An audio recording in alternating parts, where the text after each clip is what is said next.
Tagalog Thursday. I'm so happy you're here with me on YouTube. Let me go ahead and just make sure our other friends are joining us as well. We have a really fun class tonight. Hello, everybody. Welcome to Tagalog Thursday. I have missed you. I've missed you a lot. Tonight is going to be a very fun night because I actually have something that we're going to use, and I think it's going to be very helpful. So if you looked at my Instagram story, you'll notice that I put a link up there for some flashcards that I made for us. So I have been working really hard. I made some Tagalog verb flashcards for you. And not only are they vocabulary words about the different verbs in Tagalog, but on the back of the flashcards are conjugations of the verbs as well. Oh, TikTok, let me see if I can flip the screen so that you can see it. Is that better? Yeah, there we go. Okay. So these flashcards are so great because they have the word on them, and then on the back is how you conjugate the verb. Okay, a lot of you have said, oh, verbs and conjugation are like some of the most challenging things about Tagalog. And it's true. And if you have watched my full-length Tagalog lessons on YouTube, then you know that there are different types of verbs, and then there are different categories, different conjugation patterns, and everything like that. And one of the things that I said is the more verbs you learn, that's kind of how you will learn what group these verbs fall into, right? So it's just a matter of gaining more vocabulary, and getting these flashcards will help you with that. Again, tonight's Tagalog lesson is about Tagalog verbs, and we are going to be using these flashcards that I made for us that have the Tagalog verb on the front, and on the back is the conjugation. Conjugation means changing something into a different form. So these are the conjugations in the present tense, the past tense, the future tense, and then there's one more conjugation in there, or one more type of phrase. It's the command. You'll see how they are used when we go through them. Again, if you want to get your own copy of these flashcards that I made, the digital download is on my Stan store. I put the link in my stories, but also it's in the in my bio as well. Go ahead and write where you are currently watching from. Maybe tell me how old you are, and does anyone have a shout out?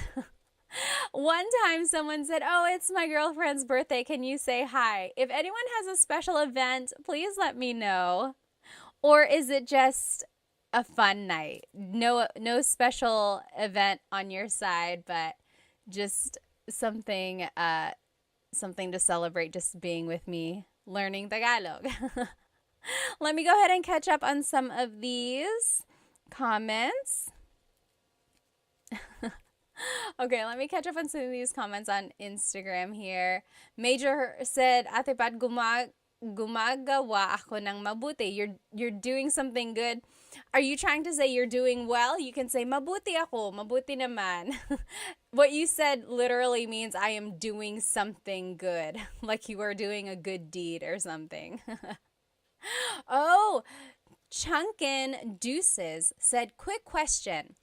Is there a difference between learning Filipino versus Tagalog? Very good question. Does anyone know? I know the answer, but does anyone know the difference between Filipino and Tagalog? Think about it, write it in the comments, and let's see what everyone thinks. Hello, magandang araw, Vic said. Let's see. Hi, Ate. Kawabanga said. Miss Anna Adams said, kumusta ka, ate? Mabuti naman. Hi, Love and Lulu. All right, let's see here. Again, we're just waiting for everyone to join. Hello, hello. Oh, so many people. Let's see here. Rose from San Diego, Ronnie from LA, Royston from Singapore. I'm Heme from California, Brandon from Jacksonville, Florida. Hello, hello. Dilshan from New Zealand, Fritz from New Jersey. Hello, hello. Mabuhay Thursday. Hello, hello. Let me see. Oh, did someone have a shout out? I forgot. Earrings are fire. Team D Texas said, Salamat. These are from Pick You Official. I think Pick You Official. Let's see. How about over here on TikTok? Captain says, I'm a Filipino. I'm all the way from LA, California. Hello, hello. Yes, exactly right. So Rocky's Barber. So the question was, Chunkin Deuces asked, what is the difference between Filipino and Tagalog? And over here on TikTok, Rockin' Barber said, Filipino incorporates the borrowed phrases and words. Exactly right. So Tagalog is a very old language. In fact, it's one of the oldest ones in the Philippines. There's like written by Bayin that's been found. It's just a very old language. And of course, the Philippines itself has had a lot of influence from so many countries, like Spain, of course, when they occupied it for 300 years. Then there was America and even Japan for a little while. And Chinese, because there were a lot of immigrants from southern China. So along with all of those different cultures, they incorporated a lot of those words into Tagalog. So much so that Tagalog itself kind of got mingled with all these languages. So they had to change it a little bit. And Filipino is the language that incorporates all of those different languages. For example, hikaw, the word hikaw is earring. That is a Chinese word, or it stems from the Chinese culture. But technically, there was at one point a true deep Tagalog word that was used before hikaw. And usually, I love Tagalog, like deep Tagalog, because it's very literal. When you think of the word a chair in Tagalog is upuan. There are lots of different words for chair. Upuan is a word for chair. Like the verb upo means to sit, upuan means a place to sit. But also, a deep Tagalog word for chair is salumpuet.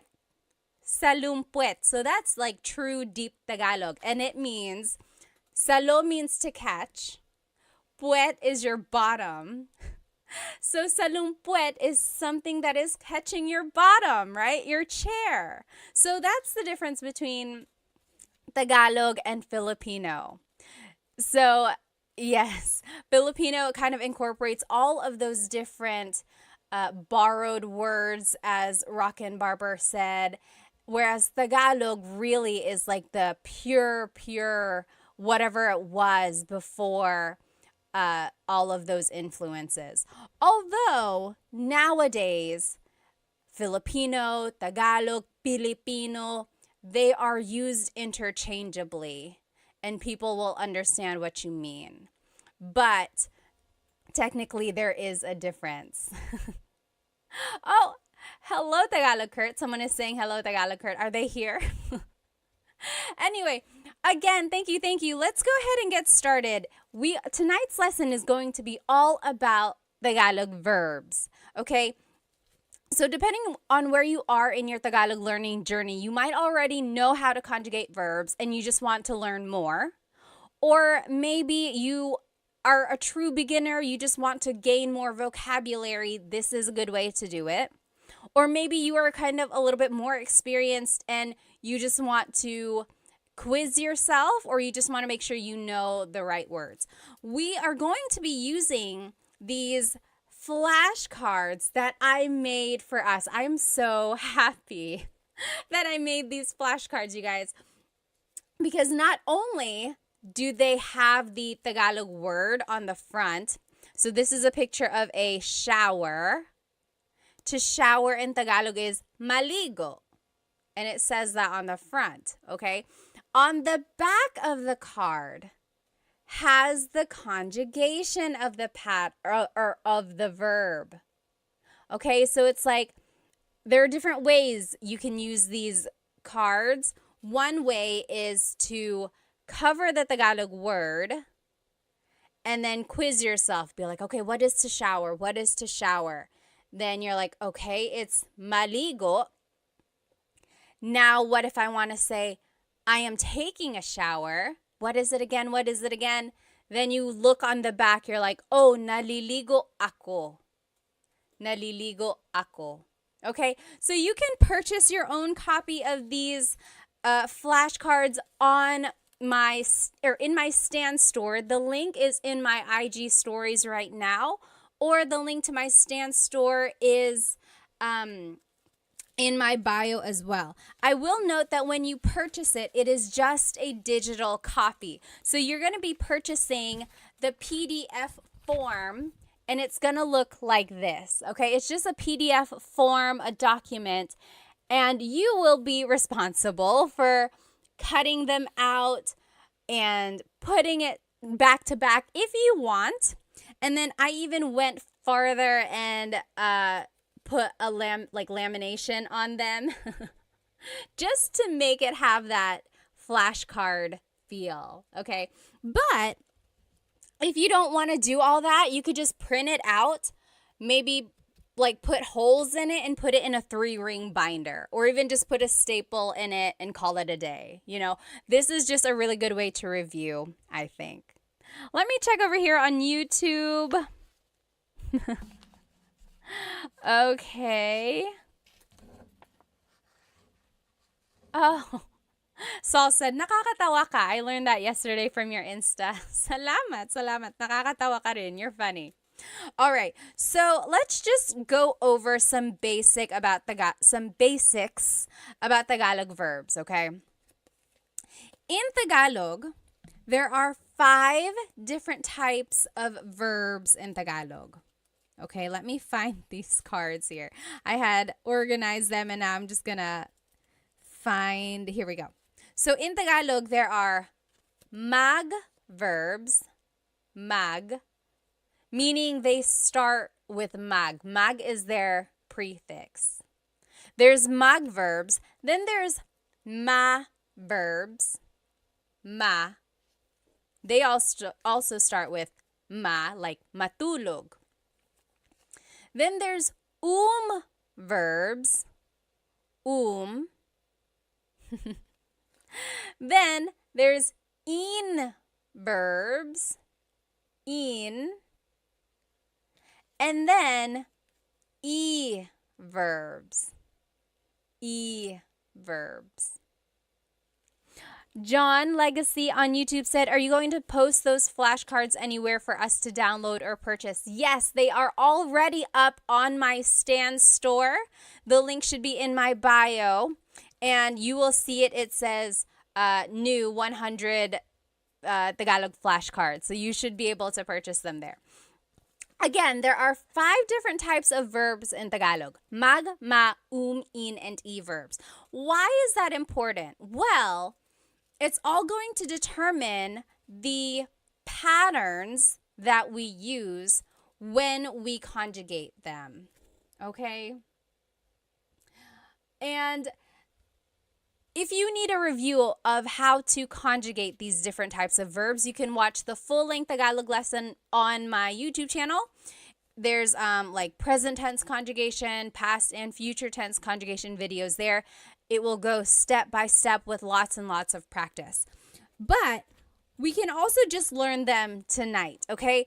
I don't want you to get too bogged down about the patterns themselves, but I do want you to recognize that there is a pattern. Okay, you'll see. There's repeated syllables. There's certain affixes or prefixes or infixes. Okay, so I want you to just listen and see what we get. Okay, so let's just go through some of these verbs here.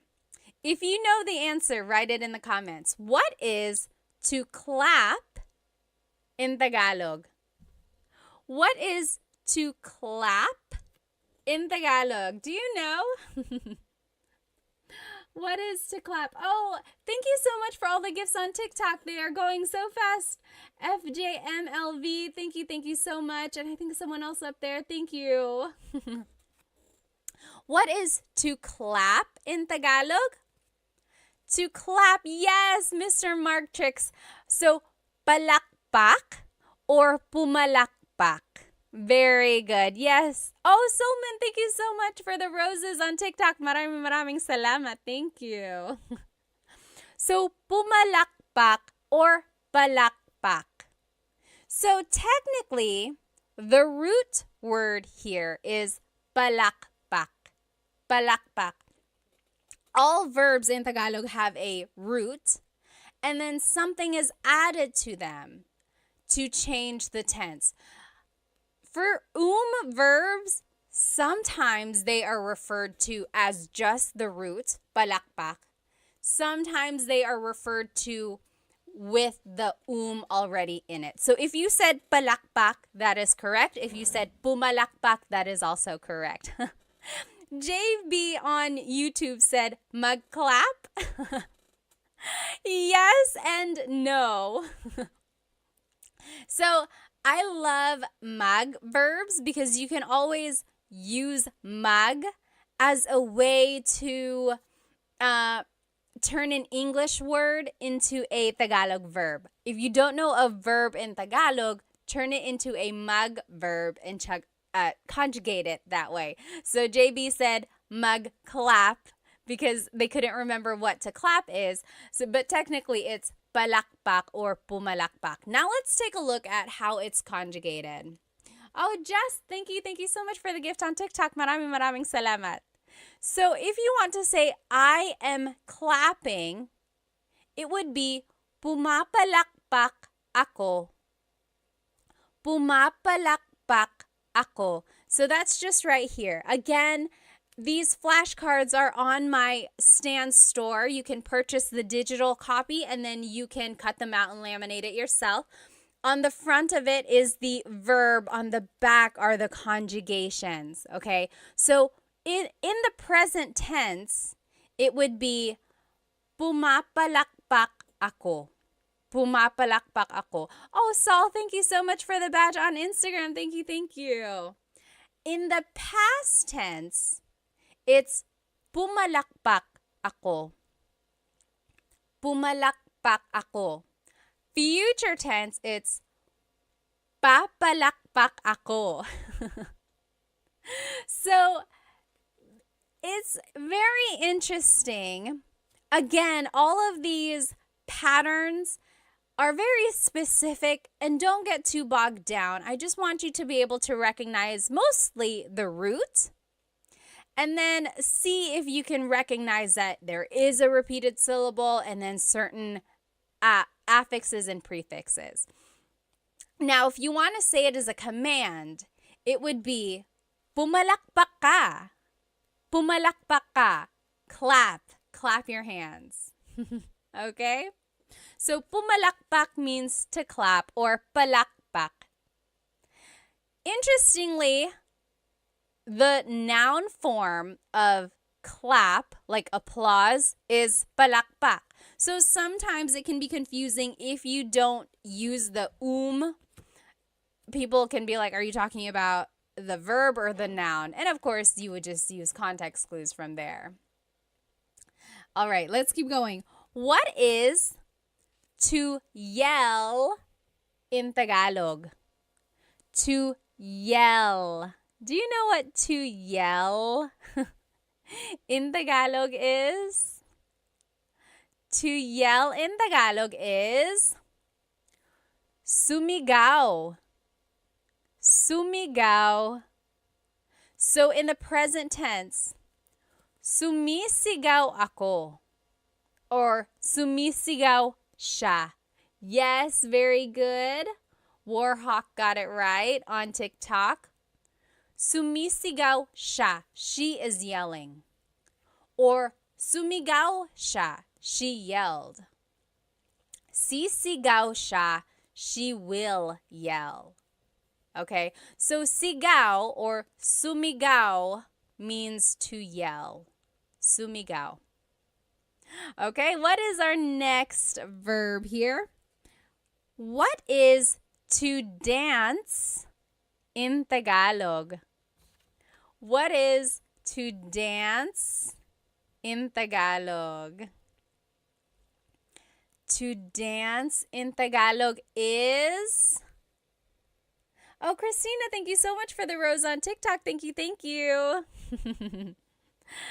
To dance is, sumayaw. Yes, very good. Leonardo on TikTok got it right. Jasmine, very close. Jasmine on Instagram said masayaw. So that's another tricky thing there. It's like you might know the root, sayaw, but then you have to figure out, is it a ma verb, a mag verb, or an verb? Sayaw is an verb. So sumayaw means to dance. Again, on the back is the conjugation for your review if you do want to learn them.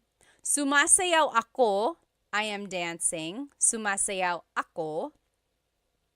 Sumayaw ako, I danced. Sasayaw ako, I will dance. And then as a command, it would be sumayaw ka. Dance. Sumayaw ka. Dilshan said, isn't masaya happy? Yes, masaya means happy. Sumayaw is a little different from masaya. Okay? I guess we're in this stack of verbs. What is to cry in Tagalog? What is to cry in Tagalog? Oh, Cam said, where can I get the flashcards? You can download the flashcards from my Stan store. You can, when you download them, they will come as a PDF and you just print them out yourself. And you can cut them, laminate them like I did, front and back, or just print them, maybe put a staple or put holes in it and put it in a 3-ring binder. So however you want to use them, you're going to download it. It'll come like this. What is, yes, JB, you got it on YouTube. To cry is iyak, umiyak, umiyak. Very good, JB. Very good, very good. Umiyak means to cry. So in the present tense, umiiyak ako. Umiiyak ako. Past tense, umiyak ako. Umiyak ako. Future tense, iiyak ako.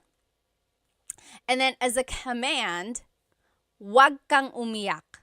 Wag ka nang umiyak. Don't cry. Don't cry. Okay. So Dilshan said, diba means isn't it? Yeah. Means like right, correct? Or is it not? Yep, that's exactly right. Okay, next verb here on our list. What is to laugh in Tagalog? What is to laugh in Tagalog? To laugh. Yes, very good, Cam. Tumawa. Very good. So to laugh in Tagalog is tumawa. Tumawa. Very good. So tumatawa ako. I am laughing. Tumatawa ako. Or tumawa ako. I laughed. Tumawa ako. That's past tense. Tatawa ako. I will laugh. Tatawa ako. Or as a command, tumawa ka, laugh. Tumawa ka. Okay? Here's another verb. What is to sing in Tagalog. To sing in Tagalog. You might have heard this if your family is into karaoke. People will always make you try to sing. Yes, Cam is exactly right. And Warhawk. Yes. Very good. Kumanta. Kumanta. Yes. Alpoblit. Kumanta. Very good. JB said, once again, where do we download these cards po? It's in my Stan store. So the link should be in my bio, or if you just go to my profile, look for the Stan store link. Again, when you download it, it will be a PDF like this, and then you will print it yourself and turn them into flashcards, or you can just keep it like this, put it in a folder, things like that, okay? So, kumakanta ako, I am singing. Kumakanta ako. Kumanta ako, I sang. Kumanta ako. Kakanta ako, I will sing. Kakanta ako. And as a command, kumanta ka, kumanta ka. If you've ever gone karaokeing or if you've ever karaokeed with Filipinos, they have probably said that to you. Kumanta ka, sing, kumanta ka. They leave no one behind with the singing. What is everyone's go-to karaoke song, by the way? I like Crazy for You by Madonna. I like, what else do I like? I don't know. I'm not like an amazing singer or anything. Oh, what's that one song that I like? I'll have to think about it. Yes. Okay. Oh, you might have already seen it. What is to hug in Tagalog? To hug. Oh, Captain said All of Me by J.M. Guzman. Oh, I don't even know what song that is. I'll have to look that up. Hart said Whitney or Mariah Star Spangled Banner. Number 1, do they even have that version? And number 2, I need some evidence, please. Yes, very good, very good. Oh, Captain said rap songs by Andrew E. Do you know who Andrew E. is? Andrew E. is a popular rapper in the Philippines. I feel like he was a lot more popular in like the 90s or early 2000s, like just really, really fast Tagalog raps. Are you into Glock 9? Glock 9 and like Ruby Ibarra, of course, Phil Am. There are lots of newer. Oh, and Easy Miller, hello. Like a lot of newer rappers out there. Yes, very good, very good.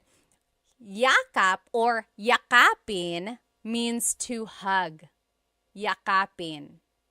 So, yakap is the noun, a hug, yakap.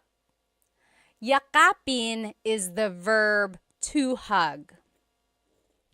Captain said Sharon Cuneta. You like to sing Sharon Cuneta songs? Oh, Chris McCollin said, I met Andrew E. Really? How? Jez said Dilaw by Maki. I don't think I've heard that one. I'll have to look that up. So yes, yakapin. Now we're in the in. Where am I? In verbs. In. So the first set of verbs we looked at were verbs. These are in verbs. The difference there is that verbs can be object or actor focused.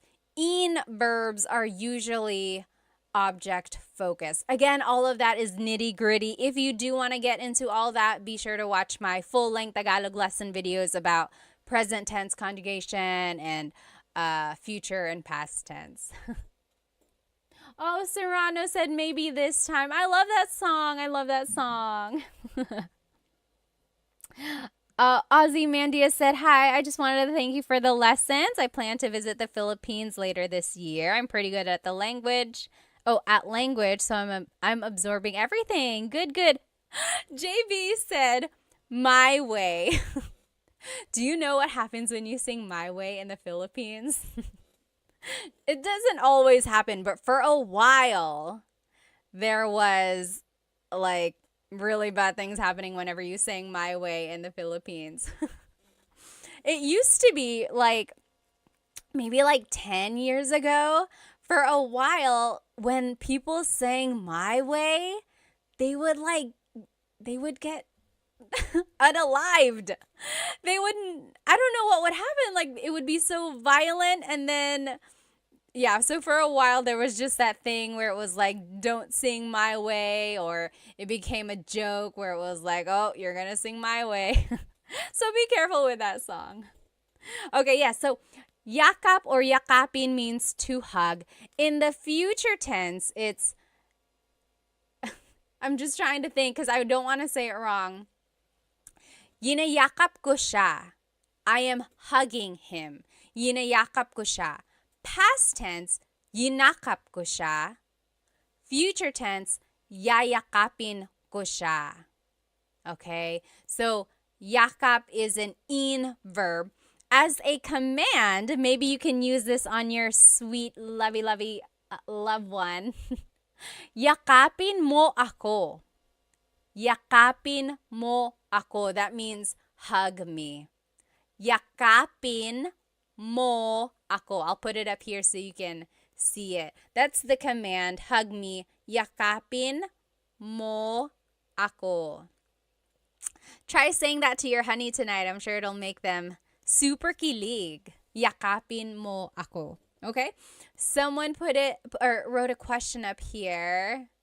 Someone asked why. Why is it that when you sang My Way, you would get like unalived? I don't know. It was just like, maybe it just happened to be that when people were singing that, there were like violent people around them. I don't know. But for a while, you should look it up. It was like singing My Way at karaoke was kind of dangerous. Oh, and then someone asked, do you know how to speak Bisaya? No, I do not, but I know someone who does, and I'll be sharing them with you in just a little while, like maybe next week or in a couple weeks. Oh, someone up here asked, Ladorabi said, is Filipino Sign Language the same as American Sign Language? So I feel like either last year or the year before, I posted a video of Filipino Sign Language. And then people commented, oh, it's the same as American Sign Language because American Sign Language actually is universal. So people said it's the same. But I'm sure there might be some nuances. But that is a great question. If anyone knows, like, is there a difference between Filipino Sign Language and American Sign Language? Let us know. Jasmine said, I heard of you sing it badly. So maybe if you sing My Way badly, then that's why it was so violent. Patch said, your tutorials really helped me in my tutoring sesh with my US students. Thank you, thank you, thank you. Maraming salamat. Thank you din. Oh, interesting. Okay, so PJ said Japanese Sign Language is a little different.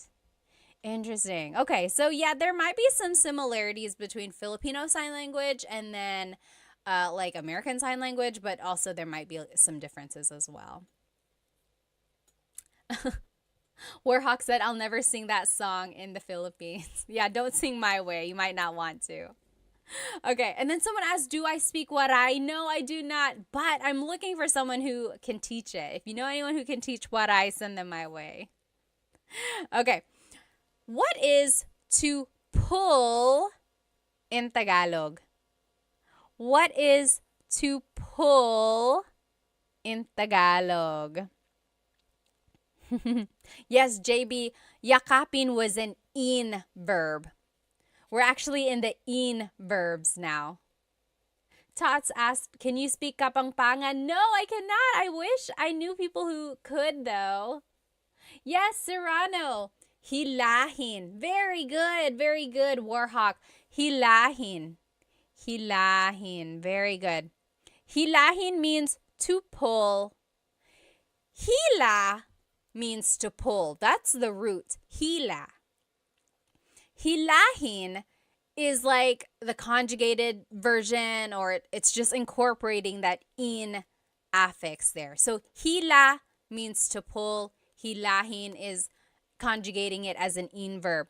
In the present tense, it's hinihila ko ang lubid. I am pulling the rope. Hinihila ko ang lubid. In the past tense, hinila ko ang lubid. In the future tense, hihilahin ko ang lubid.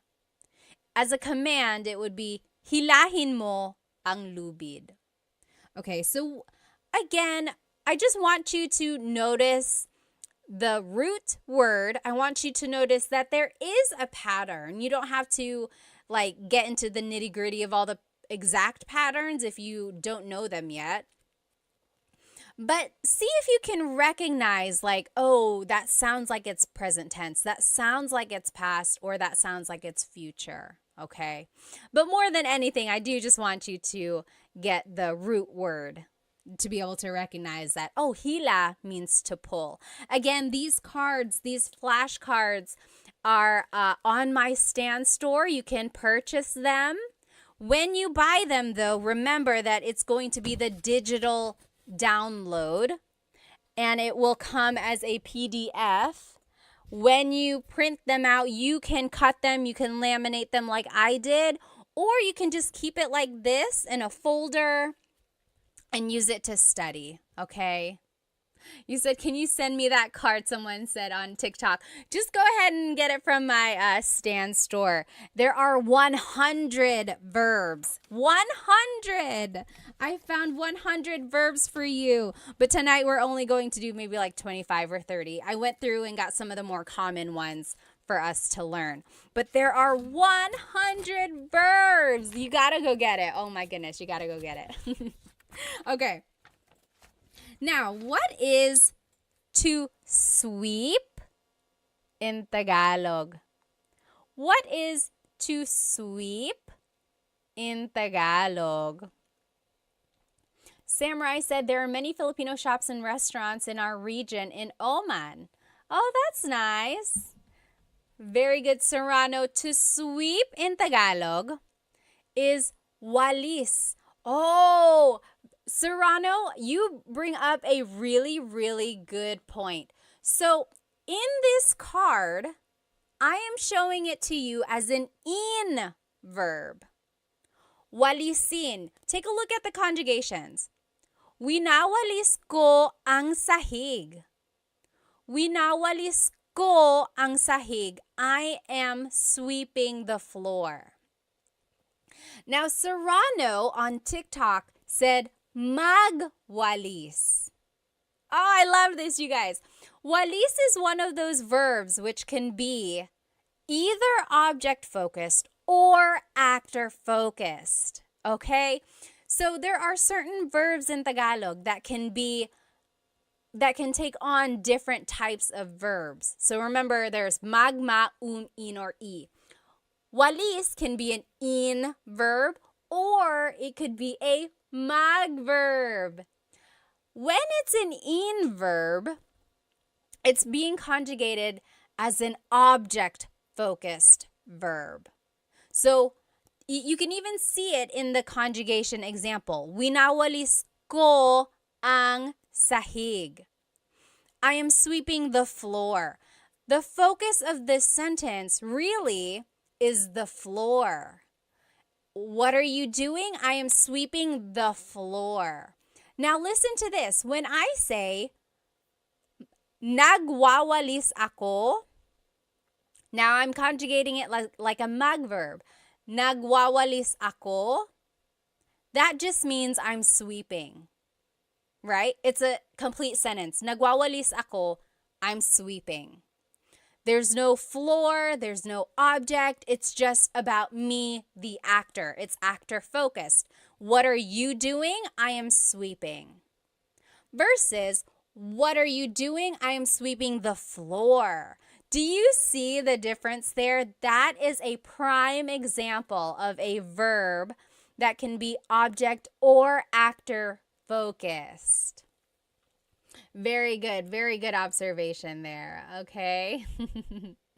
Tim said, I love those cards. Thank you. Thank you. Again, these cards you can get on my Stan store as a digital download. When you purchase them, it's going to come as a PDF form and you can cut them out and laminate them like I did, like front and back. Or you can just keep it in a folder and use it to study that way. There are 100 verbs in this pack. Okay? Okay. Oh no, I have to go, Ryo said. Bye. Salamat. Let's see. This random name said, are you American? Yes, I am. And I'm also Filipino. Okay. What is to tell or to say in Tagalog?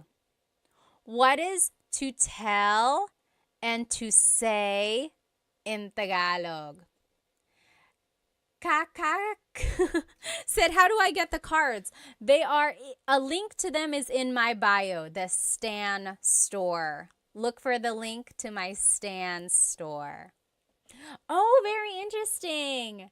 String said, magsalita. Very close. Oh, very close, you guys. Yes. Dilshan on Instagram said, nagsasalita. JB said, is the Stan store on your IG page? You can find it in my YouTube channel as well. Just go to the About Me area and then look for the Stan store. Yes, JB actually got it. So it's sabi or sabihin. So very interesting. A lot of you are saying salita. Salita means, it also means to say, but really it means like to talk. Magsalita ka, talk. But also it can mean like say something. So salita and sabi are very similar. It's kind of like saying say, tell, talk, right? They're all kind of similar. Sabihin technically means to tell or to say. Very interesting. Oh, Yahia said, what is the best free app to learn Tagalog? Anyone know what is the best free app? I know of like this one app I made a video for. What is it? Turong Wika. Turong Wika. That means teaching a language. They teach Tagalog. I know other languages or other apps teach Tagalog as well. I just don't think they're free. Oh, Diego said, how do you say I don't know? How do you say I don't know in Tagalog? What do you think? Write it in the comments. That one is easy. There are a couple ways to say it actually. Oh, Mr. Crank said, is there an app that you would recommend to help learn Tagalog? Let's see. So the one I recommended earlier, Turong Wika, that one is a good one. Does Rosetta Stone have an app? I made a video for them. I know they have like an online profile, but I don't know if they have like exactly an app. Does anyone know? And then Ling is an app. I think they have Tagalog as well. Does Duolingo have Tagalog? Does anyone know? Oh, yes, very good. To answer Diego's question, how do you say I don't know? A lot of people on Instagram and TikTok are saying hindi ko alam. Hindi ko alam literally means I do not know. Hindi ko alam. Or an easy way to just say it is ewan, ewan, or ewan ko. Very good, okay? Yes, someone had some questions up here.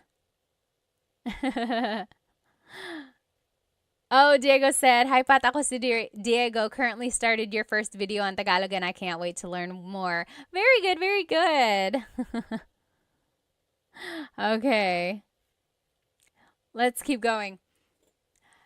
So yes, sabi means to say or to tell. So take a look at the conjugations. Maybe that'll help you kind of determine or help you understand the difference between sabi and salita. So, sinasabi ko sa kanya. Sinasabi ko sa kanya. I am telling him.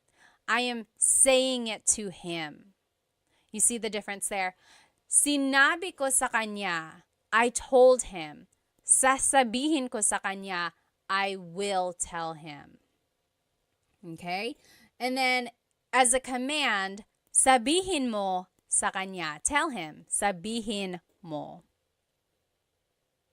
Okay. Diego said Duolingo does not have Tagalog. Interesting, interesting.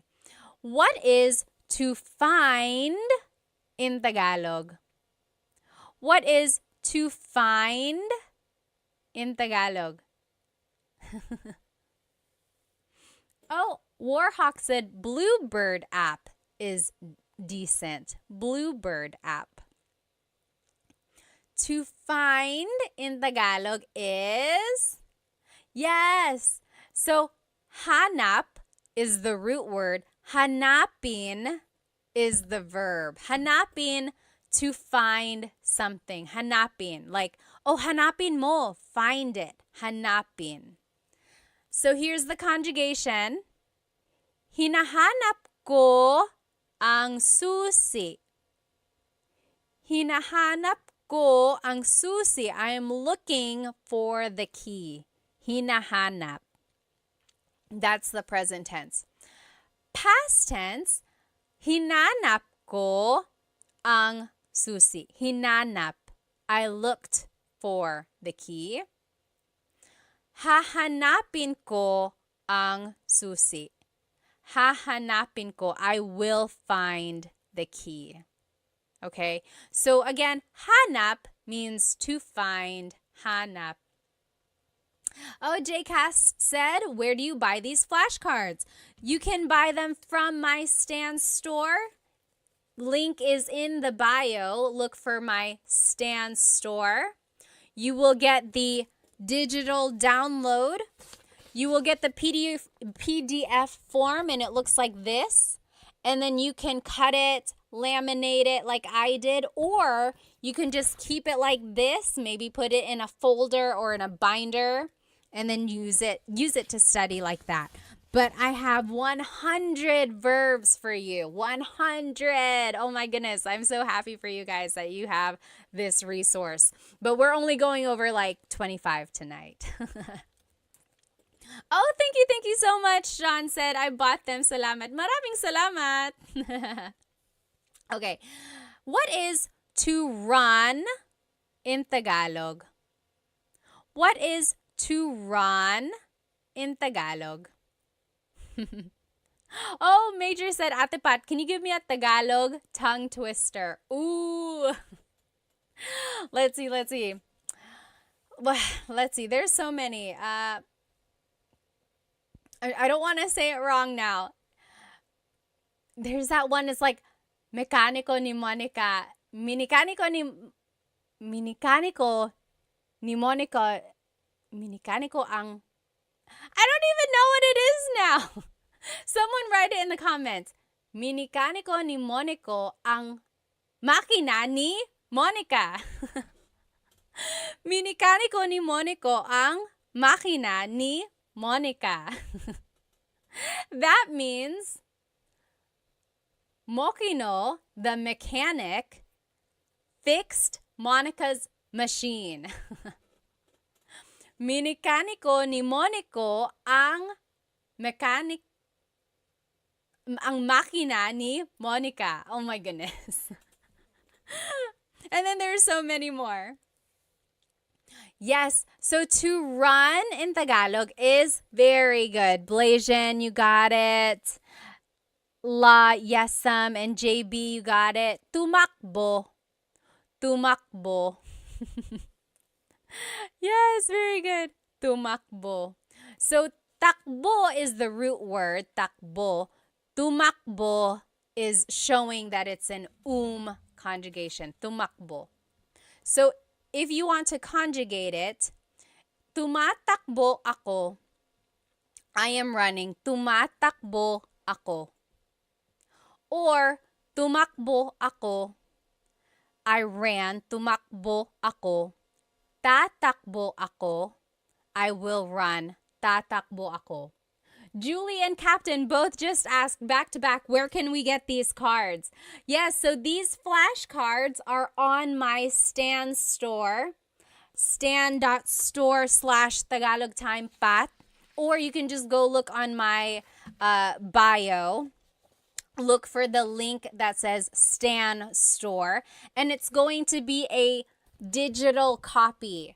When you purchase it, it's going to look like this as a PDF, and then you will be able to cut it, put it together, laminate it like I did, or you can just keep it like this, keep it in a folder, and study it like that. But there are 100 cards, 100 verbs. Oh my goodness. Okay, what is to drink in Tagalog? What is to drink? Oh, Diego on YouTube said, when do I use mo? So mo is a possessive pronoun, and you use mo for certain verbs if it's an object-focused verb.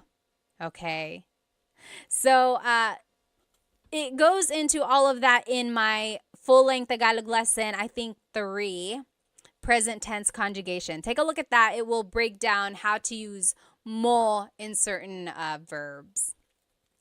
Yes, very good. Serrano said, umiinom or uminom. Uminom means to drink. Very good. Blasian, JB, you got it. Yes, Delician. Uminom. To drink, uminom. Very good. Now, as a conjugation or to conjugate it, umiinom ako, I am drinking. Umiinom ako. Or, uminom ako, I drank. Uminom ako. Iinom ako, I will drink. Iinom ako. Or, uminom ka, drink, uminom ka. That's a command. Remember how I told you that some verbs can be object or actor focused. Inom is one of those verbs that can be both. So, uminom means, or it's focusing on the actor. I am drinking. Umiinom ako, I am drinking. But if you want to focus on the drink itself, you actually have to conjugate it as an in verb. So, iniinom ko ang kape. I am drinking the coffee. Iniinom ko ang kape. So, as an in verb, it's focusing on the object. As an verb, it's focusing on the actor. Very interesting. Only a few more will do here, guys, because it's getting kind of late. So here, what is to eat in Tagalog?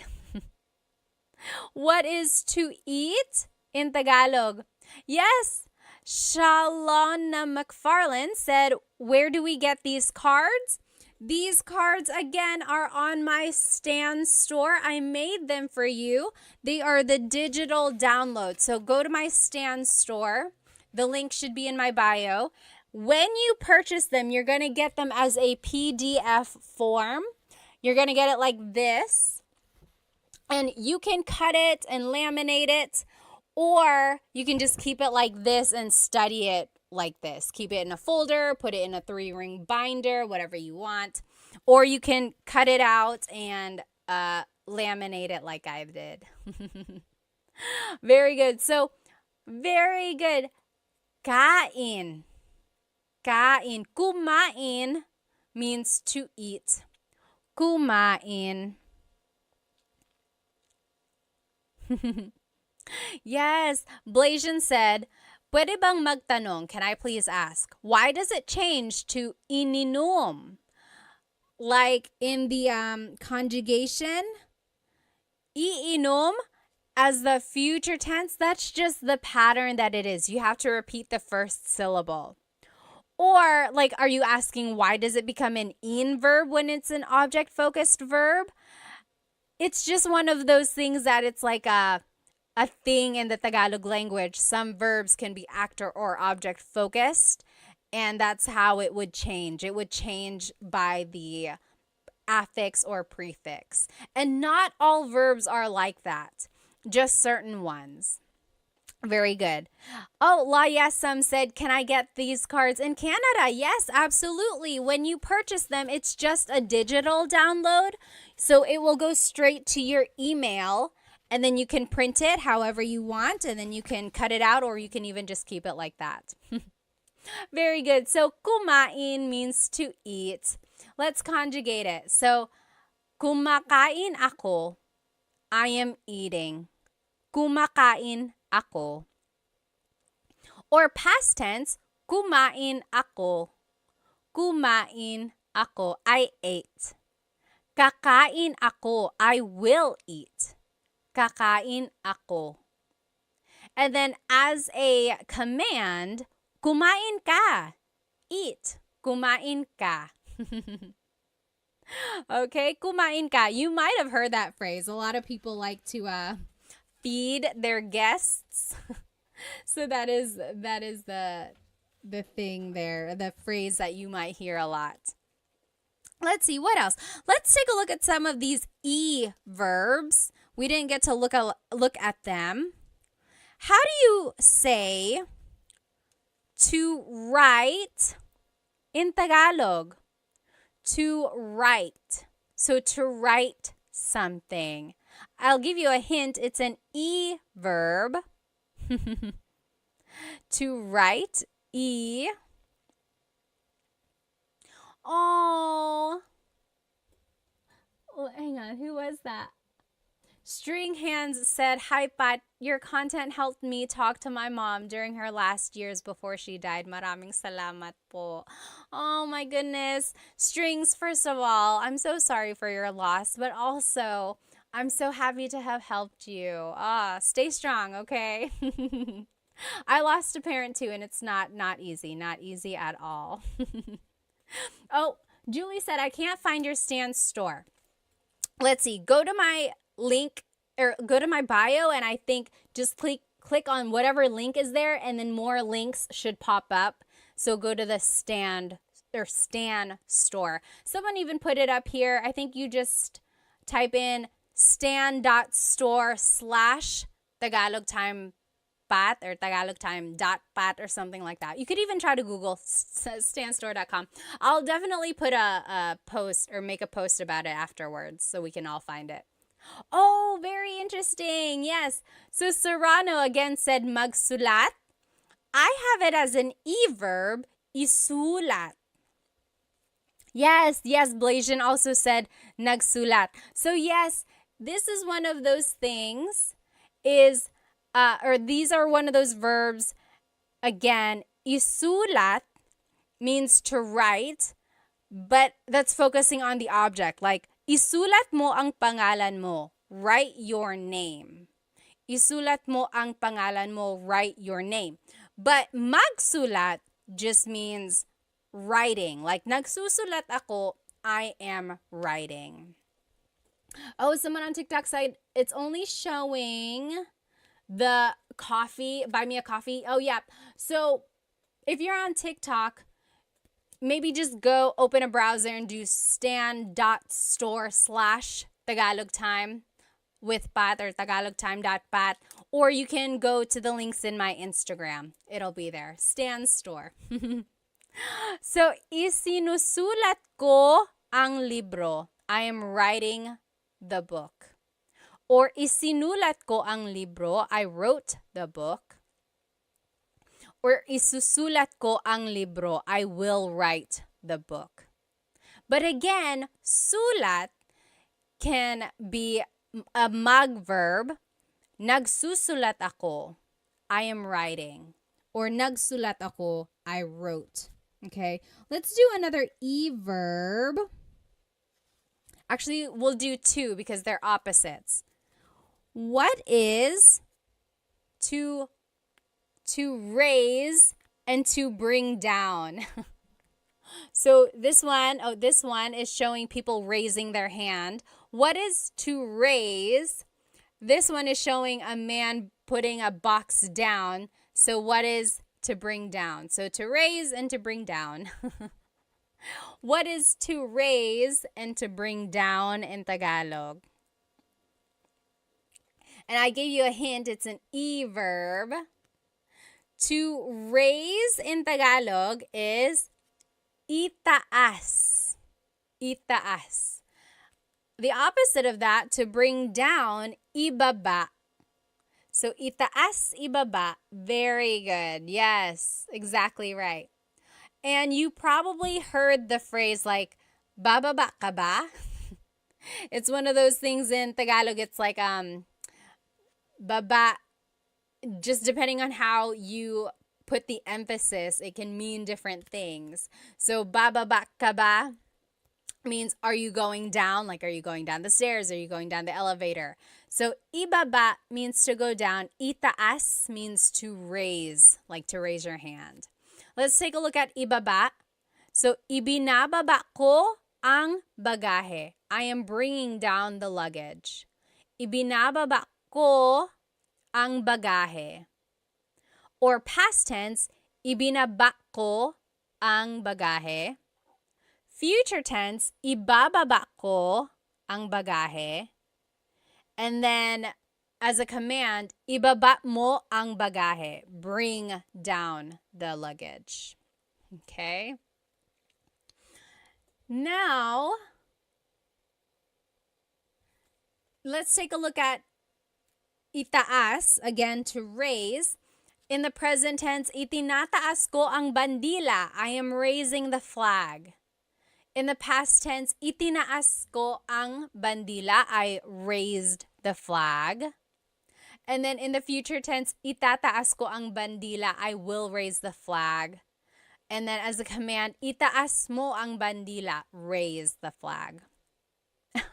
So Love said, spaghetti pababa, pababa ng pababa. Does anyone remember that song? So baba means to go down, and there was this song back in the day, maybe like, was it early 2000s, I think? Spaghetti pababa, pababa ng pababa, Iser said. And then, spaghetti pataas, pataas ng pataas. And it was just this silly, silly dance, and you heard it on every variety show on the Filipino channel. You heard it on the radio all the time. People still dance it. I don't know why it's like that. It's like, why is the spaghetti going down? Why is it going up? Oh my gosh. You can't like not dance when you hear that song. Yes, Blasian said, is there another word for flag? Yes, so I said bandila. Bandila means flag.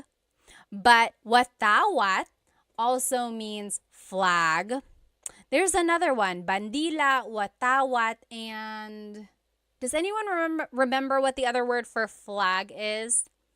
Wumagayway.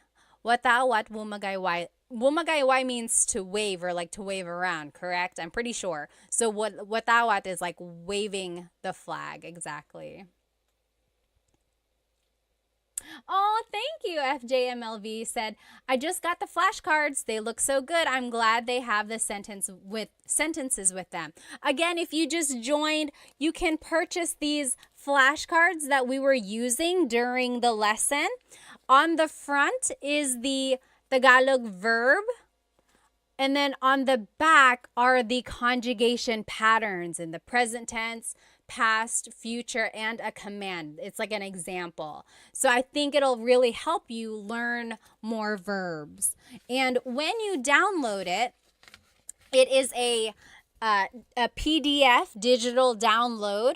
So you will be able to cut it out and laminate it if you want to, like I did. Or you could just keep it like this. Maybe put a staple in it, or you can put it in a 3-ring binder and just use it to study that way, okay? And there are 100 verbs, 100. I looked up all of the different verbs for you, so I think this will really help if you're trying to learn more Tagalog verbs. Again, you can get it from my Stan store. Stan store. The link should be in my Instagram bio. I think on TikTok we're having a hard time finding it there. So just go to my Instagram or YouTube. The link is in there. Bandera. Yes, I think that's another word for flag as well. Well, you guys, I had so much fun with you tonight. I hope to see you again soon. There are so many more verbs. Again, there are 100 in this pack. This is only like 25 or 30. So maybe next time we will go through more. Oh, FJN said, what are on your YouTube slides? I'm trying to learn more for my fiance. The YouTube slides, if you decide to buy those are just the whatever slides you see in the video. So back up. I make full-length Tagalog lesson videos on YouTube, so those slides are what go with the full-length Tagalog lesson videos. Okay. Budak Baru said, where can I get the flashcards? I'm not from the Philippines. You can get them on my Stan store. Go to my Instagram, click on the link in my bio, and look for Stan store. And it will be a PDF download, and you can download them, you can cut them out, you can laminate it, or you can just keep it like this and study it, okay? Yes, let's see. Yes, Benny, did you get that? Benny also asked, where can I get them? Again, on my Stan store. You just get the digital download, and then you can make the cards or you can keep it like this, okay? Well, I will see you guys next time. I hope you have a great rest of your night. Maraming salamat po. See you next time.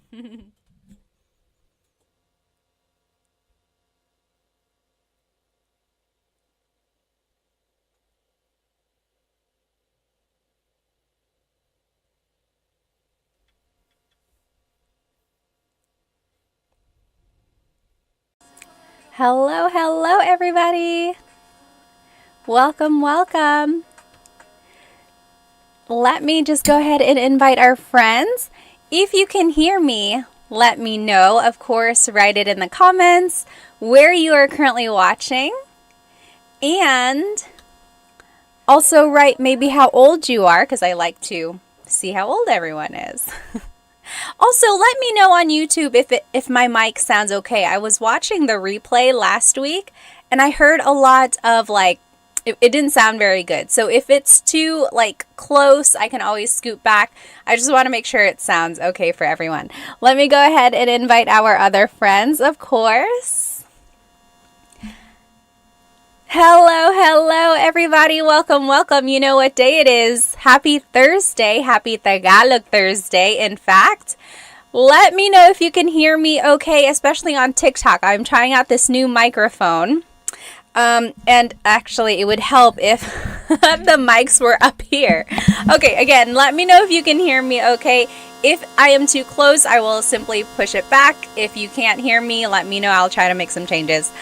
Let me know if you can hear me by writing where you are currently watching and maybe how old you are. And as always, this Tagalog lesson is up on my YouTube channel. I am live on YouTube, TikTok, and Instagram. Hop onto my YouTube channel, Tagalog Time with Pat, and you will be able to follow along with this lesson. And this is a good lesson. I think you're going to enjoy it. You're going to find it pretty useful. Awesome. Okay, so I see, let's see, Soul Tuiz is from California. John on the Move is from New York. Hello, hello. Hi, Planet Jamie. Hello, hello. Watching from the Philippines, and I'm 15. Oh my goodness. Who is that? What does it say?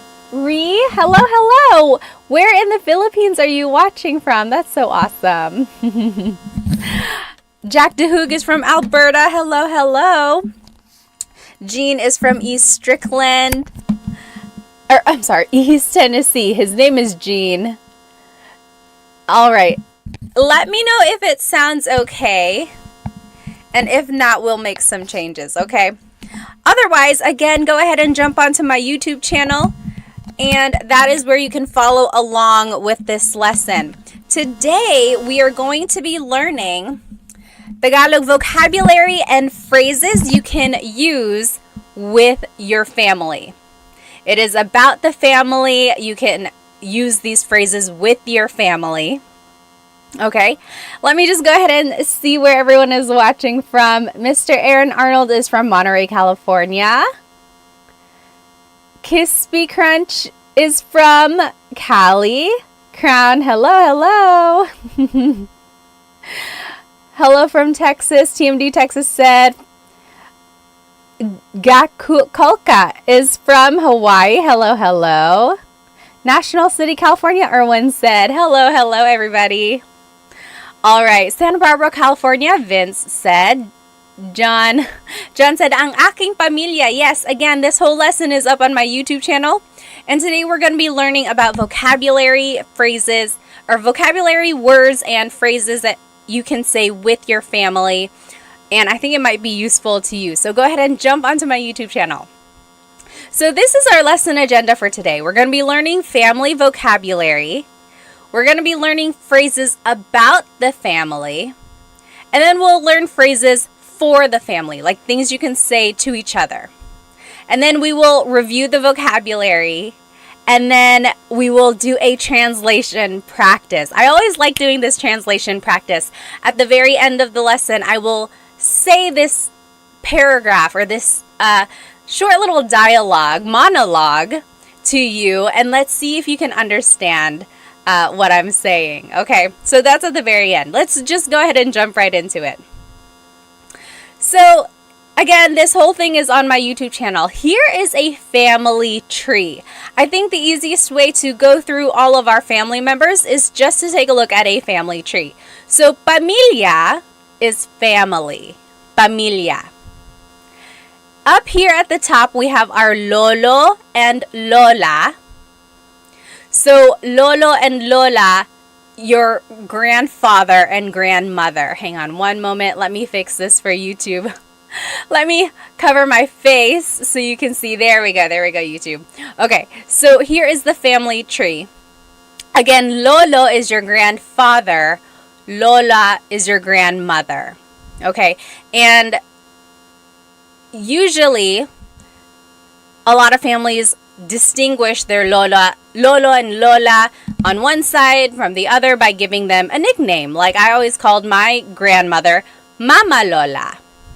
And my other grandmother, she passed away before I was old enough to really get to know her, but she was Lola as well. So some people call their Lolas something else, and their Lolos something else. Kind of like in English, we might call our grandparents like Nana, Papa, or something like that. What do you call your grandparents? Just wondering. Go ahead and write it in the comments. Hello. Oh, Yaz says, hi, I like all your videos. Maraming salamat. Music says, magandang umaga. Hello, hello. Oh, thank you so much for the gift. Maraming salamat. I wish it said the name whenever a gift was bought. Grin, thank you so much. Alrighty. Oh, my mother's name. My mother's name was Lola. Like Lola? Awesome. Yes. Mary Loves says Nanay. That's a very common name to call a Lola. Like even I call other people's Lolas and Lolo Nanay. I'm like, oh, kamusta si Nanay? How is your grandmother or grandfather? All right. So Lolo is grandfather. Lola is grandmother. Now, if we go down the family tree, now these are the mga magulang. Mga magulang, those are parents. Okay, magulang is parents. Mga makes it plural. So, anytime you want to make something plural, you have to add the word mga. Mga.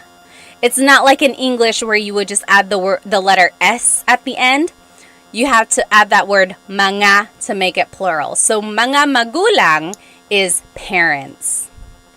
Okay, now the vocabulary word for father in Tagalog is tatay. Tatay. The vocab word for mother in Tagalog is nanay. So, tatay and nanay. Those are mga magulang, so parents. Now, some people call their dad tatay. Some people call, excuse me, I could feel that coming. Anyway, some people call their mother nanay. Oftentimes they call their mom and dad something else. Mama, papa, mommy, daddy, whatever you prefer. Thank you. Dominique said, bless you. Maraming salamat. Yes, yes. Francis said, nay. Sometimes you can just call your nanay, nay. Right? So, nanay, tatay, that is mother and father in Tagalog. And those are mga magulang, parents. Okay? Then, when they have a child in Tagalog is anak. Anak. That is a child. That is their anak. So, the nanay and tatay or the magulang, they have an anak. Anak. Sometimes moms and dads will call their child anak. Like, oh, anak, kain na tayo. Anak, kain na tayo. It's almost like saying, son, it's time to eat. Or daughter, it's time to eat. It's just anak. But very interesting is there is no word for like son or daughter. Anak by itself is a gender neutral word. In order to distinguish whether or not someone is talking about their son or daughter, what do you think you would have to do?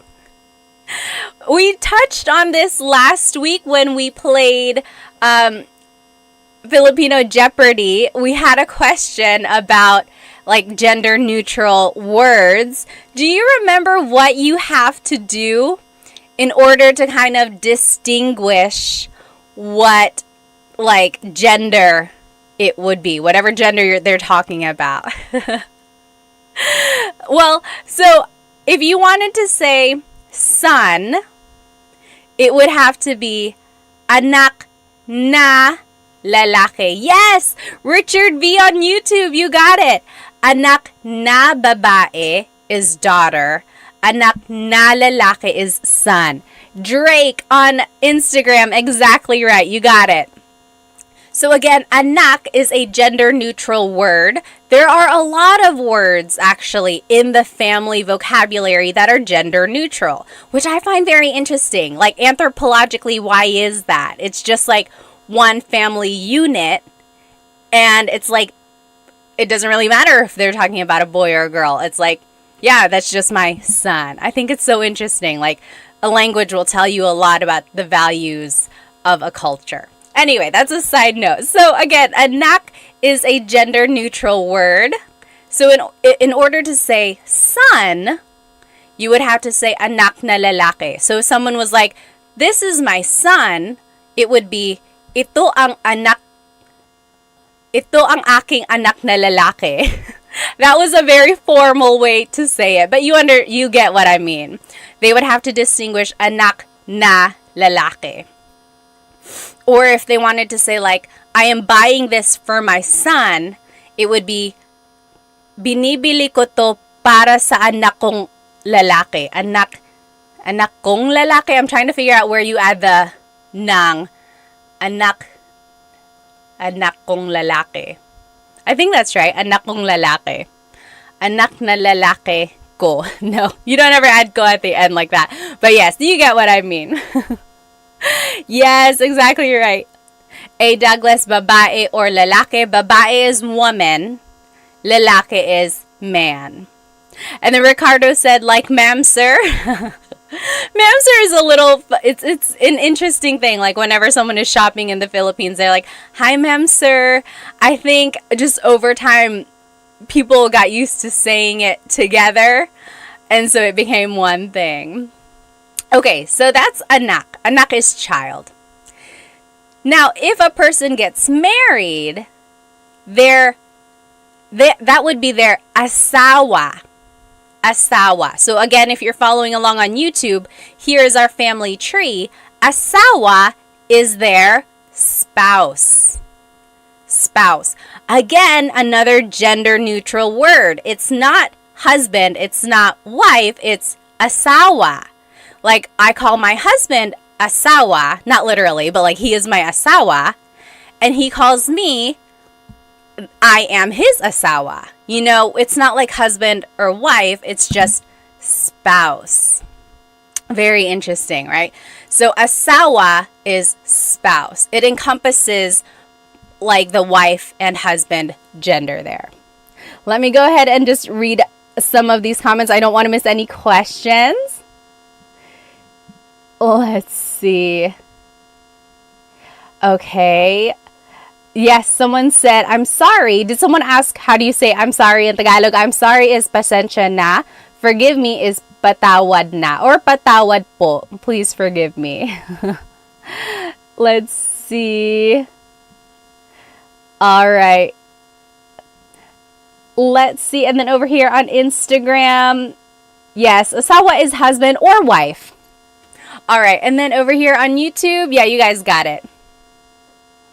Ricardo said, I don't use asawa. It's too close to aswang. Aswang is a little different. Aswang is the supernatural being in the Philippines, like a vampire shape-shifting type of thing. But it's different. Asawa and aswang, they're different. Okay, so a person and another person get married. They are mag-asawa. Mag-asawa. That means they are husband and wife. Mag-asawa. When they have kids, here are the vocabulary terms for the order of kids, or just like family vocabulary words. Again, here on YouTube. So, ate is the older sister. Ate. Kuya is the older brother. Kuya. Then there's bunso. Bunso is the youngest child in the family.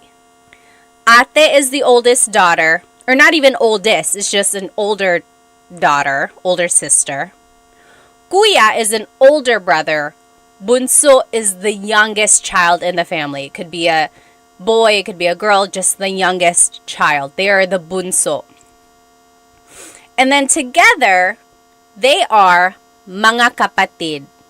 Mga kapatid. Kapatid means siblings, or sibling. Mga kapatid means siblings.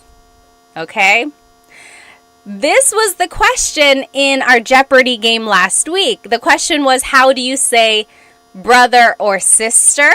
A lot of you said ate and kuya, but remember, we had to distinguish gender if we were talking about younger brother and sister. So remember, ate and kuya are the older brother, older sister, or older sister, older brother.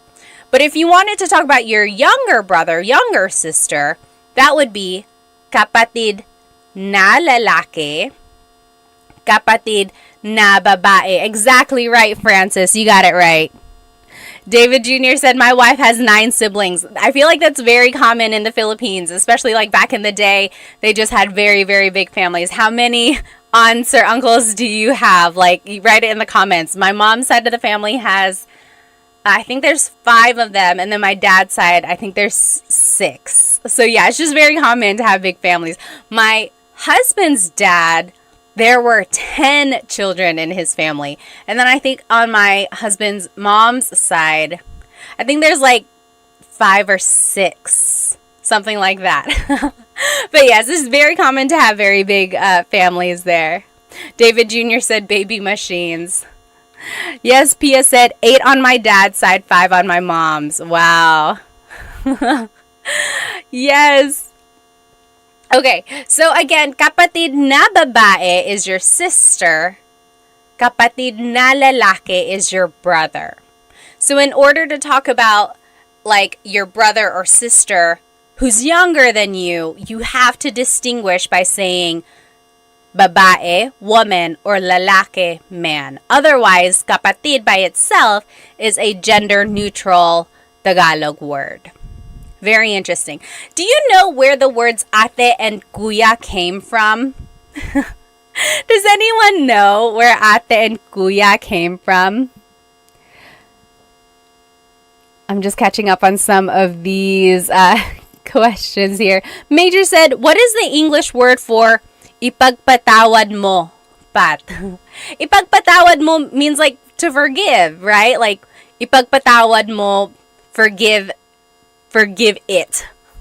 Or just like forgive me. Yes!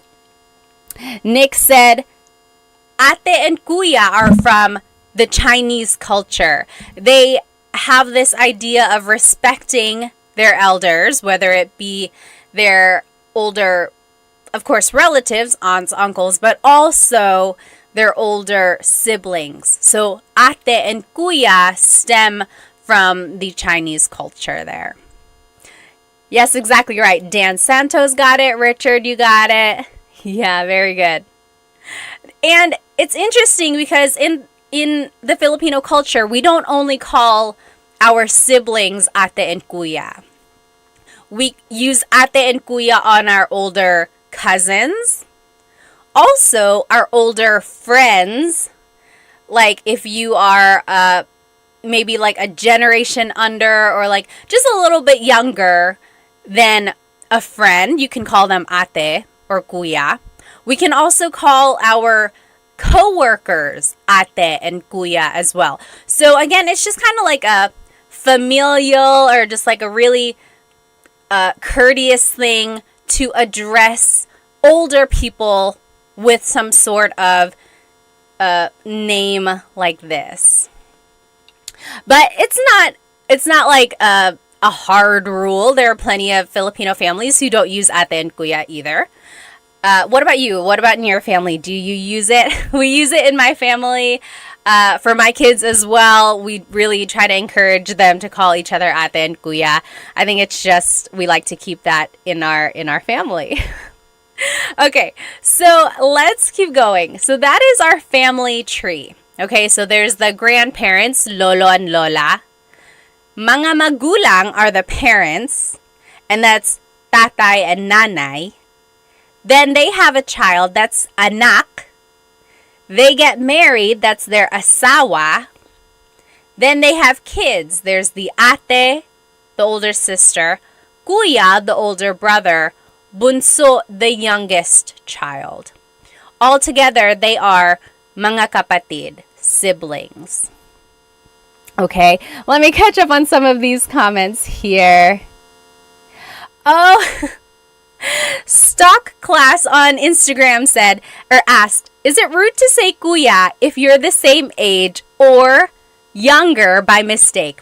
No, it's not. It's not rude. It's never rude to try to be polite. The only thing is if they maybe liked you and then you called them kuya, that's an automatic friend zone. It's like, oh, it's like, okay, now I'm only like an older brother. But it's never rude. And, you know, they'll correct you. They might be like, oh, you don't have to call me kuya. Just call me by my name.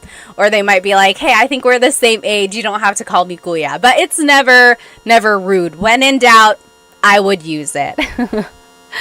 Let's see. Any other questions here? Oh. Yes, Pia said, would not be caught lacking, not calling my sister ate. Have you seen that video floating around? There was someone who, she calls her older sister ate, and then one time she was like, calling my sister by her first name. And then her sister was like, I don't like that. Don't do that anymore. Again, it's just one of those things. It's like respect, but also it's just like a family thing. At some point, it's almost just like something you are familiar with, and it's a bond almost. Okay, someone up here on TikTok also had a comment.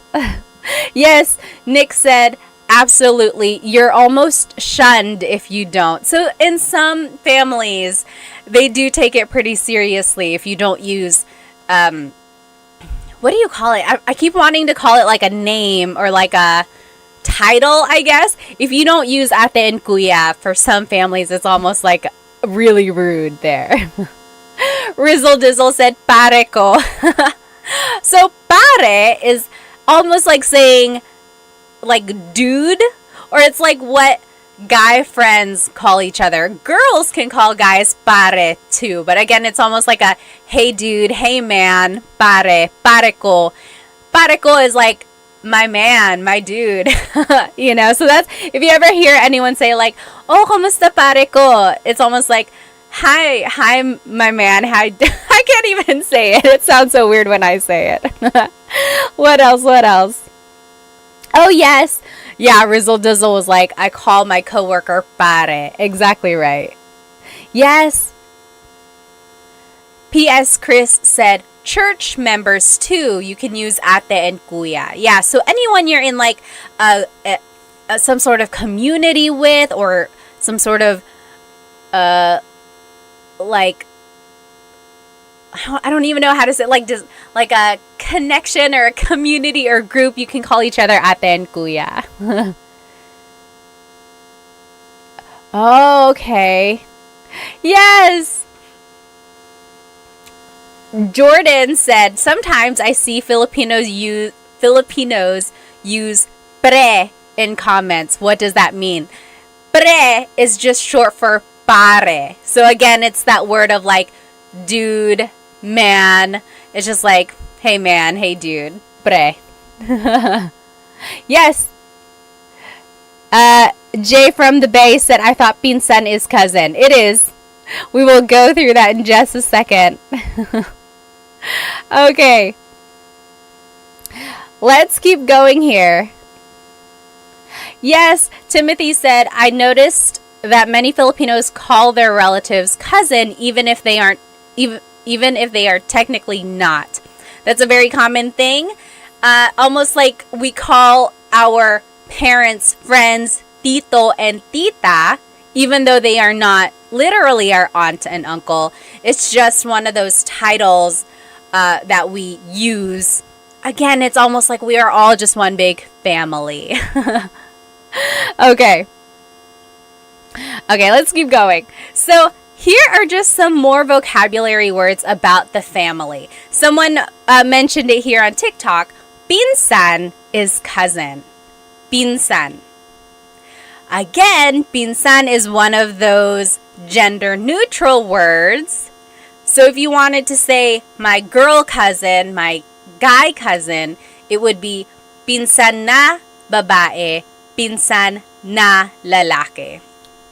I guess in English too, cousin is pretty gender neutral. It's not distinguished there. So pinsan is cousin. Then there's pamangkin. Pamangkin is niece or nephew.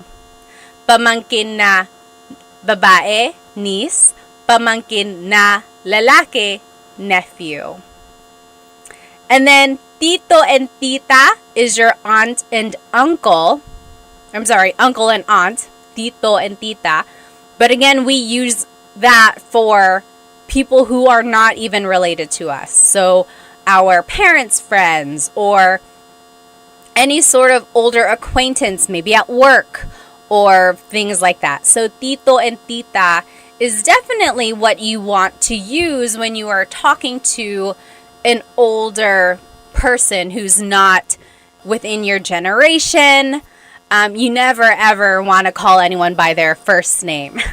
It's all up to you, of course. You are your own person, but I would highly recommend you not calling anyone by their first name. It comes off as very, very rude. Hipag is sister-in-law. Hipag. Bayaw is brother-in-law. Bianan is parent-in-law. And then there's ninong and ninang.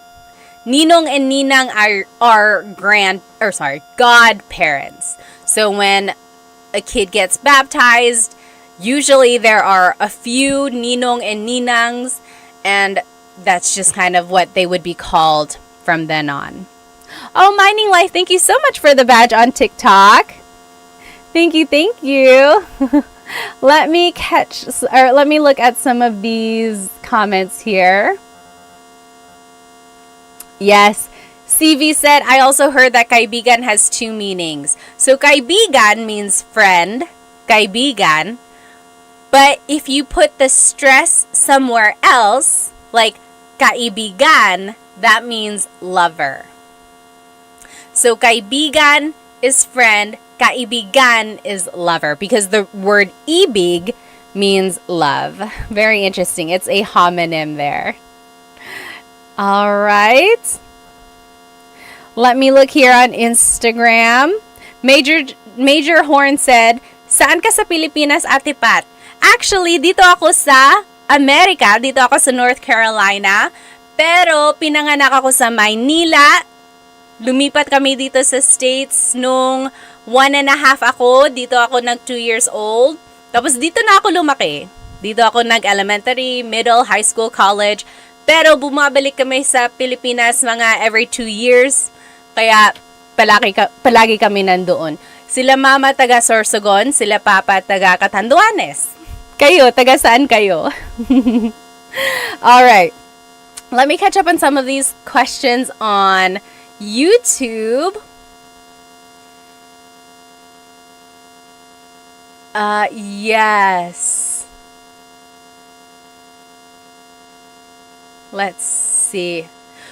So Civil War guy said, would native speakers ever use kapatid na lalaki or babae for an older brother or sister, or would they always use kuya or ate?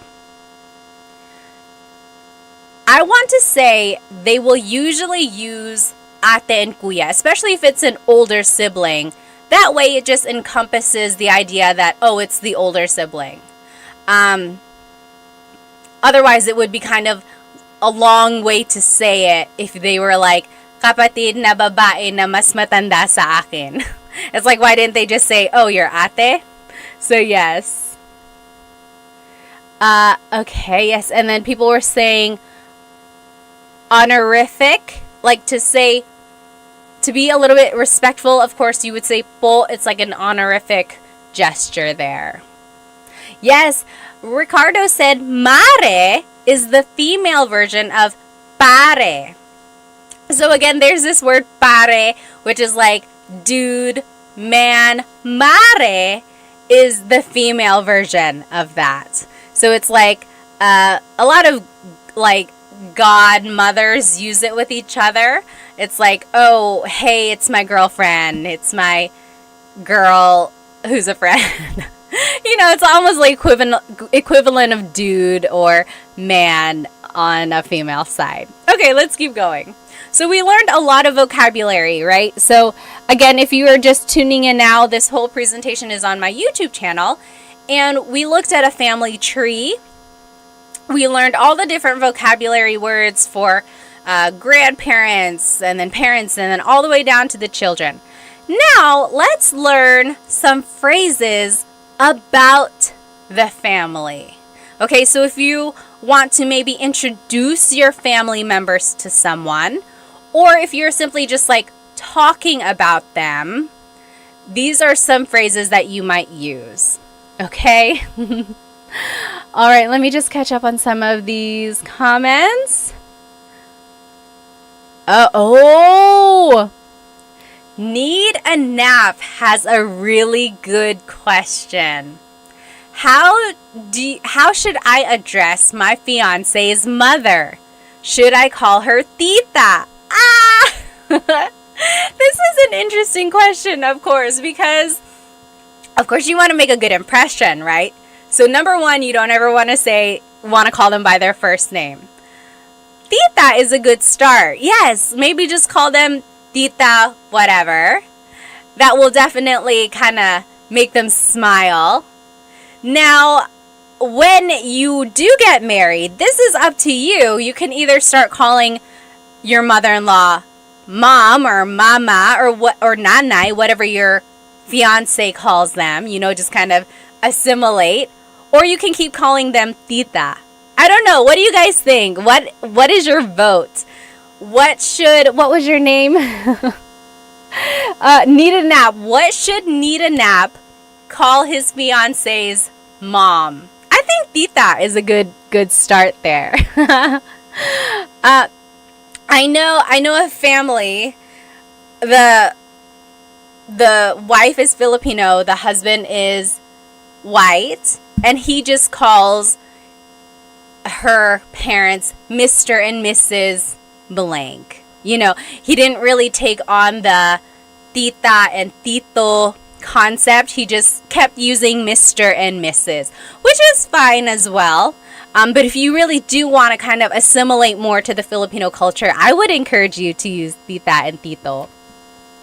TMD Texas said, call her Lola. Maybe if you want to give her a heart attack. Maybe if you're like, hey, Lola, she's going to be like, are you guys pregnant? So I don't know if you should do that yet. Okay, Ben on TikTok said, call them mom. I don't know. They're not quite married yet. I guess you could. She might be like, I don't know if we're there yet. Oh, yes. RK Nudson on Instagram kind of has a similar idea. What should I call my father-in-law? Okay. Oh, see, very interesting. So, what was your name again? RK Nud was asking, what should I call my father-in-law? My wife calls him tatay. Is it appropriate for me to call him that as well? I would say it is appropriate. I don't think it's rude. Maybe ask your wife, though. Just say like, hey, do you think I should call him tatay like you?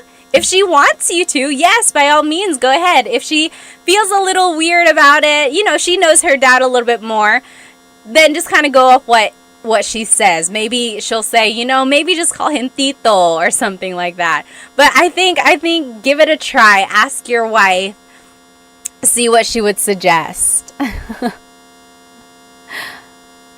Oh, okay. So Sam said, before I got married to my Filipino husband, his parents told me to call them tita and tito. Very interesting.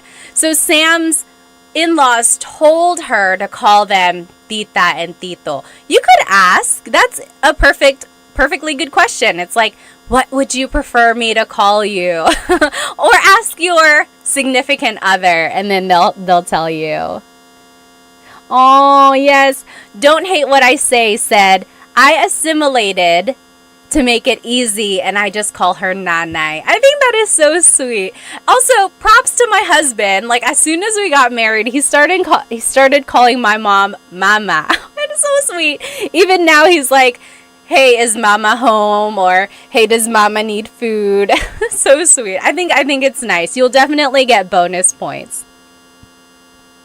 Oh, and then Sam said, and then on my wedding day, they said to call them mom and dad. Oh, you crossed over. How sweet. Let me catch up here on YouTube. You guys are still talking about po. Yeah, so po is an honorific, part of speech. You use it to be respectful.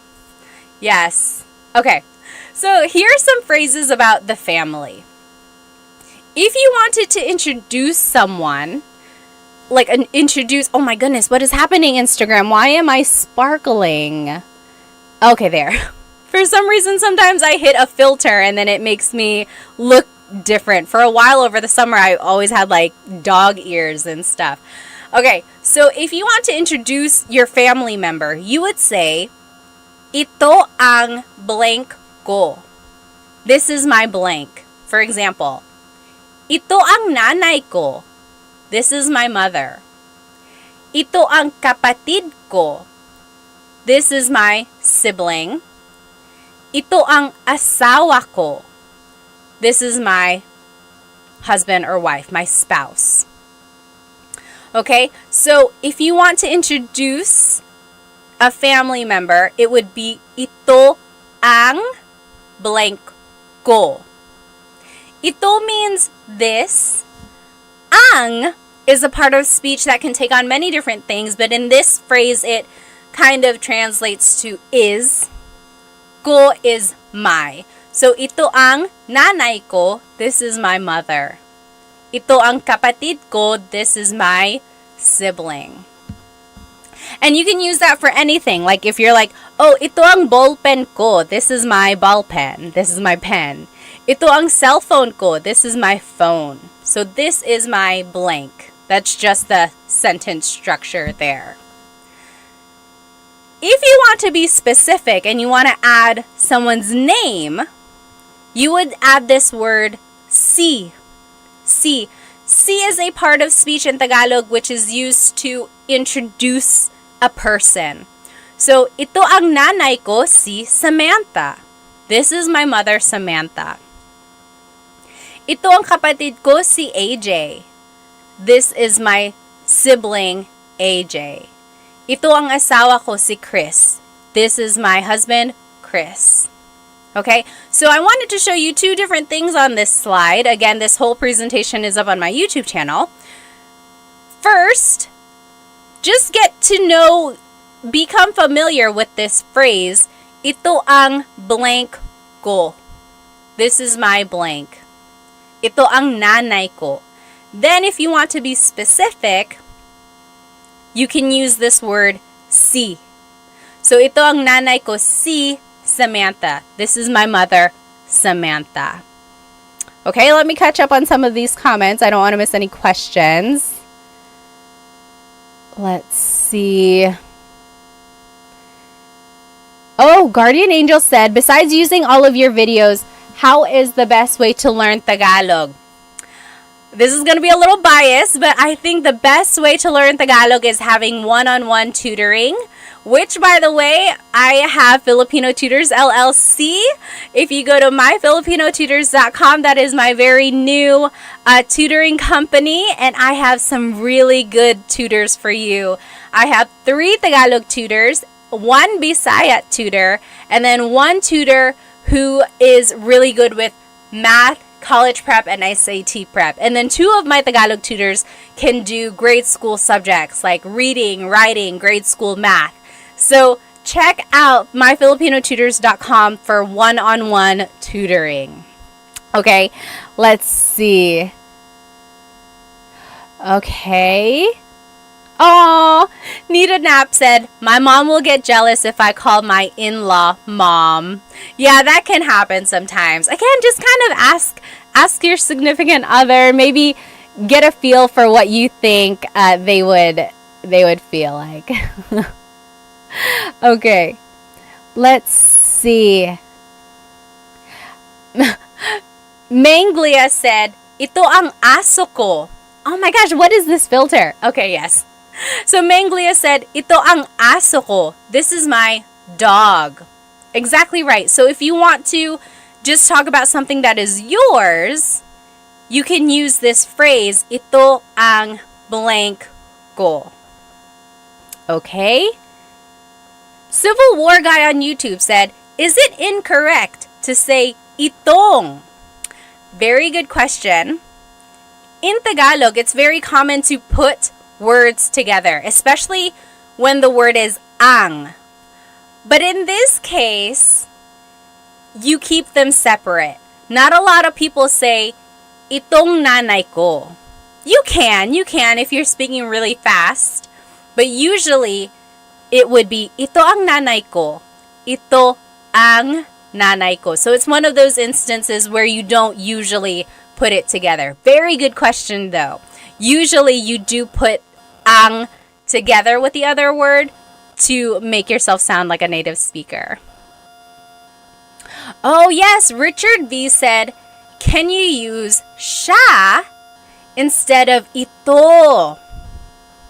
Yes, so siya is a pronoun that means he or she, right? So it works, you certainly can. You can say, siya ang nanay ko, si Samantha.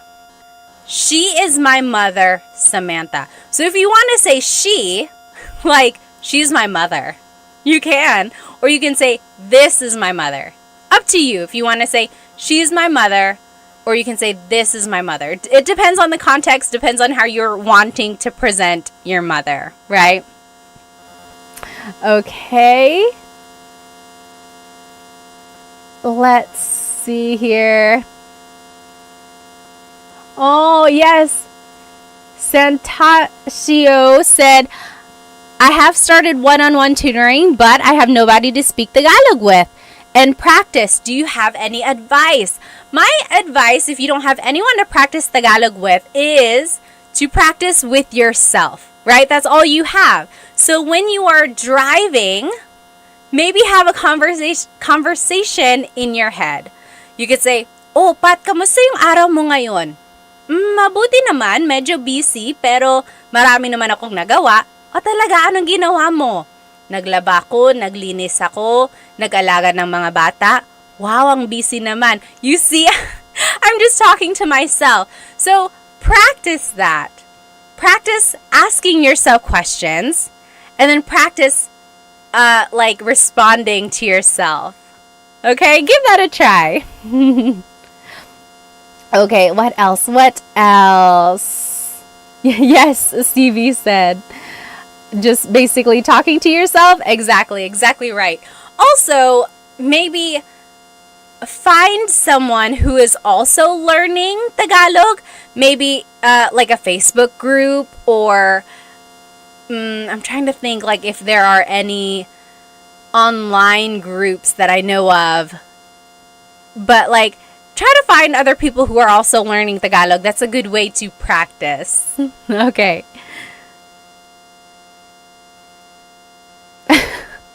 Tim Tactic said, "Masyado ko kasing kinakausap ang sarili ko sa English." He's already talking to himself a lot in English. Yes. Let's see. Nita Nap said, "My friend says uy a lot. So uy is just an expression that means like, oh. Let's see. CV said, "Should we call our dad's male friends kuya, bossing, or pare?" So if it's your dad's friends, I would usually call them tito, because they're like the same generation as your dad. I guess depending on your relationship with them, they could also be kuya, but like usually it would be tito to me. Yeah, like uncle, exactly right. Tim Tactic said. Okay, let's keep going here. Oh, Jumpin', my Mercedes said, "I know the basics of Tagalog, but do you have any apps or websites you would recommend?" As for apps, I think was anyone using Ling? I think someone had mentioned Ling. I'm not sure how good that is. I've never used it myself. What are some apps that people use? I don't think there's Tagalog on Duolingo. I don't think so. And then I know Rosetta Stone has Tagalog. Do they have an app? I made a video for them, but I can't remember if they have an app. I think they just gave me a login for their actual program. But, and then websites. What are some good websites? I know, like, I think there's Filipino Pod on YouTube. Of course, there's Tagalog Time as well. But other than that, I think trying to watch movies, that's another good way of trying to get Tagalog vocabulary, but also figuring out the flow of conversation. Oh, yes. Nita Nap said, "I've been waiting for Tagalog in Duolingo for years." I don't know why they haven't made one yet. Okay. What is that? Pinsler is a subscription, but it's worth it. Interesting. Okay, so let's keep going. So again, that is how you say, "This is my blank. Ito ang blank ko. Ito ang asawa ko. This is my husband or wife." Now, another way to say it, this is the same idea, just a different way to say it, is blank ko siya. Blank ko siya. So, Richard, this kind of goes off of your question. You could say, "Anak ko siya. He or she is my child." Tatay ko siya. He is my father. Or asawa ko siya. He is my husband. She is my wife. So, instead of saying, "Ito ang asawa ko," this is my husband, I could say, "Asawa ko siya." He is my husband. So do you see, Richard, this is exactly like the question you had asked there. Could you use siya? Yes. And then you can switch up the grammar there a little bit. So earlier it was siya ang asawa ko or asawa ko siya. So very interesting how you can kind of switch up the grammar and it would still kind of relay the same kind of message. Oh, A. Douglas on YouTube said, Turong Wika is an okay app. Yes, I made a video for them. It's called Turong Wika. Turo means to teach in Tagalog. Turo. So turong, Turong, turong, wika. Wika is language. So teaching a language. Turong Wika. That's a Tagalog app. They're pretty good actually. Yeah, I made a video for them. I forgot. Okay, let's keep going. So here's another phrase that you can say as well. Anak ko yan. That is my child. Tatay ko yan. That's my dad. Asawa ko yan. That's my husband. Or that's my wife. So you can use this demonstrative pronoun as they say yan. Yan means that. Anak ko yan. Tatay ko yan. Asawa ko yan. That is my child. That is my dad. That is my spouse. Okay, like if they appear on TV, you're like, hey, nanay ko yan. That's my mom. Nanay ko yan. That is my mom. Okay. Andy on YouTube said, when are you going to do a meet and greet? I don't even know where I would do a meet and greet. Maybe we can all meet at a Jollibee somewhere. It would definitely not be in North Carolina because there are no Jollibees here. All right, let's keep going. Now, this is an interesting phrase. If you're talking about how many siblings you have, this is the phrase you would use. Blank ang kapatid ko. Blank ang kapatid ko. So, I have blank number of siblings. So, let's take a look at the numbers here. Again, if you're on Instagram and TikTok, hop onto my YouTube channel. This is where all of the words are written out. Isa is 1. Dalawa is 2. Tatlo is 3. Apat is 4. Lima is 5. Anim is 6. Pito is 7. Walo is 8. Siyam is 9. Sampu is 10. Okay, so those are just the numbers in Tagalog, 1 through 10. Isa, dalawa, tatlo, apat, lima, anim, pito, walo, siyam, sampo. Okay, so those are just numbers 1 through 10 in Tagalog. Now we're gonna use these numbers in this phrase. So if you want to say I have 3 siblings, it would be tatlo ang kapatid ko. Tatlo ang kapatid ko. So I have 3 siblings. Tatlo ang kapatid ko. Okay? Now, if you want to add like other words to be specific here, you could say like, isa lang ang kapatid ko. Isa lang ang kapatid ko. That means I only have 1 sibling. I only have 1 sibling. Lang means only. So, isa lang ang kapatid ko. Or if you don't have any siblings, you would say, wala akong kapatid. Wala akong kapatid. I forgot who it was who asked about putting the 2 words together. This is the case where you can. So, wala ako ng kapatid. You could just say, wala akong kapatid. Right? We're putting the words ako and nang together. Wala akong kapatid. I don't have any siblings. Okay? Yes, Aiden said, akong. So it's just one of those contractions. When you're talking really fast in Tagalog, native speakers will just put it together. Wala akong kapatid. Wala akong kapatid. I don't have any siblings. Let's see. Oh, yes! Melanie, you got it exactly right. Could you say, tatlo ang kapatid ko at babae silang lahat? Tatlo ang kapatid ko at babae silang lahat. The only thing I would change is I think I might add the word mga.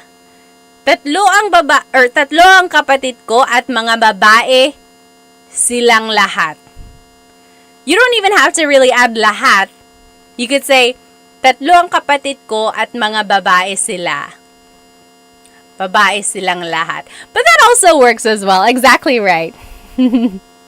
Let's see. Okay. Yeah asked, how do I use siya?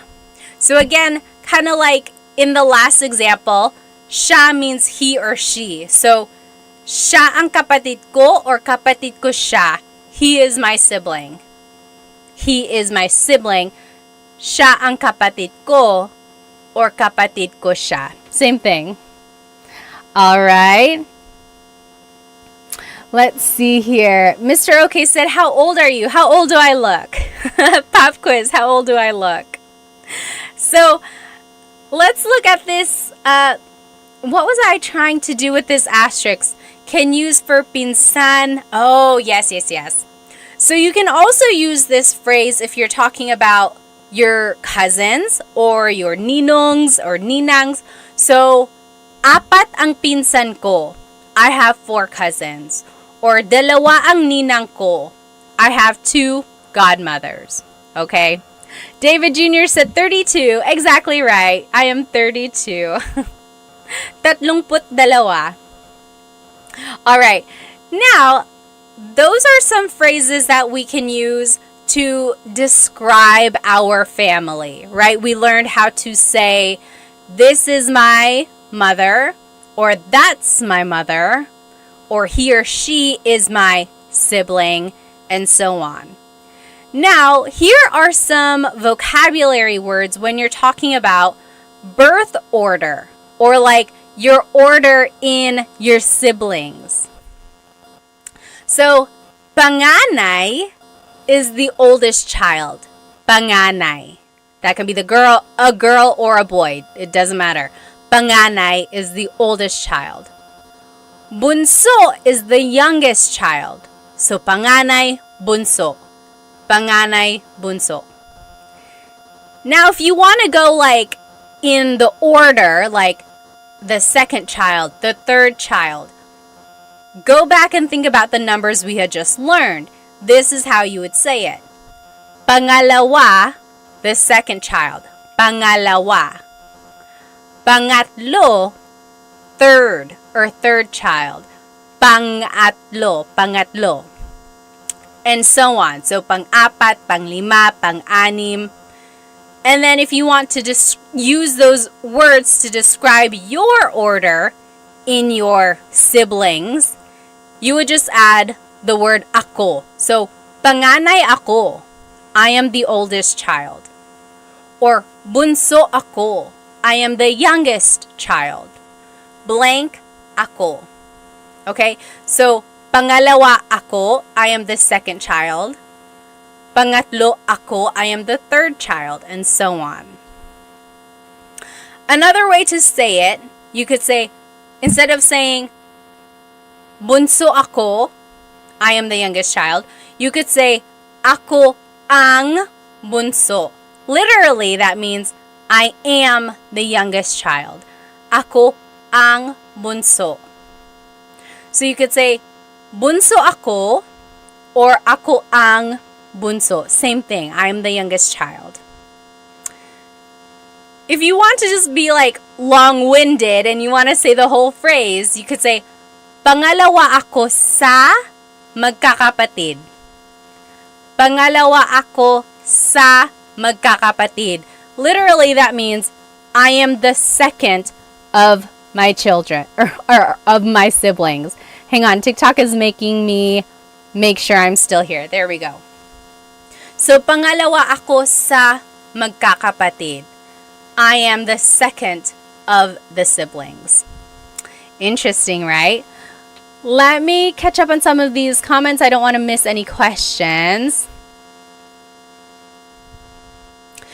Jeff said, di ba po kailangan ng plural marker mga?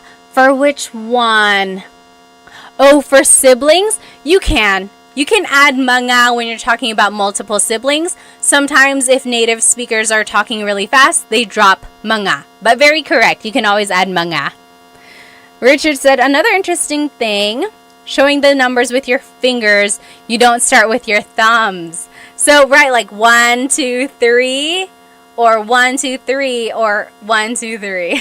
That's very cultural, right? Depending on where you're from. Let me catch up on any comments from Instagram here. Oh, okay. What the F said, I can understand the Tagalog and Ilocano, but I cannot speak either or write it. So that's what I call receptive bilingualism, right? You can understand, but it's hard for you to use it to like speak or to write. Very interesting. I always say, if you can do that, if you can understand, then you are halfway there, right? You're halfway there. You can understand. Now you just have to kind of rewire your brain to be able to produce the grammar and the vocab that you know. It's not going to be easy, but rely on the fact that you already have knowledge in there. I know you can do it. You can do it. All right. Let's see. Nita Knapp said, do you speak Kapampangan? No, I do not. My family is from Bicol, so if anything, I would have learned Bicolano, but I don't know Bicolano. Why do you add mag in front of kapatid? Oh, interesting. Aiden said, why do you add mag in front of kapatid? So take a look at this phrase. Pangalawa ako sa magkakapatid. Magkakapatid. The root word here is kapatid, right? Sibling. When you add magkakapatid, when you add that prefix, that is saying, I am the second of the siblings. It's turning it into, I'm trying to figure out, is it turning it into like a noun? The noun is the group of siblings. So it's like the noun of being in a sibling group. If that makes sense. Or is it an adjective? Magkakapatid. I think it's an adjective, you guys. It's the description of being siblings with each other. What I want you to get from this is focus on the root word, right? Kapatid. And then use context clues to kind of figure out what the rest is saying. But you are very good at catching this prefix here. And now that you kind of know that it's used in this way, keep an eye out for other patterns like that. Okay, so now you know that the word can be rearranged like this to describe the group of siblings. Another use of this is magkakaibigan. Magkakaibigan. Same idea. That means the group of friends. Magkakaibigan tayo. We are all a group of friends. So it's the same idea, right? Magkakapatid sila. They are all siblings. magkakaibigan tayo. We are all friends. All right. Esteban said, "Are you still in the Philippines?" No, I'm here in the US. I'm here over here in I'm here in North Carolina. Superflative. Is that what it is? Superflative? Oh, Nair Grease said, "I love your YouTube channel. You explain stuff very easily. Salamat." Oh, yes. Learning Tagalog grammar can be very difficult. Okay. Let's keep going. Mari said, "Where in North Carolina?" I'm in South Carolina. I'm here in the Raleigh area. All right. Now, just a couple more phrases. These are phrases that you can use with your family. So we learned phrases that you can use about your family, right? If you're describing them. Now here are phrases you can use with your family. For example, nasaan si blank? Where is blank? Nasaan si nanay? Where is mother? Nasaan si ate? Where is older sister? Nasaan si tito? Where is uncle? So nasaan si blank. Remember, anytime we use that word si, we are indicating a person is coming after that word, right? So si is the part of speech in Tagalog that is used to indicate a person coming after.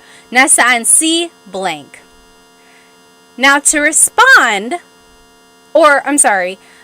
another way to ask is, nasaan ang blank mo? That means, where is your blank? For example, nasaan ang lola mo? Where is your grandmother? Nasaan ang lola mo? Where is your grandmother? Or nasaan ang pinsan mo? Where is your cousin? Nasaan ang asawa mo? Where is your husband or wife? Now, to be respectful, don't forget to add po, and it would be, nasaan po si blank. So if you're talking to your grandparents, you could say, nasaan po si nanay? Where's mom? Where's nanay? Nasaan po si blank? Now, to respond, you would simply use this phrase, nasa blank siya. He or she is at blank. So, nasa trabaho siya. He or she is at work. Nasa tindahan siya. He or she is at the store. Nasa blank siya. Or to be specific, again, you can use that word si. It would be, nasa trabaho si ate. Ate is at work. Nasa trabaho si ate. Okay? And then, to be respectful, add po. So, nasa trabaho po siya. Nasa trabaho po siya. So, again, to ask where someone is, it was, nasaan si blank? And then to respond, nasa blank siya. Okay? Very interesting there. And if you want to ask what someone is doing, it would be, anong ginagawa ng blank mo? What is your blank doing? So, anong ginagawa ng tatay mo? What is your father doing? Anong ginagawa ng kuya mo? What is your older brother doing? And then, if you want to kind of be specific, anong ginagawa ni tatay? What is father doing? So you're dropping the your, right? So anong ginagawa ng tatay mo versus anong ginagawa ni tatay? Both asking what is father doing versus what is your father doing. And then don't forget to add po to be respectful. Ano po ang ginagawa ni tatay? Ano po ang ginagawa ni tatay? So I always get asked, like, where does po go in a phrase? Usually, po is the second word. So, ano po ang ginagawa ni tatay? Saan po si nanay? When in doubt, you can always add po to the end and it will work.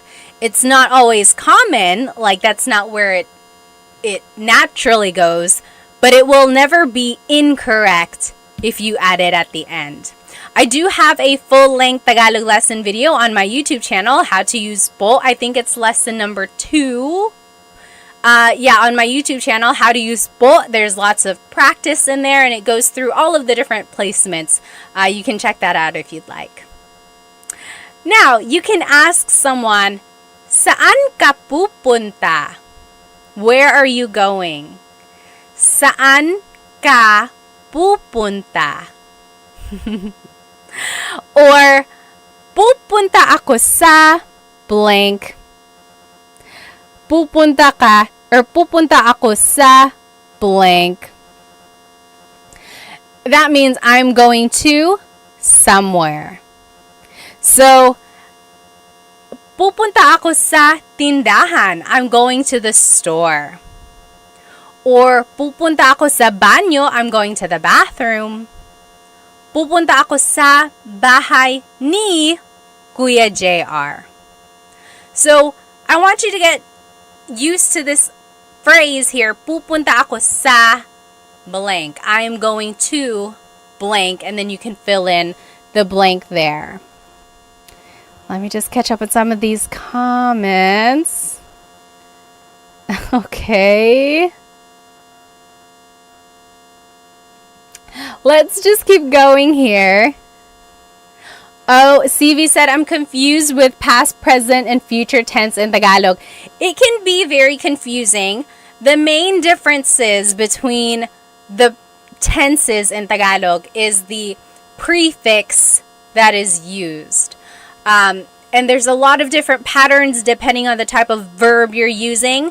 Again, I have another full-length Tagalog lesson on present tense conjugation, and then another full-length Tagalog lesson on my YouTube channel for past and future tense. And it breaks down how to conjugate the verbs in different tenses depending on their verb types. It can get tricky, but with some practice, I think you can kind of see the differences.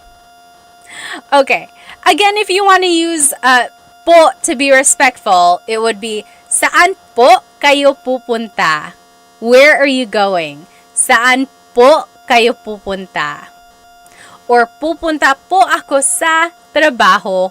I'm going to work. Pupunta po ako sa trabaho.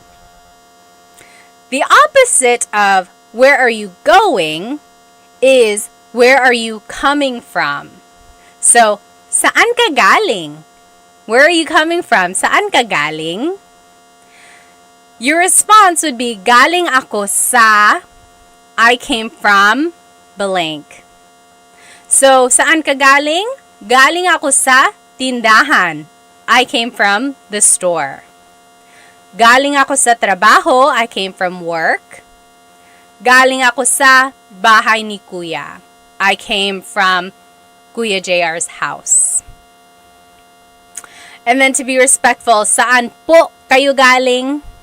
Galing po ako sa blank.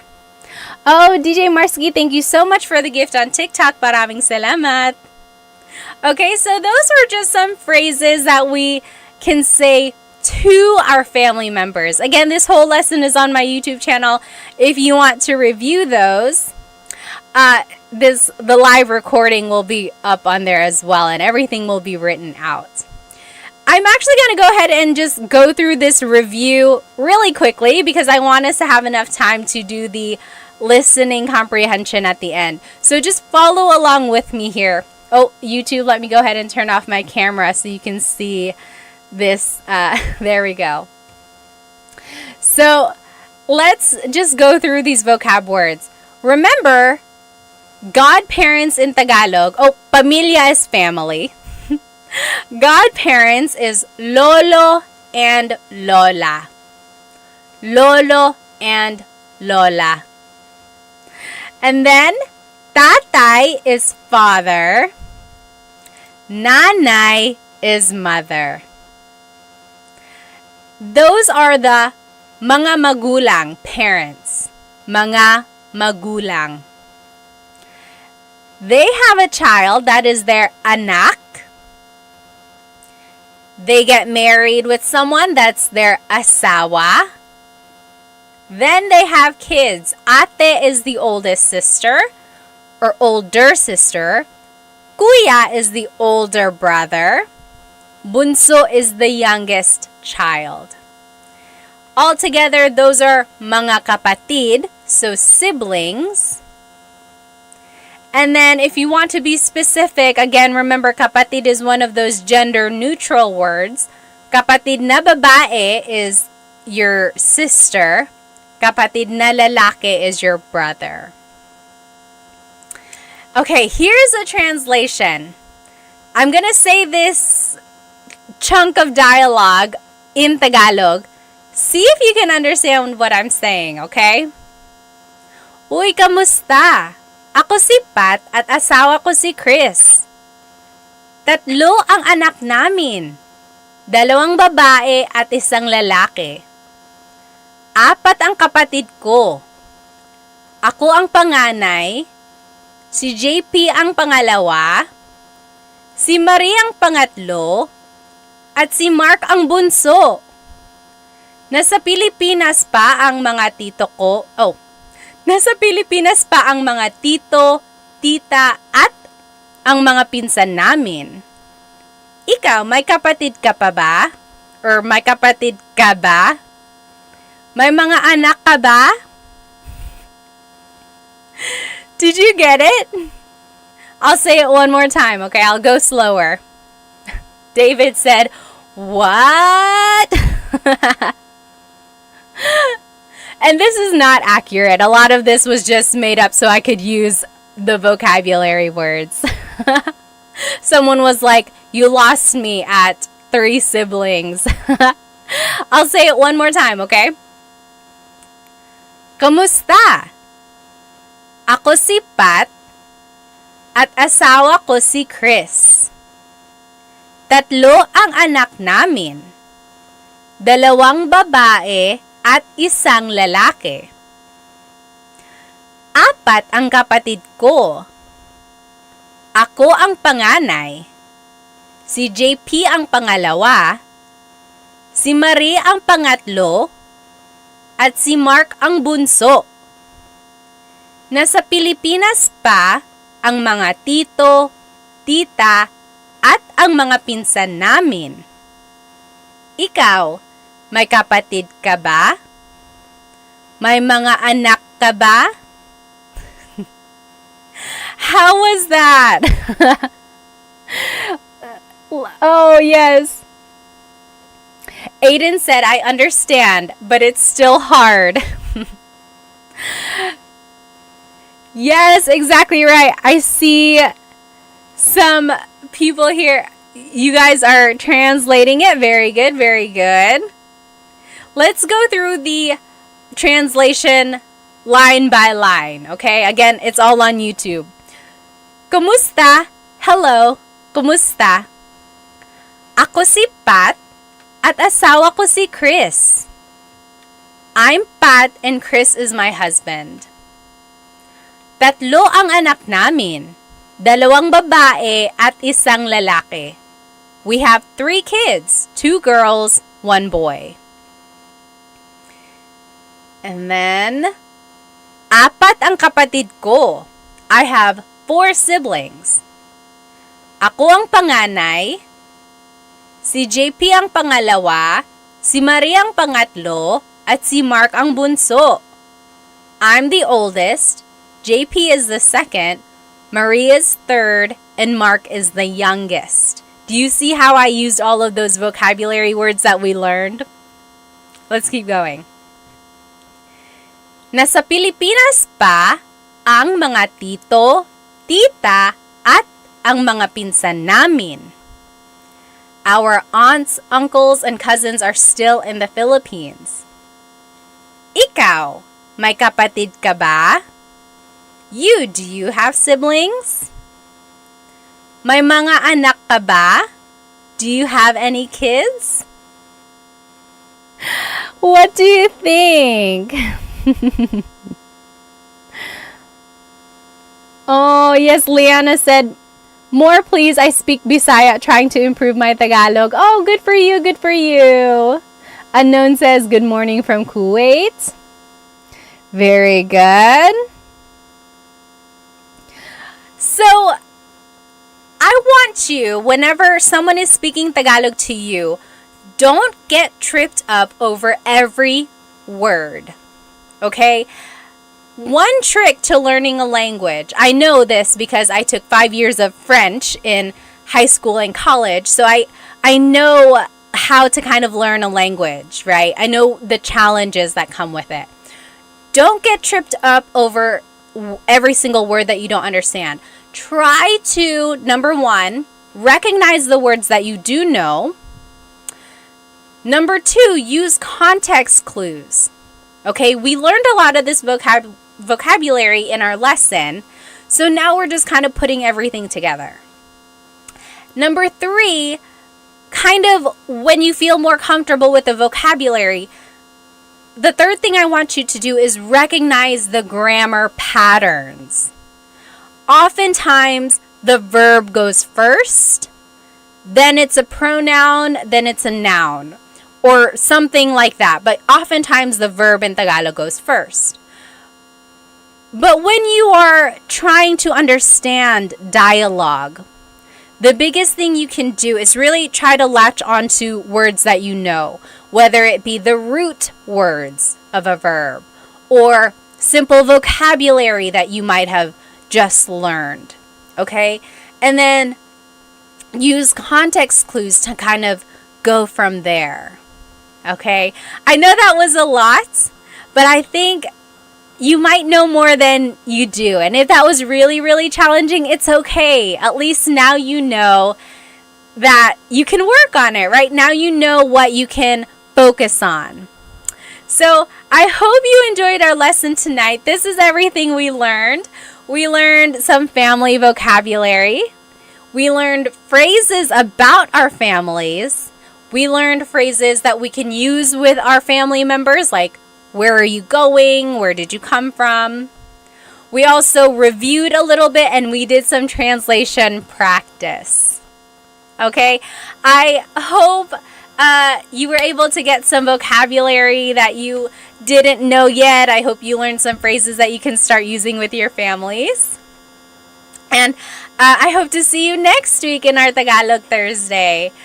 So, I hope you have a good rest of your night. I don't want to keep you any longer. Maraming salamat. Thank you so much for joining me. Have a good night.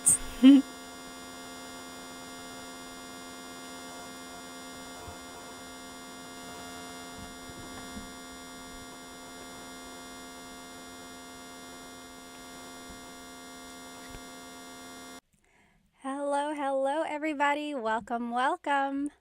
Welcome to Tagalog Thursday.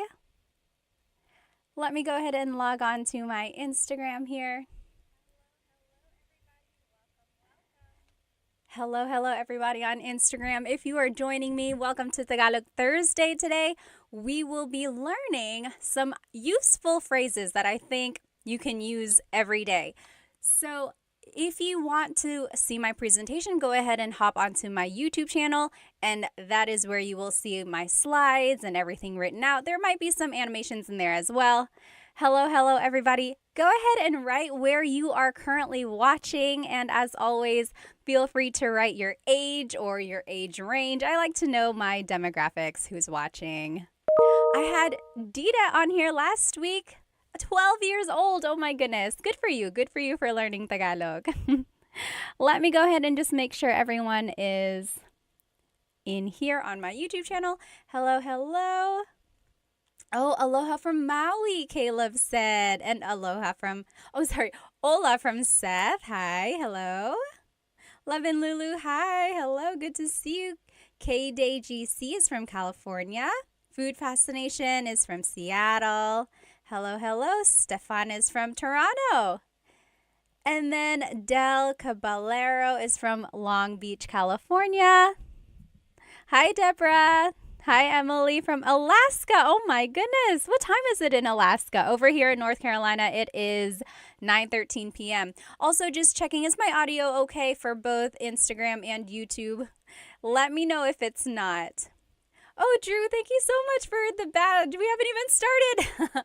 If you enjoy anything from these lessons, from the lesson that I'm teaching tonight, please feel free to send me a super chat on YouTube or a badge on Instagram. Thank you so much. Any donation really helps me support Filipino businesses. By the way, my earrings tonight are from bling.co. If you can see them, they're handmade polymer clay earrings, and they have the Filipino sun on them.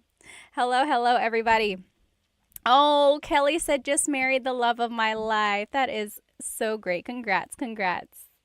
All right, let's go ahead and get started here. So again, this whole lesson is on my YouTube channel, and the recording will be on YouTube as well. So if you happen to not catch it, or if you want to rewatch it later, it will be here on my YouTube channel.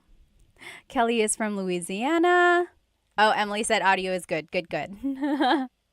All right.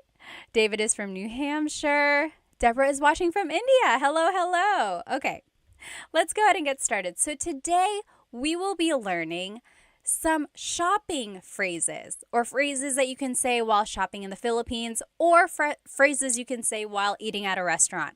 However, a lot of these phrases will also work in different contexts. So I want you to take a note of them, even if you're not shopping in the Philippines or eating at a restaurant in the Philippines anytime soon. You'll see that a lot of them can be used in other contexts. So let's take a look at these. Hello.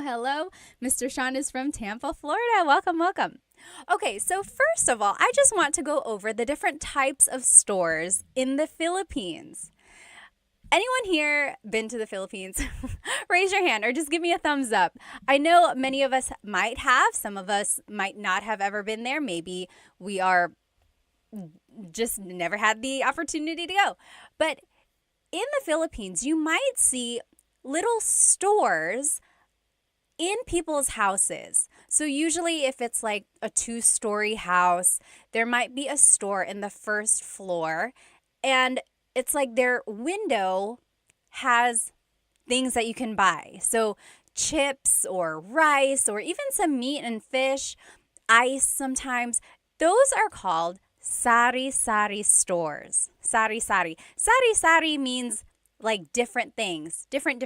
Because you can buy a lot of different things. So in my picture here, you'll see that you can buy rice, you can buy chips. It's like a really true definition of a convenience store. Maybe you can't go to an actual store, so you just want to walk down the street and you notice that your neighbor has things that you might need. So that is where you can buy things if you're kind of in a pinch. That's called a sari-sari store. Next, there's the palengke. Palengke. This is like an open market, sometimes called a wet market. And you can buy meats, vegetables, but really you can buy anything here. School supplies, clothes, household items. And the thing about the palengke is that some people might consider it not as clean as a grocery store, because they are just there chopping up the meat, preparing the vegetables, weighing it right there. So it's not quite the same as a grocery store because everything is open. Another thing about the palengke is that they are open very, very early, like before dawn. They are hustling and bustling, getting their stalls ready. And then they're usually closed, or like activity isn't as busy in the afternoons. Whereas in the grocery store, they are open all day long, usually pretty busy. After people go, get off from work, they'll probably go there. So that's the difference between a palengke and like a grocery store. And then one more thing here, the Divisoria. Has anyone ever shopped at a Divisoria? So I love shopping at the Divisoria because they are known for very cheap products. Not cheap like poor quality, although some of it might be, but cheap as in very affordable. So if you want to get a good deal, this is where you would go, the Divisoria. And this is usually in like really busy areas. The Divisoria that I'm thinking of is in Manila, and Some people might say it's a little sketchy. Just make sure you are aware of your surroundings when you are shopping in these places because everyone is trying to get a good deal, right? So it can get kind of crowded. And an interesting thing about the divisoria, literally in Spanish, the divisoria means like the dividing line. And it got that name because back in the day when the Spanish colonizers were there, there was this city called Intramuros, literally meaning like the gated city. That's where government officials were. This was like where the elite lived, Intramuros. Right outside of Intramuros was where the Chinese immigrants were. They were kind of segregated. So this dividing line, the divisoria, was dividing the wealthy Spanish from the Chinese immigrants who were kind of segregated. And then it got this reputation of having these affordable products from the Chinese merchants who were able to sell these goods for such a cheap price. And so from then on, this area has been known to sell these very affordable things. I think that's so interesting. I love history. I love Filipino things. Let me just catch up on some of these comments here. Hello, hello. Oh, Love and Lulu said, in Pampanga, there's a lot of pickpocketers. I think in any big city, yes, Manila, even Cebu City, you just got to be aware of your surroundings. Yes, very good. Oh, Rua said, I love your content. I'm from Japan. Hello, hello. Welcome, welcome. All right, let me check over here on YouTube. Oh, Belle said, going soon, going to the Philippines. Oh, very good. Oh, Lost in the Philippines says, I am in Manila right now. Well, have fun, have fun. All right. A lot of people are planning to go soon. Oh, hi, Dita. There you are. Good to see you. Okay. Yes, so here are the different types of stores. So sari-sari, palengke, divisoria. These are known for like places where you can haggle the price. So if you are good at maybe bartering or like asking for a lower price, these are the places to go for that. However, if you go to like a mall, those prices are pretty set in stone, right? You can't really haggle a price tag at the mall. And the picture here on my YouTube channel, if you are looking with me, this is the Mall of Asia. Raise your hand if you've been to the Mall of Asia before. At one point, it was the biggest mall in Asia, but I think last I saw, there are bigger malls now, I think in other countries, but it's still the biggest mall in the Philippines. There's a skating rink, there's like places to watch shows and things like that, and there are lots and lots of floors up there. If you have been there, what is your favorite part of the Mall of Asia? I haven't been there in a very long time. I think one of my favorite things about the Mall of Asia is the surrounding, like it's surrounded by water and you can get a lot of good pictures over there. All right, so that's the mall. That is another place you can go shopping. And then lastly, nowadays, people can go shopping online. So online selling, I don't know if you've ever seen them. It's much like here in America, or if you're just scrolling through your TikTok, a lot of people will sell things online. They'll just hold up the product and then whoever says mine in the comments, that will go to them. So those are just some different stores in the Philippines. Okay, awesome. Corner is from North Carolina. Welcome, welcome. Are we neighbors? You must be in my backyard. Yes. Frank said, amazing that they have a skating rink inside of the Mall of Asia. Oh, yes. Oh, TMD Texas says, Mall of Asia fireworks. I don't think I've seen the fireworks at Mall of Asia. Yes. The great Chadsby said MOA. That's what they call it, Mall of Asia, MOA. Very good, very good. Okay, so let's jump into these phrases now. So if you are shopping, oh my goodness. I don't know why I have this filter on my Instagram. If you're looking at me, I have dog ears. I don't know how to undo that. So it's going to have to stay like that. I'm sorry. If anyone knows how to turn off this dog filter on Insta, let me know. Anyway, we're going to keep going. So here are some phrases that you can use while shopping. So an employee might come up to you or they might ask, ano po ang gusto nyo? Ano po ang gusto nyo? So ano means what, Po is a sign of respect. Ang means is, or sometimes it's an article. Gusto means to want or like, but in this case, it means to want. Nyo is referring to you. So, ano po ang gusto nyo? What do you want? That is something they might ask you when you enter a store. Yes, very good. And then to reply, you can say, pabili ng blank. Can I please buy blank? Pabili ng blank. When you're listening to Tagalog, this is one of my biggest tips for anyone who is like very beginner, still trying to get an understanding of Tagalog. Listen for root words. Okay, so let's take a look at pabili ng blank. The root word here is bili. Bili means to buy. Pabili, the prefix pa, is turning it into like a question. Can I please buy? Pabili ng blank. Can I please buy? So here's some things you might ask for. Pabili ng tubig, water, tubig. Pabili ng yellow, ice, yellow. And then pabili ng chocolate, chocolate, chocolate. So pabili ng blank. Ng means some or a thing. Can I please buy some water? Can I please buy some ice? And so on. Okay? Now, if you want to be specific, you can add an amount or like a number. So, pabili ng dalawang tubig. Can I please buy 2 waters? Pabili ng dalawang tubig. So, let's just take a look at some of these numbers. Isa, 1, isa. Dalawa, 2, dalawa. Tatlo, 3, tatlo. Apat, 4, apat. Lima, 5, lima. Anim, 6, anim. Pito, 7, pito. Walo, 8, walo. Siyam, 9, siyam. Sampu, 10, sampu. So say those with me one more time. Isa, dalawa, tatlo. Isa, dalawa, tatlo. Apat, lima, anim. Apat, lima, anim. Pito, walo, siyam, sampu. Pito, walo, siyam, sampu. So that's 1 through 10 in Tagalog.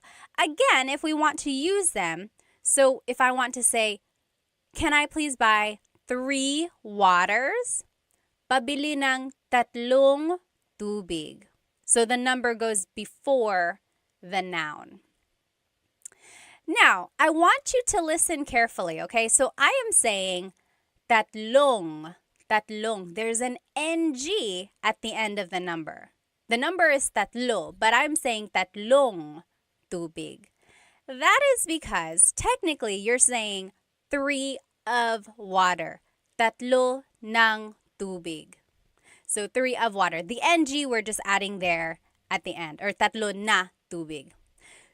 And you only add this NG if the number ends in a vowel. So pabili ng isang tubig, pabili ng dalawang tubig. So both of those end with a vowel, so we're adding the NG. If the number ends in a consonant, we don't add NG, we add the word na. Take a listen. Pabili ng 4 na tubig. Can I please buy 4 waters? Pabili ng 6 na tubig. Can I please buy 6 waters? So that's the difference there. You can make the contraction if the number ends in a vowel. Dalawang tubig, tatlong tubig. If the number ends in a consonant, then you add the word na. 6 na tubig, siyam na tubig. Okay? So that's just a little side note. You could always say the number in English. Pabili ng tubig, how many? 6. 6 po. They'll get the idea. Okay? But if you want to practice your numbers, that's a good chance to do it. Okay. Now, let me see. Oh, Ben said the audio is completely out of sync on Instagram. Is that, like, if I'm speaking, Can you not hear? Is it like really lagged? Also, gosh, these headphones or these dog ears are so annoying. I don't know how to turn it off. I'm sorry. Any questions?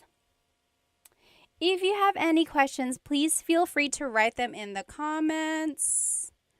Okay. Okay. Okay.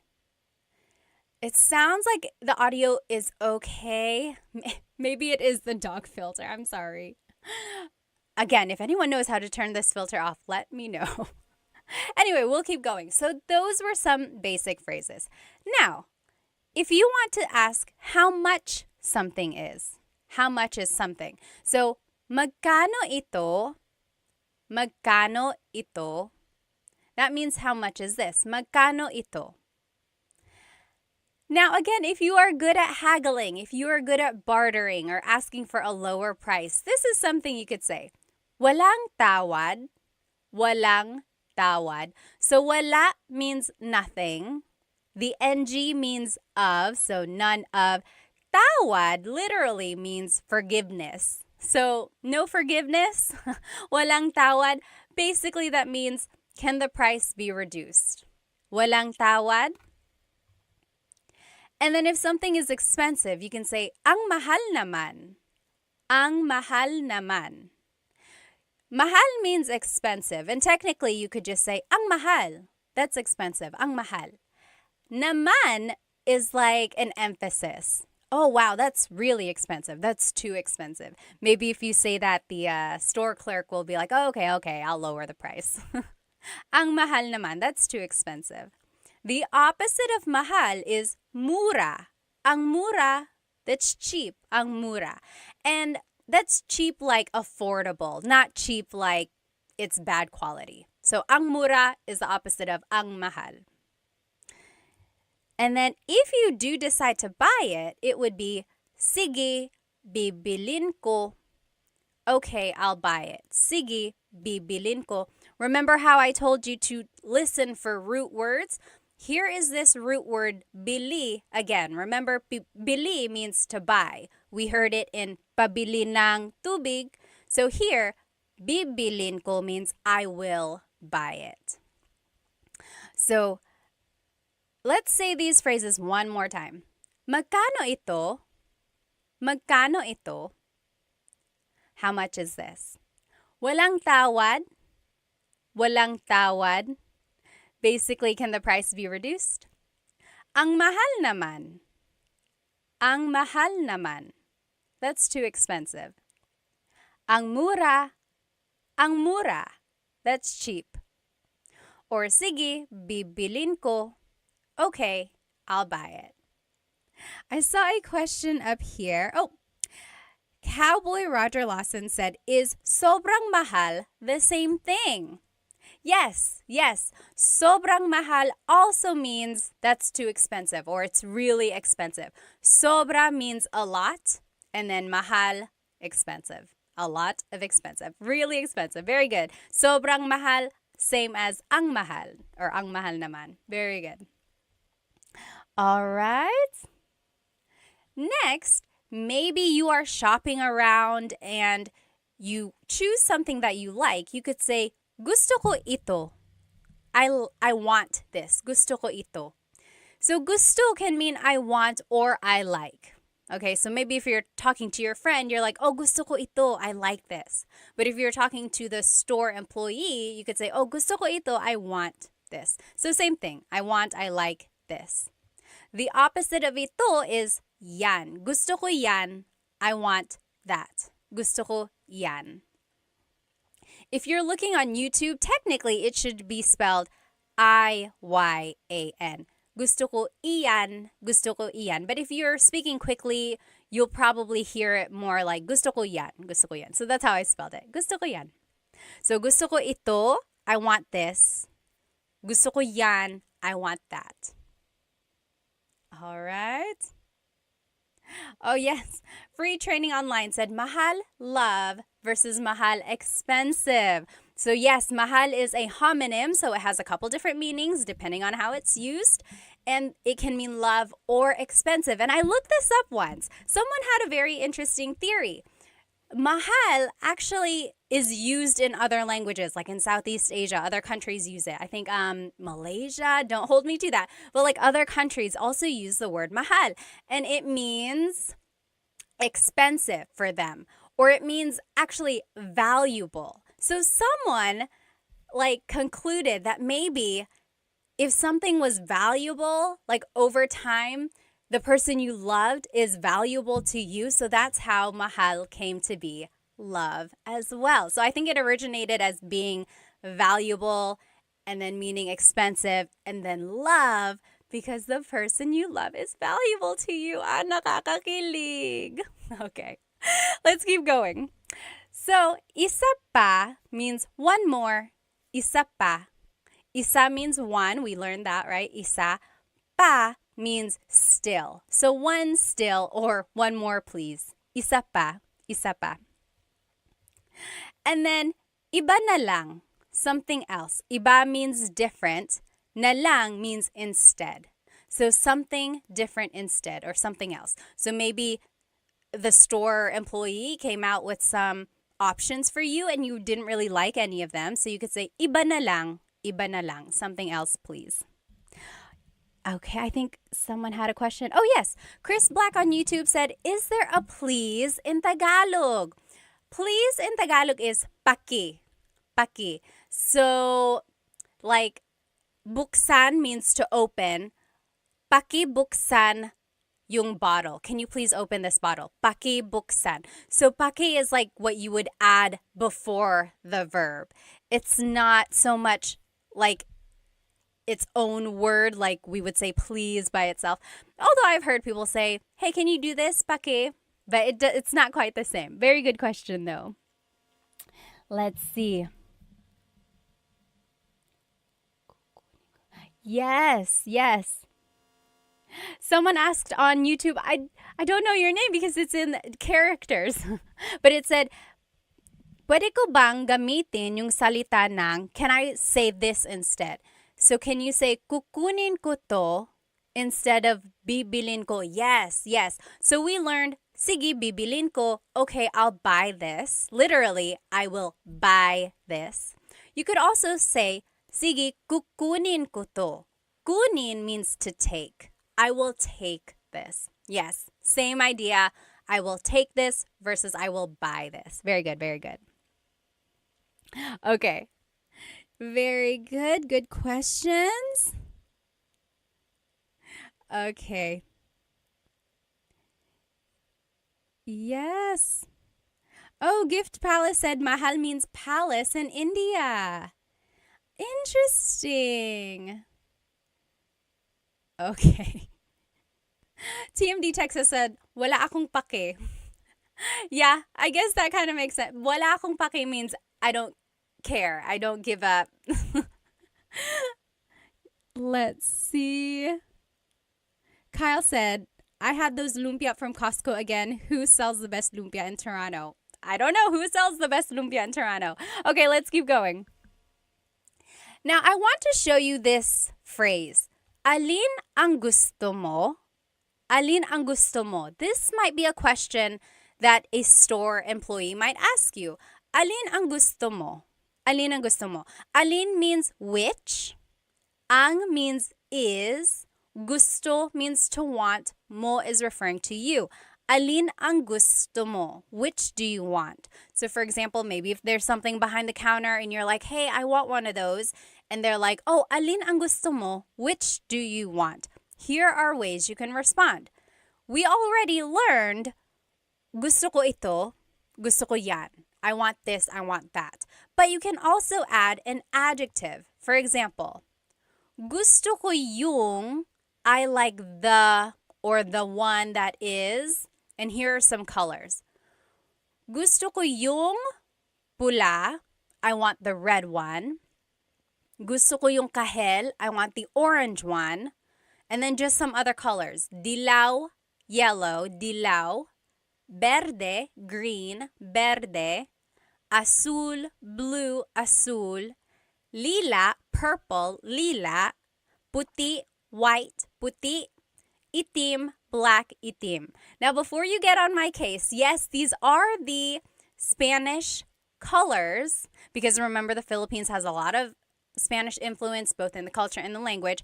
There are true Tagalog colors like for verde and azul, but most commonly they would just say the Spanish color. And I want you to sound natural, right? I want you to sound like you know what you're talking about.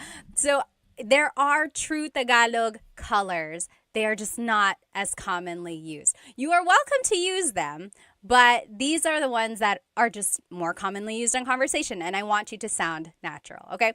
So again, this is the phrase or the sentence structure you could use if you want to say, oh, I want the red one. I want the blue one. Which one do you want? I want the white one.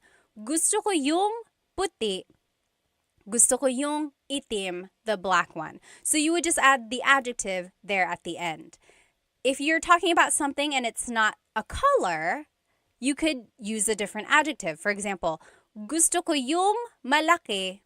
I want the big one. Gusto ko yung malaki. Malaki means big.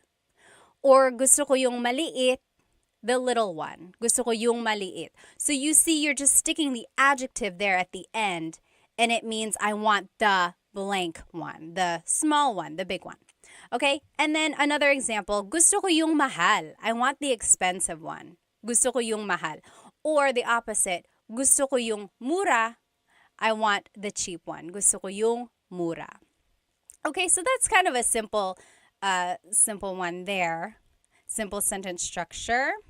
And then you could use this sentence structure for other things. Like if you're trying to decide on what you want to eat for dinner, you could say, oh, gusto ko yung adobo. I want the adobo that we had yesterday. Or gusto ko yung pansit. I want the pansit that you cooked. Okay? So gusto ko yung, I want the blank. Now, I always get asked in my classes, what is the difference between ang and yung? Because we learned gusto ko yung blank. Ang and yung both mean the. They are both articles. However, ang is usually used more in a general sense, whereas yung usually is used more for a specific thing. So, in our example, gusto ko yung puti. I want the white one. If someone said, gusto ko ang puti, it's like, I like the white one. Like, it's not as committal. I don't know. It's hard to explain. Here's one way to take a look at it. So, it's the dress versus the dress. There's the dress, that's ang. Then there's the dress, that's yung. So it's kind of like a different way to think about something. Okay. All right. Let's keep going here.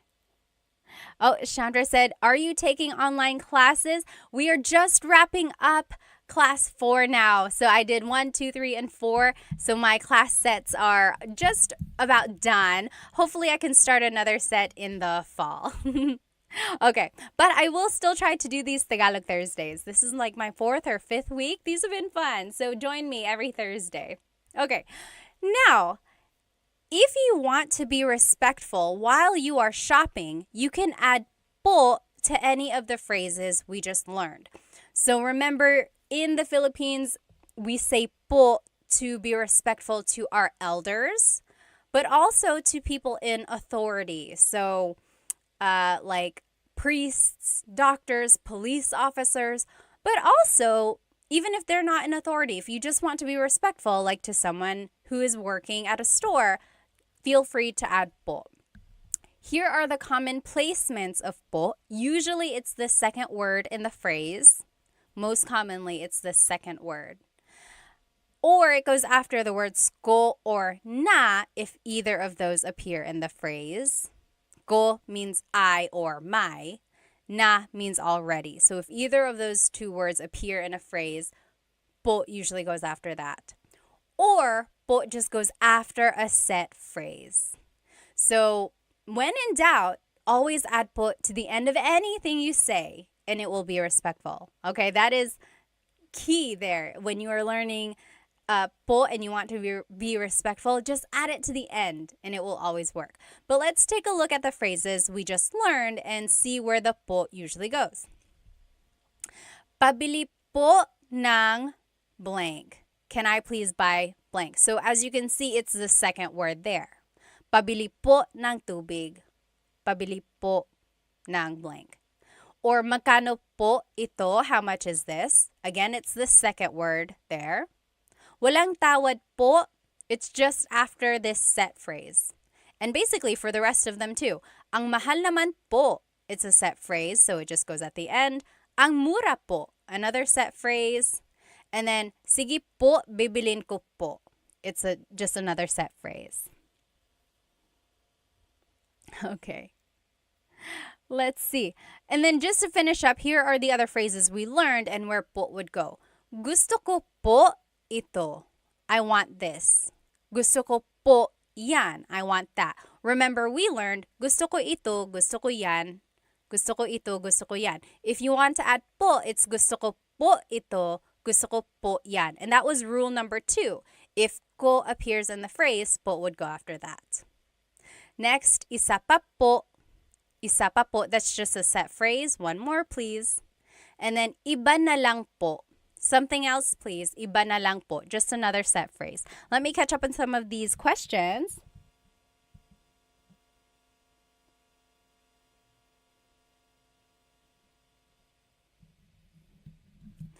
Yes. Let's see. Chris the Rhino said, isa pa din po.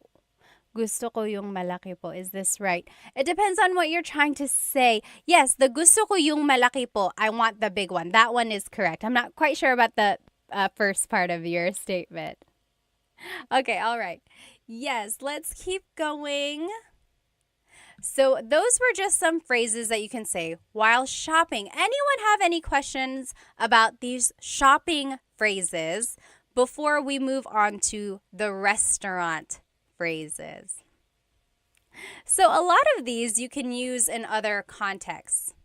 So like gusto ko ito, gusto ko yan. It doesn't only have to be about shopping, right? You could be talking about a book, or you could be talking about anything really, the show that you're watching or a song that you're listening to. Gusto ko ito, gusto ko yan.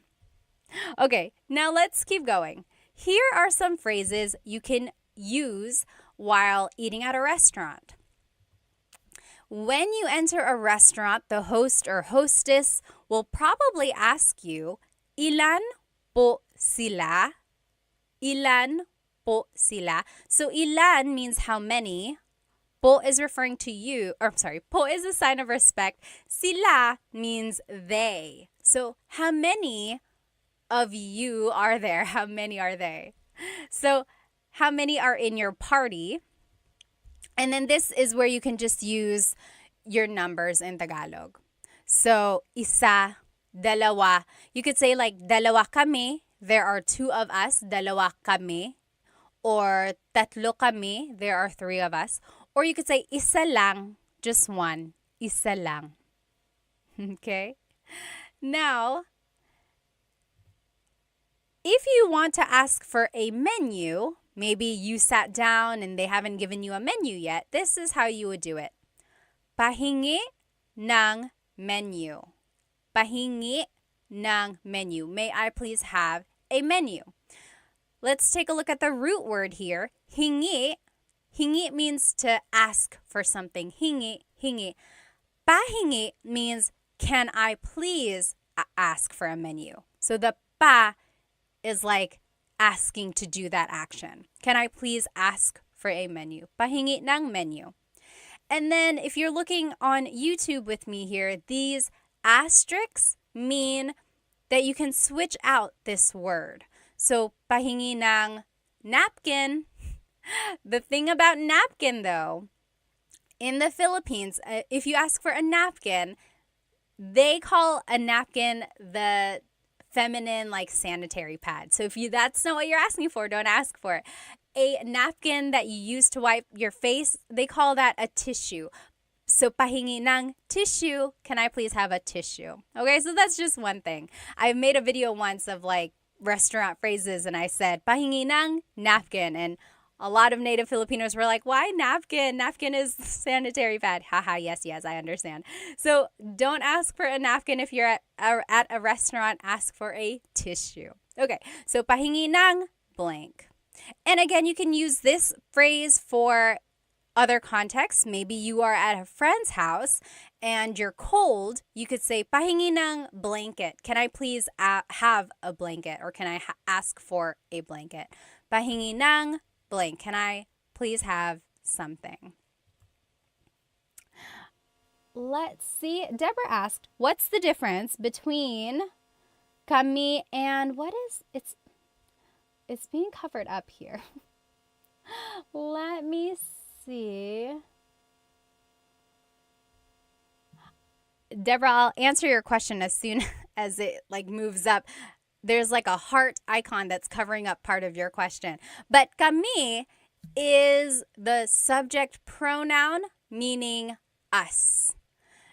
And there are other pronouns that mean us or we, but they are probably a different type. There's possessive pronouns, there's subject pronouns. Kami is us in the subject pronoun. Oh, I see. Deborah asked, what's the difference between lang and kami? So I said, isa lang, only one. Lang means only. Kami means us. So dalawa kami, there are two of us. So that's the difference, lang and kami. Oh, Tony asked, why did they say ilan po sila instead of ilan po nyo? Nyo is the possessive pronoun meaning your.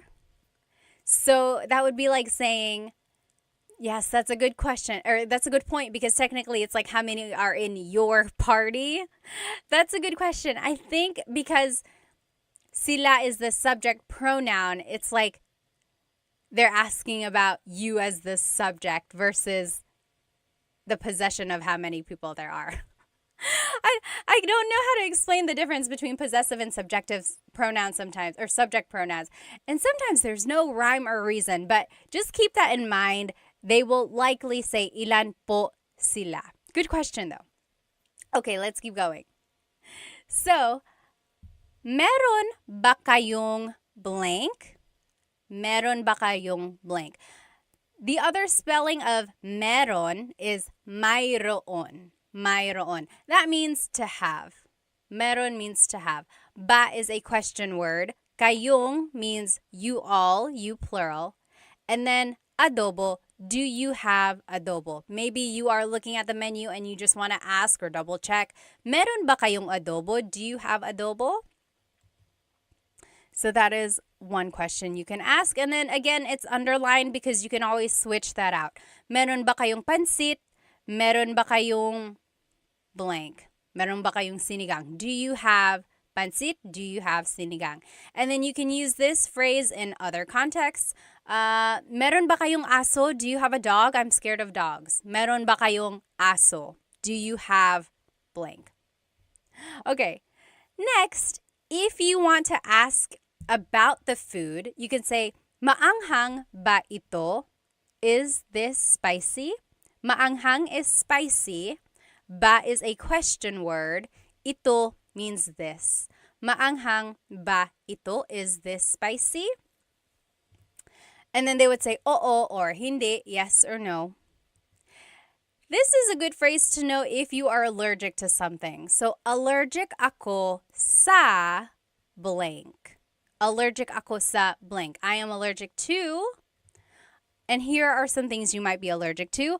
Allergic ako sa mani, peanuts. Allergic ako sa mani. Or allergic ako sa gatas, milk, gatas. Or allergic ako sa itlog, eggs, itlog. And feel free to fill in the blank with an English word. So, allergic ako sa garlic, allergic ako sa blank. And it doesn't only have to be food. It could be allergic ako sa pusa. I'm allergic to cats. Allergic ako sa blank. I am allergic to something. Next, maybe you are done reading the menu and the waiter comes over and says, "Ano po ang order nyo?" Ano po ang order nyo? Ano means what? Po is a sign of respect. Ang means is or are. Order is order. Nyo is referring to you. So what is your order or what would you like to order? Ano po ang order nyo? Ano po ang order nyo? Your response would just be, gusto ko ng blank. Gusto ko ng blank. I want blank. And if you want to add a couple different things, the word and in Tagalog is at. So let's take a look at these. Here are some things that you might order. So kanin is rice, kanin. Kape, coffee, kape. Tubig, water, tubig. Tsaa, tea, tsaa. Gulay, vegetables, gulay. And prutas, fruits, prutas. So if I were to ask you, ano po ang order nyo? What is your order? You could say, gusto ko ng kanin at gulay. I want some rice and vegetables. Or, gusto ko ng tsaa at kape. I want tea and coffee. Okay, so that's how you would kind of respond there. Let me just catch up here.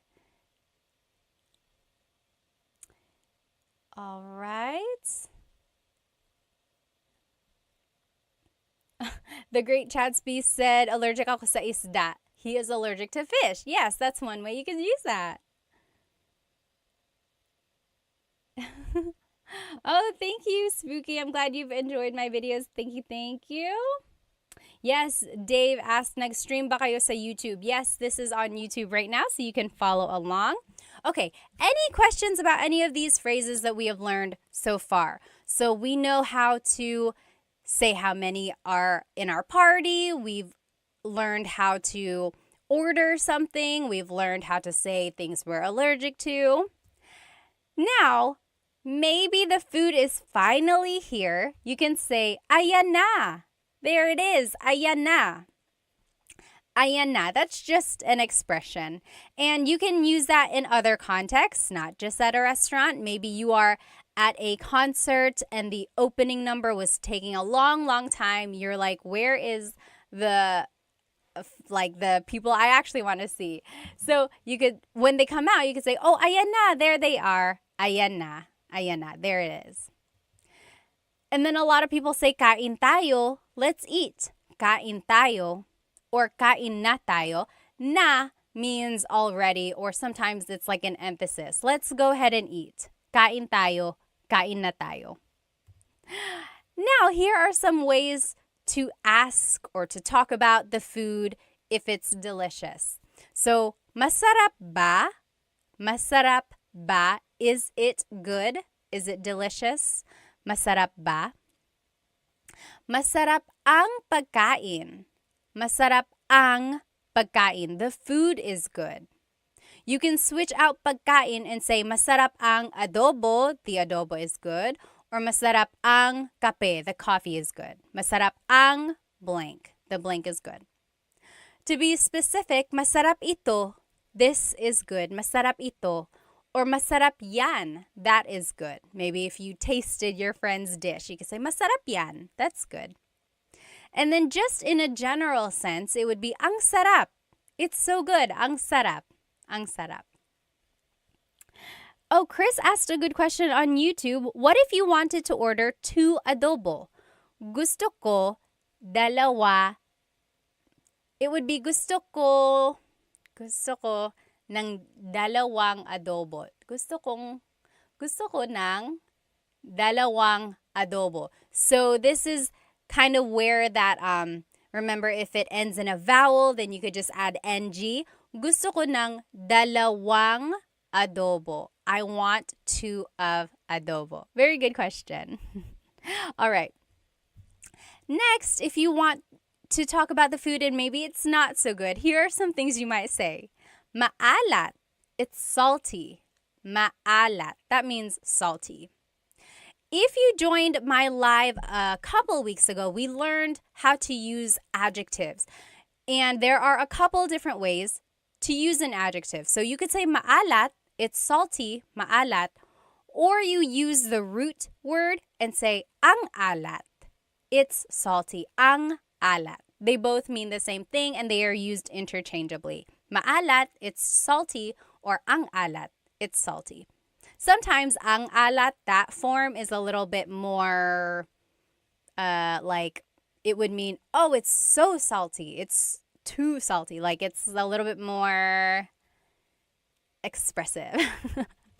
Or it's like really that thing. Next, matabang. That means tasteless or it needs more seasoning. Matabang, matabang. And then hindi masarap.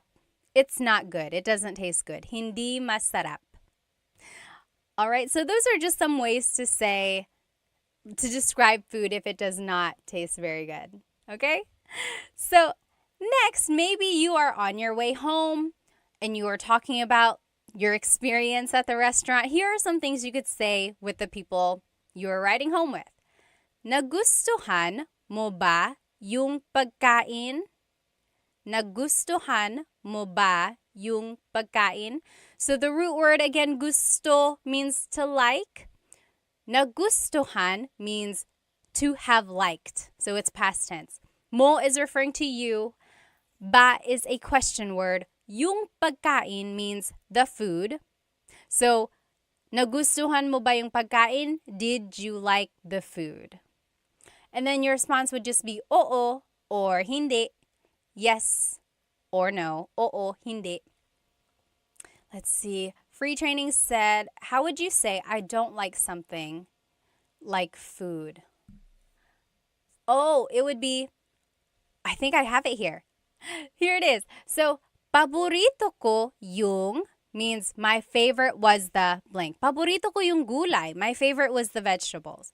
Or I didn't like, ayoko yung gulay. I didn't like.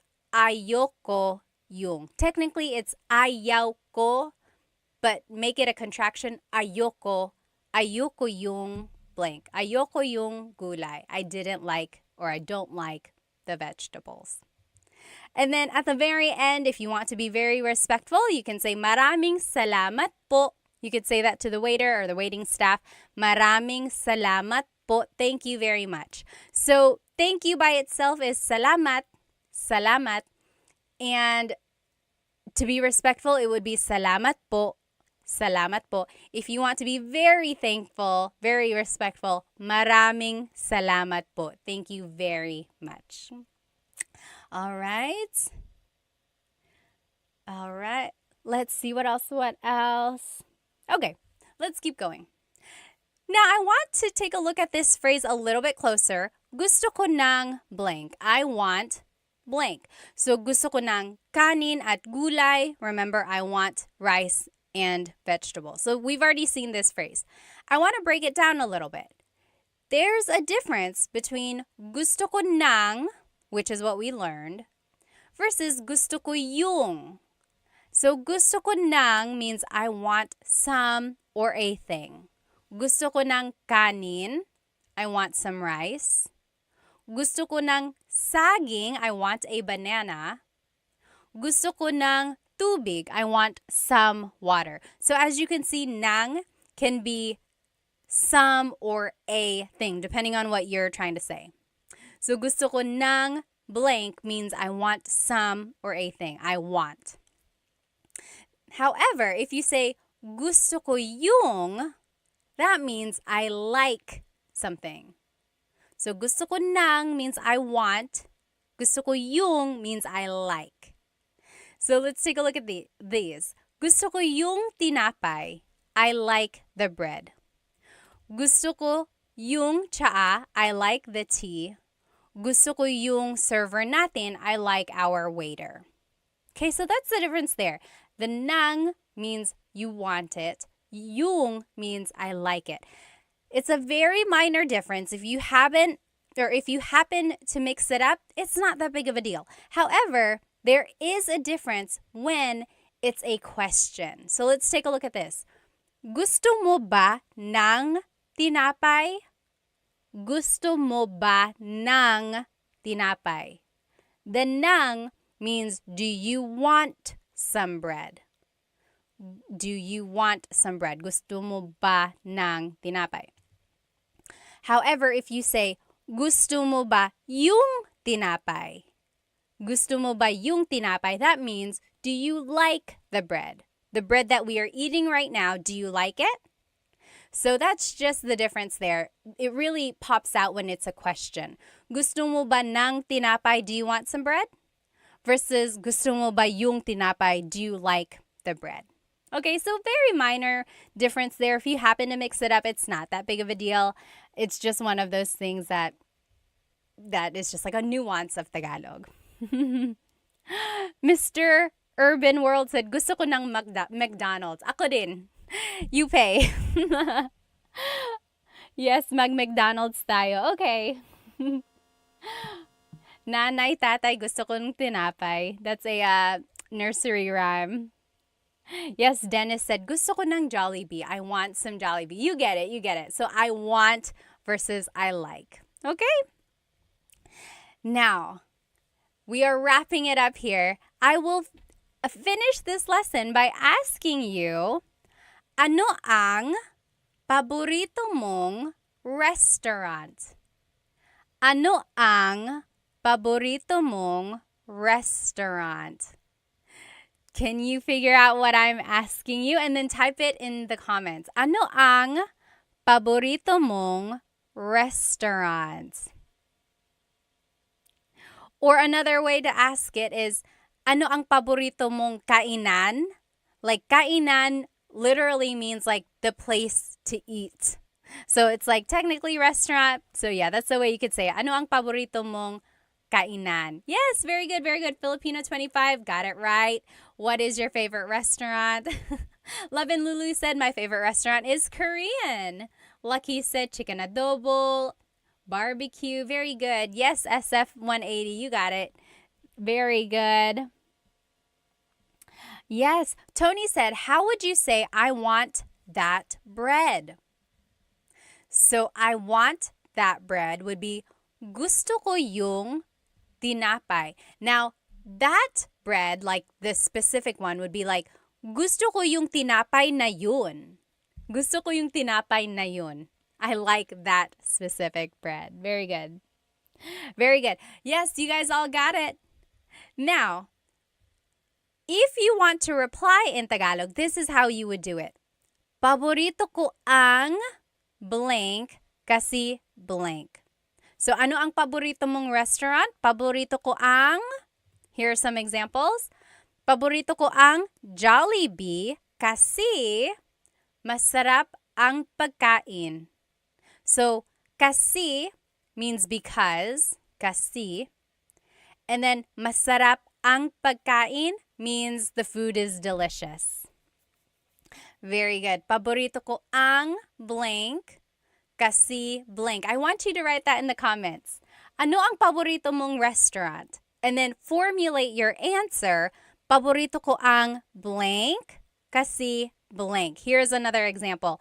Paborito ko ang McDo kasi mura lang. So my favorite is McDonald's because it's cheap. So that's just to show you the sentence structure here. Paborito ko ang blank kasi blank. My favorite is blank because blank. I'm just reading some comments here.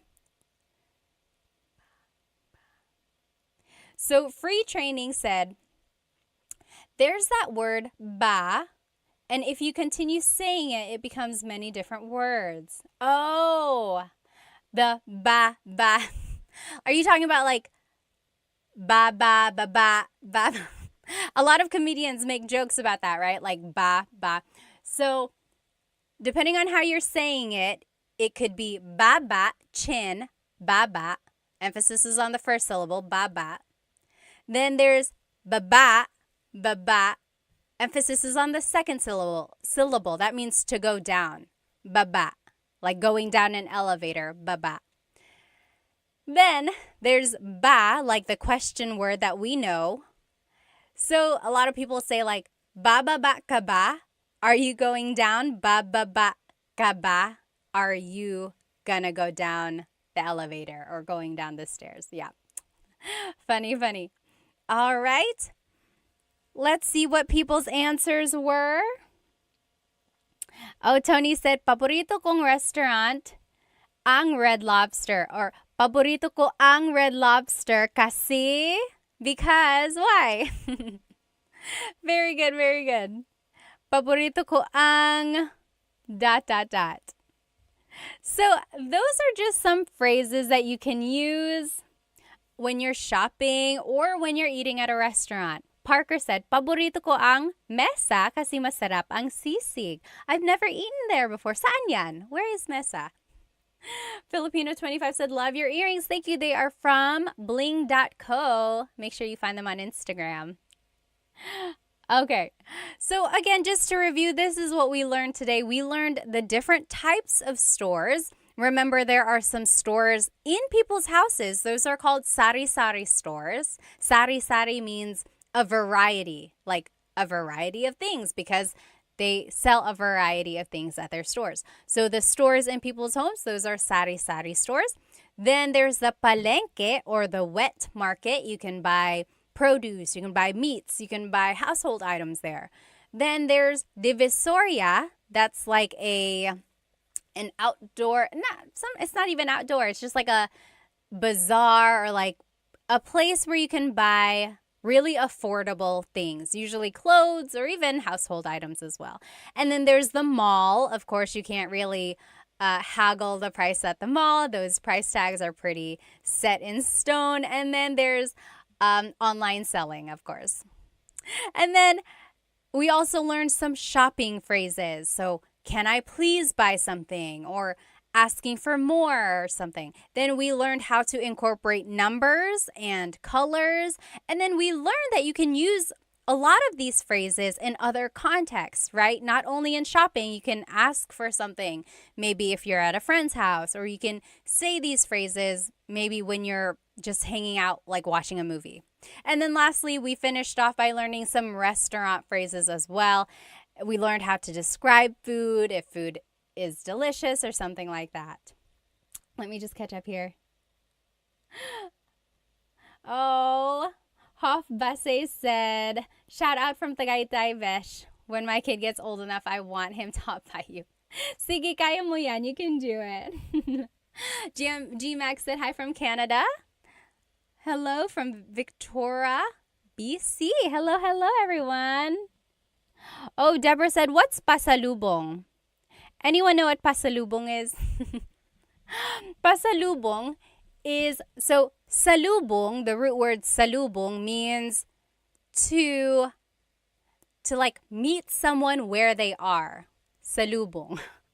Pasalubong is a souvenir usually brought by someone who has been away. So usually Filipinos who go back to the Philippines have a lot of pasalubong for their families. So chocolates, t-shirts, toys for kids, a lot of the things that they can't afford on their own, or things, just a way to show that you've been thinking of them. Or like if you just happen to go on a business trip, you might bring a pasalubong back for your family because you thought of them while you were away. That's a pasalubong. All right. Jackie said, hey from the Bay Area. Hello, hello. Alrighty. Yes, you meet them and give them a gift, Love and Lulu said. Well, I will see you next Tagalog Thursday. If you joined our lesson midway, I will be redoing this lesson sometime during the week. I like to do my lives twice, just in case anyone wasn't able to join. The recording will be on my YouTube, but I know people like to be in the chat and like ask their own questions. I wasn't able to do a repeat of last Thursday's, so I will do a repeat of that one too. So there will be 2 repeat lessons. Anyway, if you have any questions, please feel free to write them in the comments and then I will try to answer. Have a good rest of your night, everybody. Salamat!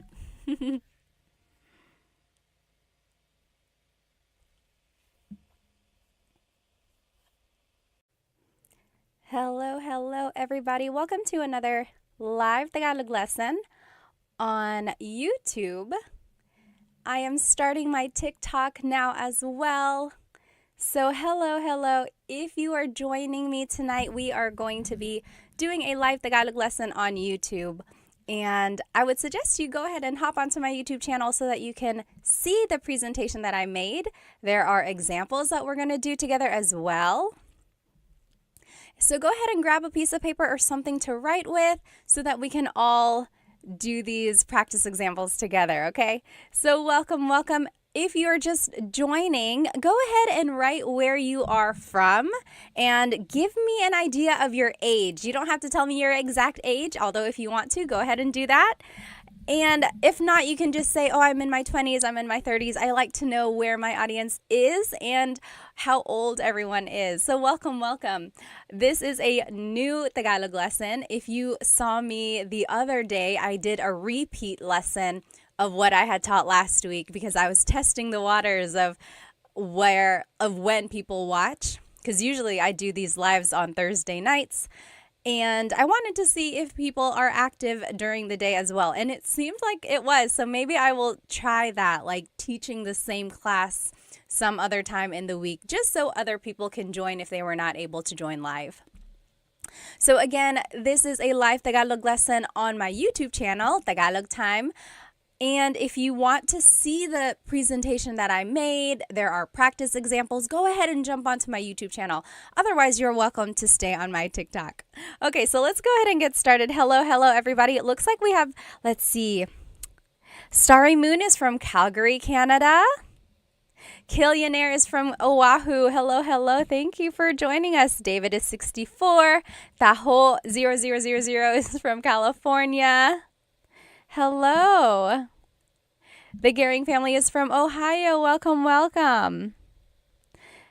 Let's see. We have someone from Pennsylvania. Kenna Morrow. Hello, hello. David is from Auckland.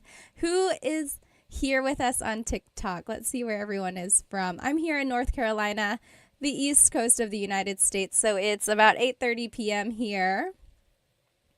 Oh, Hima, thank you so much for a gift. Thank you so much. If you enjoy anything that you learned tonight, please feel free to purchase a super chat on YouTube or a badge or one of the gifts on TikTok. They really help because it helps me support Filipino brands. As you can see, I'm wearing Filipino earrings. So again, I just love supporting Filipino companies. So any donation you give really helps. Let's see. Oh, user 488 is from LA. Hello, hello. Who else do we have?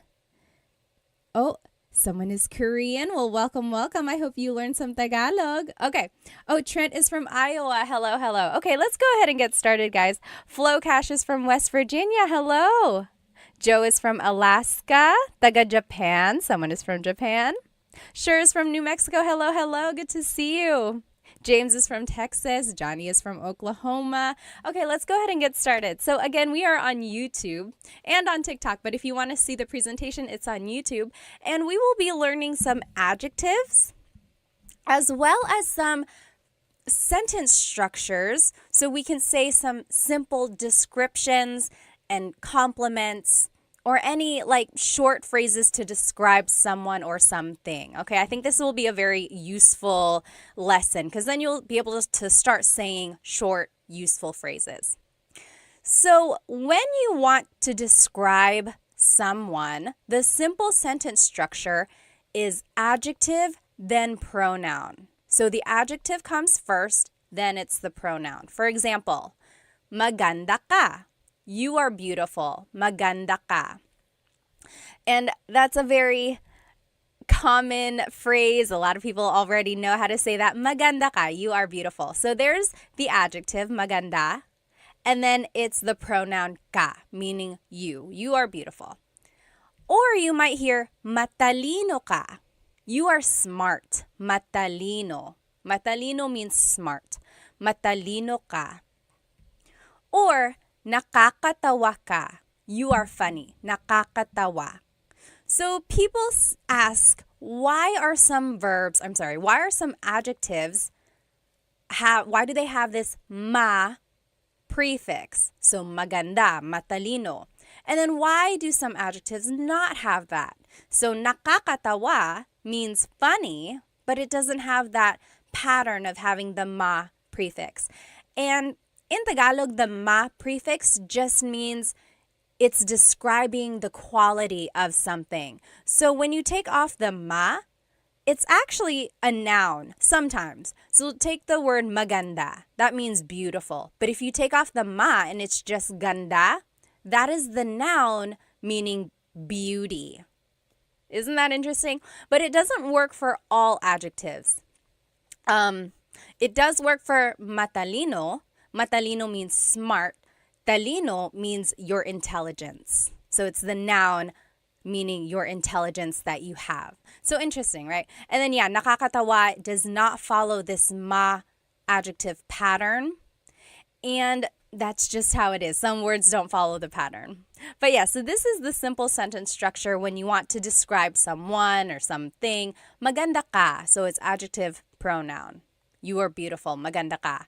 Matalino ka. You are smart. Nakakatawa ka. You are funny. Okay, so let's keep going. Oh, one more example. Mabait ka. You are nice. Mabait ka. Now, I want to show you the different subject pronouns that you can use if you're talking about someone or multiple people. So, ako means I. So, mabait ako. I am nice. Mabait ako. Ako means I. Mabait ka means you are nice. Mabait ka. And then, mabait siya, he or she, mabait siya. A couple things I want to point out about siya. First is the pronunciation. It looks like it should be pronounced siya, siya, but it's actually pronounced sha, sha. So the S-I-Y, it's a sha sound, sha. And then another thing I want to point out about the subject pronoun siya is that it is gender neutral. So it can be man or woman. So you actually have to figure out who they're talking about based on the context clues. So mabait siya, he or she is nice. And then sila is they, mabait sila. Mabait sila, they are nice. And then tayo is we inclusive. Kami is we exclusive. So in Tagalog, there are two different types of we. And I don't know why. It's very interesting. So tayo is we inclusive. That's you and me, all of us as a class. We are nice. All of us. Mabait tayo. You get it? Everyone is included, so it's inclusive. Mabait tayo. Versus kami is we exclusive. So that would be like if you were calling me on the phone and you were like, hey, what do you like? Or what do you guys like? And then I would say, oh, mabait kami. Me and my husband, Chris, mabait kami. We are nice. So you're not included. I'm just telling you about it. Okay, so that's kind of the difference there. And then kayo is you plural. Mabait kayo, you all as a class, mabait kayo. Okay, so those are the different subject pronouns. Let me catch up on some of these questions here. Let's see. Oh, yes. Turtle Tim asked or said, I get confused about the placement of po in sentences. We're actually going to see where po would go here, so hold that thought. Robbie said, Filipino teacher ka ba? Hindi po. I mean, I am Filipino and then teacher ako. So, nagtuturo lang ako ng Tagalog sa mga anak ko, tapos I wanted to share it with everyone else. Okay, salamat. I wish this was posted to go over it again. Trying to keep faith said. Actually, this whole presentation is on my YouTube channel and the recording will be posted after the live. And it has all of the examples and the whole presentation up there. So you can rewatch this on my YouTube. Okay. Solomon asked, is there a difference between ka and mo? Very good question. Ka is a subject pronoun, which is what we are using right now. Mo is a possessive pronoun, which we will be using in just a minute. So keep that thought. Let me check these questions on my YouTube. Okay. Doesn't look like anyone has too many questions on my YouTube right now. If you do, please feel free to write them down. So I think it was Tim who asked about the po placement. Let's take a look, actually. So when you use the word po, you actually have to use the plural you pronoun. So we learned mabait ka. You are nice. Mabait ka. But when you're using po to be respectful, when you're talking to someone older than you or to someone in authority, you actually have to use the plural you pronoun. So instead of mabait ka, it will be mabait po kayo. Kayo is the you plural. So it's almost like you're saying you all are nice, but it's just one person. Even if it's just one person, you have to use the plural you pronoun when you're using po. And that's just another way to show respect. Other languages do this as well. I took French in high school and college, and they do that too. Whenever they want to be respectful, you have to use the plural you pronoun. So yes, mabait po kayo. And po is just the second word in that phrase. Usually, po is the second word in a phrase. Or sometimes it goes after the words ko or na if they appear in the phrase, or it just goes after a set phrase. And then when in doubt, always add po to the end of anything you say and it will be respectful. Okay, that's usually how kids are taught to use the word po. Just add it to the end. And then as you hear po being used, then you'll start to pick up on where it does go, like the patterns. Okay. Let's see. Lori said, where can I start learning Tagalog as a minor? Well, you can follow Tagalog Time. I teach very simple, basic Tagalog. I have some very easy kids videos, and then I have just some like starting with the fundamentals of Tagalog and then moving on. They all build on each other on my YouTube channel. So I would say start there. But then there are also lots of books on Amazon and listening to Filipino music or watching movies. I think those are good ways to learn as well. Okay, so those are some pronouns. Now let's just add more vocabulary to what we know. So here are some Tagalog adjectives. Let me put both of these up. So there are two lists here, and they are opposite. So let's take a look at them. Maganda is beautiful. Maganda. Pangit is ugly. Pangit. Matangkad, tall. Matangkad. Maliit, little or short. Little, maliit. Mabigat, heavy. Mabigat. Magaang, lightweight. Magaang. Mabilis, fast. Mabilis. Mabagal, slow. Mabagal. I'm sorry, I was trying to read some of the comments. Hang on. Yes.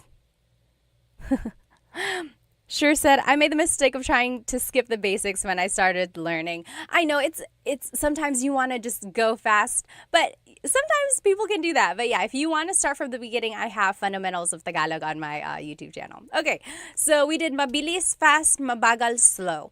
Malakas, strong, malakas. Mahina, weak, mahina. Tahimik, quiet, tahimik. Maingay, noisy, maingay. Malinis, clean, malinis. Madumi, dirty, madumi. Mahal, expensive, mahal. Mura, cheap, mura. Matalino, smart, matalino. Bobo, stupid, bobo. Bago, new, bago. And then luma, old, luma. So those are just some different adjectives. Fidel, thank you so much for the gift on TikTok. Thank you. It really, really helps. Thank you. So those are the different adjectives that we can use. And again, as I mentioned, usually Tagalog adjectives have the prefix ma. As you can see, a lot of these adjectives have the prefix ma. Maganda, matangkad, mabigat. And when the ma is dropped, sometimes it's the noun form. So like I said, ganda is beauty, maganda is beautiful. But it doesn't really work for all of them. Like mahina is weak. Hina isn't like weakness. Kahinaan is weakness. So you kind of get the idea. If you can kind of recognize root words, that'll help with your translation. Yes, Deborah asked, is mahal the same word for love and expensive? Yes, it is. Mahal can mean expensive, like, oh, ang mahal ng pagkain. The food is expensive. Ang mahal. Or it can be love. Mahal kita. I love you. Mahal kita. Interesting, right? Okay. Oh, Solomon asked on TikTok, is it right to say ganda mo? Hold that thought. We're going to see that. Okay. So I want us to do some practice. So here on the top left corner are the is the sentence structure. Adjective plus pronoun. And the example is maganda ka, you are beautiful. Maganda ka. There's the adjective, there's the pronoun. Under that is the subject pronouns. So ako is I, ka is you, siya is he or she, sila is they, tayo, we inclusive. Remember, that's all of us, tayo.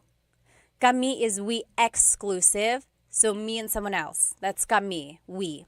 And then kayo is you all. So those are the different subject pronouns. Now on the right side of your screen, you will see the practice questions.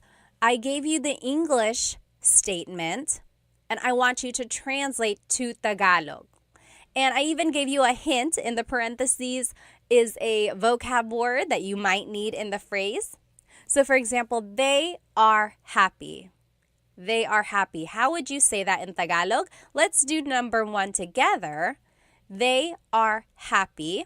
So remember, we're just following this sentence structure. Oh goodness, my face on YouTube is covering up the part of the screen. I'm just going to turn off my face over here on YouTube.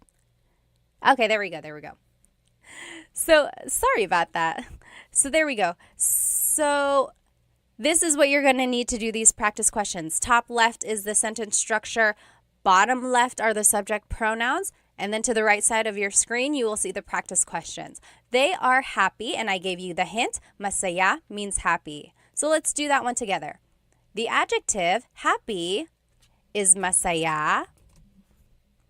And then it's the pronoun, they. What is they? They is sila. Masaya sila. They are happy. Masaya sila. Easy, right?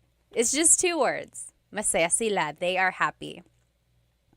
What do you think he is new is in Tagalog?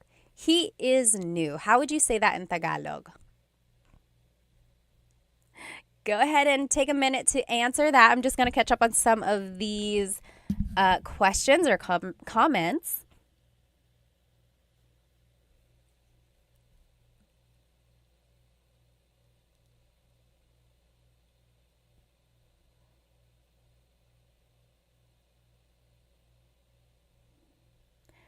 Okay, what do you think he is new is? Yes, sure got it right. Cassidy got it right. Rebe got it right on YouTube. Very close over here on TikTok. Very close. Yes, I'm seeing some very close answers. So in Tagalog, if you want to say he is new, it would be, the adjective goes first. New in Tagalog is bago. And then he is siya. Bago siya. Bago siya. He is right. Yes, bago siya. Yes, Tony got it right. You did. Very good. Eileen got it right. Very good, everybody. So bago siya. That means he is new. Again, that could also mean she is new because siya is gender neutral. So you would just have to listen to the context clues there. Next, we inclusive are angry. Angry in Tagalog is galit. Galit. How would you say we inclusive are angry? That means all of us as a class. That's inclusive. Everyone, all of us, we are angry. How would you say that? We are angry.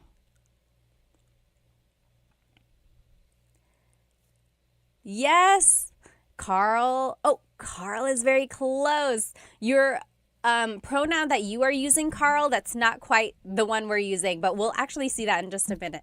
Sorry, my nose gets so stuffed up. Eileen got it right. Twinkie's got it right.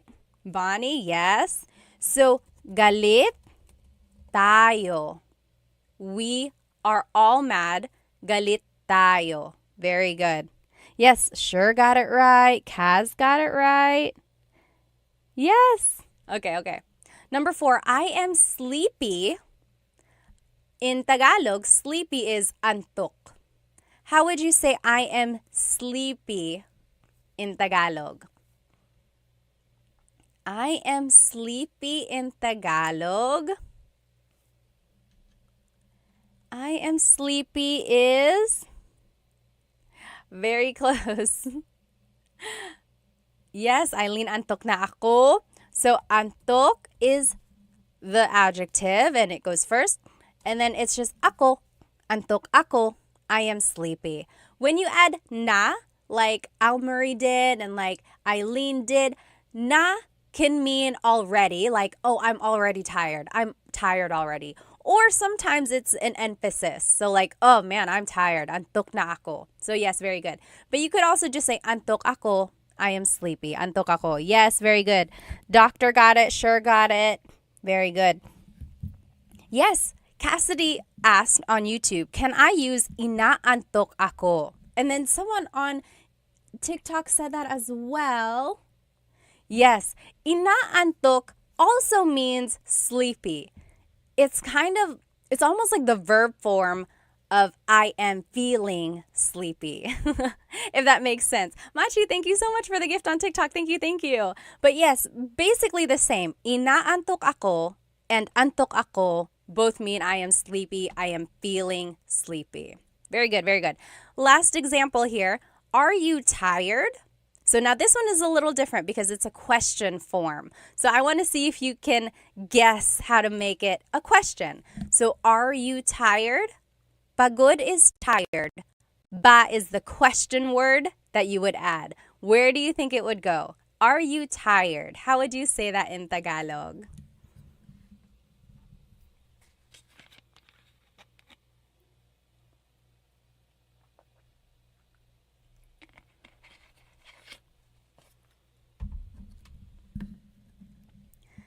Yes. Let's see. Eileen got it. Someone said, I think Eileen already knows how to speak Tagalog. It's okay. Everyone is welcome. Yes, very good. I'm seeing it. I'm seeing the correct answer. Kaz got it. Doctor got it on YouTube. It's These got it on YouTube. Kevin, you got it also. Almarie, yes, Jay. Siswo, you guys are all getting it. So, are you tired in Tagalog? Pagod is the adjective. Remember the adjective goes first. Pagod. Then it's the pronoun you, ka. And then ba is at the end. Pagod ka ba? Are you tired? Pagod ka ba? You should say this to anyone you know. Maybe it's your husband or wife later tonight. You just say, pagod ka ba? They're going to be like, yes, I am. First of all, where did you learn that? Pagod ka ba? So if it's just the phrase, pagod ka, you are tired, pagod ka. But when you add the ba, it turns it into a question. Pagod ka ba? Are you tired? Okay? Carl said, do you do live daily? No, usually I've been trying to do Thursdays, so Tagalog Thursdays. And then there was one other time this week when I went live and I did the same lesson that I had already done just to get an idea of who would be watching. So I might do that. I might do the same lesson another time just so people can see it if they weren't able to join live. Although the recording does pop up on my YouTube, but I know people want to be in the live so they can ask questions as well. Hang on, let me catch up on some of these questions. Okay, someone asked, how do you use nang? NG. So this is not really related to adjectives, but I want to answer this question. So let's look at the word nang, NG.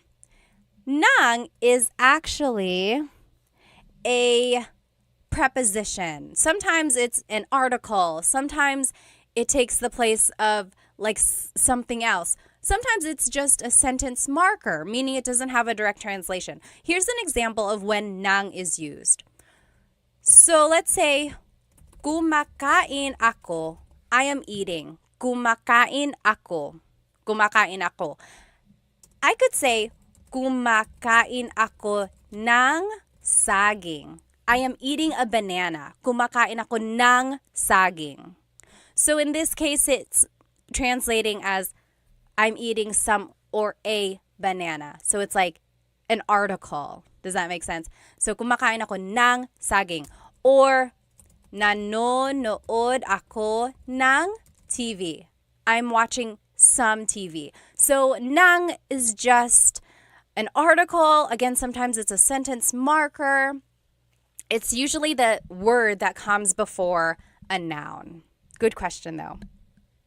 Okay, let's move on with our lesson here. So that is one way to use adjectives. It's just the adjective and pronoun. Masaya sila, bago siya. Easy, right? Just 2 words and you already have a complete sentence. Next, I forgot who it was. Someone on my TikTok said, what is ganda mo? Or could you say ganda mo? Yes, and here it is. So let me make my screen bigger again. There are different ways to say the adjective. So we learned maganda ka, so adjective then the pronoun. But there's this other way to say a compliment or to say a description. It is ang, then the adjective root, and then it's the pronoun. For example, we learned mabait ka, you are nice, mabait ka. But you could also say, ang bait mo. Ang bait mo. That also means you're nice. Ang bait mo. So do you see they are very similar? Mabait ka, ang bait mo. They both mean you are nice. There are some differences here. For one thing, you're only using the root of the adjective, right? We're not saying mabait. We're only saying bait. So we're using the root of that adjective. Another difference is that we are using a different pronoun. So instead of ka, now it's mo. Someone asked about that as well. Can you use ka and mo interchangeably? No, there's actually certain sentence structures where you have to use one over the other. So literally, ang bait mo means your niceness. It's almost like saying, you have the quality of being nice. So it's very interesting. Let's see some more examples here. Ang talino mo, you are smart. Ang talino mo. Ang talino mo, you are smart. Because earlier we saw matalino ka. Matalino ka, same as ang talino mo. And then, ang ganda mo, you are beautiful, same as maganda ka. Maganda ka. And then another example, ang bagal mo, you are slow, versus mabagal ka, you are slow. Some would even say that this form, ang bait mo, is a little bit more with emphasis. Like if someone was walking really slowly and you're like, oh, mabagal ka, you're slow. But if you're like, oh, ang bagal mo, you are so slow. That's kind of like sometimes when you might use one over the other. But generally, they are interchangeable. Yes, let me catch up. Winter Storm said, I see it like your goodness and you're good. Yes, yes. That's kind of the idea. It's like it's almost like the noun form of the adjective versus the adjective describing someone. Yes, yes. Wonderful Day said, ang galing mo. Yes, yes, that's another example. Like, magaling ka, you are good. Magaling ka, you are good at doing whatever you're doing. Or ang galing mo, You are good. Yes, very good, very good. So you're just using the root of the adjective. Okay. Yes, someone said, you got a YouTube channel? Yes, it's the same, Tagalog Time. I have full Tagalog lessons all on there as well. Someone joined on my Tagalog lesson recording, and they were like, I think they just wanted a faster lesson. Whenever I do a live, I sit and I try to catch up on comments and things like that. And they were like, can you go a little bit faster? If you want a straightforward lesson, I would say go watch my full-length Tagalog lessons because those are just straight to the point. There's not a lot of fluff. And then, of course, on my YouTube, I like doing polls, like challenges, which we'll do later. So that takes up some time, too. Let me see these comments on YouTube.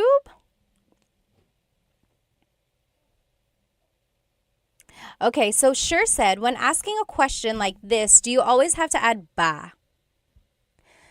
Yes, that's right. Sometimes native speakers don't add ba.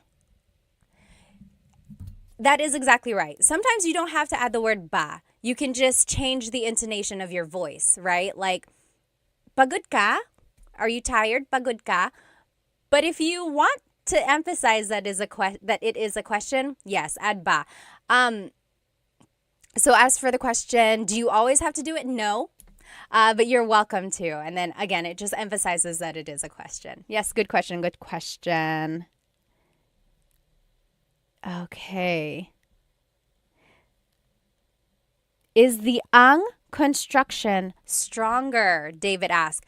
Yes, a little bit. So it's kind of like an emphasis. I kind of mentioned that earlier. It was like, oh, mabait ka, you're nice. You're a nice person, mabait ka. Whereas maybe you did something really nice and then someone is like, oh, ang bait mo. You are so nice, ang bait mo. Yeah, so it's a little bit like it has an emphasis. Sibay says, I have a question po. Yes, what is it? Go ahead and type it out and then I'll answer it when I see it. So let's move on with our lesson. I want to show you the different possessive pronouns that you can use with this sentence structure. So now, ang bait mo is using a possessive pronoun. Earlier, we were using a subject pronoun. So these are the different possessive pronouns. Ko means I. Mo is you singular, ang bait mo. Ang bait niya, he or she, niya, he or she. Nila is they, ang bait nila, they are nice.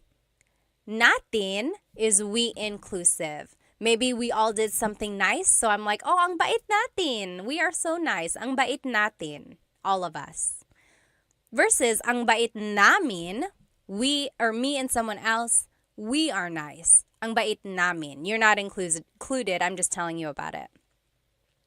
And then ang bait ninyo, you all as a class. Ang bait ninyo. Okay. So those are the different possessive pronouns. So whenever you're using the ang sentence structure, you have to use a possessive pronoun.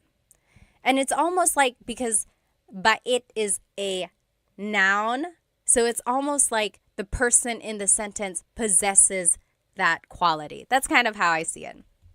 So again, when you're using po, you have to use the plural you pronoun. So instead of ang bait mo, it's ang bait po ninyo. Ang bait po ninyo. And po goes after the word bait here. And that doesn't really fall under the po placement rules that I had mentioned earlier. Usually po is the second word, or it goes after the words ko or na, or it goes after a set phrase. This one is just like a miscellaneous placement. But again, you can always add po to the end and it would work. Okay. Now, let's do some examples. Oh, I just want to show you again these Tagalog adjectives. We just saw these, and I want to show you that you can use them in this ang format. So, mabilis ka, you're fast, mabilis ka. Or, ang bilis mo, you're so fast, ang bilis mo, ang bilis mo. Again, it's not always an emphasis, but that's kind of sometimes when it's used. Or, madumi ang bahay, the house is dirty. Madumi ang bahay. Or ang dumi ng bahay. Ang dumi ng bahay. So again, same translation there, just kind of a different way to say it. But they are interchangeable. Feel free to use whichever you would like.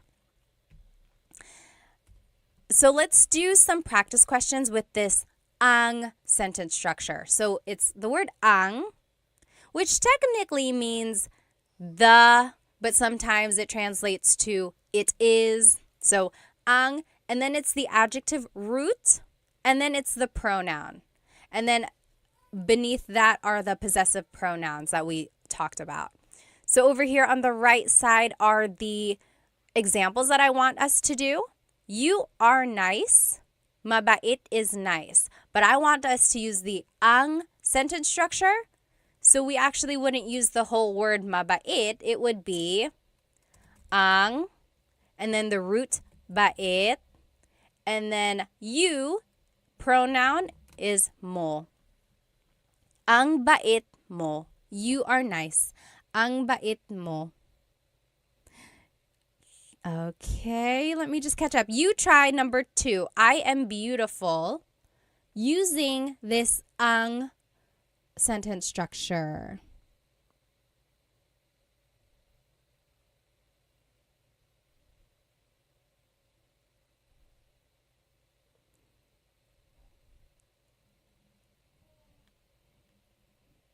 I will answer in just a minute.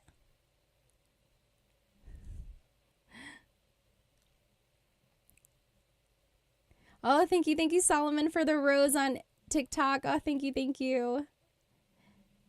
AJ asked, when was the last time you went back to the homeland, tita? First of all, you don't have to call me tita. And then I went back to the Philippines last July. I went to Manila, and then my husband's family is from Cebu. We went there as well. Let's see. There was one question. Oh, yes. Solomon asked, does Tagalog have to be, like the verb to be, or is it left out most of the time? Or is it I in Tagalog? Yes, AY means is or to be. Yep. However, I'm trying to think if there's an actual to be verb, like one that can be conjugated. I think it's just I that I like when I think about it. If I can think of a different one, or if I can think of an example, I'll let you know. But yes, for the most part, it is I. Okay, let me see on YouTube here. Oh, Kaz asked, are nila and sila the same? They both mean they. However, one is a subject pronoun, one is a possessive pronoun.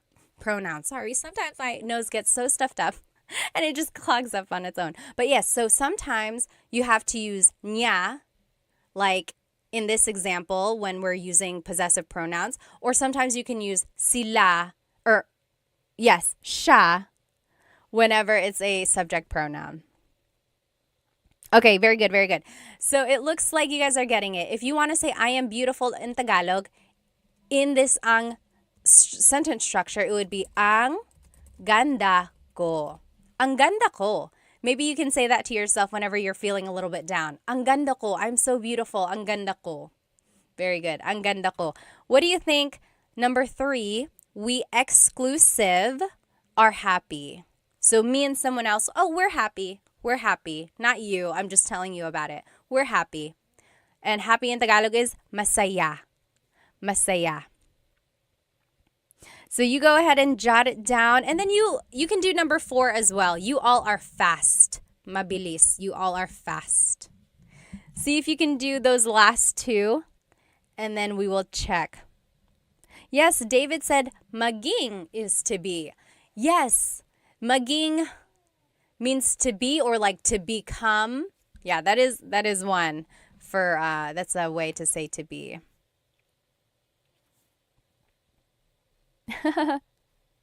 Nez said, mapalad ako kasi guro mo ko po. He feels lucky because I'm his teacher. Oh, thank you po. Masaya kami. Yes. Oh, Very close, very close. So yes, those are good those are good answers. But when we're trying to say it in this ang sentence structure, it would be ang saya namin. Ang goes first, then it's the root of the adjective, and then it's the pronoun we exclusive, which is namin. Ang saya namin. We are happy. And then how would you say you all are fast? You all are fast. How would you say you all are fast? Oh, very close. Kaz said, ang bilis nila. You plural is actually ninyo. Ang bilis ninyo. Maybe you're walking behind some people and you're being left behind. You could say, oh, ang bilis ninyo. You all are fast. Ang bilis ninyo. Very good, very good. I know these these possessive pronouns can get a little bit tricky. I would say try listening to a native Tagalog speaker or watch a movie and you will see when these different pronouns are used. And I think that'll help kind of decipher when to use a subject pronoun, when to use a possessive pronoun. But when you're learning, it's okay to mix it up. It'll come the more you use them. Tony asked, are you a teacher? I am. I used to teach like elementary faith formation, like at church, those like CCD classes. And then I got my teaching license. At one point, I could teach high school, which was very hard because I look very young. But yes, and then I just love teaching Tagalog. You guys on YouTube, why didn't you tell me that my face was covering up part of the page again? I'm so sorry. Next time I'll make sure that's not covering it. But yes, okay, let's go ahead and do this other sentence structure. So those are some ways to use adjectives with a pronoun. Now, if we want to use it with a noun, it would be adjective, then it's the word ang, then it's the noun. For example, mabilis ang kotse. The car is fast. Mabilis ang kotse. Or you could say, mahal ang bahay. The house is expensive, or a house is expensive. Mahal ang bahay. Mahal ang bahay. Or you could say, bago ang mga sapatos niya. So the adjective is bago. Then it's the word ang. Then it's mga sapatos, shoes, mga sapatos. And then niya is hers. So her shoes are new. Bago ang mga sapatos niya. And I wanted to show you the mga sapatos because if you want to make something plural, you have to add this word mga. Mga sapatos, shoes. And then another example, maliit ang pusa. The cat is little. Maliit ang pusa. Okay? Kaz mentioned on YouTube, I've been speaking Tagalog wrong for so long and people don't correct you in the Philippines. Sometimes they don't care. Sometimes they will correct you and help you out. Okay. Oh yes, Nez said make a video of how to use nang as a marker. I will. Maybe some prepositions, a video about that. Let me see on TikTok. Tony asked, do people mostly speak Tagalog or Bisaya? So it depends on where you go. In Luzon, up in like the northern area of the Philippines, sometimes in the central areas as well, those are the Tagalog speaking regions. When you go south, like in Cebu or Leyte, that's where they speak Bisaya. And then all around the Philippines, there are lots of different languages and dialects as well. Let me see. Okay. Yes, Winter Storm said TFC and GMA are TV channels that you can watch. They're Filipino channels. Okay, so those are just some ways to use the sentence structure. Adjective, then ang, then noun. So let's do some practice. Pretty easy, right? You just have to plug in the vocab. Up here in the top left is the sentence structure that we just learned. And then here's some examples. The food is hot.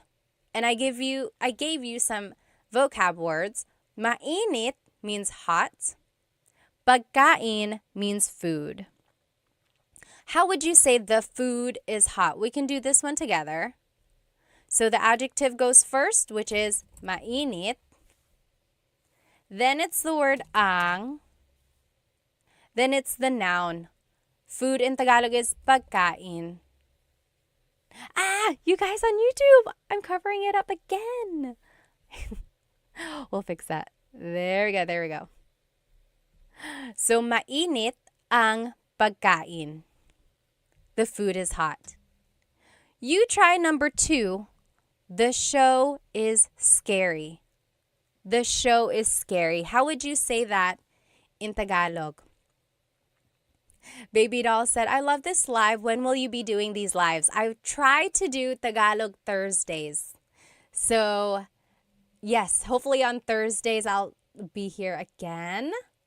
And then I'm going to try to do the same lesson on a different day for those who weren't able to join live. So if you happen to catch me like on a random day, it might be the same lesson that you've already seen if you were with me on a Thursday.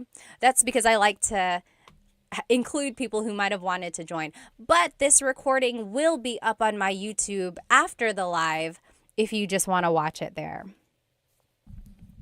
Let me see.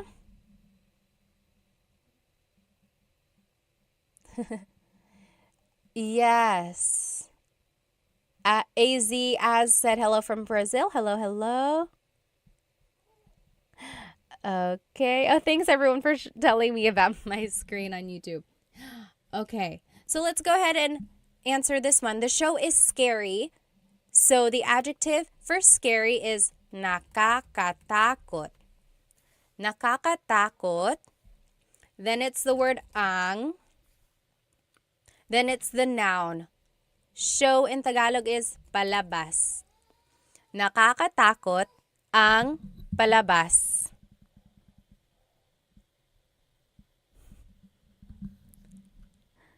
Yes, you're right. Very good. Everyone is getting it. Nakakatakot ang palabas. Okay, next, the house is messy. The house is messy. Magulo means messy. Bahay means house. David asked, is ang takot ng palabas okay? So this is an example of when you cannot use the ang sentence structure. So you cannot use ang takot ng palabas. That doesn't really work. It's almost like you're saying the show is scared or something like that. So it doesn't really work like that. There are certain adjectives where you can't use them in another sentence structure. Okay, very good. Solomon got it right. Ang gulo ng bahay, you can say ang gulo ng bahay, or you can say magulo ang bahay. Magulo ang bahay. Very good. Dennis got it right. Kaz got it right. Aimee got it right. Very good. Basit got it right. Awesome. Okay, next, the woman is beautiful. Babae is woman. Maganda is beautiful. And then if you want, you can go ahead and do the last one as well. The man is handsome. Lalaki is man. Guapo is handsome. So how would you say the woman is beautiful, the man is handsome in Tagalog? The woman is beautiful is maganda ang babae. Yes, very good. Dennis got it right. Very good. And Dennis and Kaz both said, magulo ang buhay ko. So instead of bahay, they said buhay. Buhay is life. Yes, my life is crazy. My life is a mess. So if you want to say the woman is beautiful, it would be maganda ang babae. Maganda ang babae. If you want to say the man is handsome, it would be guwapo ang lalaki. Guwapo ang lalaki. So that's just the simple sentence structure. Adjective, then the word ang, and then it's the noun. Very good, very good. Amy got it right. Base got it right. Filipino kasi ako, ate. Mabuti naman. Okay, okay. So that's another sentence structure. And this is the last sentence structure that we will see here. So now, if you want to be specific about a person and you want to say their name, this is how you would do it. So it's the adjective first, like we've been seeing the whole time. And then it's this word, si or sina. And then the person. So you'll see what I mean. Tahimik si Tita Baby. Tahimik si Tita Baby. That means Tita Baby is quiet. Tahimik si Tita Baby. Versus malakas sina Paul at Sam. Malakas sina Paul at Sam. Paul and Sam are strong. Paul and Sam are strong. You'll see the difference here. When it's just one person, it's si. Tahimik si Tita Baby. Versus when it's more than one person, you use the word sina. Malakas sina Paul at Sam. So that's the difference there. When it's one person, you use the word si. When it's more than one person, you use the word sina. And that word si or sina is kind of like a preposition or like a sentence marker before a person's name. Here's another example. Matangkad si Tito June. Matangkad si Tito June. Tito June is tall. Tito June is tall. And then another example. Is there another example? Oh, that's it. So those are the three examples. So the only thing to remember here is if it's one person, it's si. If it's multiple people, it's sina. Okay. Let me catch up. Someone had a good question up here. Going back to one of the examples, Amy said, can you use maganda yung babae? Because we said maganda ang babae. Yes, you can say maganda yung babae. So, ang versus yung is a very slight difference. Yung is a little bit more specific. It's like, the woman is beautiful. The woman, that one, the one I'm looking at. That woman is beautiful. Or, kind of, maganda ang babae. The woman is beautiful. It's a little bit more generic or general. So that's the difference there, but usually they're interchangeable. Maganda yung or maganda ang. Yes, very good, very good. Solomon asks, when do you attach the ng or ang to the adjective? So yes, in Tagalog, we like to make a contraction or put words together when we can. Usually if the adjective ends with a vowel, then you can add the ng at the end. Yes, very good, very good. Okay, thank you again for another row, Solomon. Thank you so much. Let's see. Pogi is another word for handsome. So in our example, we used guapo. But yes, pogi is another one as well. Let me check here on YouTube. Oh, Manny said, I really enjoy these lessons. Does anyone know of a good translator app for Tagalog? I don't know any apps, and I'm trying to think like Google Translate will get the job done. It's not always 100%, but I would say maybe start with Google Translate, and then the more vocabulary you learn on your own, I would say maybe like just kind of add to that. But their sentence structures aren't always correct, like their grammar. Very good. Okay, let's keep looking. A Kahoot company? A good app for Tagalog. Okay, maybe, yes. Jaina asked, how do you know when to interject po? How to after the words around it. Okay, so basically like when do you add po?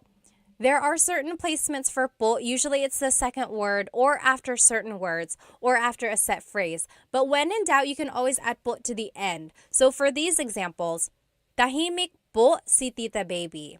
Tita Baby is quiet. Tahimik po si Tita Baby. So it's the second word there. Or malakas po sina Paul at Sam. Malakas po sila Paul at Sam. So second word again. Or matangkad po si Tito June. So for the most part, it's the second word. Okay, let's take a look at these examples. So at the top left corner is the sentence structure that I showed you. So adjective, then it's si and sina. And then it's the person's name. So let's take a look at the first one. Mom and dad are hungry. Nanay is mom.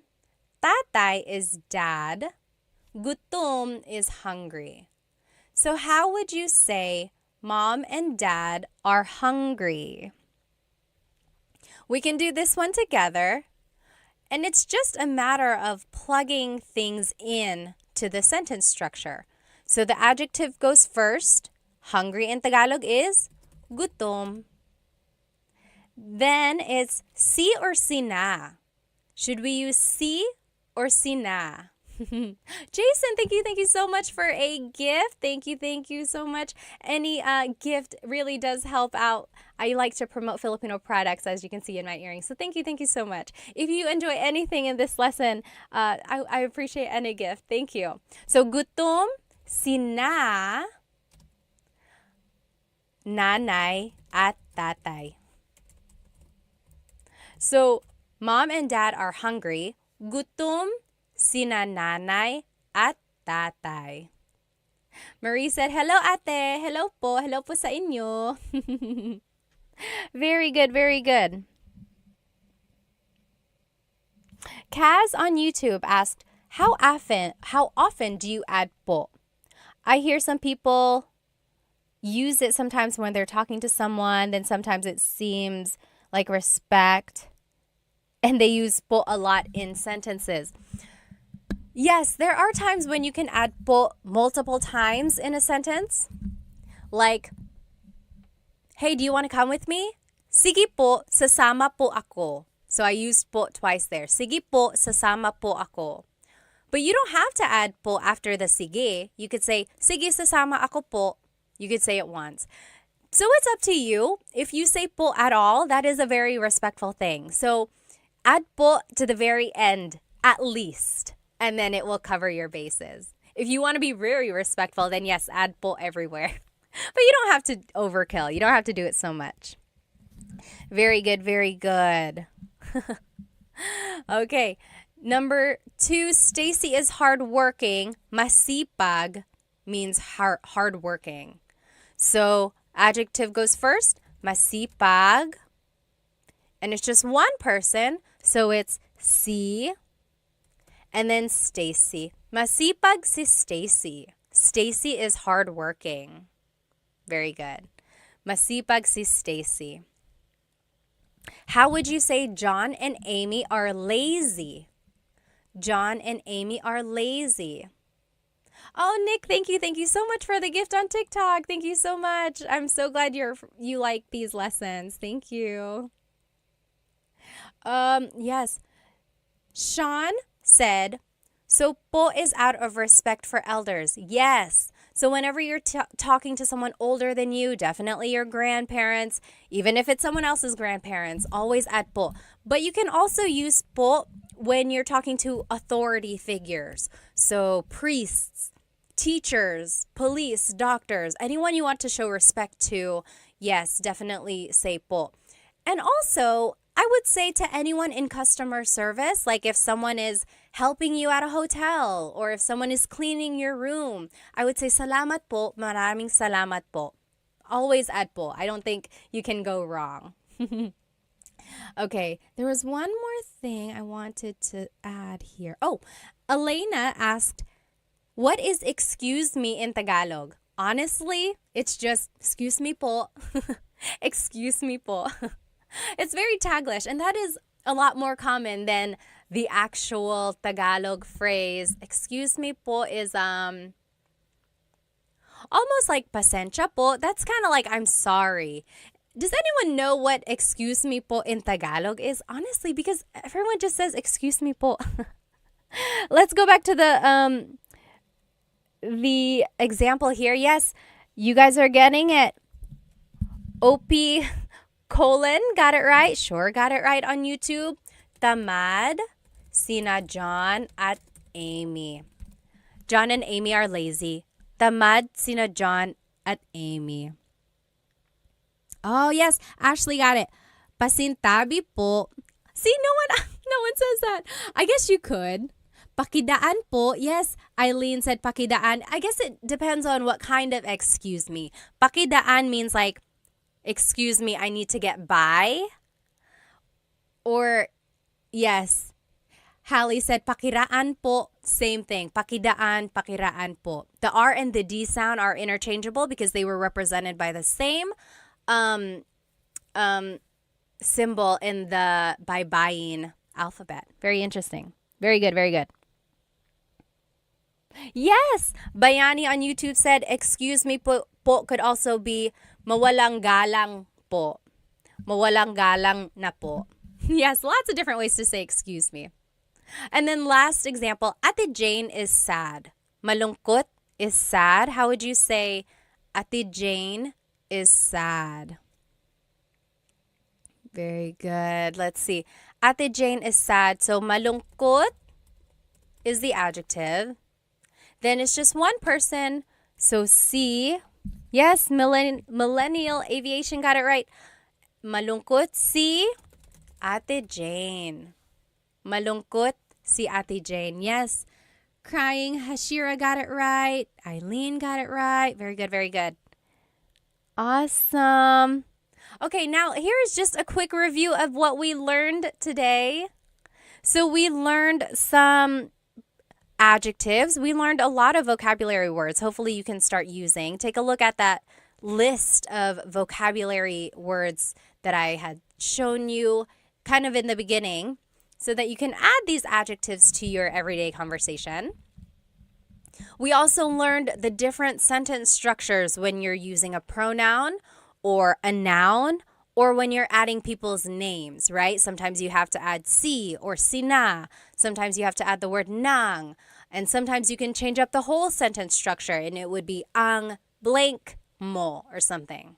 So take a look at those different sentence structures. And then we talked about the po placement and then a little bit of question formation as well, right? So those are the different ways to use adjectives. Does anyone have any questions about this lesson before we move on to the poll? Can I do a poll on TikTok? There is a quick poll. Oh, that'll be fun. Does anyone have any questions about this lesson? If you do, go ahead and write it down. And then I am going to share my screen here. Let's do a quick challenge. If you don't want to do this contest or challenge, feel free to leave. Someone was like, you're doing too many games. You don't have to stay, but thank you for joining us. So here we go. Today's bracket challenge is our favorite Filipino American, not even Filipino American, our favorite Filipino athlete. So our very first bracket challenge was our favorite Filipino food. And then last week we did our favorite Filipino American celebrity. Today it's our favorite Filipino athlete. So our first poll here is going to be Manny Pacquiao versus Nonito Donaire, or is in the Tagalog pronunciation, Nonito Donaire. I think someone had a question on YouTube. Hang on. Sure said, is ate capitalized when speaking of someone?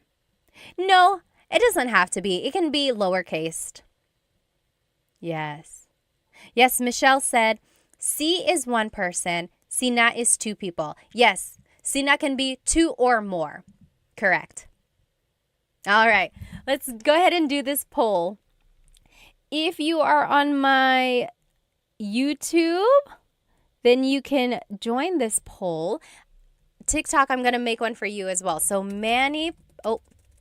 favorite, Manny Pacquiao versus Nonito Donaire. Nonito Donaire, as they say. Okay, let's do a poll here on TikTok. Start. Poll started. Ask your question. Okay? Manny Pacquiao or Nonito Donaire? I don't know how that's going to work on TikTok. Okay, we'll see how that goes. Go ahead. Oh, thank you, OP, for the super chat gift on YouTube. Thank you, thank you.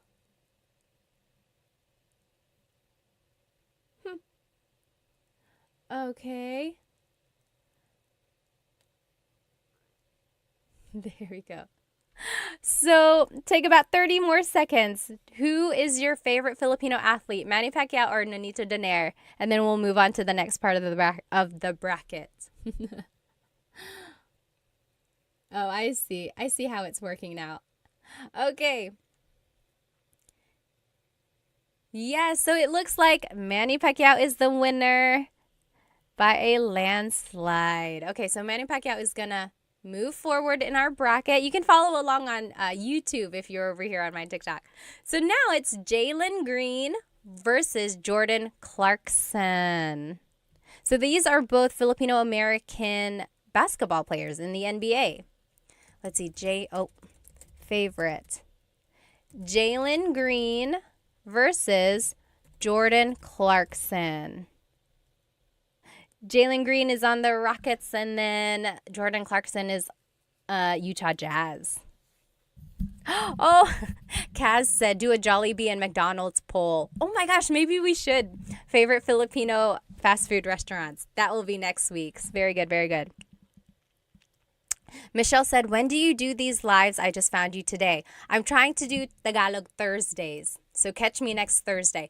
But I'm also going to try to do the live on a different day, but the same exact lesson, because I know people want to be in it when it's actually live. Very good. Oh, okay. Bayani said, informal writing, yes, ate should be capitalized because it's like a title. Yes, that's true. It's like Mr. or Mrs. Ate and kuya. Yes. I guess I never thought of it like that. Oh, okay. Millennial said, is there a neither option? Just don't vote. That's okay. Sure said, Clarkson used to be on the Lakers. Okay, okay. Let's see. Okay. It looks like it's Jordan Clarkson over here on my YouTube. He is the winner. He's going to be moving forward. So Jordan Clarkson. And then, do you guys know about Bianca Bustamante? On Insta, she goes as Bia, Racer Bia. She is an F1 racer, and she's so cool. I wish I could be like her when I grow up. She's an F1 racer. I think she's like working with Sephora. She's in Miami practicing. But yeah, she's a really cool racer. So Bianca Bustamante. And then Heidelin Diaz. Anyone know who Heidelin Diaz is? She was the weightlifting gold medalist in the Olympics. What was that? Was that 2020? I can't remember now. Yeah, she was the gold medalist in one of the Olympics. Alrighty, so, very nice. Okay. Kaz said, Cebuano Saturdays. Do you know a Cebuano teacher? Because I want to learn. If you know, please tell me who they are. Solomon asked, is it night or day where you are? It is night for me. I'm over here in North Carolina, so the East Coast, same as like New York and Florida. It's 8:38 p.m. Or no, I'm sorry. It's 9:40 p.m. here. Okay. Yes, the only gold medalist ng Pilipinas, Bazit said. Yeah. Okay. Bianca Bustamante is winning. Bianca will move forward. She is an F1 racer, like I mentioned. Oh, my screen is getting so crowded here. Oh my gosh, YouTube. Why are we not sharing the screen? I am so sorry. I'm the worst. I am the worst host. Here we go. Here we go. Ah, there we go. You guys are so nice. No one is like, hey, we don't see anything. Okay. Next, it's going to be Efren Reyes.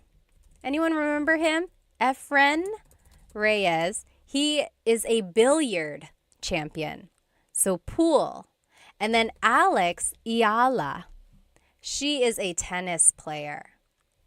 So definitely different generations there. Alex is young. Efren is a little older. Let me see. Bayani said Jordan Clarkson should start learning Tagalog. Yes. Sure said Pinay F1 racer. That's so cool. Yeah, she is really cool. Very good, very good. Let's see. Maya said, did you grow up on the East Coast? Yes. So my family immigrated to North Carolina and we've been here ever since. I moved here when I was 2. Dalawang taon. Oh, Efren Reyes is winning. We have some old folks in here. Old at heart. Okay. So Efren is moving forward. Oh, as Bayani said, he is the goat. We can't mess with the goat. Okay, next. Okay, now we're moving on. It's going to be Manny Pacquiao versus Jordan Clarkson. Manny Pacquiao versus Jordan Clarkson. Do you guys remember when he got knocked out? Or are we not talking about that? I remember exactly where I was. I remember how I felt. 2008. I guess we won't talk about that. Oh, yes. Gabriel said, I have a friend who is what I. I wish she can join you and have what I Thursdays. And then John said, what I always sounds mad. There are some languages and dialects that just sound so angry, but they're not. That's just how they are. They're like very strong in their pronunciation. Okay. Oh, Manny Pacquiao is beating Jordan Clarkson. Oh, John said not sweet like Ilongga. Do they have a sweet tone? Veronica said, my fam is from Catanduanes too. Talaga? Taga saan sa Catanduanes? My family is from Bato. We usually fly into Virac. Very nice, very nice. Okay. Manny Pacquiao is winning. Manny Pacquiao is going to move on. No surprise. I'm not surprised. Okay. Next, it's Bianca Bustamante versus Efren Reyes. I think I know what's going to end up happening here. Is it going to be Manny Pacquiao versus Efren Reyes? Battle of the goats. So right now it's going to be Bianca Bustamante. Again, she is an F1 racer. Super young, super hip. Efren Reyes is a billiard champion. So he plays pool. Super popular back in the day.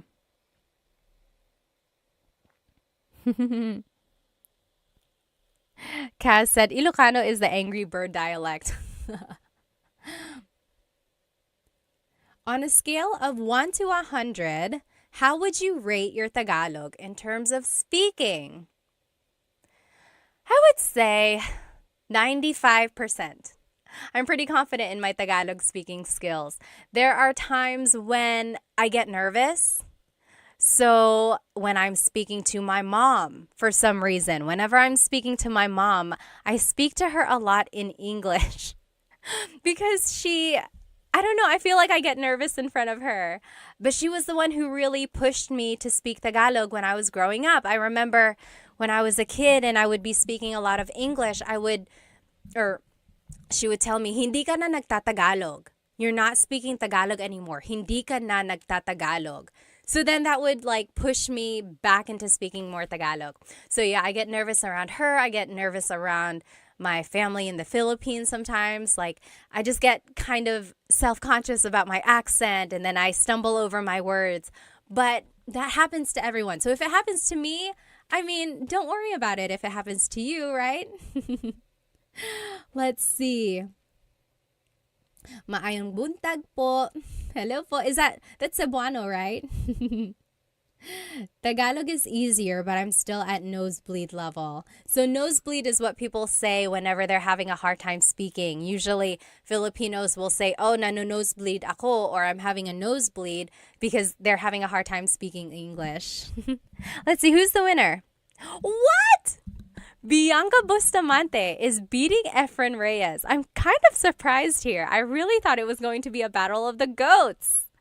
Like a battle of the older male athletes. Wow. Well, go Bianca. Racer B on Instagram, by the way. Let's see.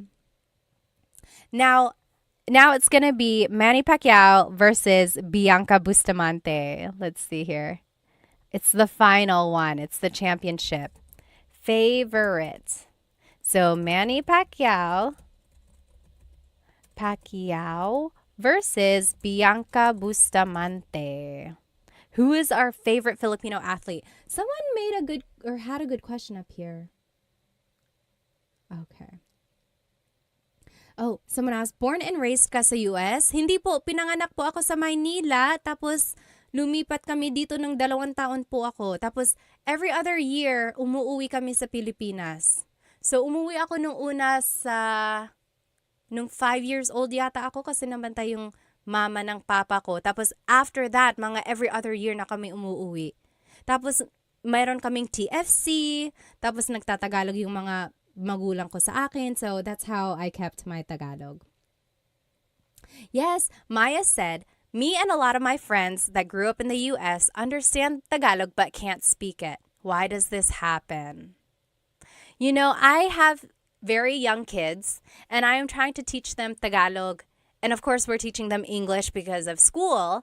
And I know why it happens. I completely understand parents. It's hard.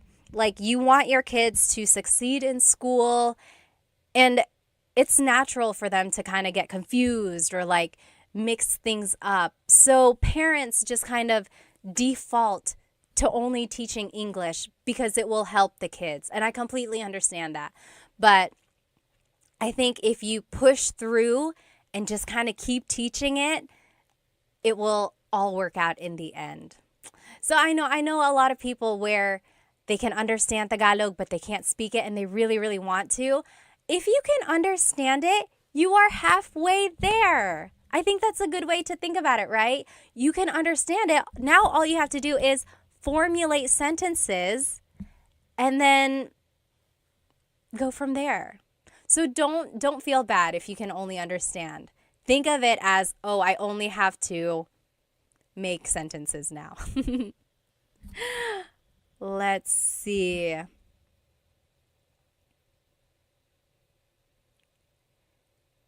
Let's see. Tony, are you married? Yes, I am, and I have kids. Yes, we've been married for 17, 18, 19, 20, 21, 22, 23, 24. 7 years. Oops. I don't know what your name is. It's in characters. But yes, someone asked, that's rare, yung marunong magtagalog na lumaki sa US. Opo nga, ngayon ko lang na-appreciate actually, ngayon na matanda na ako. Pero nung bata ako, I always kind of got teased na marunong ako magtagalog. Okay, let's see who's the winner. Manny Pacquiao is the winner. He is the overall favorite Filipino athlete. Although I know there are some things that he's said and done that kind of make him not the favorite. Okay, Kaz said, I'm learning Cam Norte Bicol language. And then there's Sorsogon. Yes, my mom's side of the family is from Sorsogon, actually. Bayani said they forgot the greatness of Efren Reyes. I know, I was so surprised about that, actually.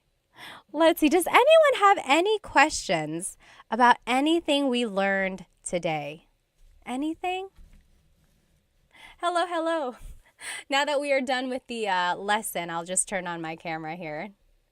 Anyone have any questions about adjectives or about sentence structures?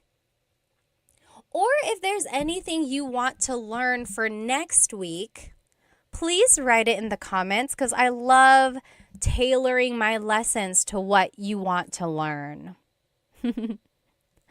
Otherwise, thank you so much for joining me, and I will see you next week. If you weren't able to join this live, I will try to teach this same exact lesson another day, or you can watch the recording of this later on, right after this live, actually.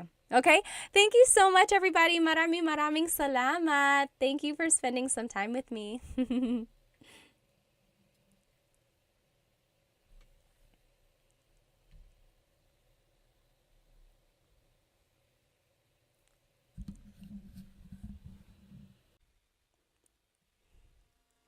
Hello, everybody. Welcome. I am live right now on Instagram, on TikTok, and on YouTube. Hello. I hope you have had a great week.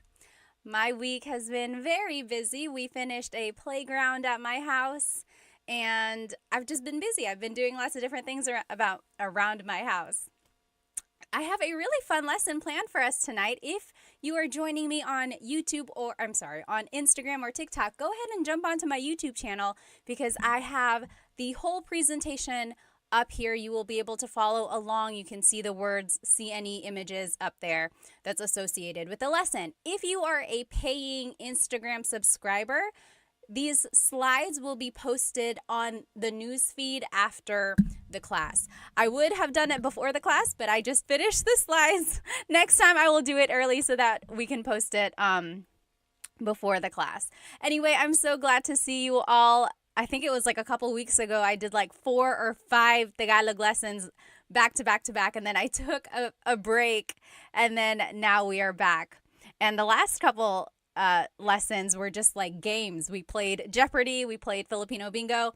Tonight's class is a true Tagalog lesson. So again, if you are joining me on YouTube, again, on Instagram or TikTok, go ahead and jump onto my YouTube channel where you can see this whole presentation. Let me just make sure everything is set up here. Okay. Hello. Go ahead and write where you are currently watching and how old you are. I always like to know my demographics, where everyone is, how old you are. I always have some people who are super young, like Dita, who's 12 years old, watching from India, right?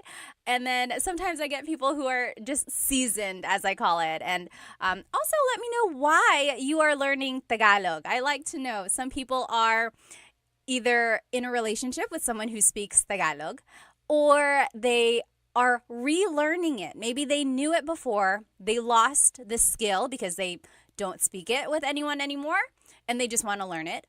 Or maybe you were never taught Tagalog, which is a very common thing if your family moved to a different place.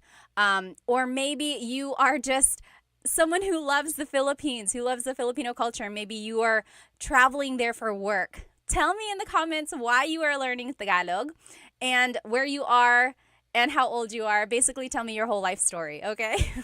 Well, my name is Pat. I am 32 years old. I'm over here in North Carolina. I know a lot of people are so surprised that I'm over here on the East Coast. And I know Tagalog because my family spoke Tagalog as I was growing up. People always ask, how am I so fluent in Tagalog, but I still have like an American accent? Well, I grew up here in the States. I turned 2 years old here in the States, and then I just went to school here, elementary, middle, high school, college. All my schooling was here. And we just always visited the Philippines, and I got the Filipino channel, and again, my parents just always spoke Tagalog to me, and that's how I know Tagalog. Let me just catch up on some of these comments. I like to know who is with me tonight. Let's see, over here on TikTok, Jasmine said, I love your earrings. Thank you. These are from Sun-Kissed Pinay. They are known for their sun earrings. Sometimes they're hoops, sometimes they're large statement earrings like these. Be sure to check out Sun-Kissed Pinay. I love them.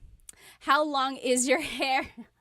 Nash said, it's too long. I know. Every time I look at it, I'm like, gosh, when am I going to get a trim? I'm going to get a trim soon, very soon.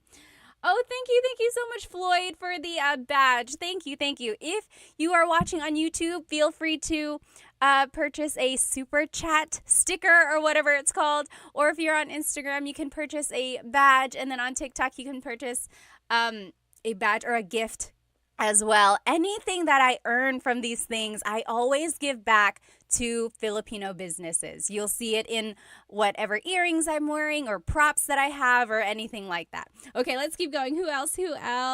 Oh, Ricky is from California. Brighter Shade is in the US, 44 years old. Sam is 49. Hello. Let's see over here on Instagram. Simply Kenny said, what's up? What's up to you? Kamusta ka? Oh, yes. TMD Texas said, love the earrings. Yes. Stone Child said, from Vancouver, Canada, learning Tagalog to connect better with my girlfriend. And we'll move to the Philippines in the future. How sweet, how sweet. Hello po, kumusta ka? Pascal said.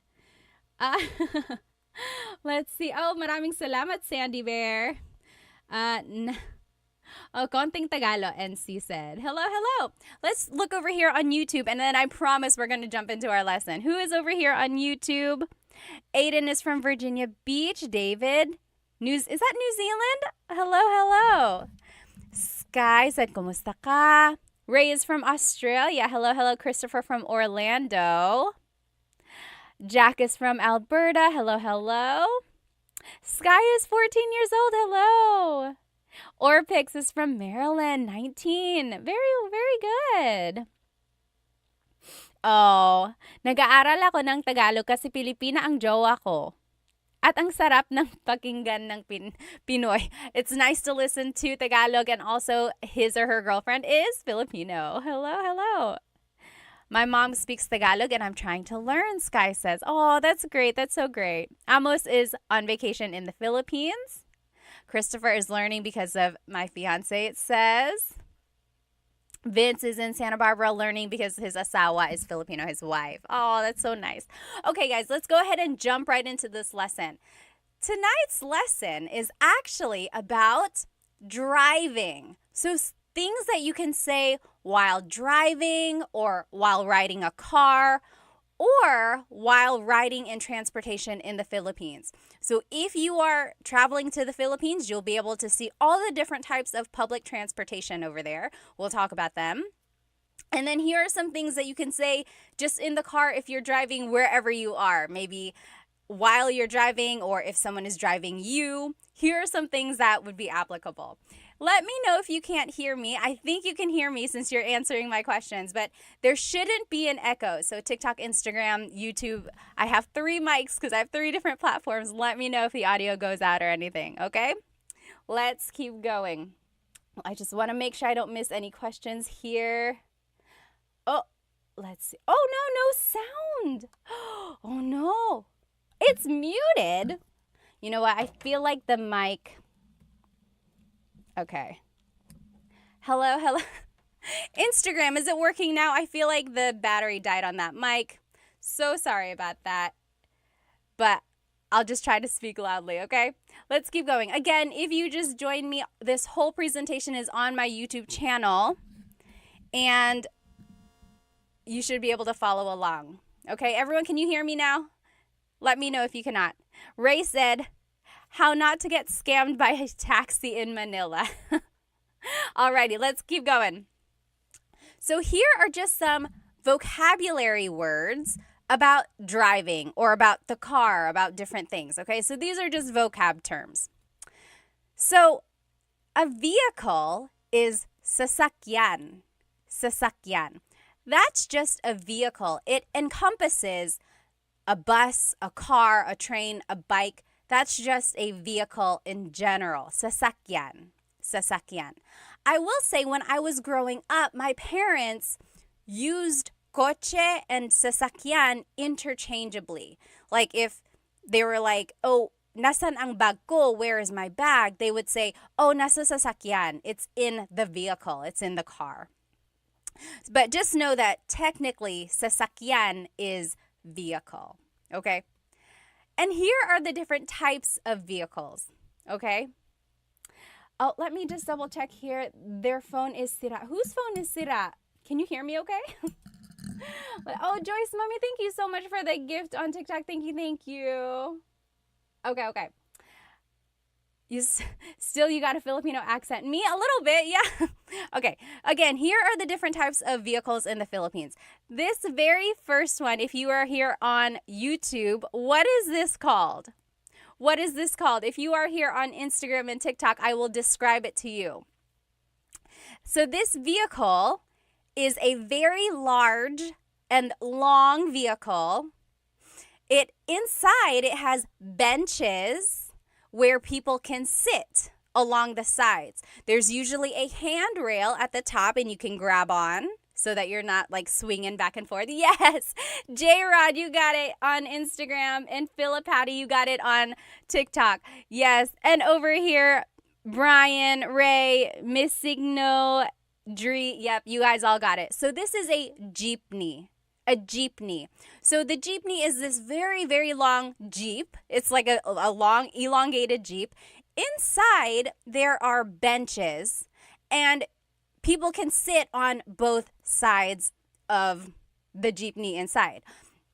And then the handrail is there so that when the jeepney stops and goes, you're not just like flying all around inside. And some people like it, some people don't like it. I personally love riding in the jeepney, and my cousins always tease me for this because I love it. I love the fresh air. I'm doing air quotes because I mean, how fresh can the air be in Manila, right? But I love the breeze that you feel. And then I love being with the locals, but I also love that some of these jeepneys are so decked out. Has anyone been in a decked out jeepney? Some of them have like lights, like it's a disco in there. And then some of them have like music, and not like crazy loud music, but like really jazzy or like OPM music. It's a vibe. It really is. I love it. So I personally love the jeepney. When it rains, if you're looking at the picture here on YouTube, the windows are just open. There's just a big opening on the sides here. When it rains, there's like a plastic tarp that you put down over the windows so that you don't get wet. And I love it because everyone knows that. Everyone knows that when it starts to drizzle, you go ahead, you untie this plastic, and you just pull it down. It's like a known thing. You don't have to wait for the driver to be like, hey, can you pull down the tarps? You just do it so you don't get wet, right? I love it. So again, this is called the jeepney. If you have ridden in a jeepney before, leave me a jeep emoji or like a car, whatever emoji looks like a jeep over there. I love the jeepney. Another thing, if you're traveling to the Philippines, this is how you ride a jeepney, okay? So jeepney riding 101. First, you have to find the correct jeepney stop. There are certain stops where jeepneys will go, and you have to look at the sign that's on the front of the jeepney. Sometimes they're small, so if you don't know what you're looking for, make sure you have someone there who knows how to ride a jeepney. You got to look for the sign, and it'll say like, oh, Cubao or Rosas. So it'll say the location it's going to. Because not all jeepneys go to the same spots, right? It's like a bus. It has a route. So you got to find the right jeepney. Once you get in, they're going to slow down. You hop in, try to hop in as fast as you can. Number one, because there might be someone behind you. Number two, because the jeepney has places to go, okay? Everyone has a place to be. So just kind of run in there. And then when you sit down, that is when you pull out your money, okay? Pull out however much it is. At one point, it was like 8 pesos a person, but it might be different. If you are in the Philippines or if you've traveled to the Philippines recently, how much is it to ride a jeepney? It could depend on like the distance, but just like generally, how much is a jeepney nowadays? Write it in the comments. Anyway, you pull out your money, and then you got to pass your money person to person until it gets to the driver, okay? And you don't have to worry about like people stealing your money or taking your money. Usually it's just like a few coins, right? Now, if you do have a big bill and then they have to give you like a big change back, that might be a little iffy. But the general idea is that you pass the money from person to person. You say, bayad po, bayad po. So bayad is payment. Po is, oh my gosh, is it 20 pesos already? JP Hustle said. Wow. Okay. So yes. So yes, you say bayad po, which means payment, please. Okay, so that lets the driver know money is going to come their way. And they're usually facing forward, so they're going to reach back to get the money. Or someone might be beside them, like their assistant or something, grabbing the money. They will usually have like bills in their fingers, or they have a little container of coins and they'll just grab however much they need. Then they will send the change back to you. And again, it will go from person to person to person until it gets back to you. Okay, so that's how you pay. That's how you get your change. Now, if you are getting close to your stop, you really got to pay attention because they might just keep going. And your stop doesn't have to be at a designated stop. You can stop anywhere as long as it's on the route, right? Usually. There might be exceptions. When you get to the place you want to go, you have to say para. That means stop. Or like that's letting the driver know someone has to get off. Para po. Okay, para. So then they will stop. They will go to the side of the road. They'll stop. You just get out the way you came in, okay? Again, try to be fast, grab all your things, make sure you didn't leave anything behind, and then get off because, again, they have places to go. Also, be careful because someone might be trying to come in, okay? So just be aware of your surroundings, definitely. Be careful if you have, like, expensive things. Really hold your bags close to you and things like that. Just be aware. Be aware of your surroundings.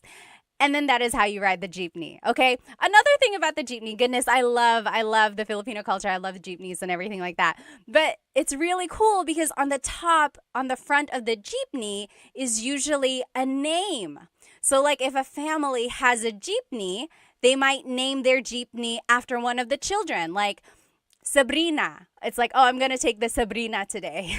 Or it's like this one in this picture says, what does it say? I think it says like God is with us. So sometimes it might just have like a saying, or usually there's a name, like a family member's name, just to kind of like how you name a boat or something like that, you know? Okay, so that is a jeepney. Now here's another type of vehicle in the Philippines. If you're looking here on YouTube, what is this type of vehicle in the Philippines? Again, if you're just joining me here, someone said, is this a Tagalog lesson? It is, I promise. We are learning vocabulary and phrases about driving. So right now we're just talking about the different types of sasakyan. Sasakyan is vehicle. So we're just talking about the different types of sasakyan in the Philippines. So we talked about the jeepney. Over here, this is a motorcycle with a pedicab on the side. What is that called? Yes, almost polyglot got it. Steve got it on YouTube. So it is a Mista said a sidecar motorbike. Yes, literally. Yes, Roach Clip said tricycle. Yes, and it's Richard on Instagram. It's called a tricycle. So a tricycle is a motorcycle with a pedicab attached to the side. Sometimes it's not a motorcycle, in which case it's a bicycle. Sometimes in like the province, or if you're just going a really short distance, it might just be a bicycle. It's a little bit more work for the driver in that case, right? But for the tricycle, the pedicab can fit usually 2 people facing forward. In the front of that same sidecar, there might be a little seat facing the other direction. So that's another person who can fit in there. And then there might also be a little seat on the side next to the driver. So that's 4.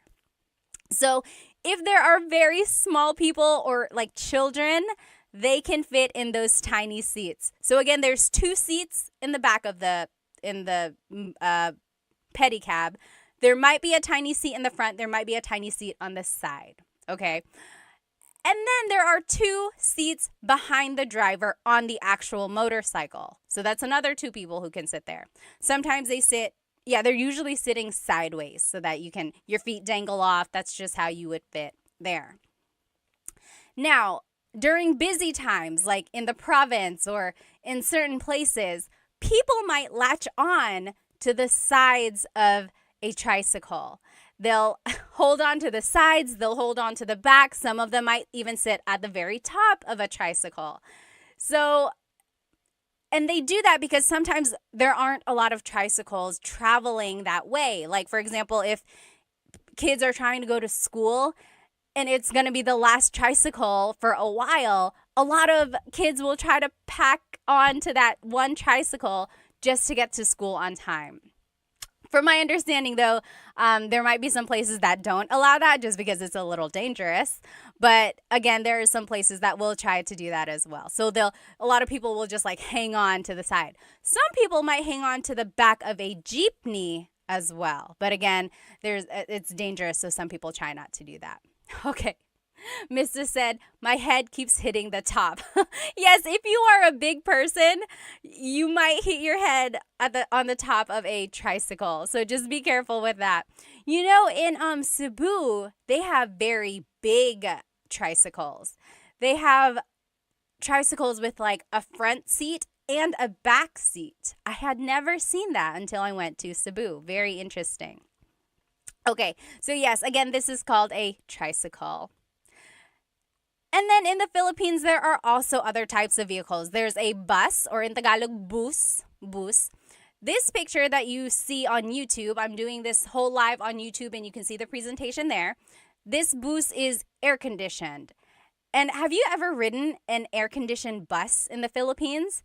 They turn the air conditioner up so high, or like very, very strong.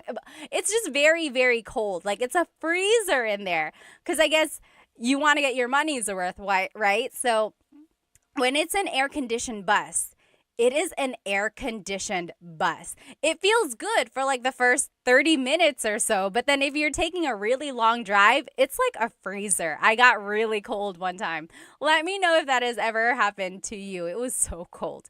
But then some buses are not air-conditioned, in which case they just leave all the windows down. And it's like a jeepney where the air just kind of flows in and out. So it's not that hot if they're like traveling. Oh, yes. Ron Uprising said they drive very fast. They do. Unfortunately, sometimes like these big, huge buses or even like cars, sometimes they drive so fast. Like if it's a highway or if it's like just a very busy street, you really, really got to be careful. There are some bad stories of like just accidents on the side of the road. And they're so big, right? It's like you don't want to get too close to it. Okay, so there's a bus or a bus. There's also taxis in the Philippines. Sometimes they are yellow, like a regular taxi. Sometimes they are white. I think I've seen other colors as well, but usually they're like white. So someone on YouTube mentioned, don't be scammed by taxi drivers. You have to be very careful, especially if you look foreign. One thing they might do is like hike up the price for you. Another thing that might happen is they might mess with the meter so that the price is not what it should be. Another thing is that they might take you to a place they're not supposed to go, or they'll take you a long way. When I was a kid, we wanted to go to Fort Santiago, but the person didn't hear us, they said, and they were taking us to Fort something else, like Fort San Pedro or something like that. Like we clearly had said Fort Santiago, but then they were taking us to a different fort because they misheard us. So they, it was just not a very nice thing. But yes, so just be very aware. They also have like grab cab or grab taxi or something like that. That kind of helps with the liability, or like just keeps someone accountable because there's like the record of you getting that one taxi, right? So just be careful. And then there's also the MRT or the LRT. If you're looking over here on YouTube, you'll see it's like an above the ground subway. So it's like a train. And this is usually in Metro Manila. The difference between the MRT and the LRT is the route that it goes. So the MRT goes one way around EDSA, the LRT goes a different area. Okay, but just know it's like an above the ground subway. So there are lots of different types of vehicles in the Philippines. Again, let's go back to our Tagalog lesson. So vehicle in Tagalog is sasakyan. Sasakyan. Okay? Now, coche is car. Coche. Coche. And again, the difference between coche and sasakyan is that coche is specific. Coche is car. Sasakyan is vehicle. Okay, so sasakyan encompasses lots of different types of vehicles.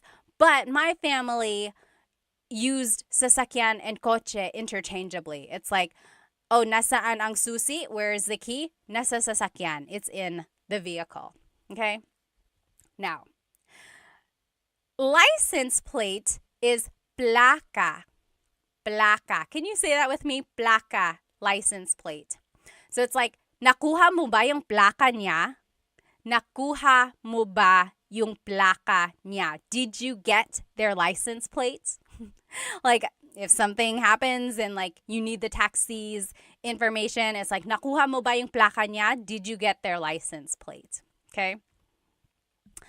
Tire in Tagalog is gulong.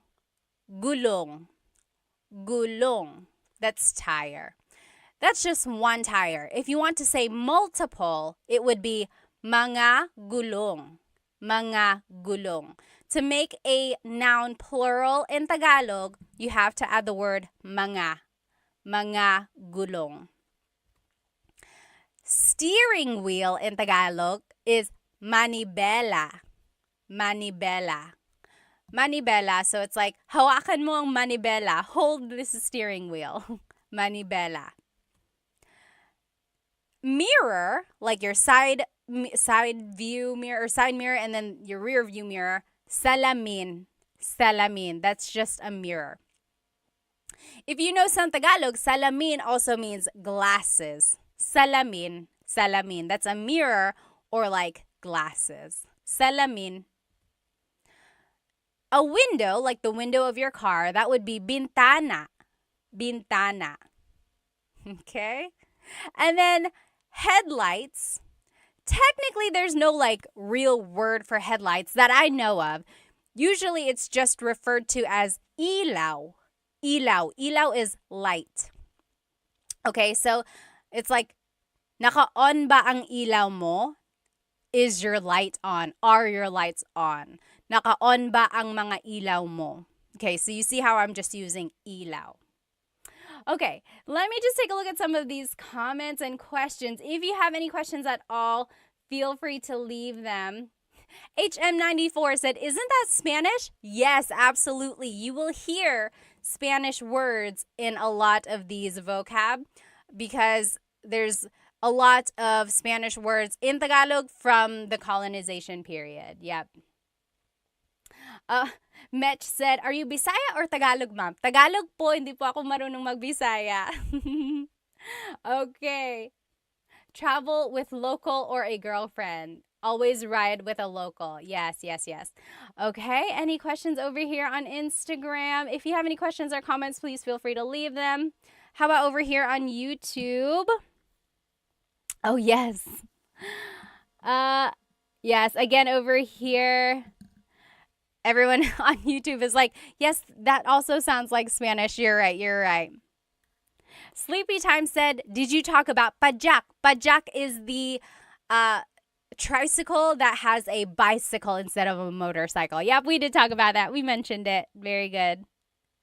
Oh, someone said white taxis are the worst here in Manila. Are they? So white versus yellow? Okay. Let's keep going here. Oh, yes, someone talked about the UV Express. So another form of transportation that wasn't listed here is like a taxi, but you can have multiple people in one. So it's almost like a little SUV or almost like a little van, and it has air conditioning like a taxi would. and it just picks up multiple people and makes multiple stops. Kind of like a jeepney. It's a cross between a jeepney and a taxi, right? It's like multiple people, but it still has air conditioning and it's making multiple stops like a jeepney would. Yep, that's like a UV Express. Oh, someone asked, is there Uber in the Philippines? There is, right? I'm pretty sure. If you're in the Philippines right now, let us know. But I'm pretty sure there is. There's Uber. There's is there what is the other one? Not Uber. What are the rideshare? Grab. Oh, Grab. Okay, so someone was saying Grab. Grab is like the Uber there, right? Mr. Talk said. Okay, let's keep going. Oh, yes. Someone said, I kind of like the rideshare. I like it too. Yeah. Sometimes, if you are trying to go to a place really, really fast, you might not want to do a rideshare. Very good. Okay, yes. Everyone is saying it's Grab. So instead of Uber, it's called Grab. It's an app, right? You just have an app. Lyft. Is there Lyft in the Philippines? Yes? No? Oh, Love and Lulu said it's expensive for locals. Yeah, I can see that. So if you're getting like Grab or like Lyft or Uber or whatever, yeah, it can be kind of expensive. Grab is the best, they're saying. Only Grab and taxi, Peter said. Interesting. Okay. Let's keep going. So here are some more let's review though. These are the vocabulary terms about driving that we've learned so far. Repeat after me, okay? Sasakyan, sasakyan. Vehicle, sasakyan. Coche, car, coche. Placa, license plate, placa. Gulong, tire, gulong. Manibela, steering wheel, manibela. Salamin, mirror, salamin. Bintana, window, bintana. Ilaw, headlight or like light, ilaw. Okay? Very good, very good. So, now a license, like the license, the ID that you carry, that is lisensya. Lisensya. So it's like, nasaan ang lisensya ko? Where is my license? Nasaan ang lisensya ko? Lisensya, that's license. Ilaw, light. So again, we used ilaw for like headlight. Now you can say ilaw for like the stop light. It's like hinto ka dun sa ilaw. Stop at that light. Okay? And then gasolina, that's gas, gasoline. Easy, right? Gasolina. Kanto is the corner, or like, so for example, if I wanted to say turn left at that corner, I would say kaliwa ka dyan sa kanto. Kaliwa ka dyan sa kanto. Kanto is corner. Okay? And then here's just directions. Kaliwa is left, kanan is right. Kaliwa is left, kanan is right. Okay? Now, is my audio okay? I don't know if someone mentioned that on TikTok here. So, the way I remember kaliwa and kanan is that kaliwa has an L for left. Kaliwa has an L for left. Oh, thank you, Blue. Said audio is good. Awesome. So, kaliwa and kanan. Kaliwa, kanan. Kaliwa is left because it has that L. Kaliwa, left. And then kanan, right. Grace said, do you guys have an alphabet? Yes, there is a Tagalog alphabet. Abacada. Okay. So, kanan is right. Kaliwa is left. Now, mabilis is fast. Mabilis. The opposite of mabilis is mabagal. Mabagal. Oh, Ms. Fernini had a great question. Can you use kanan like saying, yes, right? No, very good question. So kanan is the direction right. If you want to say right as in correct, that would be tama. Tama. Correct. Tama. Very good question. So again, kanan is right, the direction. Tama is right as in correct. Very good question. Okay, let's keep going here. So let's review these words again. So, licencia is your license. Licencia. Ilaw, stoplight or just light. Ilaw. Mabilis, fast. Mabilis. Mabagal, slow. Mabagal. Gasolina, gas. Gasolina. Kanto, the corner. Kanto. Kaliwa, kanan. Left and right. Kaliwa and kanan. Remember, how are we going to remember kaliwa? Kaliwa is left because it has the letter L. Kaliwa is left.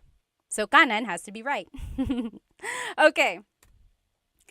Now, here are just some verbs. Okay, so here are some verbs. One thing about verbs that I want you to get from this lesson is that all verbs have a Tagalog root. Okay, so for example, maglakad is to walk. Maglakad. If I want to say I'm walking, it's naglalakad ako. Naglalakad ako. Do you hear the root word lakad?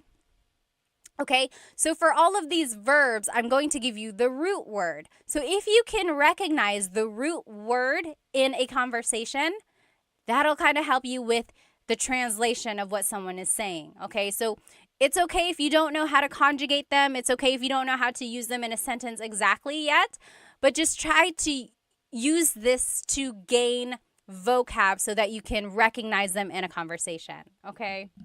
Oh, thank you. Thank you so much for the gift, Will. Thank you so much on TikTok. Thank you. Thank you. Okay. So, stop in Tagalog is hinto. Hinto. Okay, so stop in Tagalog is hinto. If I wanted to say stop here, or one way I could say it in Tagalog is huminto ka dito. Huminto ka dito. Stop here. Huminto ka dito. So do you hear the root word hinto? And then just kind of use that as a way to recognize how something is being conjugated or how the verb is being used in a phrase. Okay? Huminto ka dito. Stop here. So hinto means stop. Next. We learned this a second ago. There's another way to say stop. Stop, if you're in a jeepney, would be para. Para. Remember, if you're riding in a jeepney and you want to stop, you would say para po, para. That means stop the jeepney. But you only use that in the jeepney context. If you're riding with your friend, you wouldn't say para. I guess you could. But usually I've heard it in the jeepney setting, okay? So just know there are two different types of stop, hinto and para, okay? Tuloy means go. Actually, tuloy means continue. Like, tumuloy ka lang, keep going. Continue on. Tumuloy ka lang. Tuloy means go. Try saying these words with me. Hinto, stop. Hinto. Okay, so hinto means stop. Huminto ka dito. Stop here. Another way to say stop is para. Para. Stop the jeepney. Again, remember, para is usually used in the jeepney context. The Raffy Taffy said, this is my first live session. I love it. Salamat. That's why I said session. Do you do this regularly? I do Tagalog Thursdays. Yes, Tagalog Thursdays. And then I try to do the lesson again, like I do a repeat of that lesson another time during the week, just in case someone wasn't able to join. But the recording is always up on my YouTube channel, but I know some people like to be in the live comments, so I like to do it a couple times. Okay, so tuloy means go. Tuloy. Try saying that with me. Tuloy. Okay? Now, magmaneho is to drive. Magmaneho. Magmaneho. So you could say like, nagmamaneho ako. I am driving. It's like, oh, I can't answer my phone right now. Nagmamaneho ako. I am driving. Magmaneho means to drive. Sakay means to ride. Sakay. Sakay na, get in, or come on for the ride. Sakay. Baba, to get down or to get out. Baba. You might have heard the joke like, bababa ka ba? Opo, bababa ako. Right? So baba is a homonym, as they call it. A homonym has a couple different meanings depending on its context. So baba is like to go down or to get out. Like if you want to get out of the jeepney, you would say bababa ako. I'm getting out. I'm getting down. Or if you're riding in your friend's car, you could be like, oh, hinto ka dito, stop here. Bababa na ako. I am getting out. Okay. Liko means to turn. Liko. Liko. So it's like, lumiko ka dito. Turn here. Lumiko ka dito. So it's an verb. If you've been watching some of my lessons, you know that verbs come in 5 different categories. Mag, ma, in, and e verbs. Liko is an verb. Lumiko ka dito. Turn here. Atras is to back up. Atras. The opposite of atras is abante, to move forward. Atras, to back up. Abante, to move forward. Very Spanish, right? Going back to these different types of verbs, number 1, I have a full-length Tagalog lesson on my YouTube channel, and it just goes through how to use verbs in the present tense. And then I have another one in the past and future tense. So if you want to learn how to specifically use different types of verbs and how to like conjugate them for sentences, go ahead and watch my full-length Tagalog lessons on my YouTube channel. I think that's lesson 3 and 4. Maybe 4 and 5. I think 3 and 4. Okay. So let's try saying these verbs one more time. Again, just focus on the root, okay? These are all the root of the verb. So if you can recognize these roots in a conversation, that should help with the translation, okay? Try saying them with me. Hinto, stop. Hinto. Para, stop a jeepney. Para. Tuloy, go. Tuloy. Magmaneho, to drive. Magmaneho. Sakay, to ride. Sakay. Baba, to get down. Baba. Liko, to turn. Liko. Atras, to back up. Atras. Abante, to move forward. Abante. Okay? So now we're just going to finish off with some common phrases that you might hear or say while driving. Okay? We already talked about this one. Nagmamaneho ako. I'm driving. Nagmamaneho ako. Okay? Next, sakay na, get in, sakay na. So if you are picking someone up, you could be driving and you're stopping right there next to them. You could say, hey, sakay na, get in, sakay na. Or if you are trying to get your kids in the car and they are taking so long, you could say, sakay na, get in the car. Sakay na. Next, if you're out of gas, you can say, ubus na ang gasolina. Ubus na ang gasolina. So it's out of gas. And then if you want to say, I'm going to get some gas, it would be, maggagasolina ako.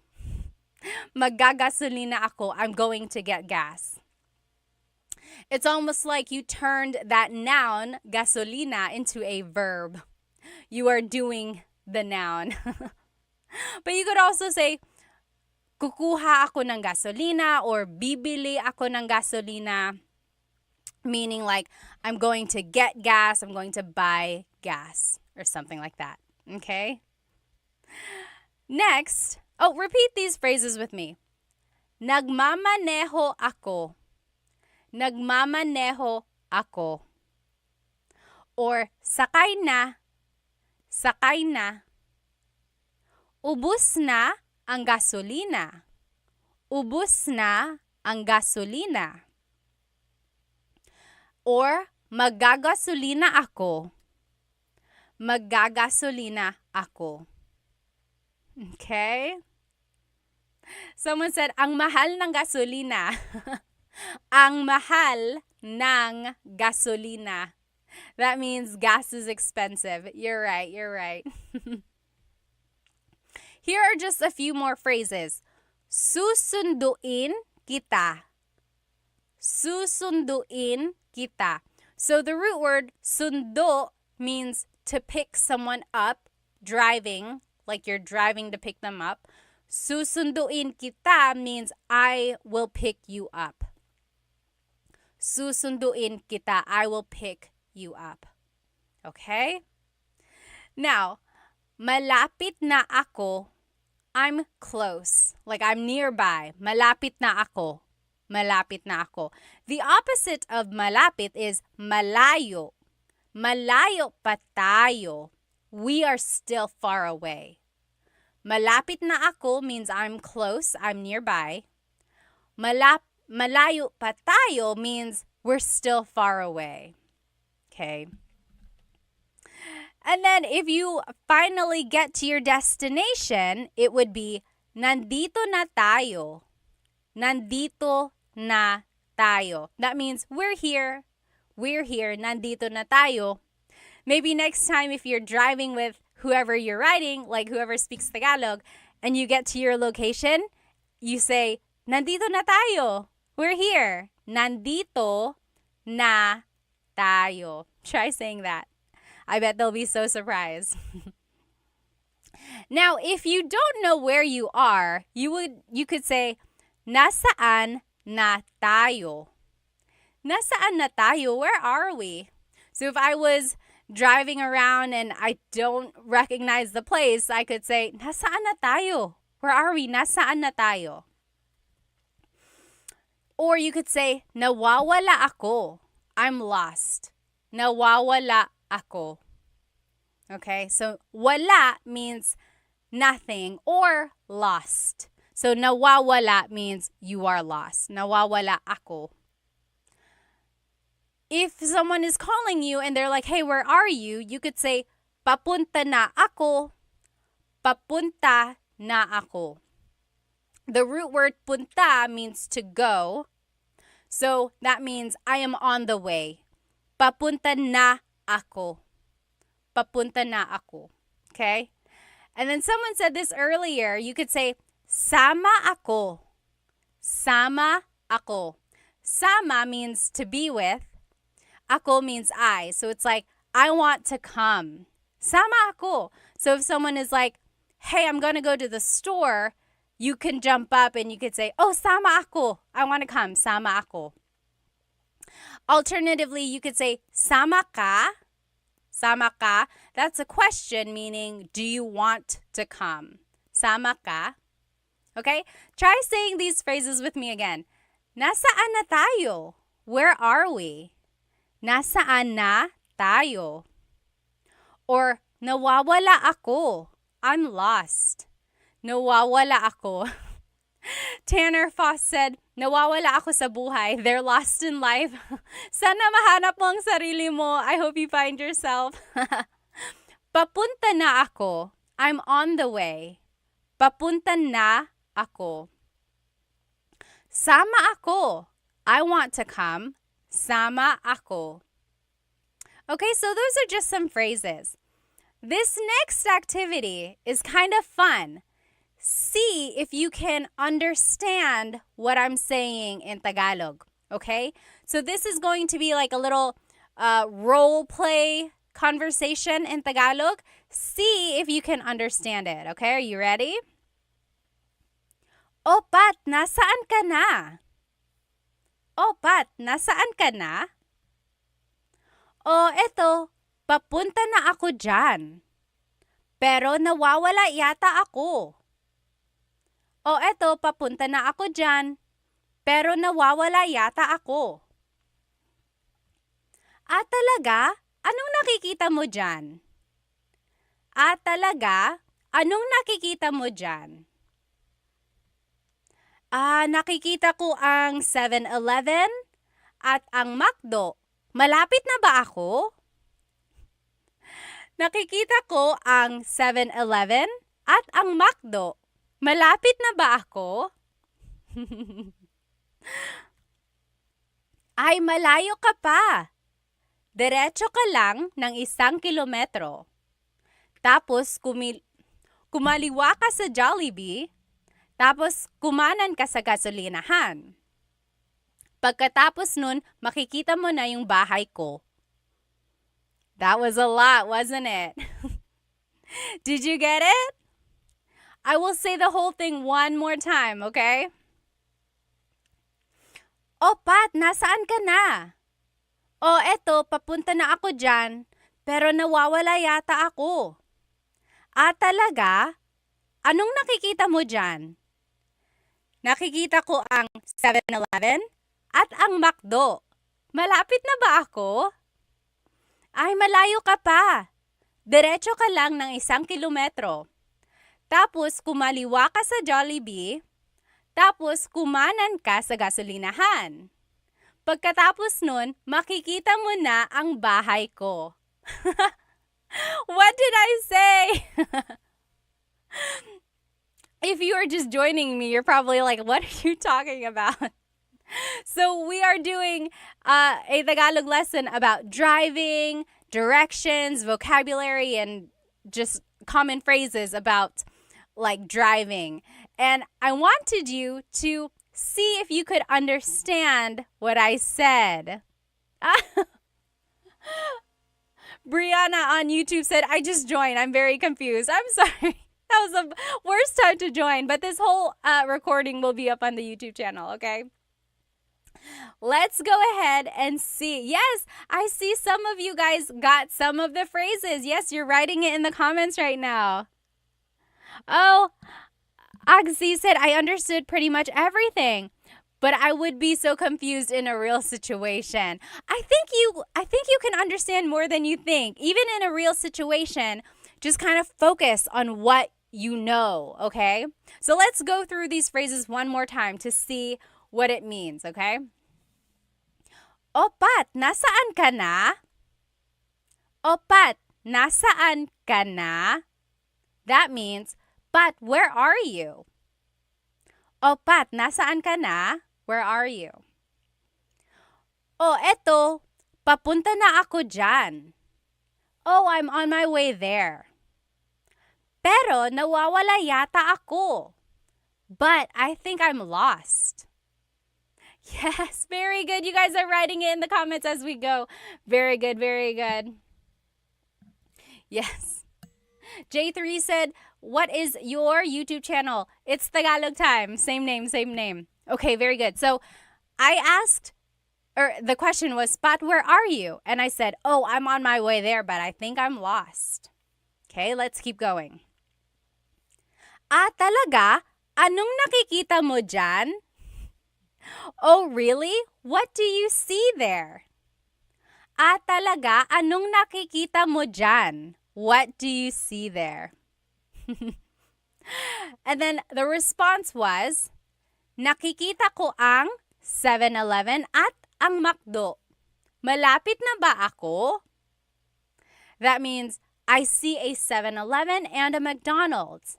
Am I close? Am I close by? Okay. Yes. Swingovic said, I would just say mahal kita. I don't know if you want to do that. That might give off the wrong impression. I don't know what would happen if you say that. Okay, so are you with me so far? So first, it was like, hey, Pat, where are you? And I said, oh, I'm on my way there, but I think I'm lost. Then the person asked, oh, really? What do you see? And I said, I see a 7-Eleven and I see a McDonald's. Am I close? Let's see what else I said. Okay. Ay, malayo ka pa. Oh, you're still far away. Ay, malayo ka pa. Diretso ka lang ng 1 kilometro. Keep going straight for 1 kilometer. In the Philippines, they measure everything by kilometers, not miles, like they would in America. So, diretso ka lang ng 1 kilometro. Go straight for 1 mile or 1 kilometer. Tapos, kumaliwa ka sa Jollibee.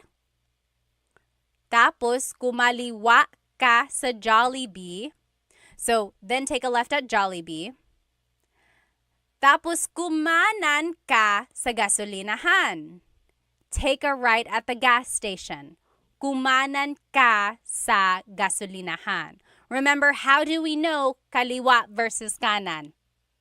How do we know kaliwa versus kanan? What was my trick? Do you remember?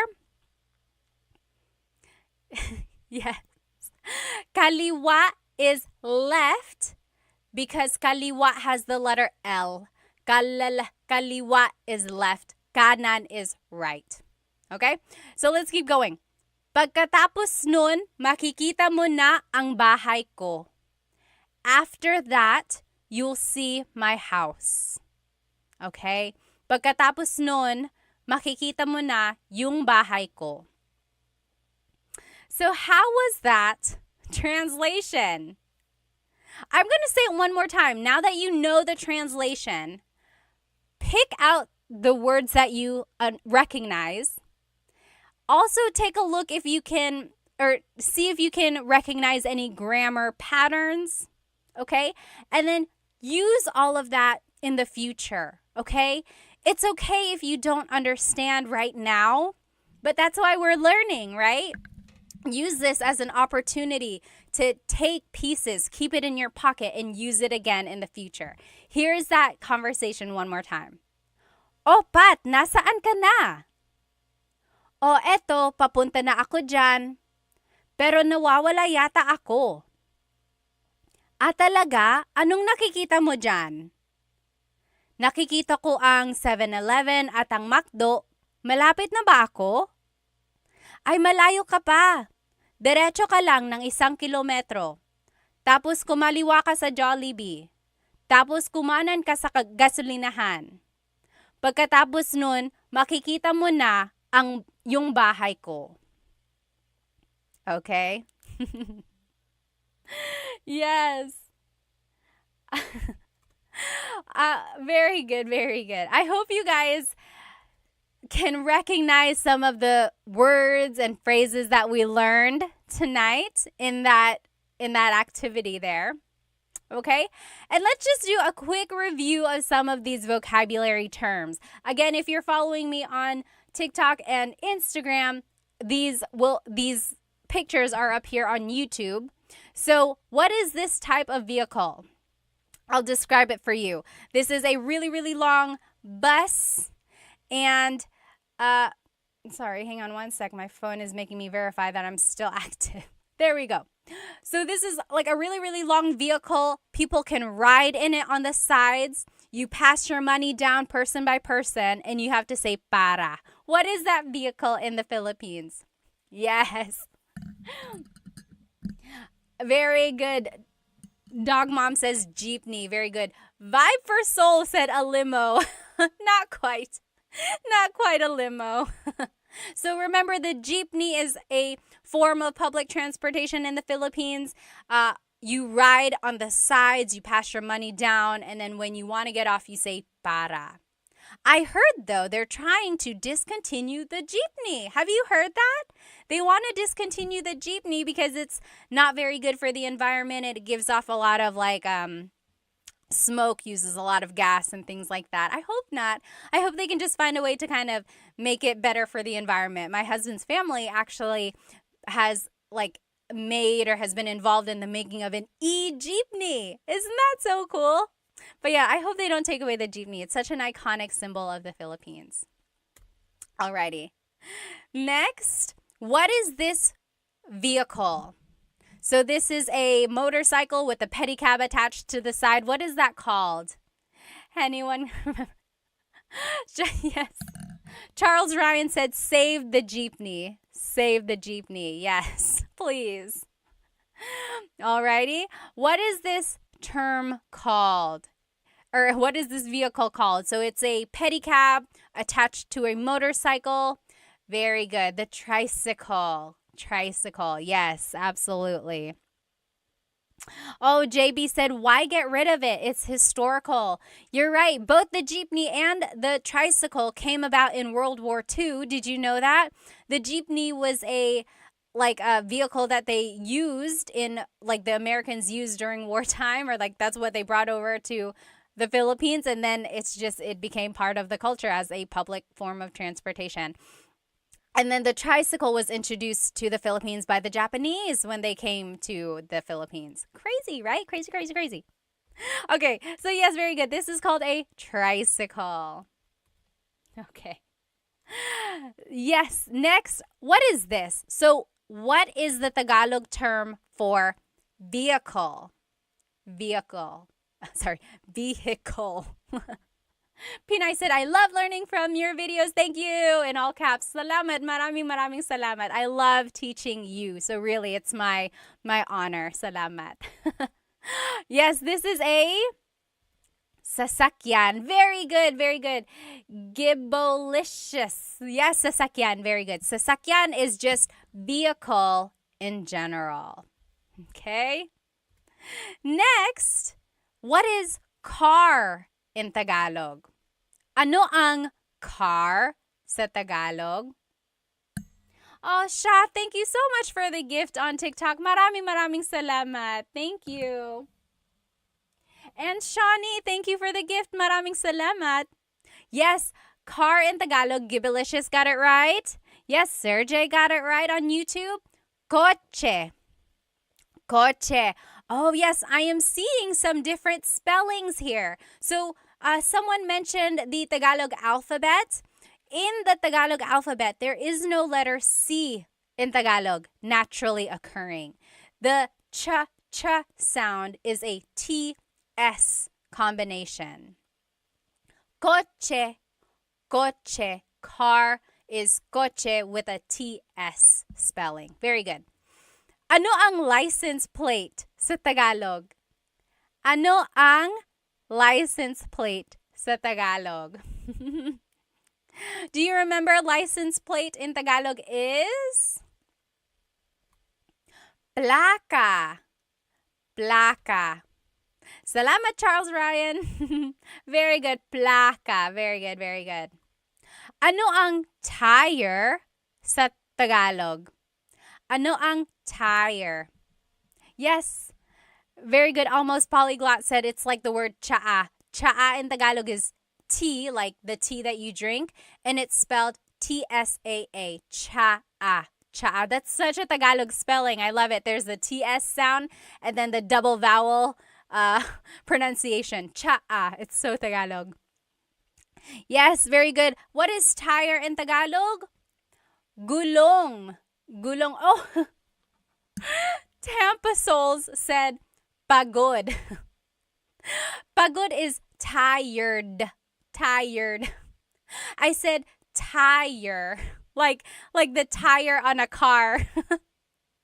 The tire on the car is a gulong. Tired, like feeling tired, is pagod. Common mistake. Easy mistake there. Very good. What is steering wheel in Tagalog? What is steering wheel in Tagalog? Oh, Big Boss on YouTube also said pagod. Sorry for the confusion there. Steering wheel, yes, very good. Oh, I don't know your name because it's in different characters. But yes, Manibela. Manibela, very good. Jean got it on TikTok. Gibalicious, you got it. I mean on Instagram. Very good. Manibela is the steering wheel. Okay? What is the mirror? So the mirror, like to see the back or like your side, and then the rear view mirror. What is a mirror in Tagalog? It's also the Tagalog word for glasses. Mirror in Tagalog is salamin. Salamin. Salamin. Oh, very close. Very good. Driving said bintana. Bintana is actually window. So salamin is the mirror. Bintana is the window. Very good question there, or very easy mistake. If you didn't see the beginning of this lesson and you don't know the words we're talking about, this whole lesson is recorded and it will be on my YouTube channel, Tagalog Time with Pat. Okay, so don't worry there. And the whole presentation is there. Okay. And then headlight in Tagalog, or just light, is ilaw. Ilaw. So that's light, or like headlight. Ilaw. What is your license in Tagalog? License, like your ID. What is license in Tagalog? Yes, very good. Everyone is getting it. What is license in Tagalog? License in Tagalog is, yes, very good. Jelly Piggies. Lisensya. Lisensya. Nasaan ang lisensya ko? Where is my license? Lisensya. Very good. Very good, everybody. Bobby Mayo said hello from Louisiana. Hello, hello. Ano ang stoplight sa Tagalog? Ano ang stoplight sa Tagalog? This one is a little tricky. I'll just give it to you. Ilaw is what I would say. So light. Ilaw. So it's like, kaliwa ka dyan sa ilaw. Take a left at the light, or something like that. Ano ang gas sa Tagalog? Ano ang gas sa Tagalog? Gas in Tagalog is, yes, V, very good, very good. Gasolina. Timothy, you got it on TikTok. Very good, very good. Jelly Piggies on Insta. Very good. So gasolina. So very similar to Spanish, right? Again, there's a lot of Tagalog or Spanish influence in Tagalog. Yes. Ano ang corner sa Tagalog? Corner in Tagalog? Like if I want to say turn at the corner, corner in Tagalog is kanto. So kanan ka sa kanto. Take a right at the corner. Tampa Soul said, stoplight, close the light. So yes, ilaw in Tagalog is light. And there's that running joke of Filipinos when they say close the light, right? When they want to say turn off the light, they say close the light. And that's because in Tagalog, if you want to say turn on the light, literally you say buksan mo ang ilaw. Buksan mo ang ilaw. That is how you would say turn on the light. However, buksan means to turn on or open. Okay, so that's why there's a little confusion when native Tagalog speakers are learning English. They want to say close the light because they are so used to saying open the light, right? So they're like, oh, well, what's the opposite of open? It would be close. But then they have to kind of learn later on that actually it's a different type of verb in English. Okay? All right. What is left and right in Tagalog? What is left and right in Tagalog? Remember, I gave you a way to remember it. What is left and right in Tagalog? Left. Yes, very good, very good. Aubrey got it right. Y got it right. Yes, so kaliwa is left. Kanan is right. Almost polyglot. You got it right. Very good, very good. Yes, so kaliwa is left because it has the letter L, right? Kaliwa, left. Kalala, kaliwa, left. Kanan is right. Okay? JB on YouTube said, I've heard patay mo ang ilaw or patayin mo ang ilaw. Yes. So in Tagalog, if you want to say turn off the light, usually they say patayin mo ang ilaw. Patay means dead or kill the lights, literally. Kill the lights, patayin mo ang ilaw. Yep, very good, very good. Okay, next. So kaliwa is left, kanan is right. How do you say fast in Tagalog? Ano ang fast sa Tagalog? Fast in Tagalog is, yes, V and Matt, Nick, you got it. Bilis. Bilis means fast, but if you want to use it like an adjective, like in a sentence, it's mabilis. Mabilis. Bilis is like the root word there. Mabilis, fast. What is the opposite of mabilis? Ano ang slow sa Tagalog? Ronald Smith on YouTube said, rapido. Rapido. Yes, that also means fast. That's more of the Spanish. Ano ang slow sa Tagalog? Yes, very good. Matt, you got it. Nick, you got it. Slow is mabagal. Mabagal. I am seeing some people say nakaraan. So nakaraan means in the past.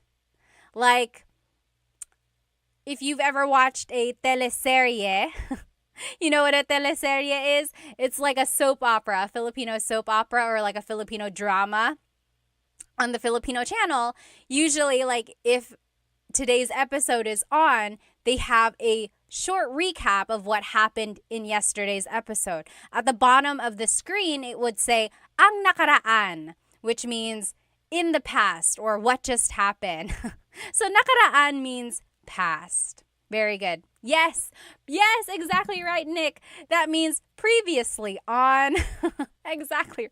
Ano ang paborito mong teleserye, ha? What is your favorite teleserye? Very good, very good. So, mabilis is fast. Mabagal is slow. Levin Lulu said they take too long to end. You are exactly right. They will drag on a story and they will add more problems, more characters until you're like lost in this crazy whirlwind. But then you can't stop watching because you got to know how it all ends, right? Side note, I was watching Halik on TFC, or no, I Want TFC with my husband, and they had the English subtitles, but then we lost it. And then I tried to resubscribe, and they didn't have the one with the English subtitles anymore. What the heck? And so now my husband can't watch it with me. He can, but it won't be the same. I need to know what happened. Okay.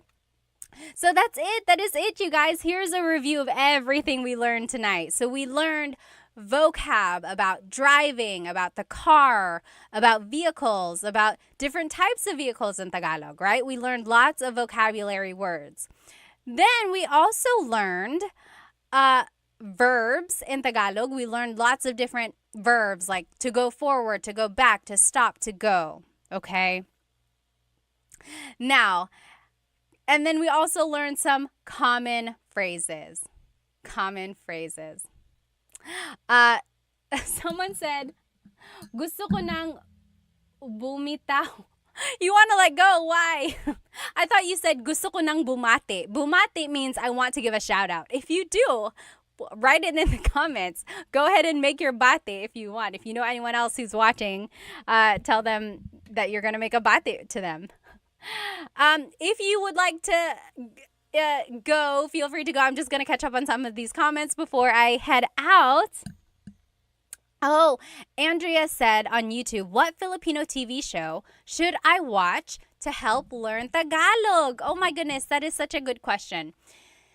If you want to learn Tagalog, like in real time, or like about current events, I would say watch the news, right? It might be a little tricky because sometimes the reporters will use very deep Tagalog words if it's about something that's like specific about a case or something like that. But it's also very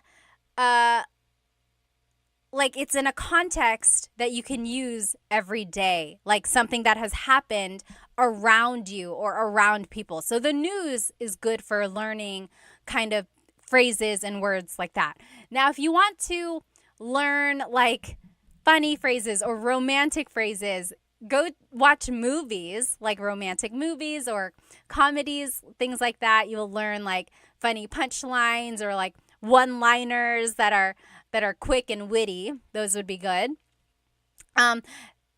As for like shows, honestly, I don't watch a lot of shows lately. Anyone have any good show recommendations? But another good one is like Showtime. So Showtime is just like a variety show that comes on every afternoon. And it's good because there's a lot of dialogue between people. It's just like ways to get to know people. They're introducing each other. Also just like funny one-liners again. So anything you watch, I think, will be useful there. JB said, oh, totally immersing myself in Tagalog. That's great. That's great. Yeah, just like surround yourself with Tagalog movies, shows, or music, things like that. Very good. Salamat, Jay. Maraming salamat din. Oh, Hank said, I loved watching or enjoyed watching your brain multitask. Talaga, I hope you don't see it. I have a lot going on sometimes. Is Vice Ganda still on Showtime? David Jr. said. I believe so. Yes, I believe so. Oh, Ate, General Daughter, Filipino drama. What is the new one with Kim Chu? What is that one called? I haven't been watching it. Love and Lulu said Coco Martin and his drama show. So Coco Martin had a show that went on for years and years and years. Ang Probinsyano, FPJ Ang Probinsyano. It's like I remember starting to watch it and then I kind of just stopped watching it. And then I would check back and it was still on, and then it was still on, and then it was still on. But finally it ended. Yes, you're right. B said FBJ was so long. I don't know why. They just kept like changing the storyline. Oh, yes. What is your name? It's in different characters. But over here on TikTok, someone said OPM songs are too good for learning. They are really good. They are really good for learning. Okay, awesome, everybody. Let's see. Any more questions here? Oh, Maging Sino Ka Man. It's a pretty corny series. So the thing about Filipino shows and movies, if you're not used to them, you might find them to be corny or like the jokes are cheesy, right? And my theory for that is because Filipinos just love lighthearted things. A lot of us have things going on in our lives. Sometimes they can get really, really heavy. So what do we like to do? We like to laugh. We like to watch light-hearted things. So if things come off as corny or cheesy, it's just because Filipinos like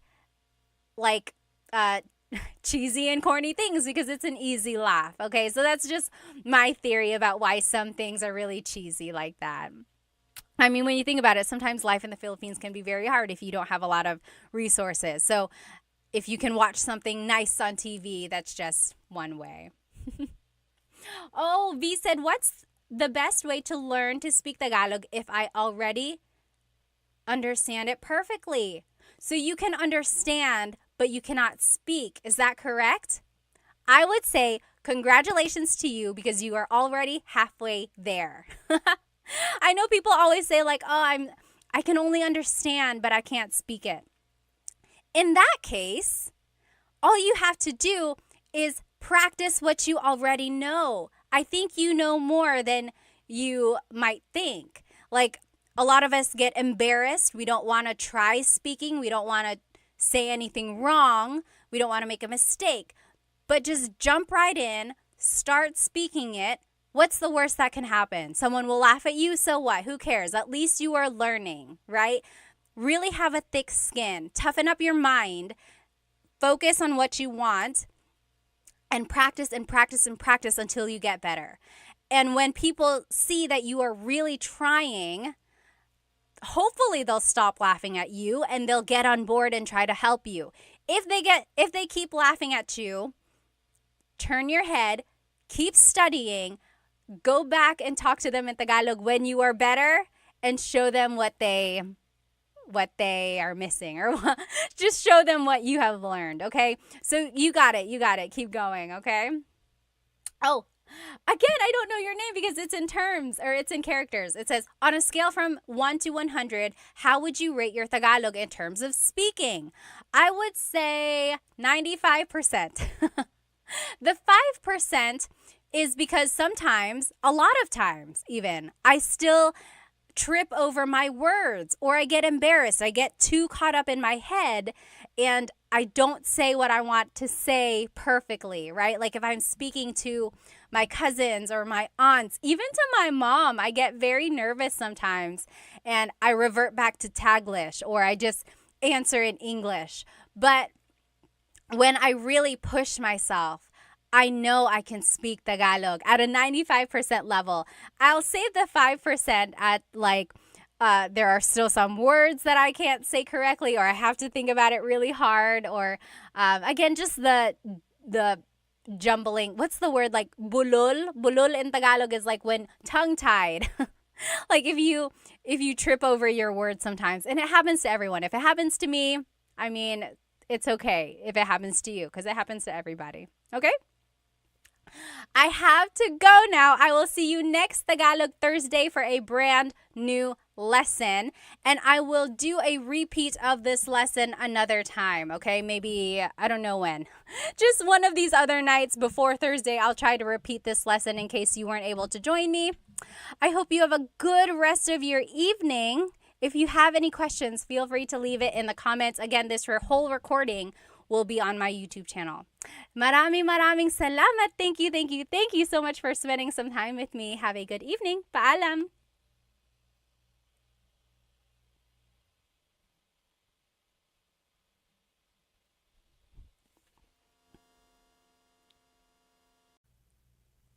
Hello everybody. So sorry for the delay, but I'm so glad you're here with me now. Okay, I'm turning on my TikTok now. Let me go ahead and just make sure I can see all the comments because I do want to see you. Hello everybody. Welcome to my live Tagalog lesson tonight on Tagalog Thursday. I think you're going to enjoy today's lesson. So today we will be learning some vocabulary. Last week we learned a lot of grammar.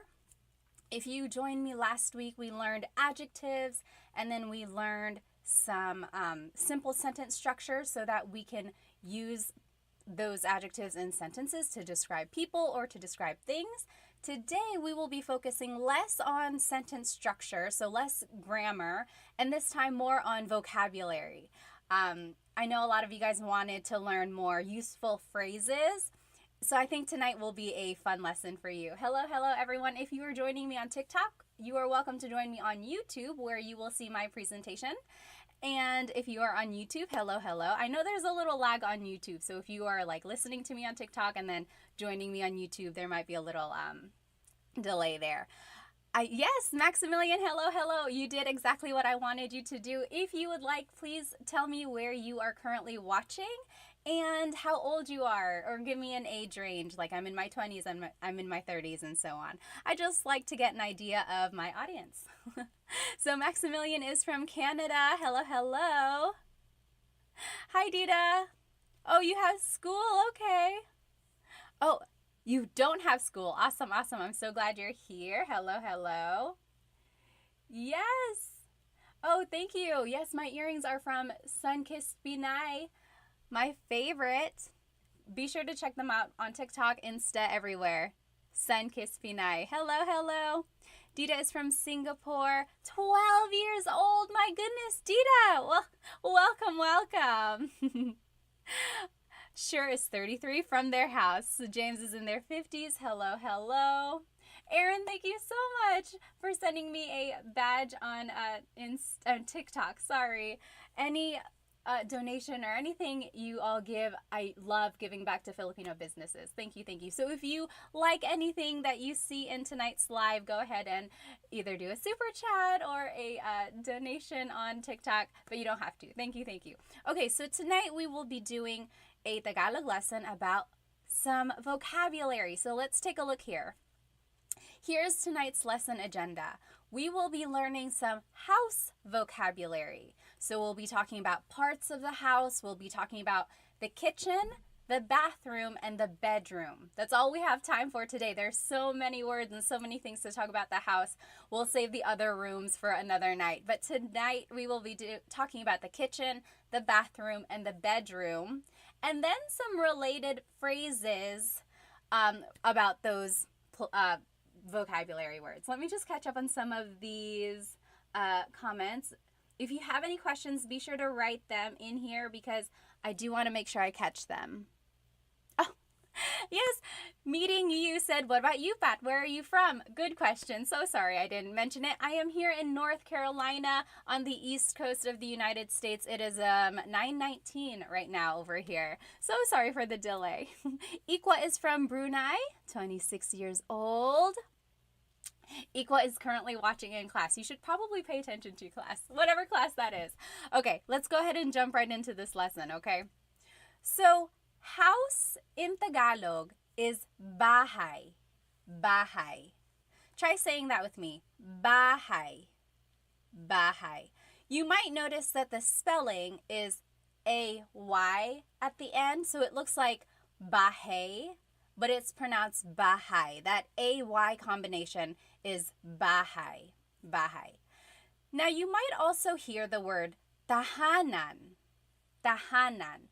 That means home. So it's the difference between a house and a home. A house and a home. So bahay is house. Tahanan is home. Okay? And here are some phrases that you might hear about the house. Malaki ang bahay ko. Malaki ang bahay ko. So my house is big. Malaki ang bahay ko. The opposite of malaki is maliit. Maliit ang bahay ko. Maliit. So if you were with me last week or even yesterday when I did the repeat lesson, malaki and maliit were some of the adjectives we learned. Big and little. Malaki, maliit. Okay? So that's one way to describe your house. Now, you might want to say that your house is old or new. So if you want to say your house is new, it would be bago ang bahay ko. Bago ang bahay ko. My house is new. If you want to say your house is old, it would be luma ang bahay ko. Luma, that means old. So bago is new, luma is old. And it's just the same sentence structure all throughout. And we learned this last week, if you remember. So it's adjective, then it's the word ang, which means is or are. Technically, it's an article. It's all different. And then bahay, which is the noun, and then the pronoun ko. So bago ang bahay ko, my house is new. Okay? And then the last thing you might want to say about your house is the distance of it. So, malayo ang bahay ko. My house is far. Malayo. Malayo. And then, malapit ang bahay ko. My house is near or it's close by. Malapit ang bahay ko. Okay? So, those are the different things you can say about your house. Let me just see if there are any questions. Oh, Little Duck said, ang bahay ko ay malaki. Yes, so you can say, malaki ang bahay ko, or you can say, ang bahay ko ay malaki. both of those mean my house is big, right? They are the same. They just have a different sentence structure. Little duck, I will say your phrase is a little bit formal. It's not uh it's not like what is commonly used in common conversation, but it's not wrong. It's like almost too correct. But you can say that if you would like. Yes, yes. Okay, let me see. Let me catch up on some of these questions here. Tony on TikTok said, my house is pangit. Pangit means ugly. I'm sorry. Let's see. Johnny said casa. Casa is house in Spanish. So not quite. Almost, almost. All right. Yes, yes. One initiative said, is she streaming on YouTube too? Yes, yes, I am. So this whole lesson is on YouTube. The recording will also be on YouTube afterwards. And then I will also redo this lesson next Wednesday, hopefully. So I tried to do this lesson a couple times. All right. So these are just some things you can say. Try repeating it after me. Malaki ang bahay ko. Malaki, my house is big. Maliit ang bahay ko. My house is small. Bago ang bahay ko. My house is new. Luma ang bahay ko. My house is old. Malayo ang bahay ko. My house is far. Malapit ang bahay ko. My house is near. Okay, so those are things you can say about the house. Oh, Cece, thank you so much for a badge on TikTok. Thank you, thank you. Alrighty. Now, here are some other vocabulary words about the house. Okay. Bintana is window. Bintana. Very similar to Spanish. Again, remember, the Philippines was colonized by Spain for 300 years, over 300 years, starting in the 1500s. So there's a lot of influence in the Tagalog language as well as in the Filipino culture, religion, everything. Okay, so bintana is window. Now, door is pinto. Pinto. That's door. Pinto. Do you hear the glottal stop when I say pinto? Pinto. So it's not pinto. It's not pinto beans, right? It's pinto. It's pinto. Pinto. Make sure you stop it at the end. Pinto. Okay. And then hagdan is stairs. Hagdan. You might also hear hagdanan. That is just another way to say stairs, hagdan, hagdanan, mostly interchangeable. Okay? So try saying those with me. Bintana, bintana. Pinto, pinto. And then hagdan, hagdan. Yes. Little Duck said in Spanish we say ventana. So the V. And in Tagalog, there is no letter V. They have the B sound. So they're like interchangeable there. Yes, yes. All right. Let me just catch up here. Yes, very good, very good. DC Stoy said, now it all makes sense. Well, I'm good, I'm good. Yes, that is true. DC said, I heard Tagalog was Latin-based. Yes, there are some similarities, I would say. Okay. Oh, Teddy Bear said it would be nice if we could see the spelling or kind of like a whiteboard. Teddy Bear, if you jump onto my YouTube, this whole presentation is there. Okay, so let's keep going. Now, here are some phrases about these objects in the house you might use them with. Bukas ang bintana. The window is open. Bukas ang bintana. Or bukas ang pinto. Bukas ang pinto. The door is open. So bukas ang blank means the blank is open. The opposite of bukas is sarado. Sarado ang bintana. The window is closed. Or sarado ang pinto. The door is closed. So bukas and sarado mean open and closed. Okay, so that's kind of the sentence structure there. Bukas ang bintana, sarado ang pinto. Now, if you want to tell someone to open the door or close the door, this is how you would do it. Buksan mo ang bintana.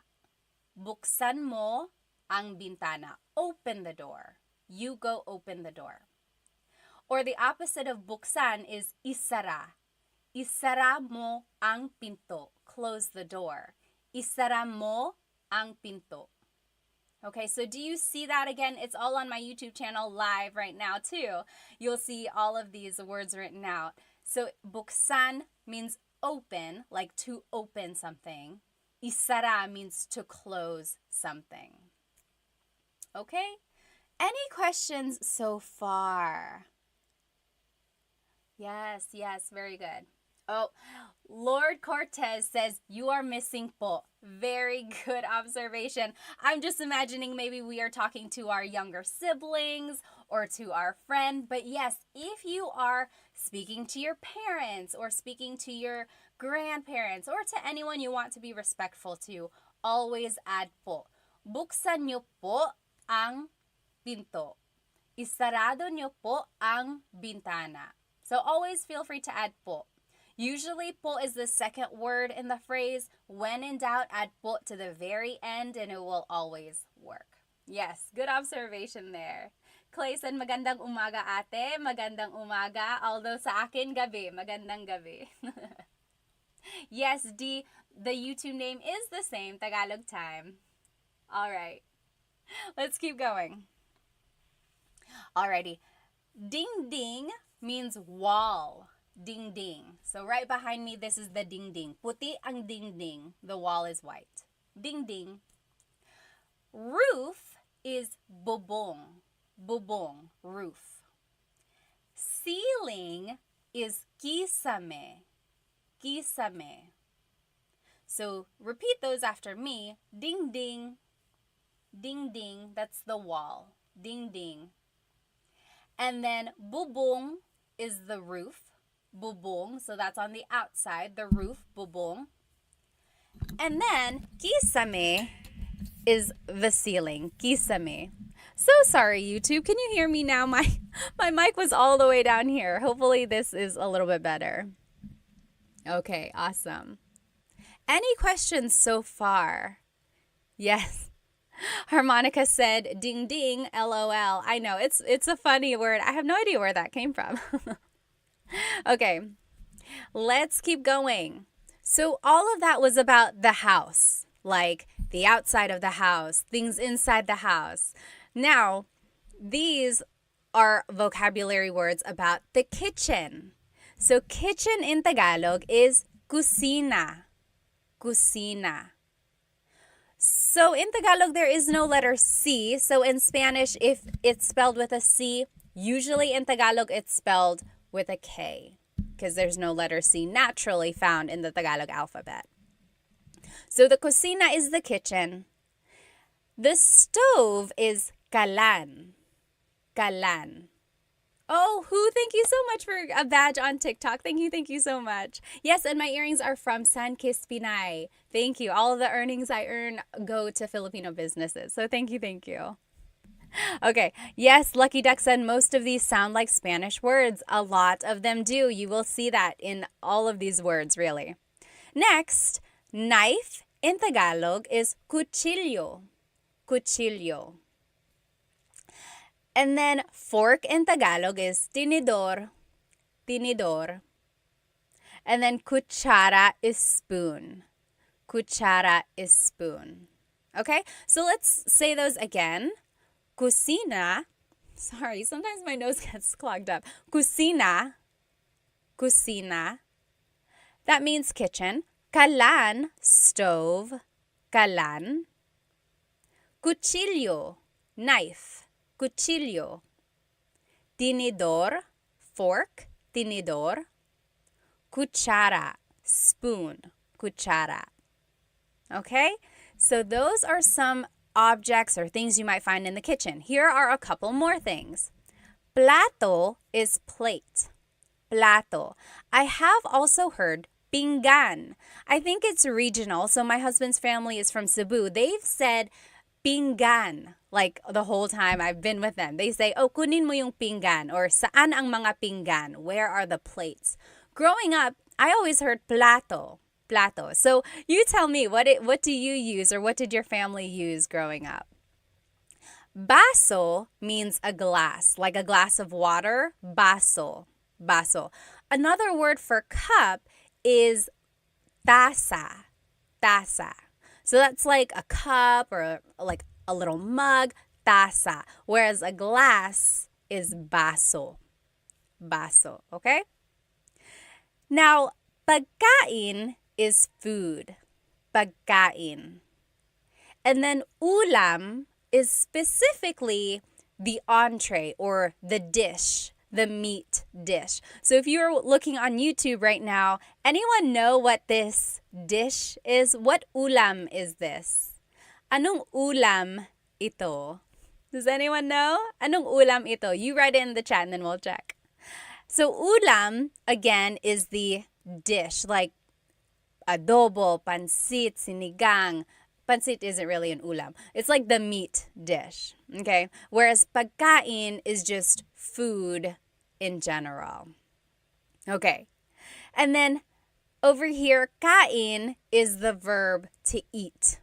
To eat. Yes, sure, you got it right. Deborah, you got it right on YouTube. This is adobo. If you are watching me on YouTube, I have this presentation on here. This dish is adobo. That is the ulam right here. Okay. So, kain means to eat. Kumakain ako. I am eating. Kumakain ako. Okay? So now here are some phrases about eating, or things that you might hear or say in the kitchen. Nagluluto ako. I am cooking. Nagluluto ako. Nagluluto ako. So the root word luto means to cook. Luto. So I am cooking is nagluluto ako. And you can always switch out the pronouns. Nagluluto siya, he or she is cooking. Nagluluto ka, you are cooking. Okay, but if you want to say I am cooking, it would be nagluluto ako. Nagluluto ako. Oh, Rui said my favorite dish is dinuguan. I like that too. Do you know what dinuguan is? Dinuguan is a dish usually made of pork. There's ginger, long green beans, but the main ingredient is pork blood. Dinuguan. Dugo means blood. So dinuguan means made of blood or bloody. And a lot of people call it like chocolate meat if you see it at Filipino parties. But I like it. It's one of those iconic Filipino dishes. You write it in the comment. What is your favorite Filipino dish? TikTok Pocket, thank you so much. Oh, Tick Pocket, thank you so much for the badge on TikTok. Thank you. All right. Okay. So the next phrase that you might hear in the kitchen, anong niluluto mo? Anong niluluto mo? So you might see the root word luto again. So we said nagluluto ako, I am cooking. So now maybe you can figure out, okay, so something about cooking. Anong niluluto mo means what are you cooking? What are you cooking? Anong niluluto mo? That is a good question to ask. Maybe if your significant other is cooking something, you surprise them by saying, anong niluluto mo? Okay? Next, kain tayo. Kain tayo. That means let's eat. Kain tayo. Okay? Let me just check on some of these questions here. Yes. Sure said, I remember the difference between napkin and tissue from your last class. So if you are at a restaurant and you want to ask for something to wipe your face with, don't ask for a tissue. Don't ask for a napkin. So a lot of times in English, we would say, oh, excuse me, can I please have a napkin? Can I have a napkin to wipe my face? Don't say napkin. In the Philippines, napkin is what they call a sanitary pad. So things that women would use. So if that's not what you're asking for, don't say napkin. In the Philippines, they call that a tissue. So, pahingi ng tissue. Pahingi po ng tissue. Can I have a tissue? So that's the difference there. It's not that big of a deal if you happen to mix it up, but you might get a little chuckles. Even me, I've made a video and I was like, oh, pahingi pong ng napkin. And in the comments, people were like, why napkin? That's not correct. Okay, so just know the difference there. Okay, very good, very good. Maverick said, sinigang, stand up. Sinigang. I love sinigang. Yes, yes. All right. Let me just follow up. Oh, Maylee said, how do you say, what is there to eat? What is there to eat? That is a good question. Maybe you are hungry and you're like, oh, what's there to eat? You can say, anong pwedeng kainin? Or ano ang merong kainin? What is there to eat, literally. Or anong pagkain? What is the food? Food. Ano ang pagkain? Okay, those are all ways you can ask that. All right, any other questions? Tick Pocket said, do you have lives that teach people Filipino alphabet? I have not yet. No, I haven't taught the Filipino alphabet. I'll add that to my list of things to teach. All right. Yes.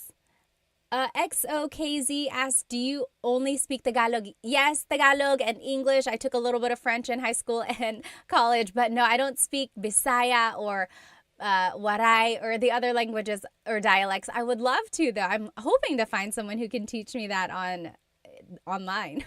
So if you know any accounts, that would be so helpful. All right, let's keep going. Oh, IME said kare-kare and bagoong. I love that dish too. Kare-kare. Kare-kare is like usually beef and it has peanut butter. It's like a peanut butter sauce. So yummy, so yummy. Okay, so now here are some vocabulary terms about the bathroom. So bathroom in Tagalog is baño. Baño. Baño. You might also hear it referred to as the CR. Anyone know what CR stands for?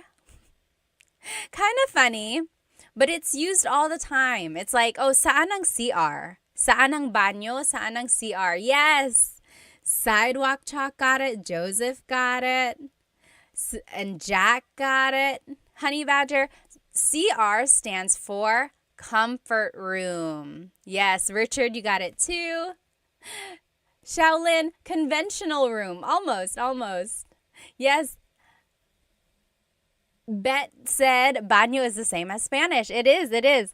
Yes, sure. And James and Deborah, you guys all got it. Man. So CR stands for comfort room. So sometimes that's what people call it. They say, saan ang CR? Where is the bathroom? Next, the toilet is inodoro. Inodoro. That's the toilet. Try saying it with me. Inodoro. Inodoro. Now, just to add to your vocabulary, here are some other things. So, pee is ihi. Ihi. That's pee. And then poop is tae. Tae. Just so you know the vocabulary, okay? Oh yes, Bumbero said dumihan. Yes, the toilet could technically also be called dumihan. Dumi means dirt, so it's the place to make dirt or to put the dirty things. Very good, very good. Okay, then lababo is the sink. Lababo. Lababo, that's the sink. And then paliguan is the bathtub. Paliguan, the place to take a bath. Ligo means to take a bath. Paliguan is the place to take a bath. Oh, someone wrote the tabo. I didn't have the tabo in my list. So the tabo is the little thing usually beside the toilet that people in the Philippines use to wipe their bottom, to wash their bottom, or they use it to take a bath as well, like a little bucket. Very good. All right. Try saying these words with me again. Just repeat after me. Baño. Baño. Inodoro. Inodoro. Ihi. Pee. Ihi. Tae. Poop. Tae. Lababo. Sink. Lababo. Paliguan. the bathtub. Paliguan. Okay. All right. Coconut Dream said, tae isn't a rude word. I'm always hesitant to say that. It's one of those things like read the room or like see if it's a little bit okay to be casual about it, right? So tae is like poop. If you don't want to say poop, a lot of people say like dumi, so dirt. That's another way to say it. Yes, Sidewalk Chalk said paliguan is shower too. Yes, basically anything or anywhere you can take a bath or take a shower. Yes, yes. Okay, very good. Someone said tabo is the Filipino toilet paper. Yes, Maverick said, how to explain what a tabo is. A tabo, I would say, is like something in the Philippines or in some countries, they don't use toilet paper. Instead, they have to use water to clean themselves. And that is what the tabo is for. They use the water to wash themselves off after they've used the restroom. Or they also use it to take baths as well. Okay. So here are just some more words that you can use about the bathroom. Sabon is soap. Sabon. And then tualya is the towel or a towel. Tualya. And then maligo is the verb meaning to take a shower. To take a shower. So sabon, soap, sabon. Tualya, towel, tualya. Maligo, to take a shower, maligo. Okay. Very good. Oh, yes, good question, good question. Sure said, but is tae is not as intense as the S word? Tae is not. Correct, it's not. It's not like something that bad, right? That's correct. But again, if you don't want to use it, you could just say like dumi, poop, like something dirty. That's another way to say that. Yes. Let me see here. Pocket Full of Ramen said, I don't know how to say the words properly in the book. That is one tricky thing. So if you've ever bought like a Tagalog learning book, it's good to have all that information. But if you don't know how things are pronounced, that's kind of one tricky thing about having books. But I do know that some books come with an audio recording, either on a CD or like a downloadable things. I would say take advantage of those. Or you can also look it up like Google and type the word in. A lot of times they will have the pronunciation available online as well. Let's see. Mo Money said, do you teach intermediate to advanced classes? Not yet. Not yet. I only have the basic, really simple, from the beginning Tagalog classes right now. But hopefully I can have some though. Okay. All right, let's keep going. So now, here are some words about the bedroom. So we learned words about the house in general. We learned words about the kitchen. We learned words about the bathroom. Now we're learning words about the bedroom. Okay, so bedroom in Tagalog is cuarto. Cuarto. Repeat it after me. Cuarto means bedroom. Cuarto. And then unan, pillow. Unan. Cama, bed, cama. And then kumot, blanket, kumot. All right. So any questions about these? These are just super basic, straightforward words here. Repeat them after me. Cuarto, again, is bedroom. Unan is pillow. Cama is the bed. Kumot is the blanket.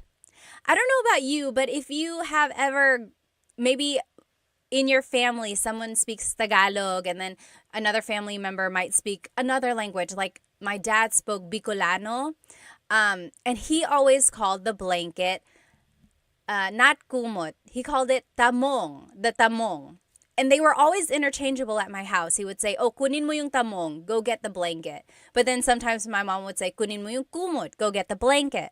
So to me, tamong and kumot were both blanket. And then I went to the Manila. I visited my cousins. Only a couple of my cousins speak Bicolano.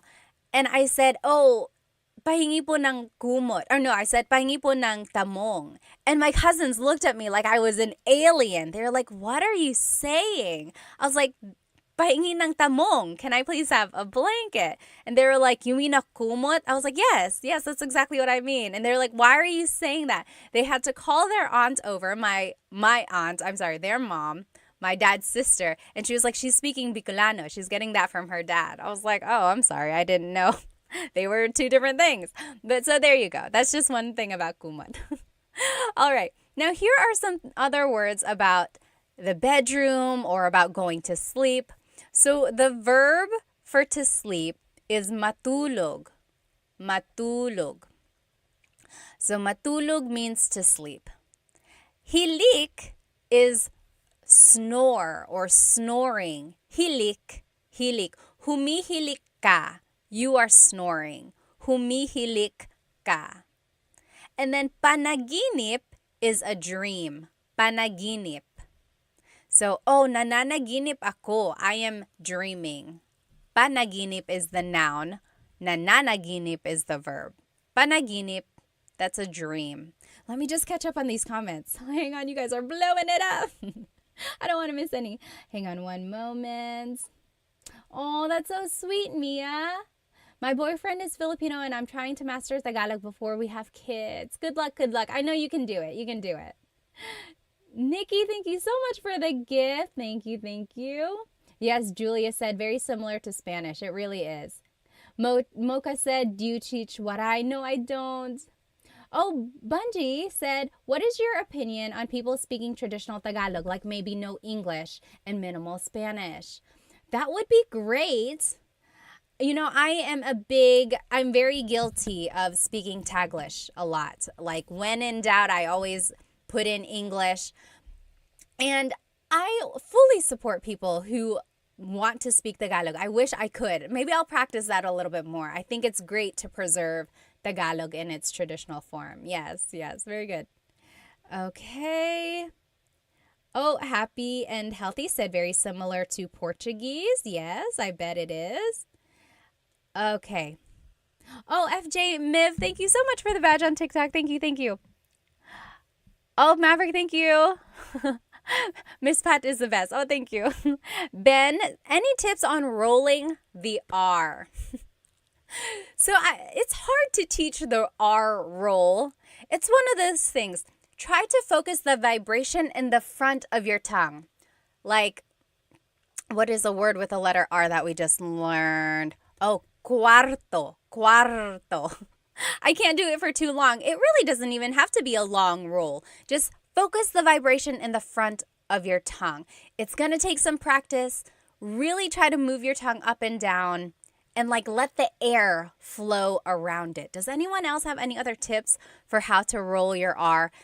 It just really takes a lot of practice. Maverick said it's like exhaling a lot of hot breath. Yes.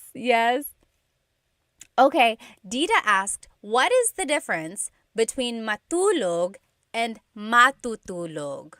Let's go ahead and look at these example phrases, and I think that'll answer your question, Dita. So, antok ako means I'm sleepy. Antok ako. I am sleepy. You could switch out the pronoun. Antok siya. He or she is sleepy. Antok siya. You can turn it into a question. Antok ka ba? Antok ka ba? Are you sleepy? So, antok is sleepy. Now, Dita, here is your question. What is the difference between matulog and matutulog? So, this is matutulog ako. Matutulog ako. I am going to sleep. Versus matulog means to just sleep. So, matutulog is the conjugated verb. Conjugated means it has been changed. So, matutulog is the present tense conjugation of matulog. That's the difference there. Here's another example of that. Matutulog na tayo. Matutulog na tayo. We are going to sleep. Or matulog na tayo. Let's go to sleep. And then maybe in the morning you want to say, ayusin mo ang kama. Fix the bed. ayusin mo ang kama. So those are different things you might hear or say in the bedroom. Oh, Lem said, Cebuano or Tagalog, which is more common in the Philippines? Very interesting question. So Tagalog is mostly spoken in like the Luzon area, maybe in the Bicol regions as well. And then Cebuano or Bisaya is spoken in the southern parts of the Philippines. From what I've seen, it looks like there might be a little bit more Tagalog speaking areas, but Cebuano and Bisaya are also very, very popular in the Philippines. It's funny because my husband's family is from Cebu, so we visit there sometimes, and they don't speak Tagalog there. They know how. They are taught it in school, but they would much rather speak to you in English because that's just what they are more comfortable with. Very, very interesting. And I don't understand Cebuano. Like, even when his family speaks it around me, it is a very, very different language / dialect, whatever you choose to call it. In my head, I call it a language, but I know people call it a dialect. And sometimes I've said it other ways, like, oh, I've called it a dialect, and people call it a language. You choose what you want to call it, and then stick with that. Yes, sure said, if I'm not mistaken, there are over 1,000 dialects in the Philippines. Yes, I don't know the exact number, but I know there are a lot. Yes. Oh, Coconut Dreams said, what is the difference between panaginip and pangarap? Very good question. So we learned panaginip is your dream. Pangarap is also a dream. The difference is whether or not you're awake. Panaginip is the dream you're having when you're sleeping. Pangarap is like your dreams and your goals in your life. Things you want to happen. Oh, pangarap ko yan. It's like, pangarap ko to have a Range Rover. It's my dream to have a Range Rover, right? Versus panaginip is like, oh, I woke up and I was having a good panaginip. I was having a dream. Or is like, panaginip ba to? Is this a dream?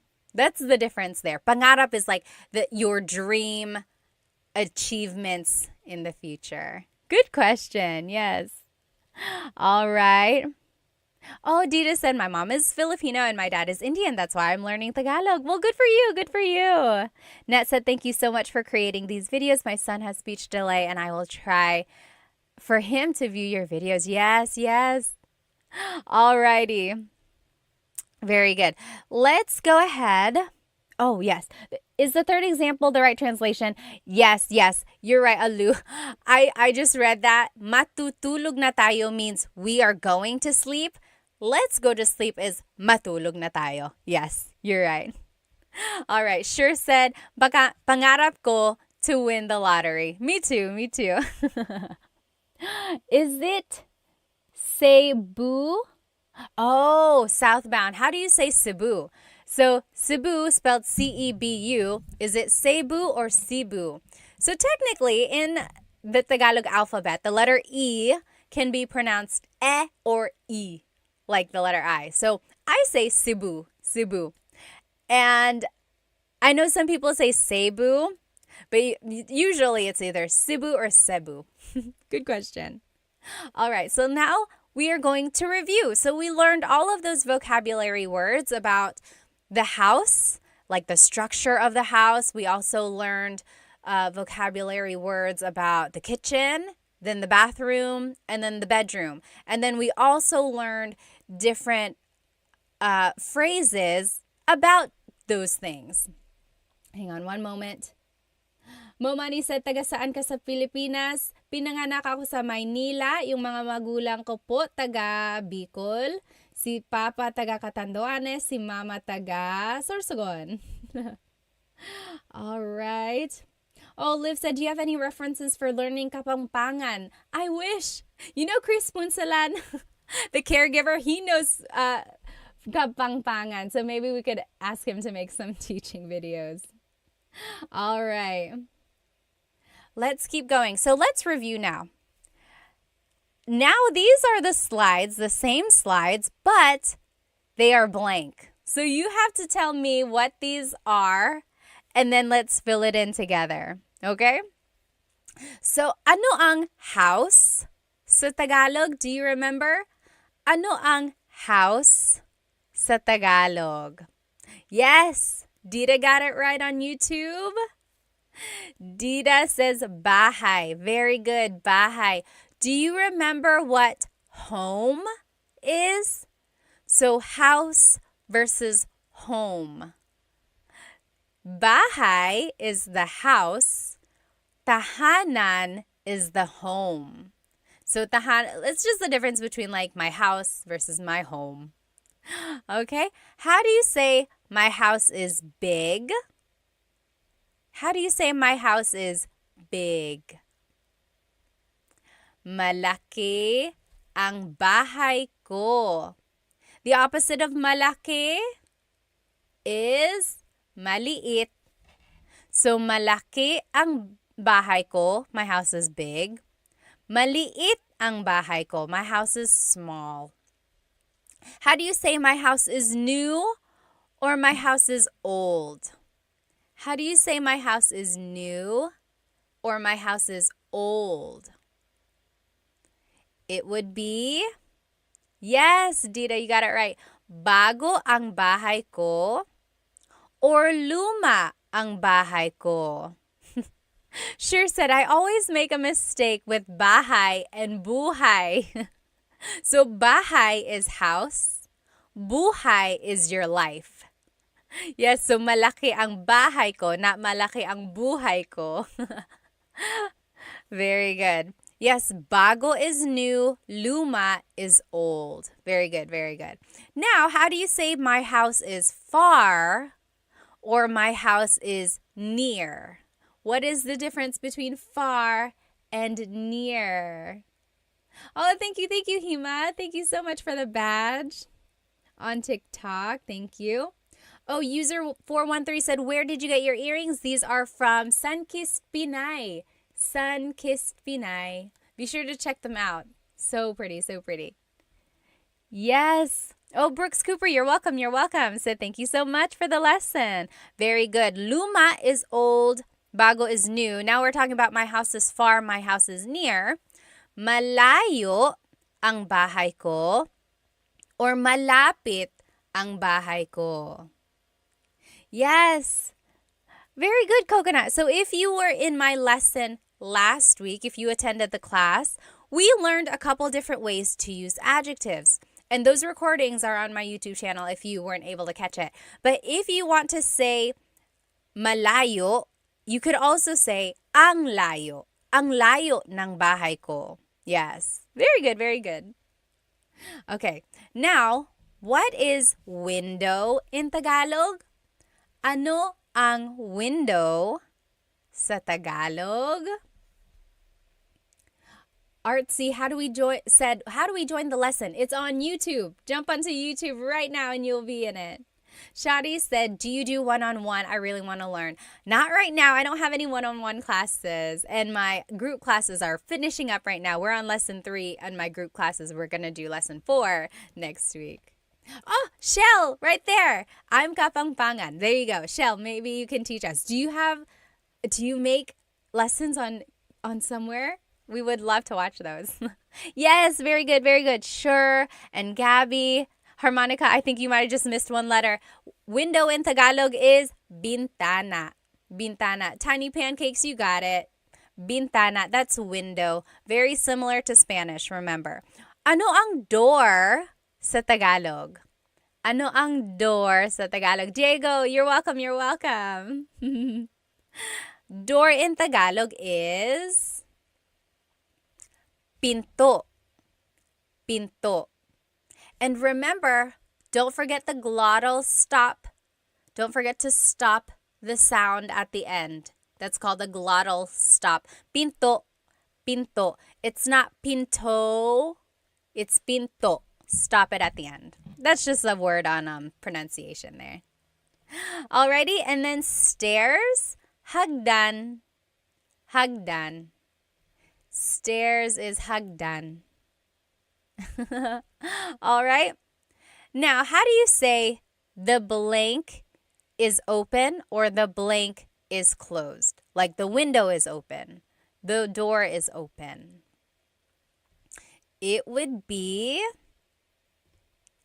bukas ang pinto or sarado ang pinto? Yes, Dita says, ang pinto ay bukas or ang pintana ay bukas. That is correct. That is correct, Dita. Again, whenever you use I, it's kind of formal. It's not what is commonly used. More commonly, it would be said like, bukas ang pinto, sarado ang pinto. But you are correct. It's not wrong. It's just not casual. Very good, very good. All right. Sink said, amiga, amiga, are you Mexican? No, I get that a lot though. Okay. How do you say open the blank or close the blank? Open the door, close the door. Okay, how would you say that? It would be, buksan mo ang bintana, open the window, or buksan mo ang pinto, open the door. Buksan mo, isara mo, blank. So that is how you say open something, close something. Very good, very good. Next, ano ang wall sa Tagalog? Ano ang wall sa Tagalog? Oh, Lucky Duck or Little Duck said, how can I ask, is the window closed? So let's go back. Is the window closed? I would use the first phrase here. Sarado ba ang bintana? Sarado ba ang pintana? So, ba is a question word. So you're asking, sarado ba ang bintana? Is the window closed? Versus, sarado ang bintana, that's a statement meaning the window is closed. Yes, Tiny Pancake said pader. Pader is also another word for wall or ding-ding. Ding-ding. Very good. Ano ang roof sa Tagalog? Ano ang roof sa Tagalog? Just Jules said, what about ibukas mo ang pinto? Yes, that also works. So you could say, buksan mo ang pinto or ibukas mo ang pinto. Yes, very good, very good. The only difference with that is sometimes verbs are object-focused, sometimes verbs are actor-focused. So, ibukas mo ang pinto is the object-focused verb, whereas buksan mo ang pinto is, maybe I'm getting mixed up. Ibuksan mo. No, I would say it's correct. Sorry, it's very grammatical there, but yes, you are correct. All right. Roof in Tagalog is bubong. Bubong. Yes, very good. Very good. Maverick said, ding, ding, ding, ding. We got a winner. Very funny. Yes. Megan said, where did you get your earrings? These are from Sunkissed Pinay. Oh, and Moho Fotoko is from Virginia Beach. Are you near the Jollibee? And then ceiling in Tagalog is kisame. Kisame. That's the ceiling. Kisame. All right? Now, here are some vocabulary words about the kitchen. The kitchen. Kitchen, do you remember what the kitchen is in Tagalog? Ano ang kitchen sa Tagalog? Ano ang kitchen sa Tagalog? Kitchen in Tagalog is, yes, Dita, you got it. Whoops. Kusina.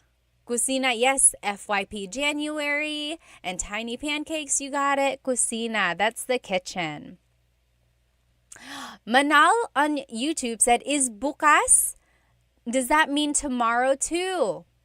Yes. So, bukas is tomorrow. Bukas means open. So it's a homonym. Homonym means it has more than one meaning depending on the context or depending on the pronunciation. If you say bukas, the emphasis is on the second syllable. That means open. If you say bukas, bukas, emphasis is on the first syllable, that means tomorrow. Very interesting. Like, oh, may work ako bukas. I have work tomorrow. May work ako bukas. Or, bukas ang bintana. The window is open. Bukas ang bintana. Very good, Manal. Very good observation there. All right. Yes, very good. So next, what is stove in Tagalog? Ano ang stove sa Tagalog? Stove in Tagalog is kalan. Kalan. Kalan. Okay, how do you say knife in Tagalog? How do you say knife in Tagalog? Knife in Tagalog is cuchillo. Cuchillo. Maverick said, how do you say we open tomorrow? Bukas kami bukas. Bukas kami bukas. Funny, funny. Very good, Gabby, you got it. Cuchillo, that means knife in Tagalog. How do you say fork and spoon in Tagalog? How do you say fork and spoon in Tagalog? Very similar to Spanish. Yes, Shal, you're right. How do you say fork and spoon? Fork in Tagalog is tinidor. Tinidor. Yes, Elizabeth, you got it. Cuchara. Cuchara.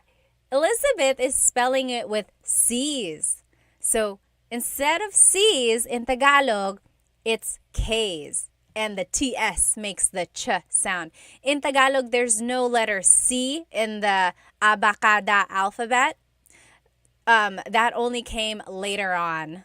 In Filipino, in the Filipino alphabet, there is a letter C. So Filipino is different from Tagalog. Filipino incorporates all of the loan words and all of the influences from Spanish, Chinese, and English. So yes, the Filipino alphabet has the letter C, but the Tagalog alphabet, abacada, does not. Very interesting, very interesting. All right. Oh, Isa said, how do you say see you tomorrow in Tagalog? Kita tayo bukas. Kita tayo bukas. Kita means to see. Kita, tayo means us. And then bukas is tomorrow. Very good, very good. Very good. Tinidor is fork, kutsara is spoon. Next, what is plate in Tagalog? Ano ang plate sa Tagalog? Ano ang plate sa Tagalog? What is plate in Tagalog? Plate in Tagalog is, yes, madapaka and, are you saying madapaka? And just Jewel, yes, you guys got it right. Plato, Gabby, you got it right. Dida, you got it right.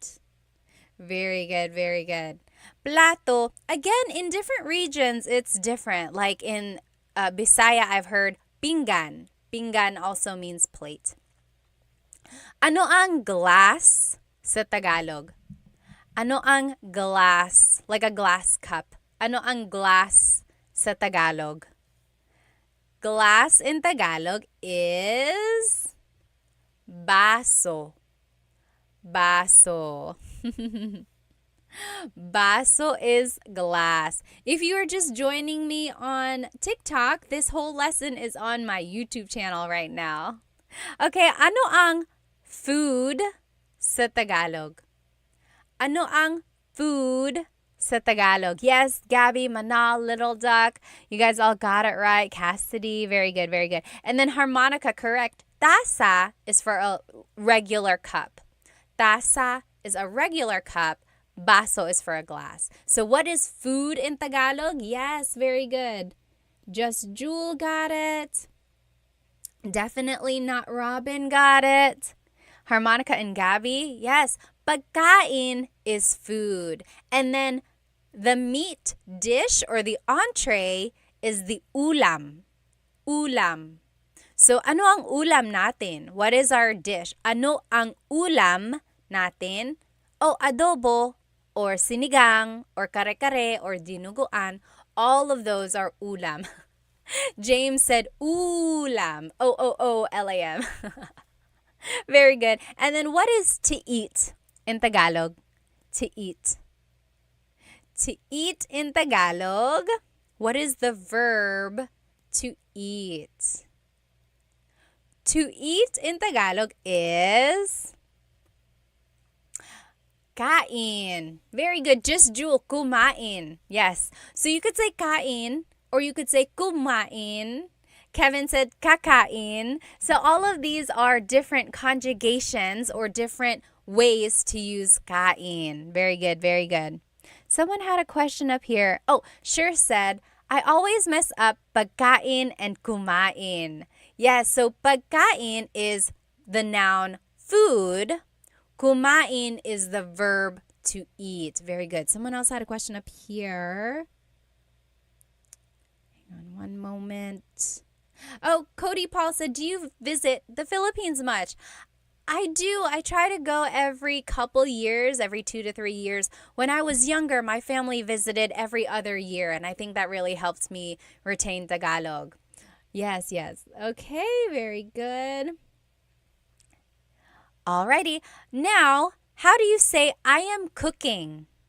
I am cooking. If someone walks into the kitchen and they're like, oh, what are you doing? You say, I am cooking. It would be, nagluluto ako. Nagluluto ako. So, luto means to cook. Luto. Nagluluto ako means I am cooking. Very good. Oh, Gabby said nagluto ako. Very close. Nagluto ako means I cooked. Past tense. I cooked. There's a repeated syllable there. Nagluluto ako. Yes, very good. Sure got it. Cassidy got it. David, very good, very good. Awesome. And then how do you say, what are you cooking? What are you cooking? It would be, anong niluluto mo? Anong niluluto mo? What are you cooking? Ano means what. Niluluto means cooking. Mo is referring to you. Very good, very good. And then how do you say, let's eat? Let's eat. Let's eat. A lot of people say this. You might hear it. Kain tayo. Kain tayo. Oh, Gio, thank you so much for the badge. Thank you, thank you. Let me catch up on some of these comments here. Let's see. John asked, where are you from in the Philippines? Taga Maynila ako. I was born in Manila. Let's see. Oh, Panda World said, is the Philippines a safe country? I hear 1 in every 5 Filipinos is a criminal. I don't know about that statistic. I would say it's like, if you go to Manila, which is a big city, it's like any other big city. You just got to be aware of your surroundings. If you are a foreigner, I would say maybe don't stay out too late. Be aware of like where your wallet is and try not to get too close to people who may not look very friendly. But if you are in the province, if you are in like just the rural areas, a lot of people there are quite nice. Even in the cities, people are nice. And it's just the way it is everywhere, I think. If you're in a big city, just really be careful. Oh, Marvel said, how do you say I'm back? Hang on one moment. Okay. How do you say I'm back? So maybe you came back from somewhere. It would be, there are a couple ways to say it. You could say like, andito na ako. I'm here already. Andito na ako or nandito na ako. Or bumalik na ako. I came back. Bumalik na ako. Anyone else have any other suggestions for how to say I'm back? All right. Yes. Very good. Very good. Gabby said, how often do you do live lessons? I'm trying to do Tagalog Thursdays. So every Thursday, there's hopefully going to be a new live. I've done it for like 3 or 4 weeks now, Tagalog Thursdays. And then I try to do the lesson again live another time during the week. It's the same exact lesson, just for those who weren't able to join the live the first time. So I try to do the live twice with the same lesson. Yes, Cassidy said, babalik na ako or bumalik na ako. Sure said, back na ako. That also works. Back na ako. All right. Blockmaster Scott said, is there a time to use kasi and dahil, or are they totally interchangeable? So this is off topic, but kasi and dahil mean because. So if someone asks you bakit means why, usually your answer is because ... So kasi is casual. You can use it with friends anytime you want to be casual. Dahil is formal. So yes, that one, you might want to stick to dahil if you are using po or if you just want to be formal. But dahil can also be used casually. But kasi, usually you don't want to use it in a formal setting. Good question. Actually, this is a great time to promote my latest YouTube lesson. On YouTube, I have full-length Tagalog lessons. And lessons 6, 7, and 8 are all about questions. I had to split it up into 3 different parts because the final video was over 2 hours long. I did not mean for that to happen. But there's just so many questions, like question words in Tagalog. So I broke it up for you so that you can watch it in like smaller chunks. Go take a look at that. And I talk about the words dahil and kasi in there. All right. Let's get back to work here. Okay. Shell said Tuesdays and Thursdays for Tagalog lessons. Usually it's Thursdays. Sometimes the repeat is on Wednesdays. Okay. Now, how do you say bathroom in Tagalog? How do you say bathroom in Tagalog? Anyone know? Bathroom in Tagalog. There are 2 ways. Bathroom in Tagalog is? Yes, you guys got it. Just Jewel, Gio, Aaron, you guys are getting it. Yes! And Avalon. So, banyo or CR. Yes, Sergey, workout, got it. Maximilian, you guys are getting it. Harmonica, palikuran. Yeah.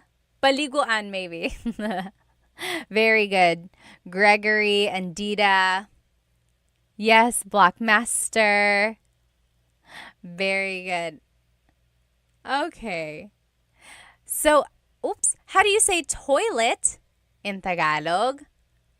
How do you say toilet in Tagalog? So, CR, remember, stands for comfort room. Comfort room. So sometimes people say, saan ang CR? Where is the bathroom? Saan ang CR? Same as saan ang banyo. Inodoro. Inodoro. Toilet. That means toilet. Inodoro. Han Solo said, are you American? I guess technically I am. I'm an American citizen. I was born in Manila, so Filipino-American. And remember, just so you can have the vocabulary, ihi is pee, tae is poop. Now, what is sink in Tagalog? What is sink in Tagalog? Sink in Tagalog is? Yes. A lot of people on TikTok are saying, oh, it's so similar to Spanish. It really is. A lot of these words are so similar to Spanish. Oh, Tony, thank you. Thank you so much for the badge. And to Full Hound, thank you so much. Yes, very good. Sink in Tagalog is lababo. Lababo. I always thought that was a fun word to say. Lababo. Lababo. Very good. Han Solo said, I knew it. Filipino Americans have the same look, either this or the one with eyelashes and mascara. Okay, I don't know. How do you say bathtub in Tagalog? How do you say bathtub? Let's see.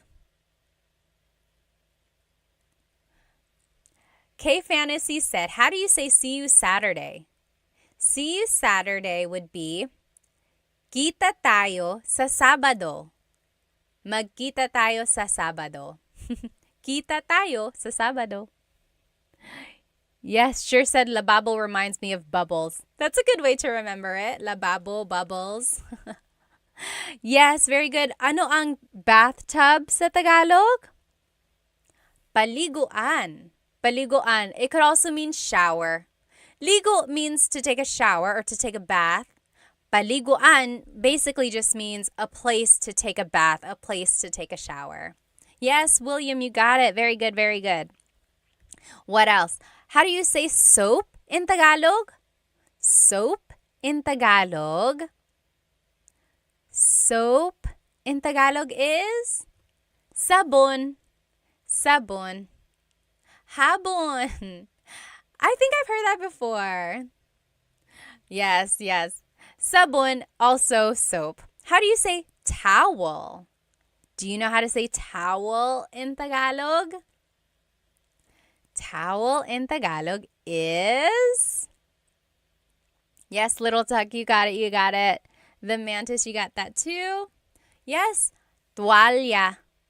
Toalla, towel, toalla. Very good. And then how do you say to take a shower? The verb to take a shower.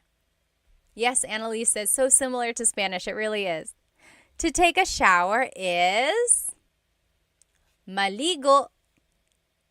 Maligo. Very good. Very good, everyone. And let's just go through these phrases together. I am taking a shower. I am taking a shower. Naliligo ako.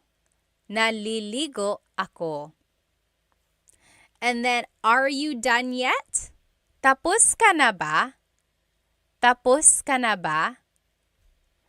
And then, hurry up. Dalian mo na.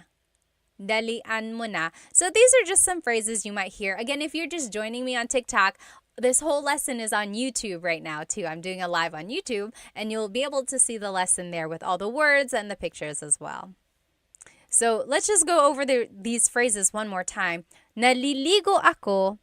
I am taking a shower. Naliligo ako. And then tapos ka na ba? Are you done yet? Tapos ka na ba? Maybe if someone is taking a long time, you can say that. And then if you want to say hurry up, it would be dalian mo na. Hurry up, dalian mo na. Very good. Yes, can you make a list of words? Again, I use those to help. Bones, I would say, look on my YouTube channel. This lesson will be on there, the recording, and everything is written out on there for you. Now, this is the bedroom. Ano ang bedroom sa Tagalog? Ano ang bedroom sa Tagalog? Bedroom in Tagalog is cuarto. Cuarto. Bedroom in Tagalog is cuarto. Ano ang bed sa Tagalog? Ano ang bed? Ano ang means what is blank. And that's a good phrase to know if you're learning Tagalog. You could say, ano ang bed? What is bed? Ano ang bed sa Tagalog? Bed in Tagalog is kama. Harmonica said kama room. Almost. Kama. Kama, yes. Kama. Ano ang pillow sa Tagalog? Ano ang pillow sa Tagalog? Yes, Cassidy said, can dalian be replaced with bilisan? So we learned dalian mo na. That means hurry up. Dalian mo na. But you could also say bilisan mo na. Bilisan. Bilis means fast. So bilisan means go faster. Hurry up. Go faster. Very good. Pillow in Tagalog is unan. Unan. Sergey said ulam. Remember, ulam is the food, the dish. Adobo is ulam, kare-kare is ulam, pillow is unan. Unan. I know they sound very, very similar. Very good. All right. How do you say blanket in Tagalog?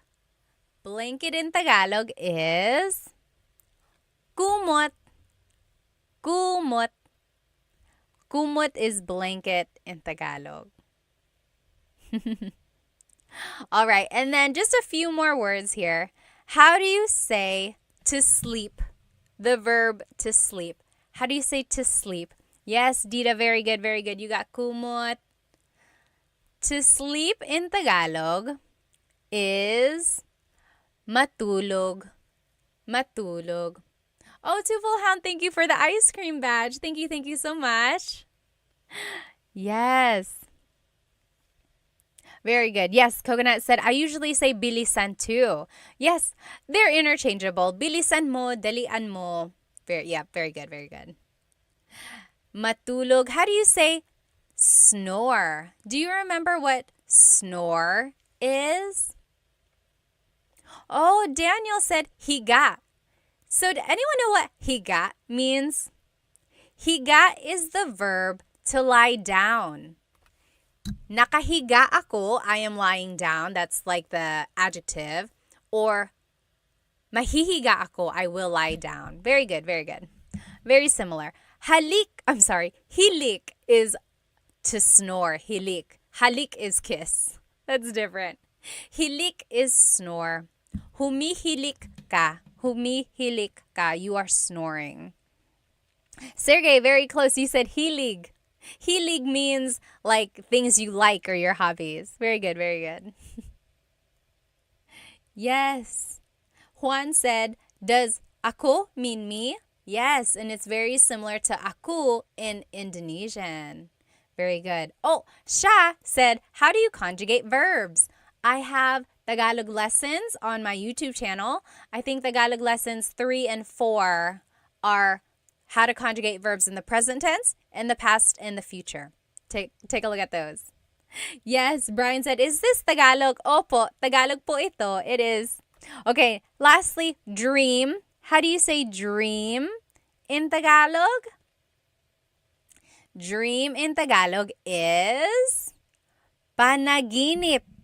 Panaginip. And remember, Coconut asked, what is the difference between panaginip and what was the other word for dream?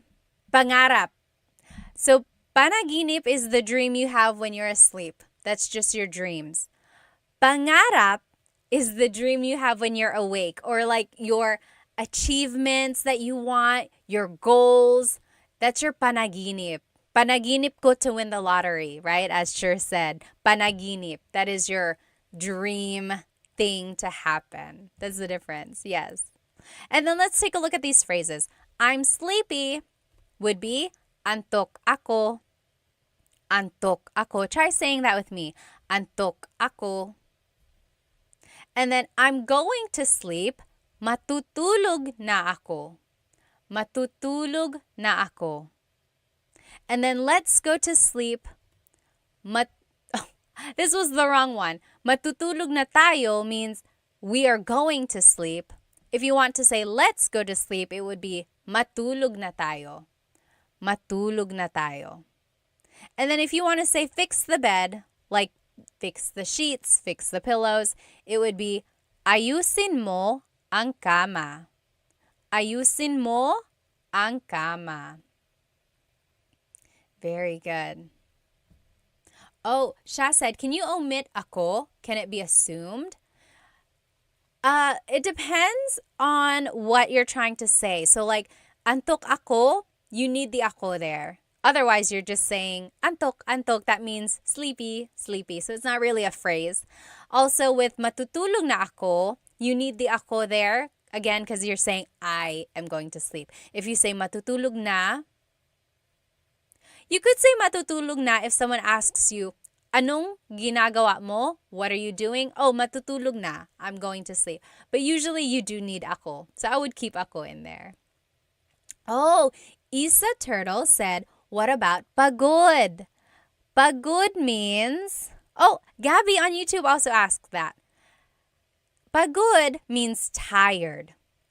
Pagod ako, I'm tired. Antok ako, I'm sleepy. Very similar, but just a little bit different. All right. William said, is Tagalog a strange language? I guess it depends on what you think is strange. It is a little tricky just because the grammar is different from English. Also, the conjugations of the verbs or how the verbs are changed can be a little bit tricky. Jay said, why is my cousin teaching Tagalog? Are you my cousin? Pinsan ba kita? All right. Yes, very good, very good. And I think that's it. So now here is the lesson review just to go over everything we learned today. Again, if you are catching me on TikTok, this whole lesson is on my YouTube channel. I'm doing a simultaneous live on my YouTube account, and you are welcome to watch the recording on my YouTube channel, and all of the writing and pictures are on there.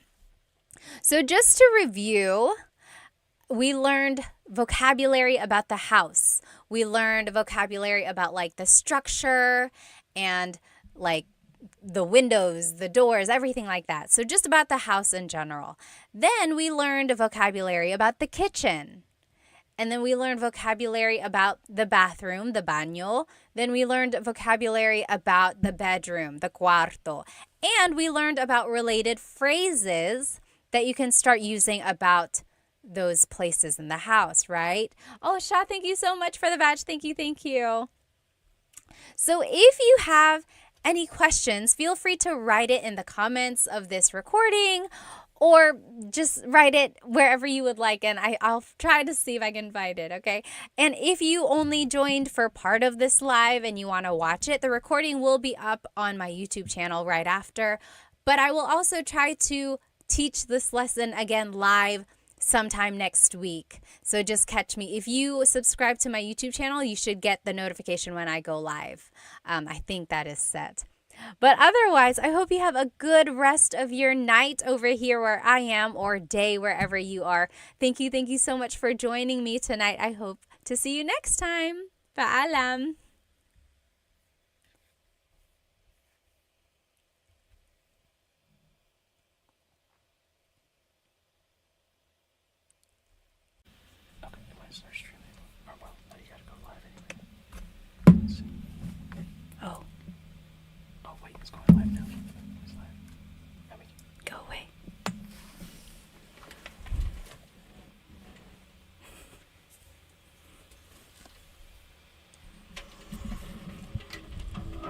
Hello, hello. Please let me know if you can hear me.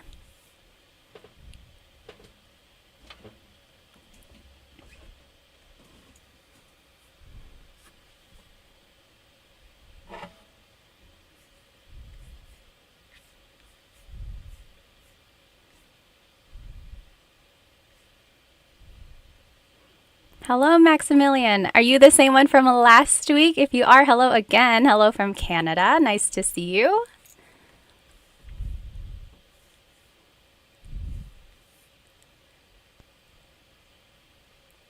Great. Loud and clear from Australia. Hello, hello.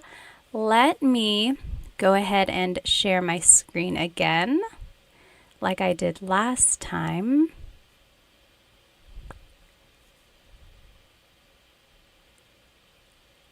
Okay, awesome. Welcome, everyone. If you are just joining us, go ahead and grab a piece of paper and something to write with. Today, we're actually going to be learning how to use gusto ko and ayaw ko phrases. So you'll be able to say things like what you like, what you don't like, or what you want. Let me see here.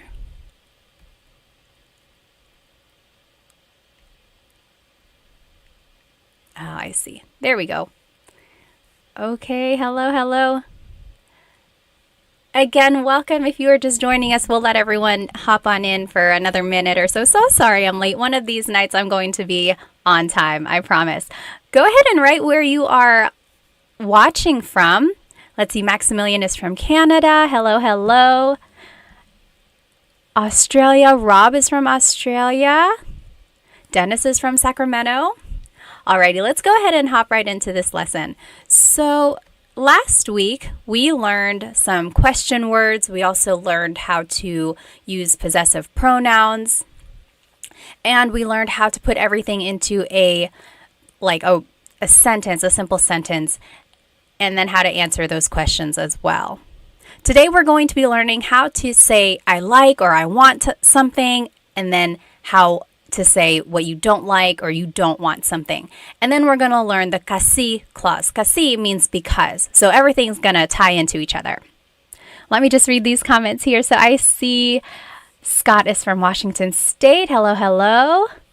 Sher is from New Mexico. Kevin is from Rhode Island. Coconut Dreams. Yes.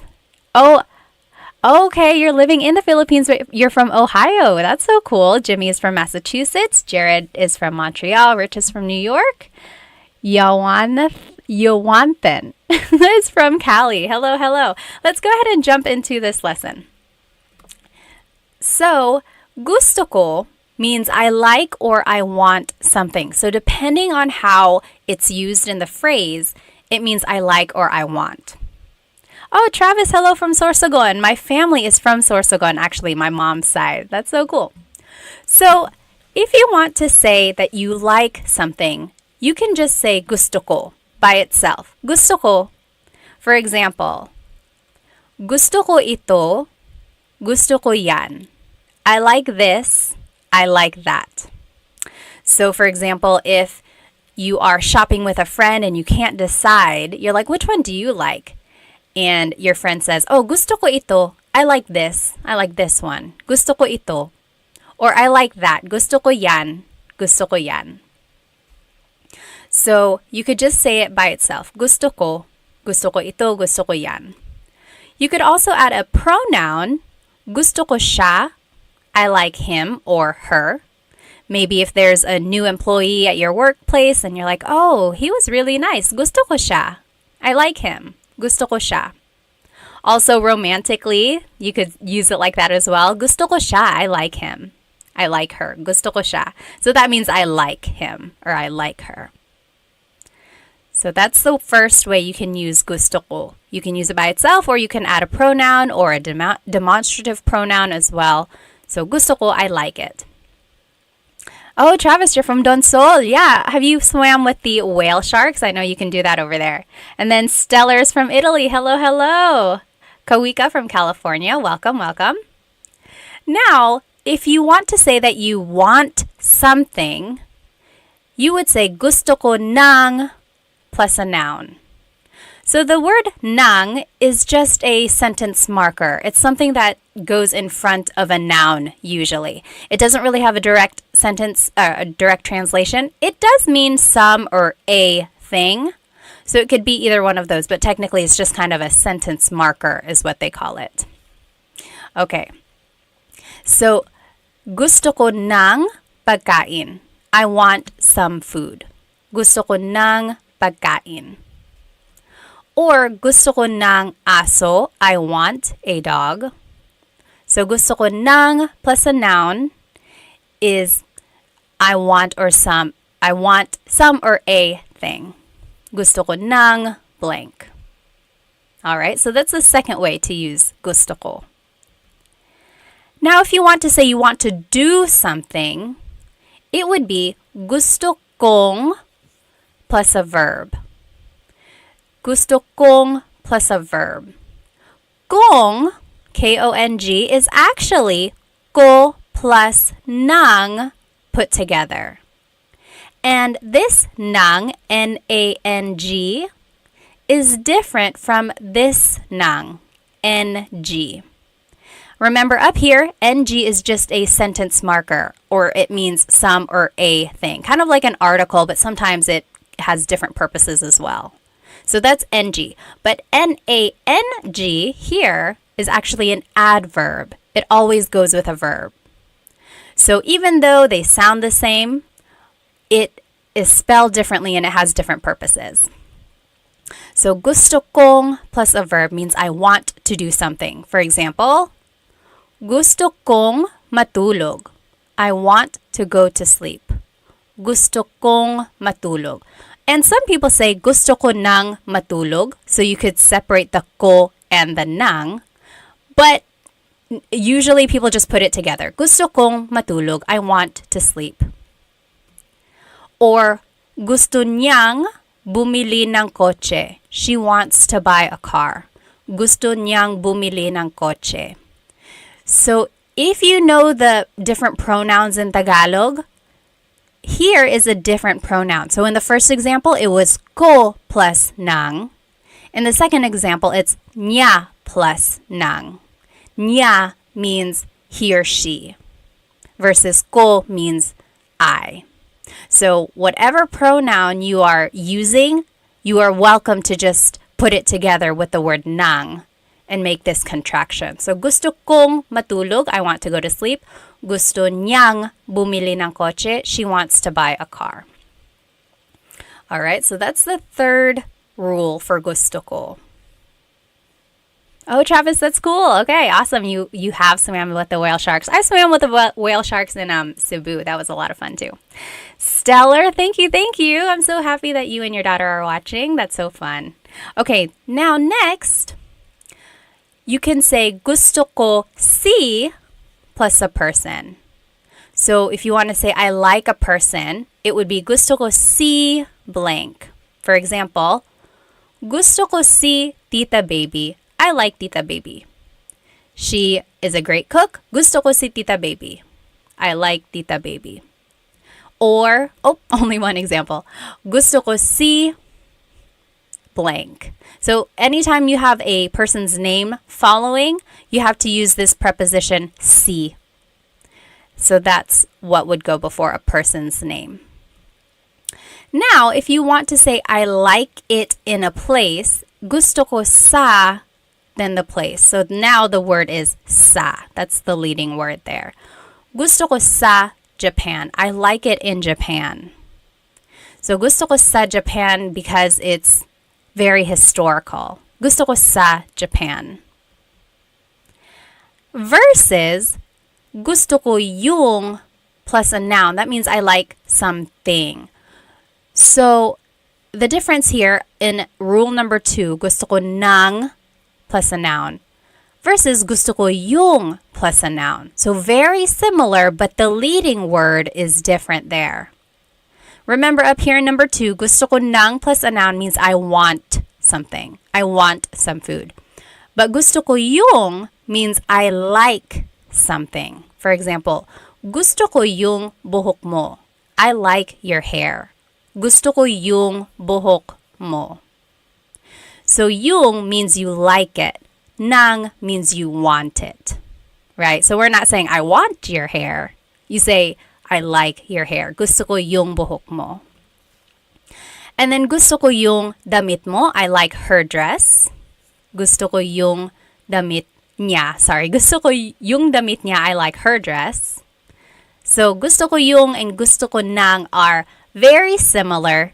And if you happen to mix it up in conversation, it's not a big deal. People will understand what you mean. But technically, there is a difference there. Oh, thanks, Basil. Gusto ko yung this channel. I love it. Gusto ko yung channel na ito. Thank you. All right. Any questions about these gusto ko grammar rules? So these are essentially how gusto ko can be used. There may be other ways, but these are the main ways gusto ko is used. So just depending on what you want to say, you have to think about the preposition or the leading word that would go before it. Go ahead and write any questions in the comments, and then we will go ahead and hop into these practice questions in the meantime. So up here on the top left corner are the rules that we just learned. Remember, gusto ko means I like it. Gusto ko ng plus a noun means I want something. Gusto kong plus a verb means I want to do something. Gusto ko si plus a person means I like a person. Gusto ko sa plus a place, I like it in a place. And then gusto ko yung plus a noun, I like something. So now let's go ahead and do these examples. So number one, I want some bread. Bread in Tagalog is tinapay. Tinapay. The AY makes an I sound. Tinapay. It's not tinapay. Tinapay. Okay, so I want some bread. Let's do this one together. Take a look at all of the rules here. Which one is I want something? So number one is I like it, so that's not it. Number two, I want some or a thing. Yeah, that could be it. Number three, I want to, but then it's a verb, so that's not it. And then the last three are I like, I like, I like. So that's not it. So I want something, that would be rule number two. Gusto ko ng plus a noun. Oh, I'm seeing the correct answers in the comments. What do you think it is in Tagalog? I want some bread. So we are just going to follow the rules here. Gusto ko ng tinapay. Gusto ko ng tinapay. So remember, I want some bread. Gusto ko ng tinapay. Now, if we had said, gusto ko yung tinapay, what would that have meant? Gusto ko yung tinapay. That one means I like the bread. So maybe we are eating at a restaurant and they brought out a basket of bread and you're like, oh, gusto ko yung tinapay. I like the bread. That is when you would use it. Yep. Good job, Sure. That is exactly right. So that's just the difference between those two. So I want some bread. Oh, I'm sorry. I like some bread versus I want some. Okay? But again, that's just a very minor thing. It's not going to be a big deal if you happen to mix them up, but technically there is a difference there. Okay, so Nicole asked, would it be wrong to say gusto kong tinapay instead of gusto ko ng? I'm trying to think, gusto kong tinapay. No, it's not wrong. I've heard it before. It's not very common. The kong really is saved for verbs, but that also works as well. Gusto kong tinapay. Yeah, if you're speaking fast, feel free to say that as well. Good question. All right, you take maybe 5 minutes. You do well, it says number 3, but technically it's the second one. Do the last examples here, and then we'll go over it. Let's see. Sure said, when you add some or the before bread, is that implied in the context? I would say not so much implied, but the ng or the nang or the yung, that's the one that indicates it. So yeah, as long as the nang or the yung are there, then you can assume or you can pretty much understand that it is some or the. Yeah. Okay, very good. So so Jimmy is already answering it. Go ahead and answer these on your own. Feel free to write it in the chats. If you want to do it by yourself first, don't read the chats. And then we'll go over it in about 3 minutes.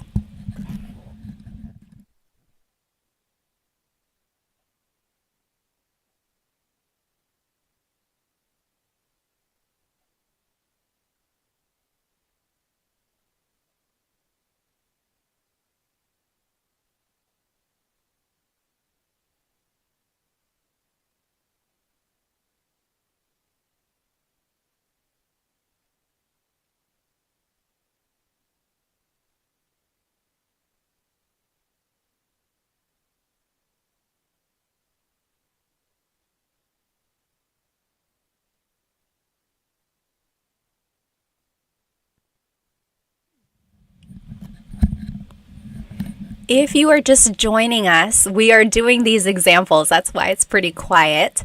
So we are learning how to say gusto ko or I want or I like something in Tagalog. And then here on the left side are the rules we just learned. So depending on what you want to say, there are certain prepositions or leading words before the rest of the phrase. And then we are doing these examples by just plugging in the vocabulary into the sentence structures. So go ahead and maybe take a few more minutes.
Okay, let's go ahead and do these examples. I just turned on my live on Instagram as well. If you happen to turn that one on, you are going to hear that information first because there is a delay on YouTube. So if you are joining me on Instagram, hello, go jump onto my YouTube channel because we are doing a live Tagalog lesson and I'm sharing my screen there. Okay, so if you are following me on YouTube, let's go ahead and do these examples. So we are learning these phrases for how to say gusto ko. So I like or I want something. And we are practicing these examples. Again, if you're just joining me, go ahead and jump onto my YouTube channel right now because then you can join our lesson. So number 3, I like Mr. Garcia. Yawanten says, gusto ko si Mr. Garcia. Let me see if I can log out of this. So remember, if you want to say I like a person, it is gusto ko si Mr. Garcia. Gusto ko si Mr. Garcia. So remember, anytime you want to say you like someone, the leading word or the preposition is si. Hello everyone. Remember, jump onto my YouTube right now.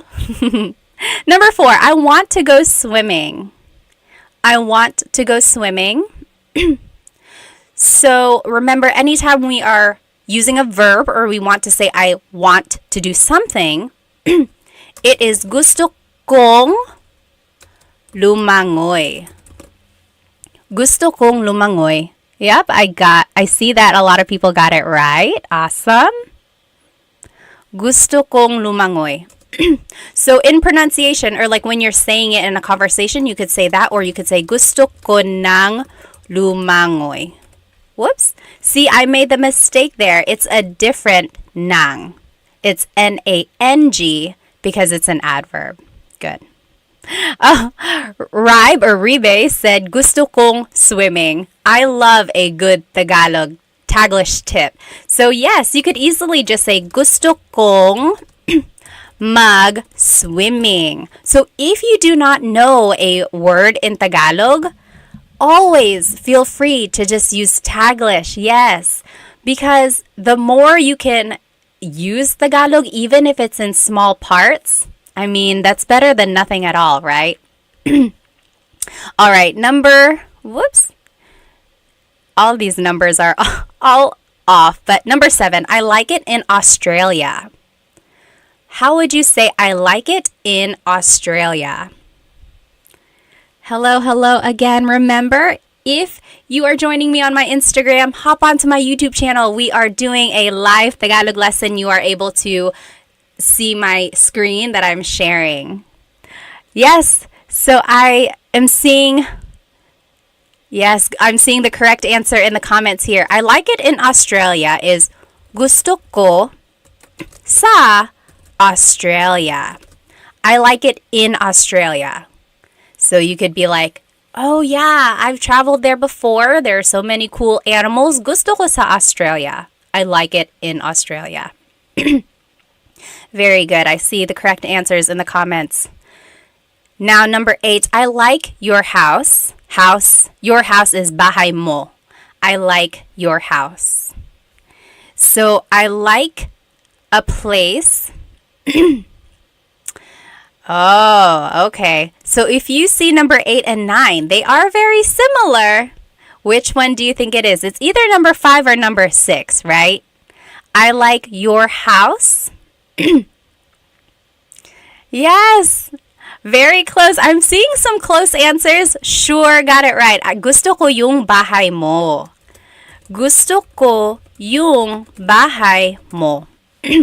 I like your house. So in this case, bahay mo is like a noun. Gusto ko yung bahay mo, it's very pretty. Gusto ko yung bahay mo. So it's acting more like as a noun. Versus number 9, I like it at your house.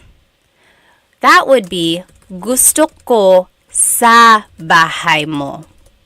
So maybe if your house is too loud, you could be like, oh, can I go to your house where it's quiet? Gusto ko sa bahay mo. Very good, yes. So that's the difference there between 8 and 9. I like your house as a thing versus I like your house as a place. Anyone have any questions about that? Very good. All right. Again, if you are just joining me on Instagram, hop onto my YouTube channel. This is where the lesson is. Any questions about what we just learned? Well, go ahead and type it in if you do have a question. Let's take a quick intermission, and you know I love a good poll.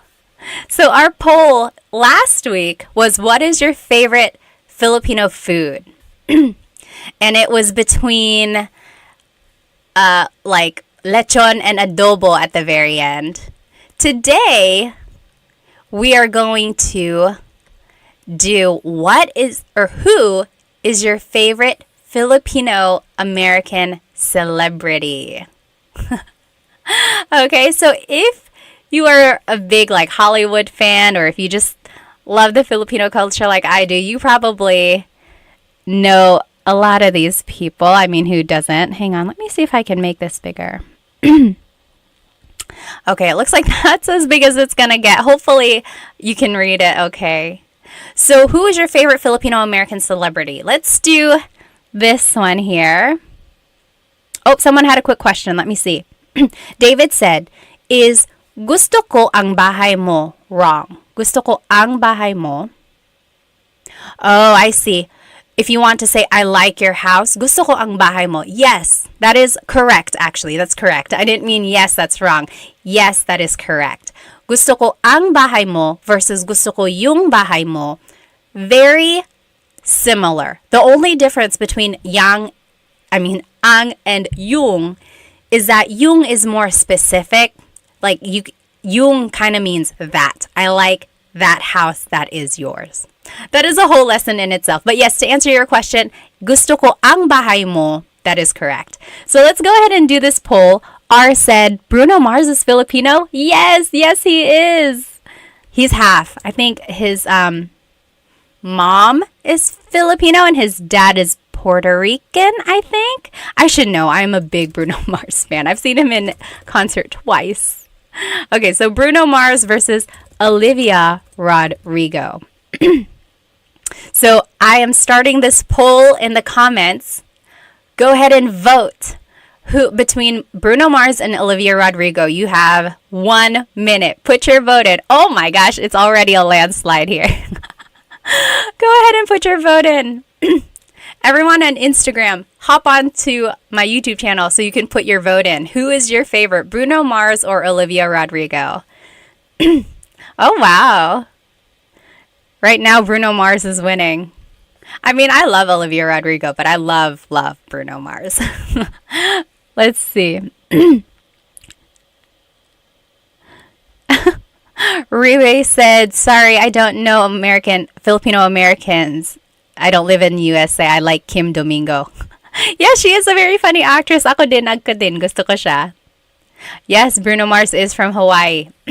Okay, you have 10 seconds. Put your vote in. Bruno Mars or Olivia Rodrigo? Oh, Jim has never heard of them before? Oh, goodness. Well, you got to look them up. They have some really good songs. Okay, 3, 2, 1.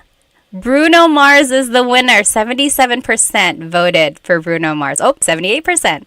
So Bruno Mars is going to move forward. Oh no, it's frozen. Let's see if I can fix it here.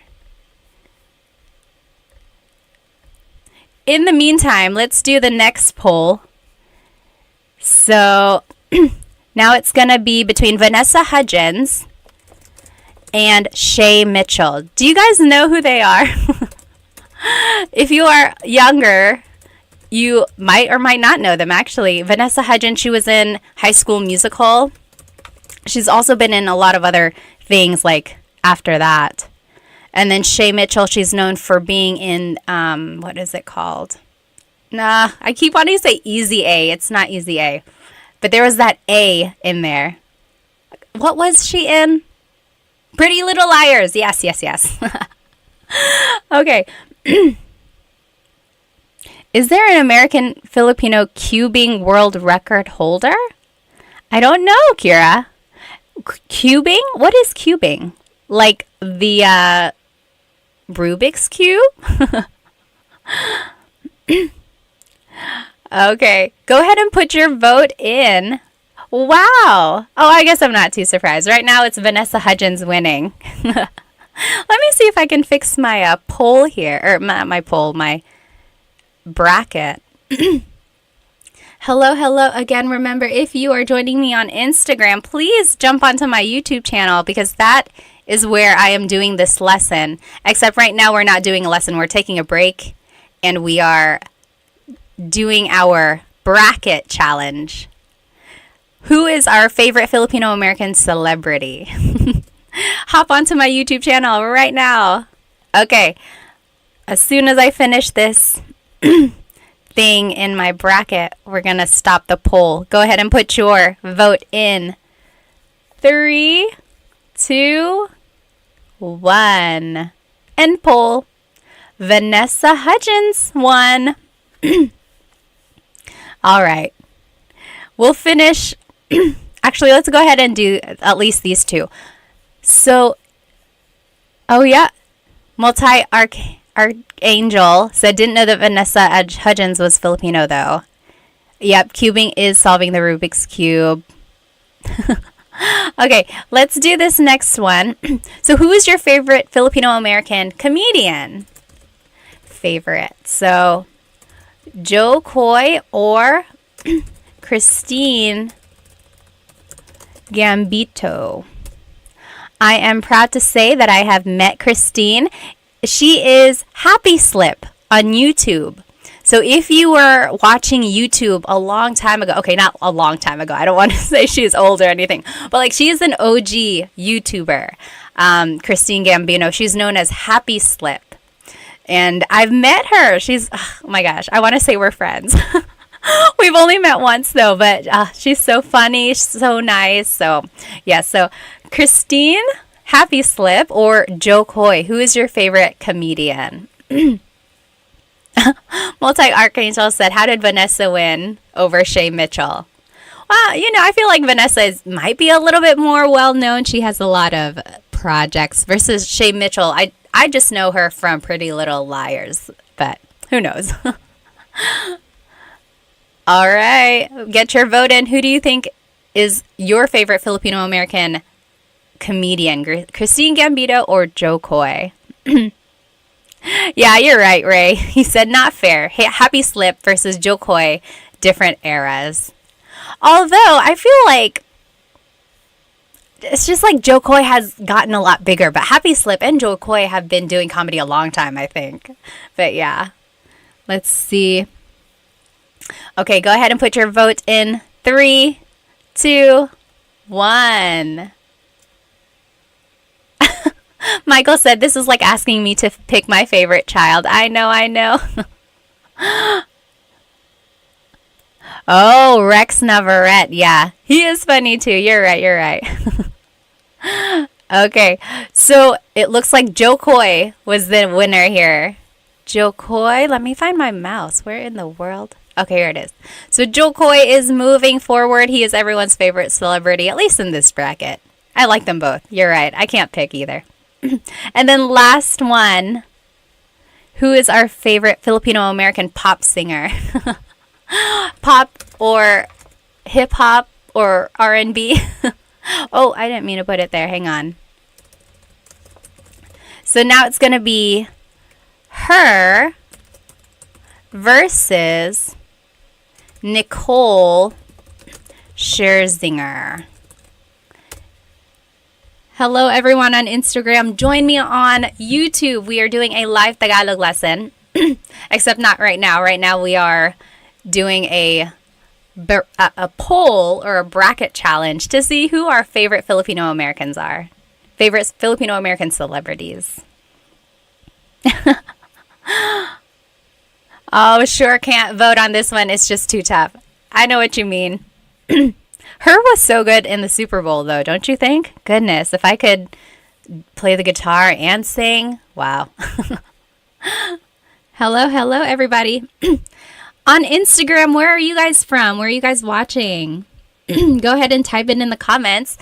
In YouTube, we are from all over the place. There are people in California, there are people in Italy and Australia, Rhode Island. Someone is in the Philippines, but they're from Ohio. How about you guys on Instagram? Where are you guys watching from?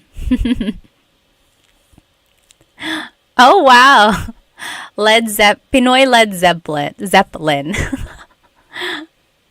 Yeah, a lot of people didn't know that these people on the bracket are Phil Am. They are. Let's see here. RJ is from the Bay Area. Oh, Ives and Bees, hello. I still have your candles. They are the best. I hope business is going well. They are from Miami. Ives and Bees, they are a candle and soap making company. You have to check them out. They gave me a Sampaguita candle. I think calamansi too, right? It's so I almost don't want to burn them because I don't want it to go away. Let's see, San Diego. French the Great, kumusta po? Kumusta din kayo? Winnipeg, Canada. Okay, let's go ahead and see who the winner is. Oh, a lot of people here. Nicole is from Durham. Are we neighbors? Nicole, where are you? Where do you live? Let's see, Kira's from Houston. Mercury is from Michigan. Dennis is from Maryland. Oh, Michael, aloha from Hawaii. Zandra from New Jersey. Samantha from Washington State. We got some New Yorkers, Canada, Greensboro. Hello, North Carolinians. Good to see you. Atlanta, Taiwan. Wow. Michigan and the Philippines. Okay, who is the winner here? Oh, it's actually pretty close. Her won with 62% of the votes. Her is going to move forward. Okay, let's go back to our lesson. That was fun. We'll finish the bracket here at the end. Let me go ahead and turn this presentation back on. Again, if you're just joining now on Instagram, jump onto my YouTube channel. We are doing a live Tagalog lesson there. Oh, hi, Bessie from Missouri, James from New Zealand, Albert from Seattle, Washington, Darla from Chicago, Adventure Foodie from Arizona. Hello, hello. Okay. So let's go ahead and jump right back into this lesson. So we just learned how to use gusto ko phrases. Before we move on, I want to actually show you that all of this can actually be used with ayoko or ayaw ko. So if you are following along here, I just typed in ayaw. Ayaw, excuse me, means I don't like something. So see, for the rule number 1, now it says gusto ko or ayaw ko. I don't like it. Ayaw. Or gusto ko or ayaw ko ng a thing. So, ayaw ko ng pagkain. I don't want any food. Ayaw ko ng aso. I don't want a dog. Same with the next rule. Ayaw kong plus a verb. I don't want to do something. So, ayaw kong matulog. Ayaw kong bumili ng kotse. I don't want to sleep. I don't want to buy a car. Or, ayaw ko si plus a place. So, that's all I'm doing. I'm just adding this word ayaw in the beginning. And that just means I don't want or I don't like something. So that is the opposite of gusto. It's ayaw. Okay, so now you have it. So someone asked, where can I get a copy of these slides? I don't have them posted anywhere. Maybe I'll try to figure out a place where I can post them. But if you sign up for one of my Tagalog classes, which start this weekend actually, you will get a copy of these slides directly to your email. So yes, this is from the class, but I'm going to change it up for when the class actually starts. But otherwise, this is going to be recorded, so you should be able to watch it again. Okay, so there we go. The opposite of gusto is ayaw. So there it is, all right there. Ayaw ko ng thing, ayaw kong plus a verb, and so on. All the rules apply. It just means the opposite. Any questions about ayaw? Okay. Oh, hello. Someone from Winston-Salem and Raleigh, North Carolina. Seriously, are we neighbors? Where are you guys? You must just be in my backyard. Okay. Am I going to leave this in any playlist? Usually the lives are under the live tab, I believe. At least that's where I see my last live. Okay, so any questions about gusto ko or ayaw ko? If you have a question about those, just type it into the comments. Okay, so now, can we use it on a person? Yes, so I guess that would fall under rule number 1. Gusto ko siya, I like him or her. But if you want to use it against a person, you could say, ayaw kita, I don't like you. I would say that maybe like jokingly to my husband or just to a friend if you want to tease them. Ayaw kita, I don't like you. Ayaw kita. Or ayaw ko siya, I don't like him or her. Okay, right? So if someone is mean and you're just saying like, oh, ayaw ko siya, ayaw ko siya. That's another thing with pronunciation. Usually it's pronounced ayoko siya. So if you want to sound a little bit more natural, you put everything together, ayoko siya. Ayaw ko siya is ayoko siya. But no big deal if you happen to separate them. Oh, Marcus asked a very good question. What is the difference between ayaw and hindi ko gusto? So, hindi ko gusto means I don't like something. Ayaw also means I don't like something. So, I feel like there are just certain times when ayaw works better than hindi ko gusto. Like, ayaw ko ng pagkain. I don't want any food. Versus, hindi ko gusto yung pagkain means I don't like the food. So it's like ayaw can be I want, or I'm sorry, I don't want, I don't like, whereas hindi ko gusto just means I don't like. So I'm going to make that distinction here. Ayaw means I don't want or like, whereas hindi ko gusto only means I don't like. Does that make sense, Marcus? That is a very good question. Let's see. Bug Bubble said, I always knew ayaw, ayoko. Is that the same thing? Yep, ayoko. That's just a pronunciation thing. Ayoko ng pagkain. I don't want any food. Yeah, but technically it's ayaw ko ng blank. Nicole said, is using hindi gusto more common? When would we use ayaw versus hindi? I would say they're actually used pretty often, like interchangeably. Although again, sometimes ayaw is more used in certain circumstances, like in the I don't want something. So yeah, good question. All right. Mercury said, ayoko durian, the durian fruit because it stings. Yeah, ayoko ng durian. Okay, awesome. What's up with ko, nang versus gong? So remember that was up here in rule number 3. Does anyone want to explain? So just again, if you have already heard this, so sorry, feel free to kind of doze away if you want. But so gong is ko plus nang. N-A-N-G is an adverb, so it always goes with a verb. That's why we say gusto kong matulog. Anytime there's a verb, it's nang. Versus gusto ko ng ng. In this way, it's being used more as a preposition or an article, like some or a thing. So they are spelled differently because they have different purposes, but when you pronounce them, they are pronounced the same way. Okay.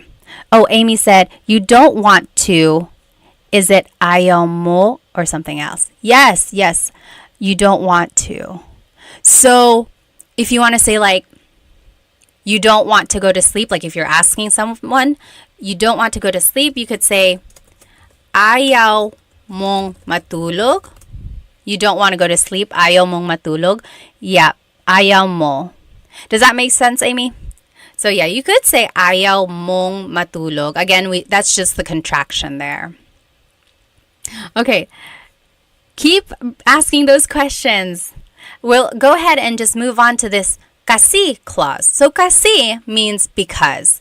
If you were part of our class last week, we talked about the different words for questions and how to ask. So bakit means why, and usually the answer to a bakit question is kasi. So why did you do something?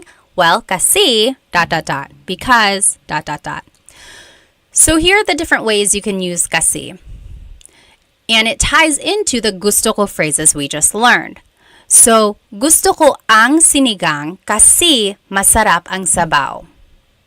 Gusto ko ang sinigang means I like sinigang. I like sinigang. Because masarap ang sabaw. Because the soup is delicious. Okay, so that's just 2 clauses or 2 phrases here that was put together by this word kasi. I like the sinigang because the soup tastes good. Next, you could say, paborito ko ang cake kasi mahilig ako sa matamis. My favorite is cake. Paborito ko ang cake because I like sweets. Mahilig ako sa matamis. So it's just putting together like 2 phrases. So if you know some simple sentence structures, it's just kind of putting those together with this kasi phrase. And then lastly, ayoko yung sausawan kasi maanghang. I don't like the dipping sauce because it's spicy. Okay, so those are just some examples here. If I were to ask you, ano ang paborito mong pagkain? What is your favorite food? Ano ang paborito mong pagkain? I want you to jot it down using this kasi clause. Paborito ko ang blank kasi blank. So my favorite is blank because blank. And here are the examples again to the left. Gusto ko ang blank kasi blank. So paborito ko ang blank kasi blank. My example, let's go over these vocabulary words. Matamis means sweet. Matamis.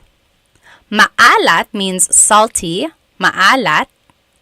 Maanghang means spicy. Maanghang. Maasim means sour. Maasim. Matabang means bitter. Matabang. Mainit means hot. Mainit. And then malamig means cold. So for example, I would say, on a hot summer day, paborito ko ang ice cream kasi malamig. My favorite is ice cream because it's cold. Paborito ko ang ice cream kasi malamig. Or I guess a more fitting statement would have been like, gusto ko ng ice cream kasi malamig. Okay, go ahead and jot it down, or you can write it in the comments here. What would be your answer to this question? Ano ang paborito mong pagkain? Hello again on Instagram. If you're just joining me, we are on YouTube. I'm doing a live Tagalog lesson. You will be able to see my presentation shared on your screen there. We are just doing an example here of how to use kasi clauses. Let me see if I can catch up on some of these comments. Go ahead and jot it down. What would be your answer? You can write it in the comments as well.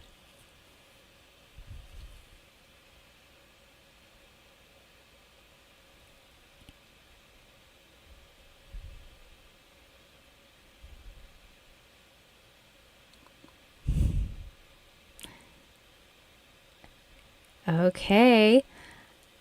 Let's see. Ano ang paboritong mong pagkain? Let's see what people said. Kira said, gusto ko ang boba kasi matamis. I like boba because it's sweet. Me too, me too. Sure said, oo, gusto ko sausawan kasi maanghang.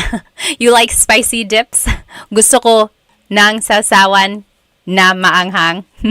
David said, paborito ko ang sarsyado kasi matamis at maasim. Ano ang sarsyado? Sarsyado.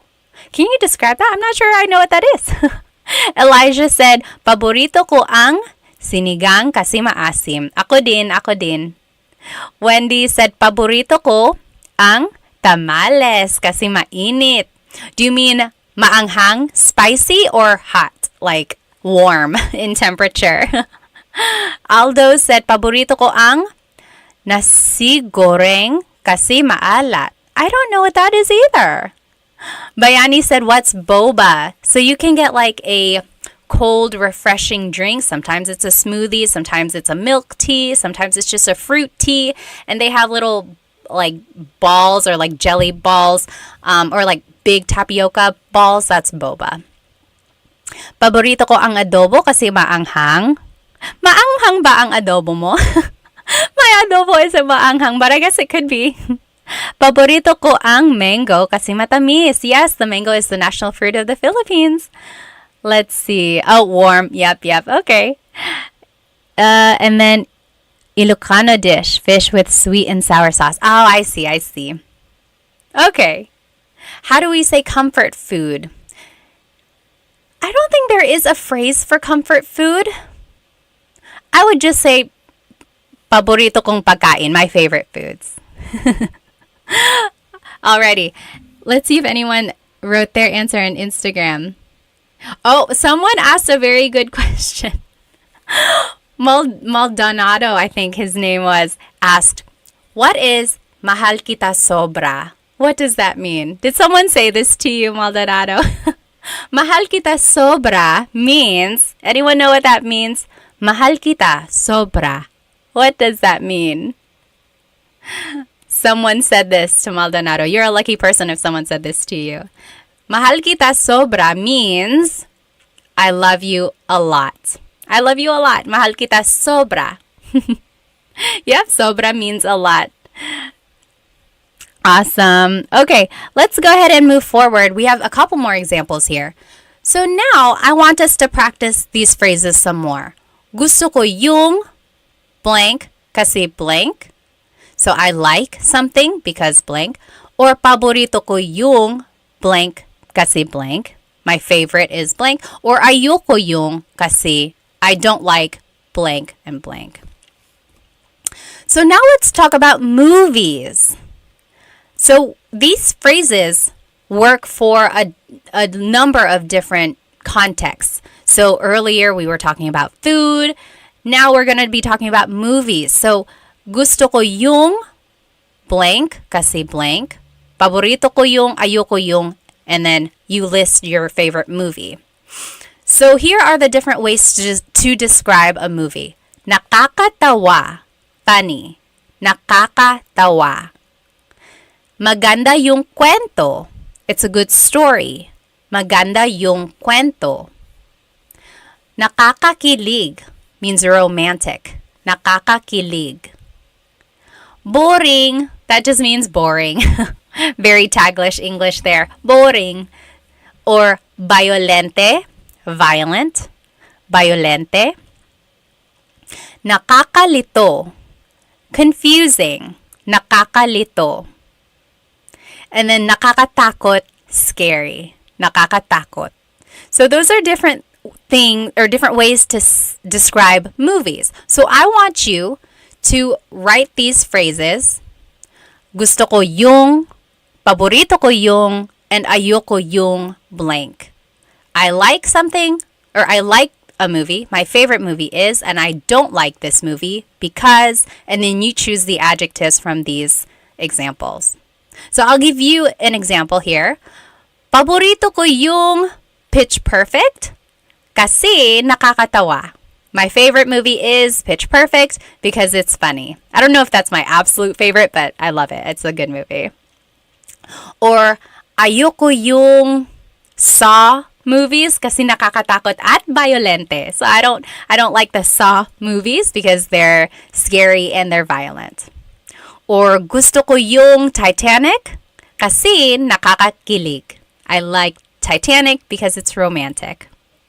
So go ahead and you give examples for each of these phrases about a movie that you like and you don't like, and you fill it in with the adjective there. I'm just going to catch up on some of these comments.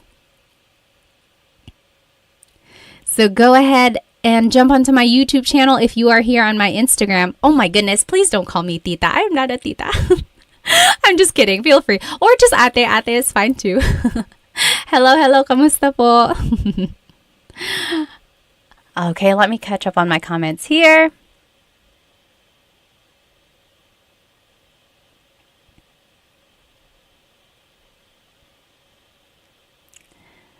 Let's see. Someone asked, where did it go? Oh, what does mahilig mean? Mahilig means you like to do something or you like something. So, mahilig ako magbasa. I like to read. Mahilig ako magbasa. Or mahilig ako sa strawberries. I like strawberries. Mahilig ako blank. That just means I like. EJ said, saan ka sa US? Pinoy here living in Miami. Dito ako sa North Carolina. So hello sa mga North Carolinians dyan. Okay, if you want to share your example, go ahead and type it into the comments. Let's see. Sure said, ayoko yung paranormal activity kasi nakakatakot. Ako din. Ayoko sa nakakatakot na pelikula. EJ said, ayoko yung Cannibal Holocaust kasi nakakadiri. Yeah, I've never seen that. Nakakadiri means gross. So, like, oh, vomit, nakakadiri, or something like that. Yeah, gross. So FF Noob said, I just joined. Can I watch this later when I Can I watch this video on your channel? Yes, it will be recorded and it should be under the live tab. So it should be there. Mooney said, gusto ko yung Friday kasi nakakatawa. David said, ayoko ang mga action movies kasi boring. Oh, really? Some people would think it's actually not boring. But yes, sometimes it's boring too. Mooney said, paborito ko yung Hello, Love, Goodbye kasi nakakakilig. Okay. Royden said, gusto ko Kung Fu Panda kasi nakakatawa. Very good, very good. So again, you can use these phrases and these, like the kasi clause, in different contexts. So that was about movies, but you could also use it for a place. So, excuse me. For example, gusto ko sa a place kasi blank. Paborito ko sa kasi ayoko sa kasi blank. So as you can see now, we are using the preposition sa. Remember a couple slides ago, anytime we're talking about a place, like you like it at that place, you use the preposition sa. So now we're talking about places. Here are the adjectives you can use to describe a place. Maganda ang mga tanawin. So gusto ko sa Japan kasi maganda ang mga tanawin. It has beautiful views. Or masarap ang pagkain. Good food. Food is delicious. Nakaka-relax. It's relaxing. Mura lang. It's cheap. Madaming tao. Too many people. Madaming traffic. Lots of traffic. Masyadong mahal. It's too expensive. So if I were to give an example, I would say, gusto ko sa Pilipinas kasi mura lang. I like the Philippines because it's cheap. Gusto ko sa Pilipinas kasi mura lang. Or paborito ko sa New York kasi masarap ang pagkain. That's not true. I mean, I love New York, but I don't know if the food is the best there. That's just an example. So, paborito ko sa New York kasi masarap ang pagkain. Or ayoko sa Manila kasi madaming traffic. I don't like Manila because there's a lot of traffic. I mean, I love Manila. I just don't like traffic. So there you go. Go ahead and fill in these examples. Talk about a place you do like, maybe your favorite place, and a place you don't like. And then give a reason why you feel that way. Oh, the mantis. Thank you so much. I didn't even know. So the mantis just donated. Thank you so much. Oh my goodness. Thank you. I love teaching. I really do. So any donation or any sort of likes or shares, those are just icing on the cake. But thank you so much. It warms my heart. Let's see. I already see some examples here. Go ahead and take a couple minutes. We are just filling in these examples. Gusto ko sa, paborito ko sa, ayoko sa, kasi blank. Okay? And then here are the adjectives that we were using. Let's see. Cool guy, Albert, said, do you know any puto flavors? Puto is something I want to try. So puto is a rice cake. And yeah, there are lots of flavors. Usually it's just in the plain vanilla, white, or just like the rice cake flavor. But I've seen it in pandan. I've seen it in ube. Usually there's a slice of cheese on the top. Love and Lulu said, I'm getting nosebleed. Bakit ka na nosebleed? Nagtatagalog tayo dito. So usually Filipinos, whenever they're speaking English a lot, they say, oh, I'm getting nosebleed, or nosebleed ako. And that's just a silly way of saying, my brain can't take it. I don't know how to speak English. But yes. Any questions on what we're learning so far? So if you are on my Instagram, go ahead and jump into YouTube. That is where the lesson is. You'll be able to see the presentation on your screen. Okay, so I am seeing some good examples. Let's see. Kevin said, paborito ko sa Jollibee kasi masarap ang pagkain. Yes. So it can work for a place or it can work for a restaurant. That is exactly right, Kevin. Sure said, gusto ko sa bahay ko kasi masarap ang pagkain. Sure likes it at their house because the food is delicious. I totally get it. Me too. And it's cheap. David said, gusto ko sa Pilipinas kasi sobrang mabait ang mga tao. Oh, how nice. He said, I like it in the Philippines because the people are really nice. I'm glad you had a great experience there. Yes, Filipinos are known for being welcoming. They really are. And just being so happy and smiley all the time. Kevin said, ayoko sa New York City kasi madaming tao. Yeah, I don't like it in New York because there's a lot of people. Elijah said, how do you pronounce masyadong? Masyadong means a lot. So the S-Y-A is a sha sound. Masyadong. Yep. EJ said, gusto ko sa Miami kasi parang Boracay na may pagka-Metro Manila. He said, I like it in Miami because it's like Boracay with a little bit of Metro Manila. So Boracay is this nice, beachy, like touristy place, white sand, clear waters. And then Metro Manila, of course, is known for being bustling and exciting, lively. So it has that city feel, but also a nice, relaxing feel. Nice. Okay. Kira said, ayoko sa England kasi hindi masarap ang pagkain. Really? I've been to England. I don't remember the food being terrible. Let's see. Royden said, ayoko sa Honolulu, Hawaii kasi madaming traffic. Talaga? Maraming traffic pala sa Honolulu. I've never been there. Let's see. Maximilian said, what is the difference between mahilig ako or mahilig ko and gusto ko yung? Let me think. When you say mahilig, it's more like you're describing that you like something in a continuous way. I don't know how else to say that. It's like you could also say it with hobbies. I would say actually they're comparable. Mahilig and gusto ko. Like, mahilig ako mag-swimming. I like to swim. Or you could say, gusto ko mag-swimming. I like to swim. So yes, I would actually say they're comparable. They're almost the same. I'm sure there are times when one is more preferred over the other. Or actually, gusto ko has more uses. But yes, you could use them interchangeably most of the time. Yeah. Samantha says, gusto ko sa Tagaytay kasi maganda ang mga tanawin. Yes, I like it in Tagaytay because the views are beautiful. So Tagaytay is in the Luzon area and you can see these volcanoes over there. Ah, so nice. Gusto ko sa Minnesota kasi ito ay tagsibol. What is tagsibol? Brandon said, paborito ko sa Japan kasi masarap ang pagkain. Yes, I bet. The only time I've been in Japan was for a layover. I've been there many times, but only for layovers to the Philippines. Hopefully one day I can go see the sights and stuff.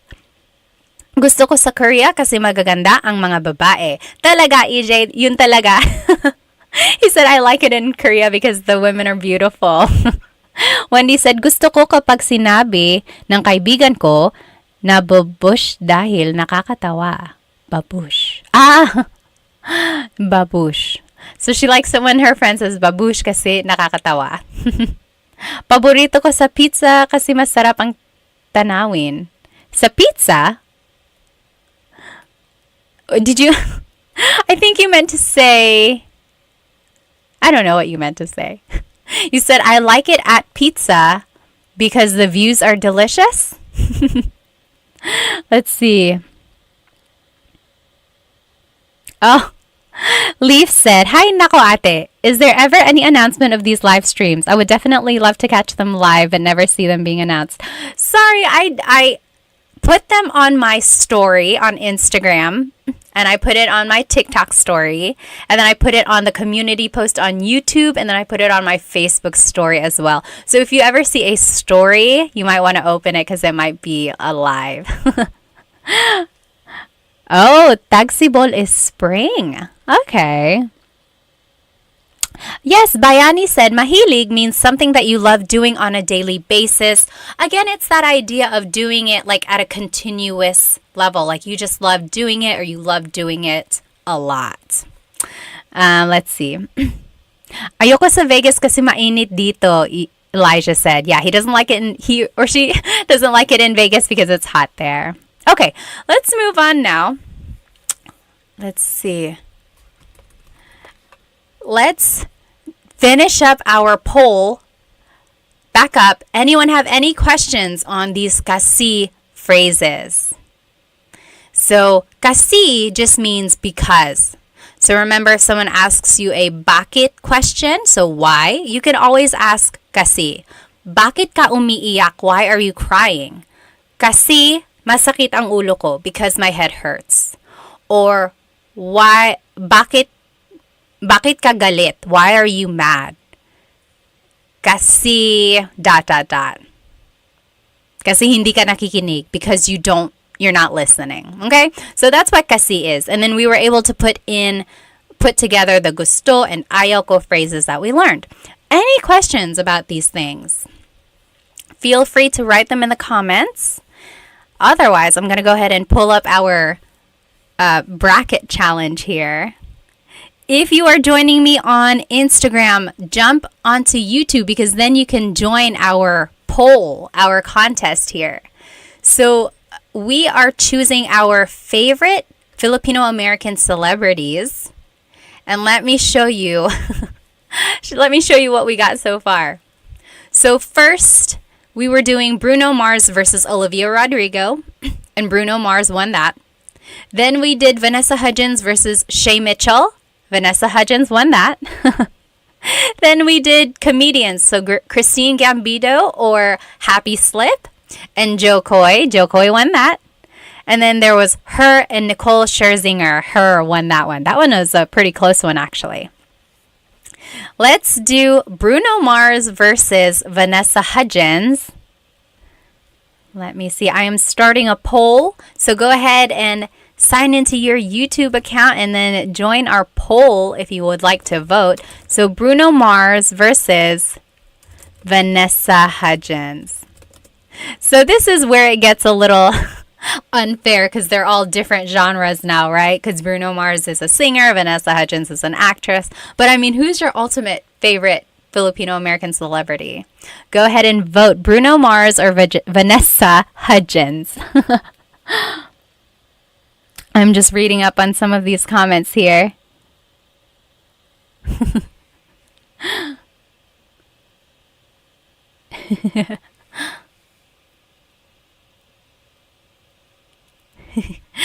Kira said, gusto ko sa China, Korea, Japan, and Pilipinas kasi guys ang maganda. Or you could say kasi guwapo ang mga lalaki because the guys are handsome. Liza on Instagram is voting for Bruno Mars. Jump onto my YouTube so you can cast your vote in. So we are doing a live Tagalog lesson on my YouTube channel here. Actually, now we're not doing a live. We're not doing a lesson. We're actually just doing a contest to see who our favorite Filipino American celebrity is. And it's between Bruno Mars and Vanessa Hudgens right now. Take 10 seconds. Oh, I didn't know that. Sure said the lead guitar player from Metallica is Benoy. He's my fave. I didn't know that. Okay, 3, 2, 1. Bruno Mars. Bruno Mars is the winner.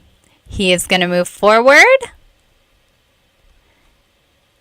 I didn't make my bracket right, but you get the idea. There it is.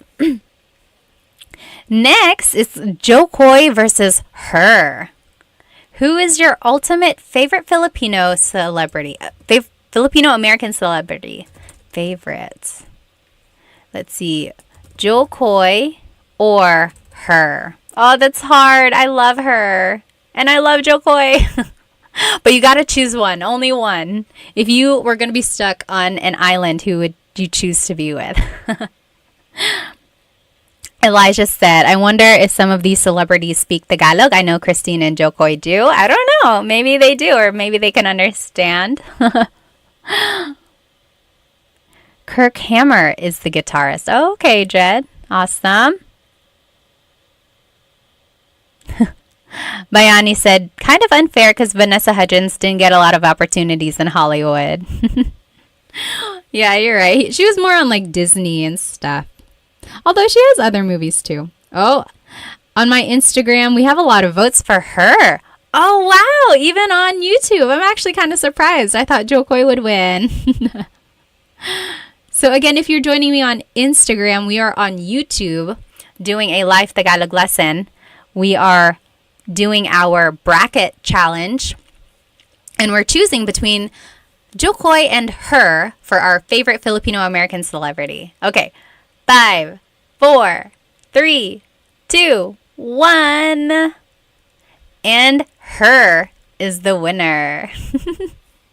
I really thought Jo Koy was going to go pretty far in this.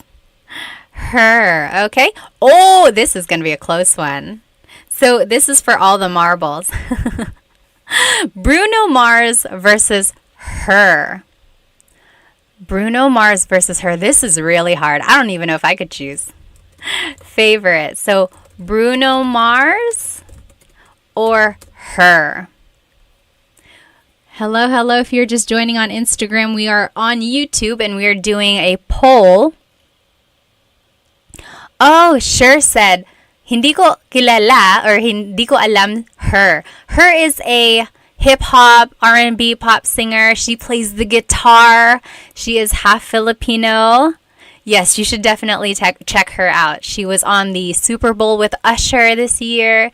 She's so talented. Oh, goodness, goodness. She's on a commercial. I think it's State Farm. Is it State Farm? No, Nationwide, I think. It's Nationwide.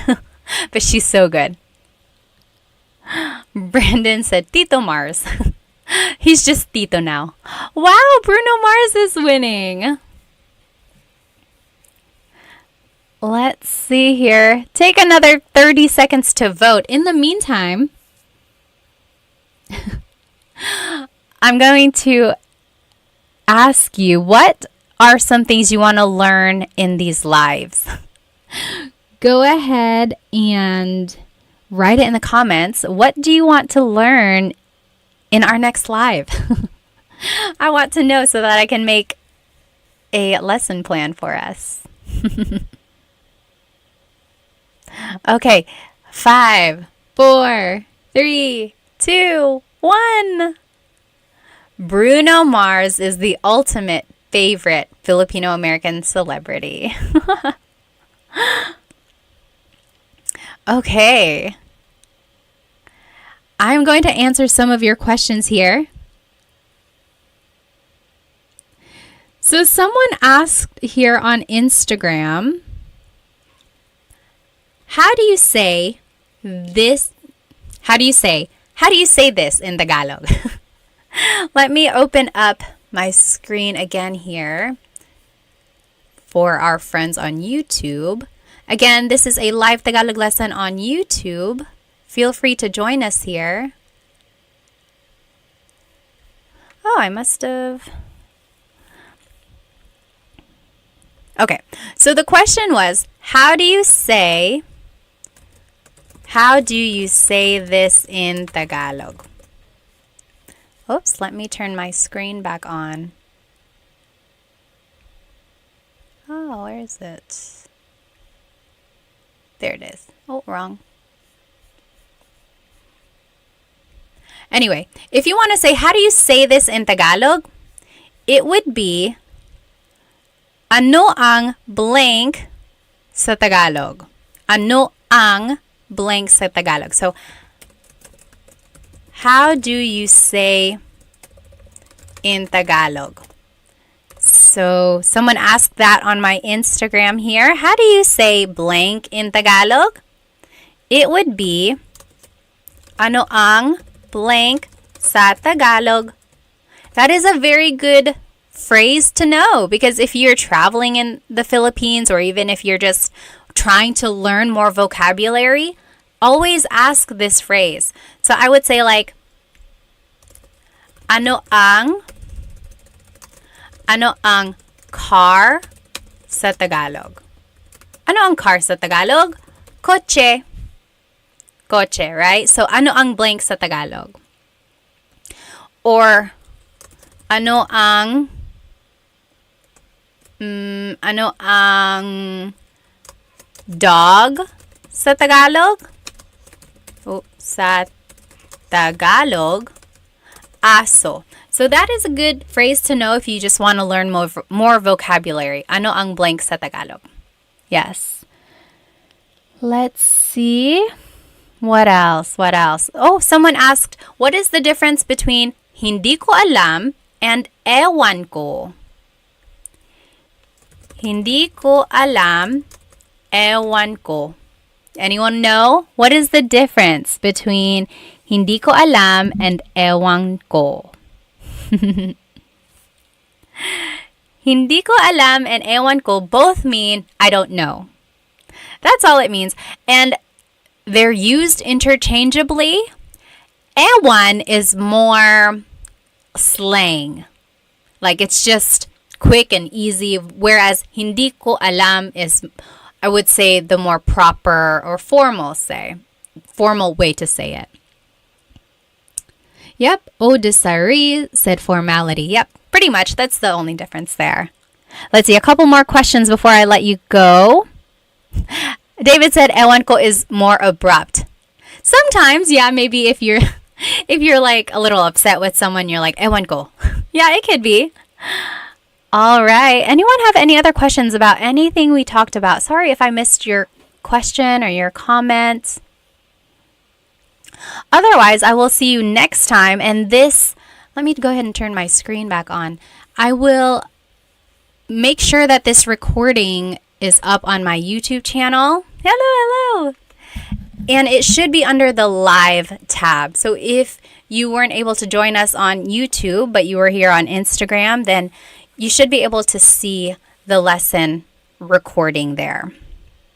Okay, well, I will let you guys go. I hope you have a good rest of the night, and I hope to see you next time. Paalam! Hello, everybody. Welcome to another live Tagalog lesson. Let me go ahead and start my Instagram as well. You know I like to do a couple different platforms. Hello, everybody. Welcome to another Tagalog Time live lesson. You are joining me on Instagram right now, but if you would like, you can jump onto my YouTube channel, but actually there isn't a presentation. Today, we're actually going to be doing something fun. We're going to be playing Tagalog Bingo. I'm sorry, not Bingo. Jeopardy, Tagalog Jeopardy. So I'll let everyone come in and we will get started by playing Tagalog Jeopardy. I'm so excited for this. In the meantime, go ahead and write where you are currently watching and your age and maybe a fun fact about yourself. Let me know if you need any audio changes or anything like that. My name is Pat. I'm 32. I'm currently here in North Carolina. It is 8:54 over here where I live. What time is it over there? Oh, it's backwards on the cam. Let me see if I can fix that. Hang on. I know there is a way to do it. I'm going to log off and log back on. Okay, hang on one sec. Wait, maybe I can do it from here. Oh, yes, I did it. Is that better? Can you see? Yes, that should be good, right? Okay, awesome. Okay, let me see where everyone is currently watching from. Oh, hi, Love and Lulu. Good to see you again. Oh, I like your dress too. Thank you. Let me see. Mick Buck is from Boston. Hello. Joe Markin is from Washington. It's Ash is from Texas. Hello. Callie is from South Carolina. Hello. Grace is from Canada.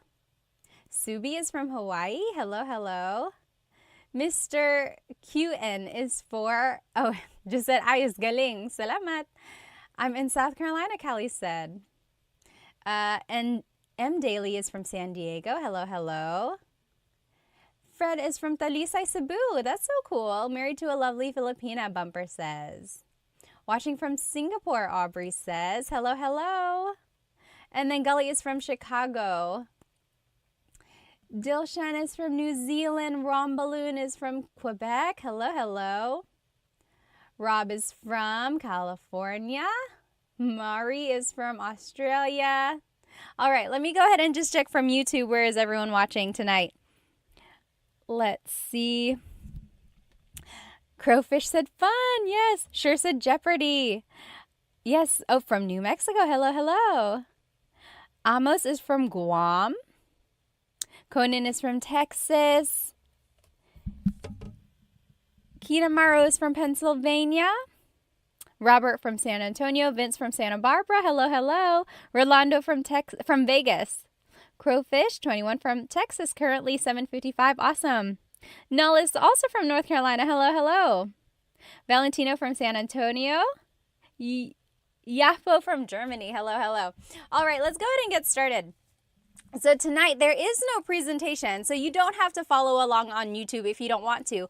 We're actually going to be playing Tagalog Why do I keep saying bingo? Tagalog Jeopardy. Tagalog Jeopardy, all right? So here are the different headings or the different categories that you can choose from. So there's, where am I? Over here. Tagalog facts. Okay, Tagalog facts. Then there's nouns. It's hard to see in reverse here. Nouns. Then there's verbs. Common phrases. Questions. So just like some common questions in Tagalog. And then Philippines trivia. So it's not even really Tagalog. It's just about the Philippines in general. Okay, who would like to go first? Just type it in the comments. Name your category and then the price. So it goes from 100 to 500. I tried to make 500 a little bit harder, but it can only get so hard, right? All right, so what do you think? Anyone want to try what? Oh, okay. Sure said phrases for 100. All right. Phrases for 100. Common phrases for 100. Okay, here we go. Ready? This is easy. How do you say, hi, how are you in Tagalog? How do you say, hi, how are you in Tagalog? Write it in the comments. Hi, how are you in Tagalog? So, phrases for 100. The clue was, hi, how are you? What is it in Tagalog? Anyone know? TMD Texas said, ¿Cómo estás? Very close because it is from Spanish. ¿Cómo está? Very good. ¿Cómo ka? ¿Cómo ka? And if you want to be respectful, ¿Cómo po kayo? ¿Cómo po kayo? So anytime you're using po, you have to change ka to kayo because you change a singular you pronoun to the plural you pronoun. So ¿Cómo po kayo or ¿Cómo ka? Very good. Sure said, what is kumusta ka? Yes, if you want to be official, make sure your answer is in a question format. If not, it's okay. All right. What is the next question that we should do? Hang on, I saw some up here. Okay, TMD Texas said, trivia for 500. Okay, go big or go home, obviously. Philippines trivia for 500. Let's see what it is. Where is it? Right here. Oh, can I get it? Trivia for 500. So, see, this one's not very hard. What is the national animal of the Philippines? What is the national animal of the Philippines? So we're doing Philippines trivia for 500. What is the national animal of the Philippines? Yes, TMD Texas said carabao. Calabao in Tagalog, calabao. Carabao in English. Carabao, caribou, water buffalo, all of that is the same thing. Calabao. So that is the national animal. Thalamomo said pusit. Pusit is a squid. Very good. Williams said the Jollibee. Almost. Oh, Amos on YouTube said the eagle. So the Philippine eagle is... I'm trying to think now because I guess it depends on who you ask. Some would say the Philippine eagle is the national animal. Some would say the kalabaw. But I can see either way. Yes, good answer, good answer. Nay Hidden said aso. Aso is dog. No, not quite. Okay, what should we choose next? So if you're just joining us, we are doing Tagalog Jeopardy. And here are our categories: Tagalog facts, nouns, verbs, common phrases, questions, and Philippines trivia. And it goes from 100 to 500. Okay, Brandon said verbs for 300. Verbs for 300. Here we go. I want you to give me a Taglish version of how you would say walking. Like, I want to go walk. I want to take a walk. How do you say it in a Taglish version? Anyone know? If you've taken my class, you kind of know what I'm asking for. So I'll give you like two chances. You could either say the Tagalog phrase for to walk, or you could say the Taglish phrase. How would you say? Oh, very good. So Thalamos has the idea. He or she said, mas strolling ako. Very close, very close. David Jr. said, walk mo. Very good. Yes, sure said, magwalking. So if you've attended some of my classes or even here on these lives, I've given you the hint to use Taglish when you can. So if you don't know a verb in Tagalog, turn it into a mag verb. So magwo-walking ako. I will go walking. Mag-cook ako, I will cook. Or magsisleep ako, I will sleep. So in that way, you're using the English verb, but you're kind of doing the Tagalog conjugation. Okay, so magwo-walking, that was kind of what I was looking for. Anyone know what to walk is in Tagalog? How would you say, I am walking in Tagalog? What is the Tagalog way to say it? Levin Lulu said, let's go walking na. Yes, that also works. Yes. Oh, Brandon Connor said, lalakad or maglakad, Makbak said. So very good. So you might hear maglakad.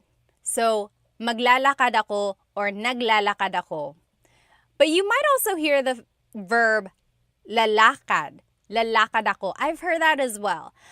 They are used interchangeably. Some might prefer one over the other. So yes, lakad, maglakad, lalakad. Very good, very good. All right, let's keep going. What is our next question? Someone choose. So Tagalog, what is it? Tagalog facts, nouns, verbs, common phrases, or questions. I'm going to scroll up and see what people suggested earlier, just so you don't have to keep writing it in. Let's see. It's too far to scroll back. Okay, Tagalog facts for 300, KFXXO said. Tagalog facts for 300. Here we go. Are you ready? Name 3 languages that have influenced Tagalog. Name 3 languages that have influenced Tagalog. So there's been lots of influences in Tagalog, like not just 3. I'm sure like lots and lots, there are lots of components of Tagalog that have been, from different areas. But yes, name 3 that have had like a very major impact in the language. Very good, very good. So I'm seeing Spanish.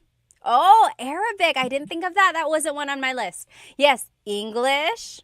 There's one more. Yes, there it is. So grub down Chinese. So I'm seeing Japanese in there as well. Yes, my main 3 from what I've kind of looked up is Spanish, then Chinese actually, and then English. So those are 3 main influences in Tagalog. And of course, Tagalog itself is an Austronesian language, as they call it. So there's a lot of overlap in languages in the Southeast Asia region. So there's a lot of like similarities there. Very good, you guys. Okay, next, let's see. What has What has everyone suggested? Question for 200. Question for 200, someone said. Here we go. How would you say, where are you from in Tagalog? So questions for 200, the question was, how would you say, where are you from in Tagalog? Where are you from? Yes, very good. Brandon Connor said, taga saan ka? Taga saan ka? So taga means from, saan means where, ka is referring to you. Taga saan ka? Taga saan ka? Now, how would you reply? Very good, very good. Almost polyglot said on YouTube, taga saan ka? Conan said, saan mo? Not quite, not quite. Yes, taga saan ka? And then how would you reply if you wanted to say, oh, I'm from Manila? Yes, Brandon Connor, you got it right. So, taga California ako. Makpak said taga Boston. And then you could say ako. Very good, very good. Rio Rossi, taga Tondo. Talaga, you must be tough. TMD Texas said, taga dito. I'm from here. Very good, very good. And David Jr. just said, San Diego po. You could say that. Very good. So if you want to say, where are you from? It's taga saan ka? Taga saan ka? Where are you from? If you want to reply, it would be taga blank ako. So taga Manila ako, and so on. Okay, very good, very good. Someone suggested verbs for 100. Verbs for 100. Here we go. Easy peasy. How do you say to eat in Tagalog? How do you say to eat in Tagalog? What is to eat? Anyone? Anyone? What is to eat in Tagalog? To eat in Tagalog is kain. Kain, yes. Mari said kain na. Very good. Julia Chu, kumain. KFXXO said kaun. Kaun is actually Bisaya. I hear that a lot from my in-laws. Kaun. Very good, very good. Very close. Mukbak, kumain. Yes, very good. Everyone got it right. Kumain, kain. Yes. Kain, magkain. So, Sean said magkain. So, kain is actually not a mag verb. It's an verb, sometimes an in verb. So, yeah, you wouldn't really use mag with the word kain. But I see where you're coming from. All right, very good, very good. Okay, next, what is our next clue going to be? Let me see if I can scroll up and see what people have suggested. What should our next clue be? Okay, I see Philippine trivia for 200. Philippine trivia for 200. How many islands are in the Philippines? How many islands are in the Philippines, or how many make up the Philippines? This one is tricky, depending on who you ask. Yes, so Ria Rossi says 7,107. So that's a very common number. I think it's in like some songs. It's just like the trivia that everyone knows. 7,107. And then, see, R. Woody said 7,109. Some people are saying 7,000, 7,100. It really depends on whether or not it's high tide or low tide. This is what the internet says, and the internet is never wrong, right? Just kidding. Well, when it's low tide and all of the islands are out, yes, Samantha, you got it right, 7,641. So when it's low tide and all of the possible islands are out, it's 7,641. But the common number that everyone knows is 7,101, right? So it kind of just depends. Just know that there's over 7,000. Crazy, right? Crazy, crazy. Okay. Sure said trick question. It was a trick question. If you got over 7,000, I'm going to call it right, correct. Okay, next, what should we... Oh no, I'm getting a phone call. We'll have to skip that one. Okay, what should our next question B. So we have Tagalog facts, we have nouns, we have verbs, we have common phrases, questions, and then trivia. I think my nouns is falling down here. Okay. Oh, Kenneth said, how many of the islands are inhabited? That is a very good question. I don't know the exact number, but I know it's not all of them. Like a very large amount are just almost like rocks in the sea, and they count that as an island. Very good question. Okay, let's see here. Tablamo Game said nouns for 100. Nouns for 100. This is going to be easy. Ano ang dog sa Tagalog? Ano ang dog sa Tagalog? Easy, right? Easy 100. Ano ang dog sa Tagalog? Ano ang dog sa Tagalog? Yes, Going Banana said aso. Mukbak said aso. Very good. You all got it right. Yes, Adriano, Lainey, Brandon, Connor, you got it right. Very good. Yes, almost. Polyglot on YouTube. Very good, very good. So dog in Tagalog is aso. Did you hear my question? Ano ang dog sa Tagalog? What is blank in Tagalog? Keep that question in mind the next time you want to say something in Tagalog. Don't get stumped by not knowing a vocabulary word. Just ask, ano ang blank sa Tagalog? And that's a good way to kind of get some vocabulary. Yes, Sure said, what is aso? Every time I see your question, I'm like, oh, are they asking? But no, you're just answering in the Jeopardy format. Yes, very good. Okay, Gatu said, Tagalog facts. Let's just do Tagalog facts for 100. Tagalog facts here.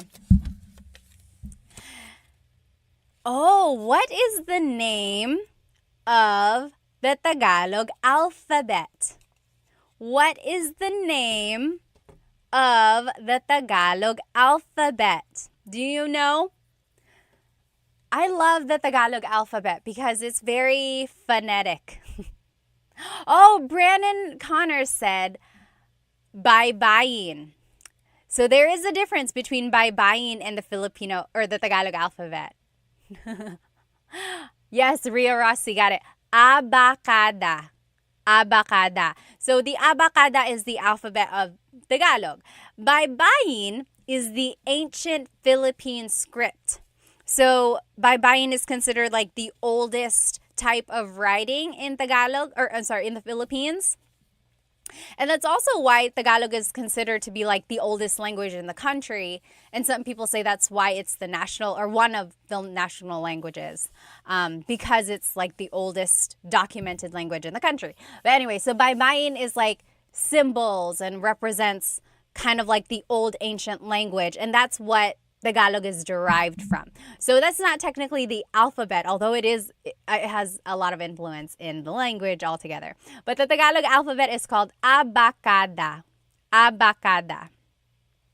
And I think it's very interesting because it's like all the letters are just the sound, like abacada. And then whenever you're saying the word, that's the sound of the letter. I don't know if that made any sense, but I think it's very interesting. Okay, what is our next clue?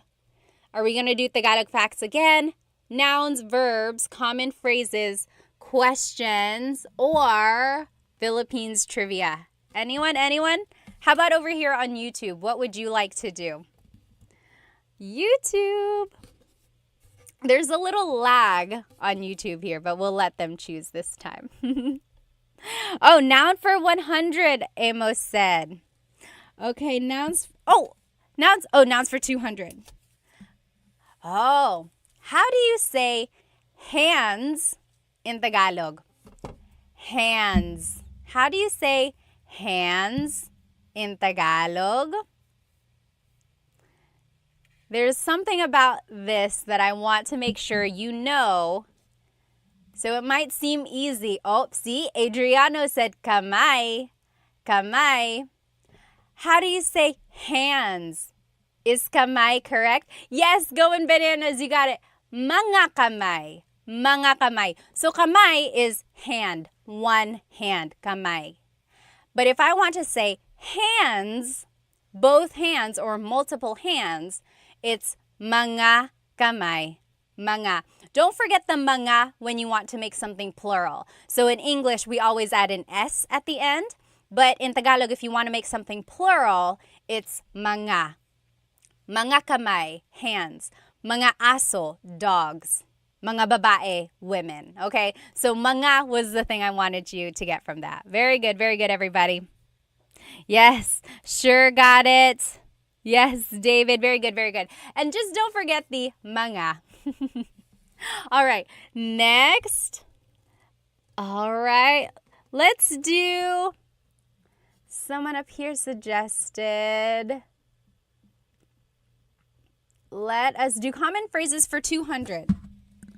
Common phrases for 200 here. Common phrases, easy. How do you say thank you in Tagalog? How do you say thank you in Tagalog? Thank you in Tagalog is... Kaylin said, thank you for doing this. You are so awesome. Salamat, salamat. Thank you for spending some time with me tonight. Yes, Residue 1830 said, salamat. Yes, Samantha said, salamat po. Very good, very good. Ballroom, yes, you got it. Salamat. Yes, JR said, or JB said, salamat po. Yes, Conan, Gatu, you guys all got it. Matthew, Sean, everyone. Yes, sure. What is salamat? Yes, Mark, got to everyone. So you can say salamat, salamat. That means thank you. If you want to be respectful, it's salamat po, salamat po. You add po if you're speaking to someone older than you or to someone in authority. So priests, doctors, lawyers, police, anyone you want to be respectful to, you would add po. Now, if you want to say I'm very thankful or thank you very much, that would be maraming salamat po. Maraming salamat po. Okay? But you could just say salamat. That also means thank you. All right. McClaskey said, this is so fun. Thank you. Salamat, salamat din. Levin Lulu said, salamat po. Salamat times 1,000, Matthew said. All right. Pick the next one. Should we do Tagalog facts, nouns, verbs, common phrases, questions, or Philippines trivia? What should we do? What should we do? JM said questions for 100. Let's do it. How do you say, what is your name in Tagalog? How would you say, what is your name in Tagalog? So we are doing questions for 100. How would you say, what is your name in Tagalog? What is your name in Tagalog would be? Yes. Urkaz said, anong pangalan mo? Anong pangalan mo? So anong is ano ang, what is. Pangalan is name, mo is referring to you. Ano ang pangalan mo? What is your name? Very good, very good. Almost got it. Ballroom, very good. You guys all got it. JB, Matthew, got to very close. Oh yes, I think you just got some words put together yet there. Yes, sure, you guys all got it. Ano ang pangalan mo? Now, how would you reply? How would you say, my name is blank? My name is blank. So if you wanted to reply, there are a couple different ways. I would say, ako si Pat. Ako si Pat. I am Pat. Now, if you are looking at like a Tagalog learning book, they would say, ang pangalan ko ay Pat. Ang pangalan ko ay Pat. So that is technically correct, but it's really formal. No one ever really speaks like that. Yes, very good. Makbag got it. Ang pangalan ko ay McKenna. So that is correct. It is absolutely correct. It's just not very natural. If you were to say it in a common conversation, people would be like, it's like Shakespearean almost. So it's easier to just say, ako si Pat. Ako si pat. I am pat. Very good, very good. Okay? Very good. Next, I saw verbs for 100. Oh, we already did 100. Verbs for 200. Let's do that. Verbs for 200. How do you say to cook in Tagalog? To cook.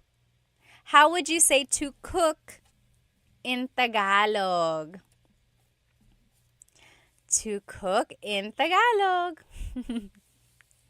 To cook in Tagalog, let me see. Urkaz said, why don't we say, ikinagagalak kong makilala ka anymore?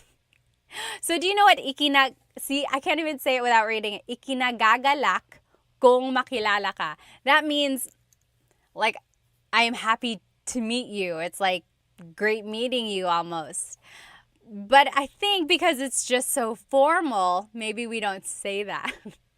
Very good. Yes, Mukbak said magluto. Travis on YouTube got it. Sean got to. Very good. So to cook in Tagalog is magluto. Magluto. If you wanted to say I am cooking, it's nagluluto ako. Nagluluto ako. To be specific, it would be nagluluto ako ng adobo. Nagluluto ako ng pansit. So, nang means some or a thing. Nagluluto ako ng blank. Okay? Very good. Next, what should we do? This verbs one is gonna fall off. So, we have Tagalog facts, nouns, verbs, common phrases, questions, or Philippines trivia. What should we do? Should we do Tagalog facts, nouns, verbs, common phrases, questions? Okay, we should do facts. McClaskey said. Let's do Tagalog facts for 200. Tagalog facts. Oh, what fraction of Tagalog comes from Spanish? So, like, what fraction of all the words in Tagalog have a Spanish origin? Is it like half of the words, 3/4 of the words? What do you think? How much of the Tagalog language comes from Spanish? What do you think? Oh, McClaskey said half. Oh, Urkaz said 30%. Mukbak said 3/4. So there is a lot of influence from Spanish in the Tagalog language. So according to my research, of course, the internet never lies. Just kidding. It's 1/3. 1/3 of Tagalog has Spanish origins.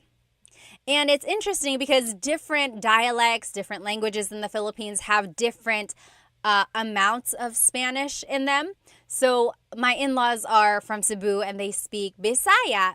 And there is a lot of Spanish words there. Like, there's a lot in Tagalog, but it's like there are some things that they would say that Tagalog they don't say. And it's just very, like, a lot more Spanish in what they're saying. All right. Yeah, so it's 1/3. 1/3 of Tagalog has a Spanish origin. 1/3 of all the words. Okay. I saw Philippine trivia. Let's do Philippine trivia for 100. Name 2 countries that colonized the Philippines.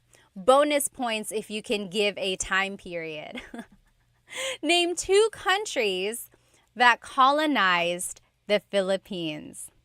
Sean said, no way, it's as high as 33%. According to my research, again, the internet never lies.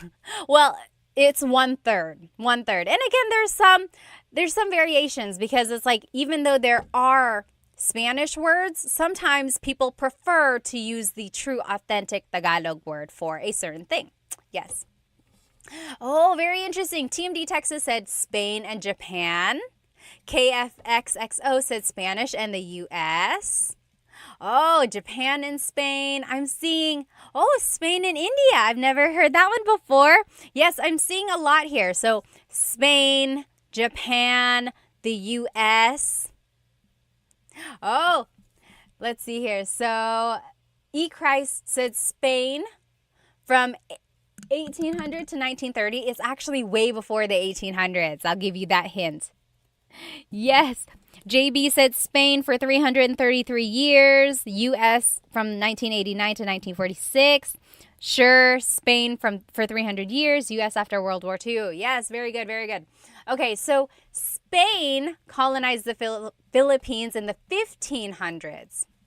And the oldest city in the Philippines is Cebu City.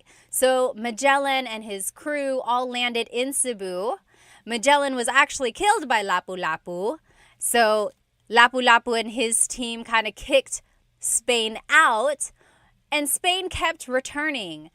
And it wasn't for a while that Spain actually colonized. So like Lapu-Lapu killed Magellan.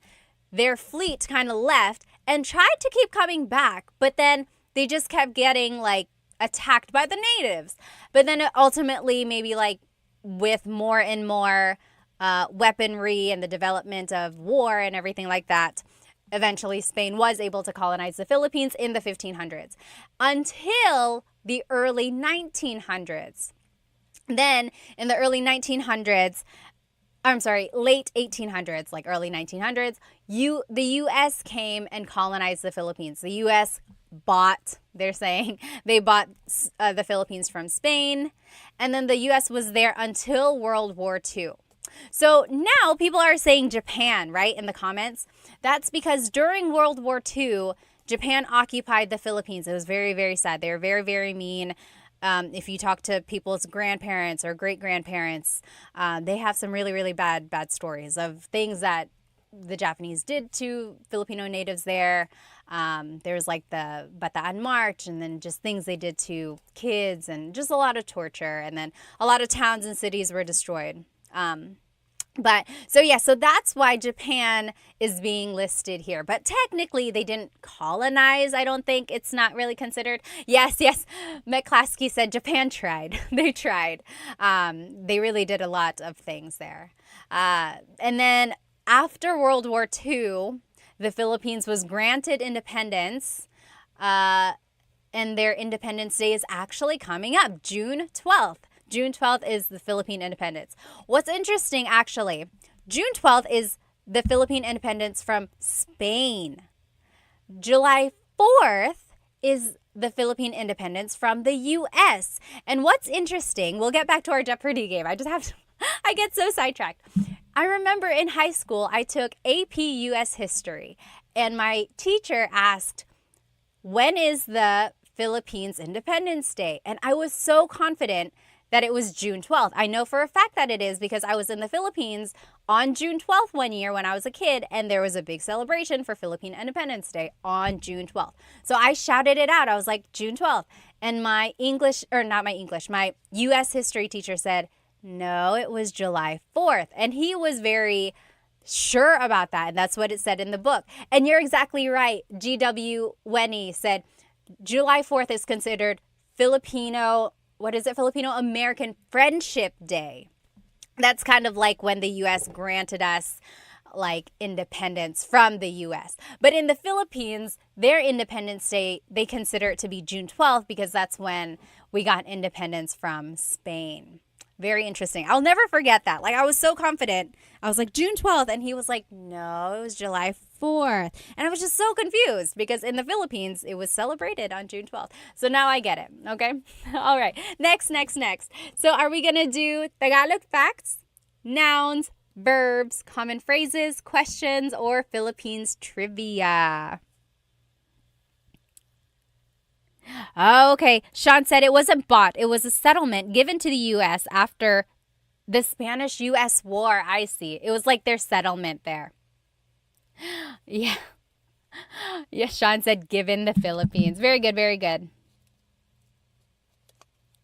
Oh, interesting. Dio said the reason the U.S. granted independence was because they didn't want to rebuild the Philippines after World War II. Oh. Okay, Jay said phrases phrases for, let's do phrases for 300. That's 400. We're just going to do 400 because that's what I grabbed. How would you say, we already did this. My name is blank. My name, just try it again. How would you say, my name is blank?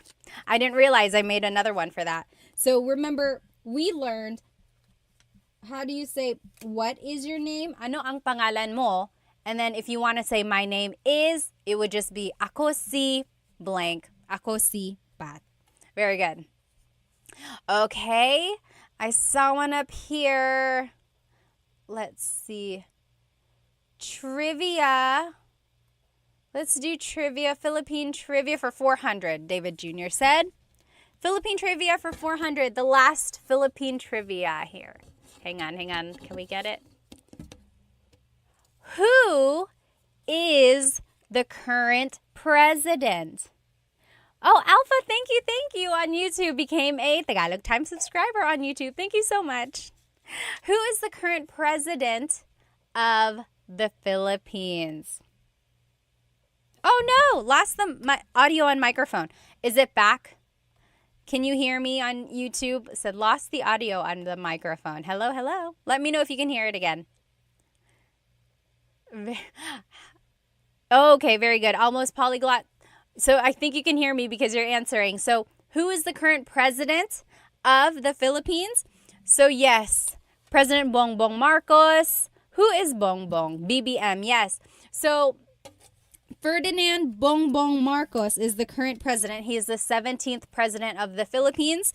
His father was the president as well in the 1960s to the 1980s, Ferdinand Marcos. So Ferdinand Marcos has had like varying degrees of whether people like him or not. Some people have said he actually really helped the Philippine economy. There were a lot of developments. Some say that the Philippine peso was actually worth the most during his term. But then also there's the understanding that he had some dictatorship qualities. He really enforced martial law, and he had a really, really long term from the 1960s to the 1980s. Like, he prolonged everything. And then there's just the reputation where his family kind of spent government's money and they got money from, other things. So there's some people fully support him. Other people would like to think otherwise. But the current president, Bongbong Marcos, is his son. And their whole family really has a long line of politics, like his sister, cousins. A lot of them are senators or just government officials in other areas as well. So that's just some facts. There's just some information. Feel free to look them up on your own. Okay. So next are we, oh gosh, and there it goes. There's the verbs. So are we going to do Tagalog facts, nouns, verbs, common phrases, questions, or Philippine trivia? These sticky notes are the worst, I'm telling you. Okay. Hello, guitar. Said hi, Pat. All right. Let's see. Oops. Let's see. Okay, my class Clee said I was in the Philippines when Duterte was elected. Interesting. Yes. Annabis said only 17 presidents. That's wild. When you think about it, so if the Philippines got its independence in the late 1900s or mid 1900s, and now it's 2024, and then you had a president who had a really, really long term, that doesn't really leave a lot of time for the other presidents, right? Yeah, so 17 presidents for the Philippines. Okay, nouns 300, Mari said. Nouns for 300. Oh, this might be a word you don't say a lot. Ano ang cloud sa Tagalog? Ano ang cloud sa Tagalog? Ano ang cloud sa Tagalog? Do you know? What is cloud in Tagalog?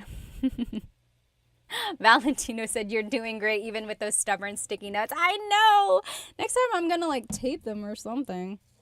I wanted to do it virtual or like on the computer, but then it was hard for me to figure out how to have my camera on and have it big enough to enjoy the actual game. You know what I mean? Oh, remind me to show you the back of this board. It's very interesting. Yes, very good, very good. McClaskey, Urkaz, you got it. Ulap. Ulap. Sure said mug cloud. So the mug prefix only works for verbs, unfortunately. Very good. Almost polyglot. Cloud is ulap. Ulap. Chibis Cheryl said, my husband is Filipino and doesn't even know. Cloud in Tagalog is ulap. Ulap. Yes. Again, it's one of those words you don't say a lot, like unless you have to or unless you like come across it. So ulap is cloud. Ulap. Ulap. All right, next clue. Let's see, where are we at? Let's finish up Tagalog facts for 400. It's the last one in that category. Then we'll take off this sticky note. Ta-da! It's gone. Tagalog facts. I love this fact, you guys. I love this. Where did the name Tagalog come from? Where did the name Tagalog come from? Oh. Ray Patson said, has anyone used sticky notes, like used the method of putting sticky notes around your house for learning Tagalog, and has that work? So I love that trick as well. Like if you are trying to learn vocabulary words, just put sticky notes on things around your house. Okay. Yes, Christ, you got it. So anyone else know? Yes, Annabus got it. Ballroom. Very good. Yes. Jay, you got it. Yes, Annadelle. So my question was, where does Tagalog get its name? So back in the day when the Spaniards colonized the Philippines, they heard native Tagalog speakers talking near a river. And they were like, what is this language? Ilog in Tagalog is river. So the Spanish called it Taga-ilog, like the people living there, Taga-ilog, from the river. So like river dwellers. So then the people speaking it were considered Taga-ilog, and they just considered their language Tagalog. So it comes from the phrase Taga-ilog, from the river, and then it just kind of became the name of the language spoken there. Tagalog, Taga-ilog. Very good, very good. Oh, Jonathan said, try Kahoot for a Jeopardy game. Yeah, I'll try that. I know Kahoot, they use that in schools. Okay, very good. Now, all we have left are nouns, verbs, common phrases, questions. Oh, we're all out of Philippine trivia, so that's gone. Nouns, verbs, common phrases, and questions. What should we do? Let's do... Anyone? Sure said, what a great lesson. I know, right? I love trivia, and I love learning things. Okay, we're gonna do, anyone? Nouns, they are tough, McClaskey said. Okay, so if you joined me, you might hear some thunder. It's thundering hard now. So nouns for 400. Tell me 2 ways to say bed in Tagalog. 2 ways to say bed in Tagalog. So the past couple weeks I've been doing lives and like repeat lessons, and I did a lesson on vocabulary words about the house. Do you remember what the Tagalog word is for bed? Bed. And there are 2 words or 2 ways to say bed. Yes, Going Bananas said kama. Oh, there are 3 ways. So Christ said tulugan. Tulugan. Tulugan means a place to sleep. Yes, that wasn't included in our lesson. So there's kama, which means bed. Christ said tulugan. Tulugan means a place to sleep. There's one more. Yes, McClaskey, you got it. Higaan.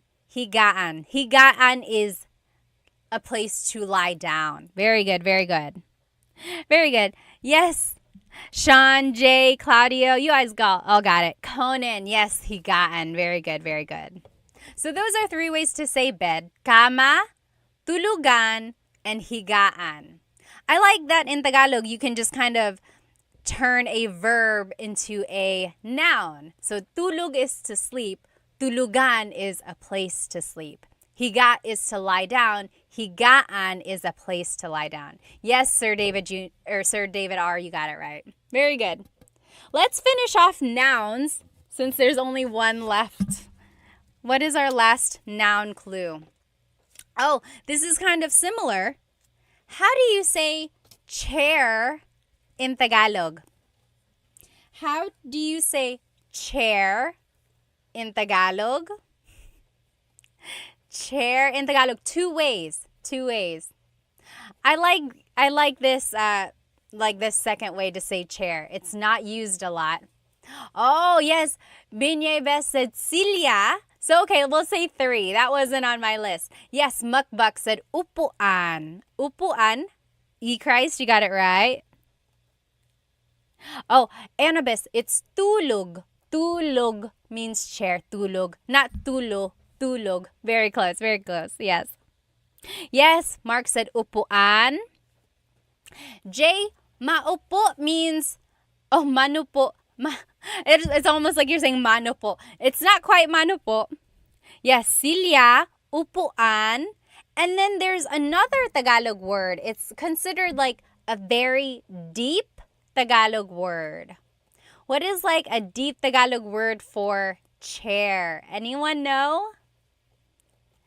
The deep Tagalog word for chair is salumpuet. Salumpuet. Literally, salo means to catch. Salo. Puet is your bottom. So something to catch your bottom. Salumpuet. Salumpuet. That's like the deep Tagalog word for that. Okay? Now, do we want to do verbs, common phrases, or questions? Baku said, is that commonly used day to day? No, absolutely not. So not a lot of people say salumpuet. That's just like a deep Tagalog word, almost like a trivia, good thing to know. But upuan or silya, those are what's used a lot. Okay, so Juan Diego said verbs. Let's do, yes, sure, that's correct. Verbs for, let's do 400. Verbs for 400. What is to sweep in Tagalog? What is to sweep in Tagalog? To sweep in Tagalog is the same as the noun of broom. Yes, Mr. Q and Binyebest, walis. Walis. So, nagwawalis ako. Nagwawalis ako. I am sweeping. Listen that I'm saying nagwawalis. Nag. I'm using it as a nag verb. Nagwawalis ako. But I could also say, winawalis ko ang sahig. Winawalis. So I'm using it as an in verb now. So when it's an in verb, it's an object-focused verb. And so, hello? Okay. So when it's an in verb, it's an object-focused verb. And then it's like focused on the floor. Winawalis ko ang sahig. However, when it's a mag verb, nagwawalis ako, it's focused on me. It's an actor-focused verb. Very good. Let's finish off verbs since we only have one left. What is to wink in Tagalog? What is to wink in Tagalog? Do you know? What is to wink? I remember learning this when I was a kid and I was like, wow, because it's not a verb you hear every day. Do you know what is to wink in Tagalog?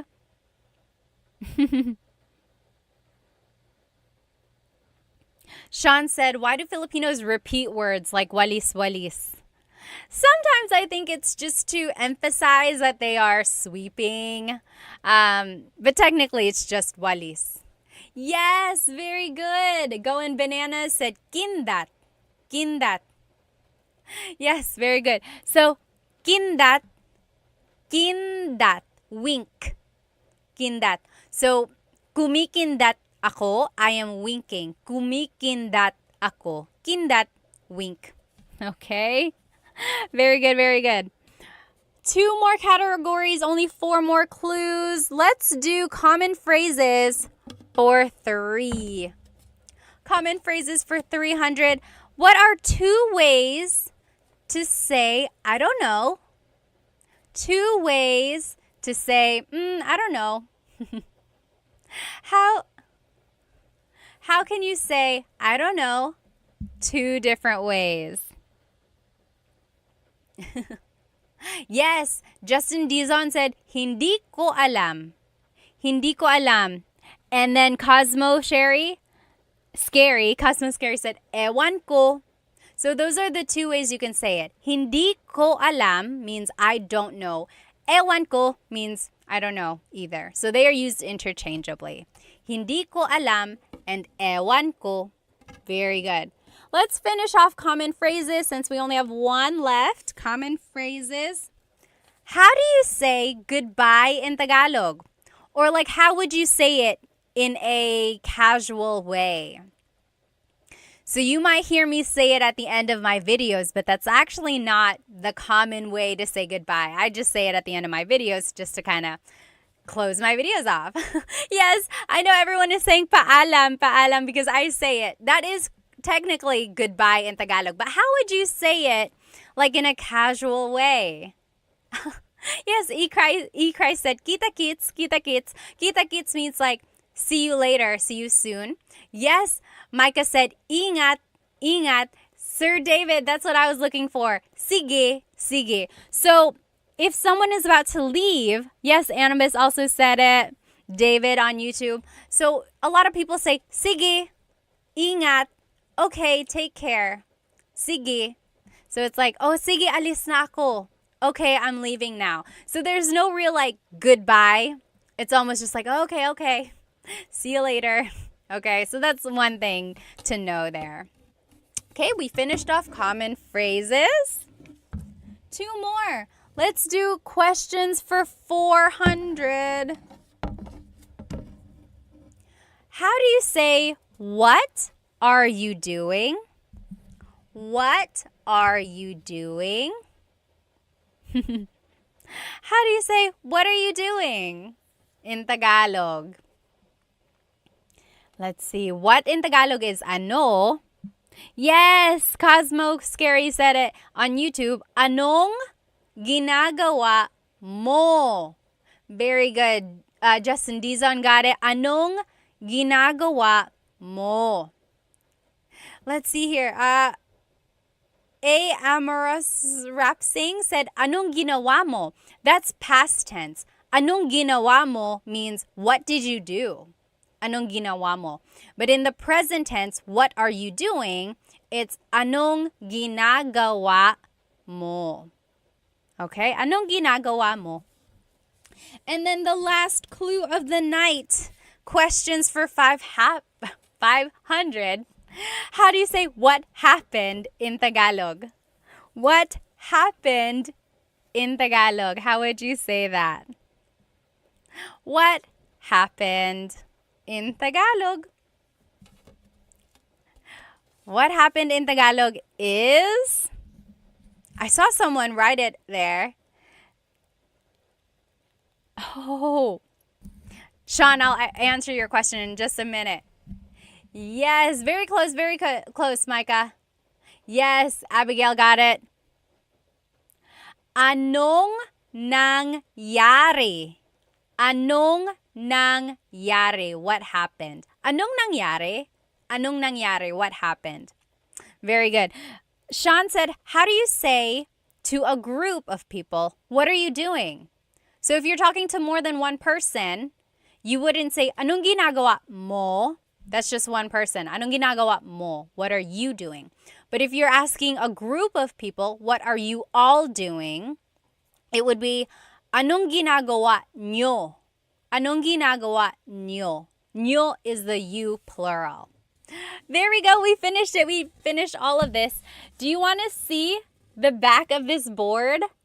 This is a little like wall decor. I don't really have space to put it behind me, so I haven't found a place to hang it up. But it is like a piece of wooden art with, does anyone know the name of this dance that's being depicted? This is considered the national dance of the Philippines. Anyone know? This is the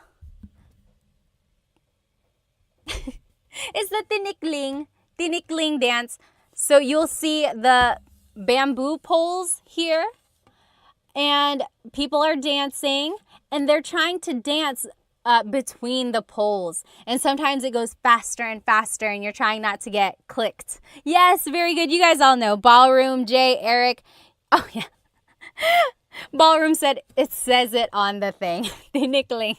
There it is. This is the tinikling dance. And they say the dance was influenced by the bird, the tickling bird. Tickling is like a very skinny bird, and it hops around. So they're mimicking the tinikling or the tickling bird in the tinikling dance. Very interesting, right? You know where I found this? I got this from a yard sale many, many years ago. I was just like looking around on this lady's table, and this was there for like 25 cents. I was like, am I seeing what I'm seeing? She was not Filipino, so I don't know where she got it from, but I couldn't believe that it was so cheap and it's still so nice. I just gotta find a place to put it. Maybe I'll put it behind me. All right, you guys, I gotta go. I hope you have a good rest of your night. I hope you have a great weekend. We will try doing this game again. If you jumped onto this live late, I will do a repeat live. I'll try to figure out how to stick these on a little bit better. But otherwise, I hope you have a good rest of your day and night. Oh, Miss Date said, oh, nice, it was made for you. You're right, but you know, I wasn't even doing Tagalog time when I found it. It just happened to to show up. Oh my goodness. I will see you guys next time, okay? Let me just read some of these comments before I leave. Oh, Sean said, is it for sale, Ate Pat? No, I can't even. I want to put it up. I just don't know where to put it up, but it's not for sale. It's all mine. Sorry. All right. I will see you guys next time. Have a good rest of your weekend, everybody. Or good evening and good weekend. Bye-bye. See you.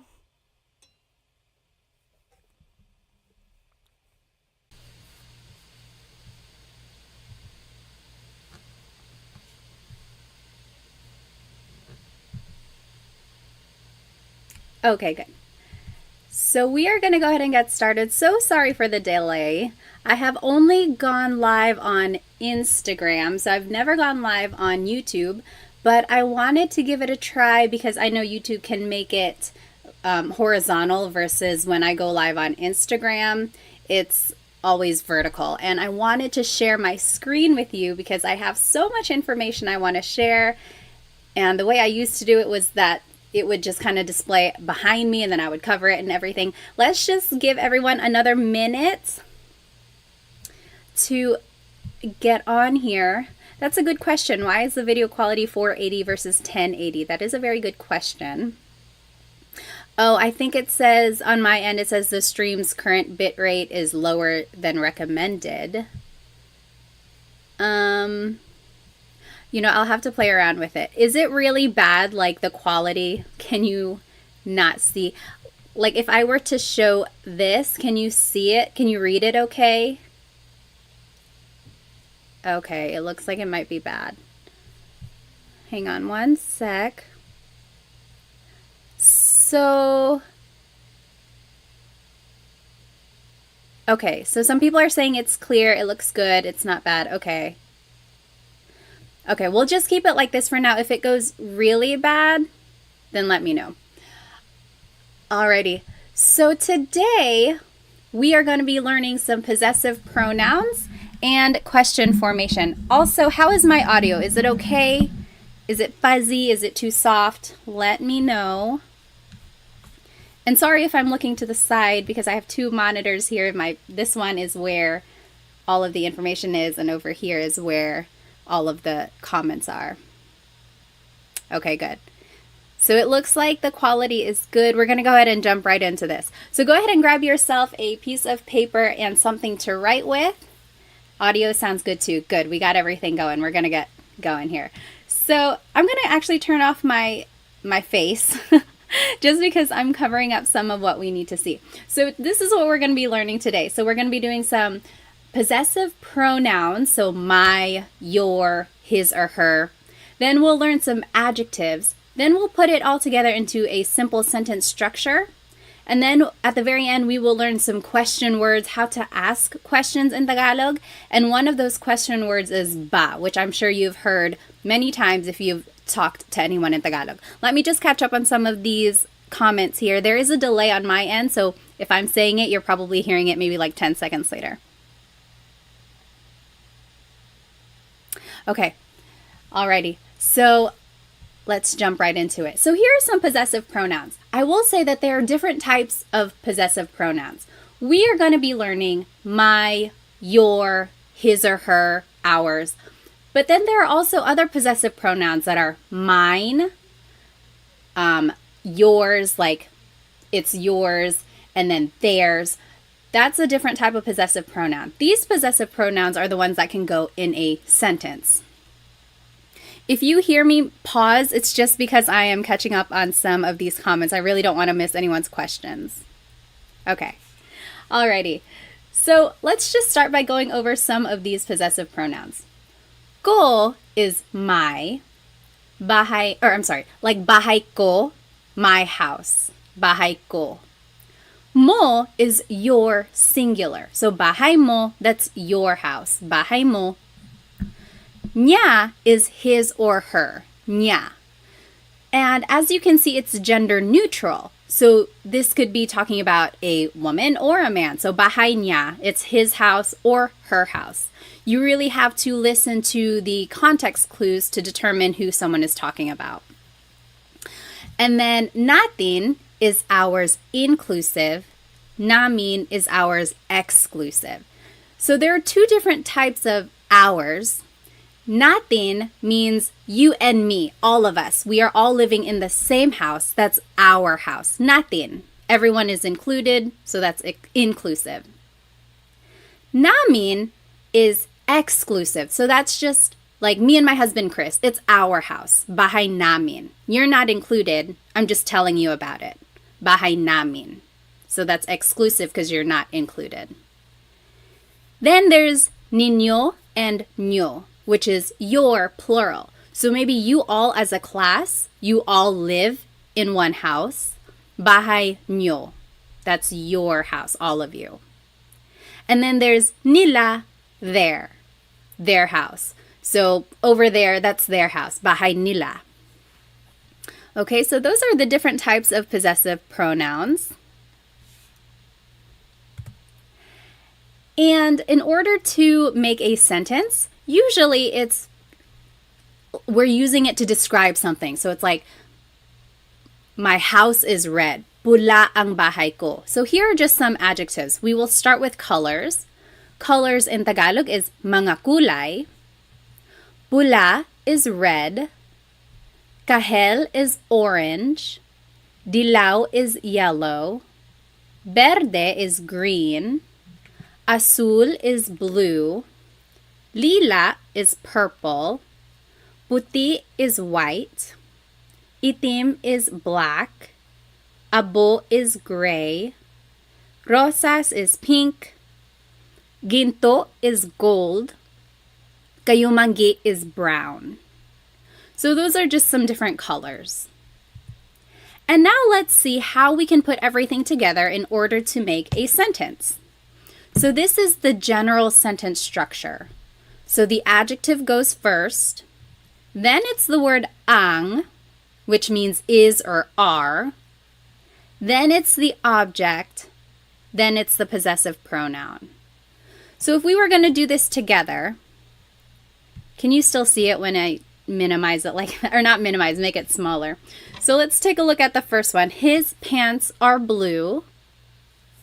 The adjective blue in Tagalog is azul. So azul. And then it's the word ang. Then it's the object. Pants in Tagalog, I gave you a hint. Pantalon. And then it's the possessive pronoun his. Let's take a look back here. Niya. Azul ang pantalon niya. So all we did was plug in the vocabulary that we know into this sentence structure formula. And in order to make something plural, technically it should be mga pantalon, but in common conversation, it's just pantalon. Azul ang pantalon niya. His pants are black. So go ahead and you try number 2 and 3. And we will go over it in just a minute. How would you say their car is black and my house is green and white? Remember, all you have to do is plug in the vocabulary you know into this formula, and then we will check it in the end.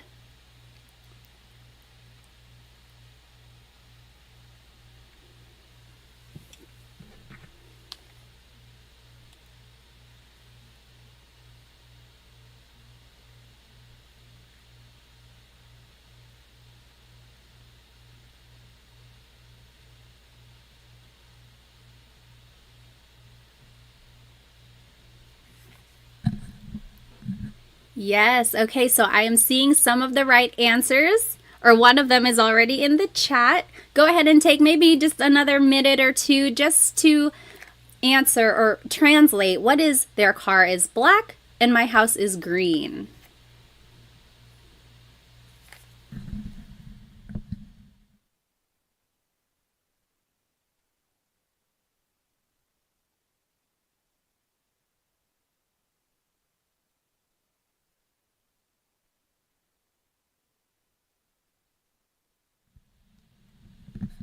Alrighty, so number 2, their car is black. Tenfold for 10. Itim ang kotse nila. That's what they said. Itim. That's the adjective. Then it's the word ang, which means is or. I'm sorry, is or are. Object car is kotse. And then the possessive pronoun there is nila.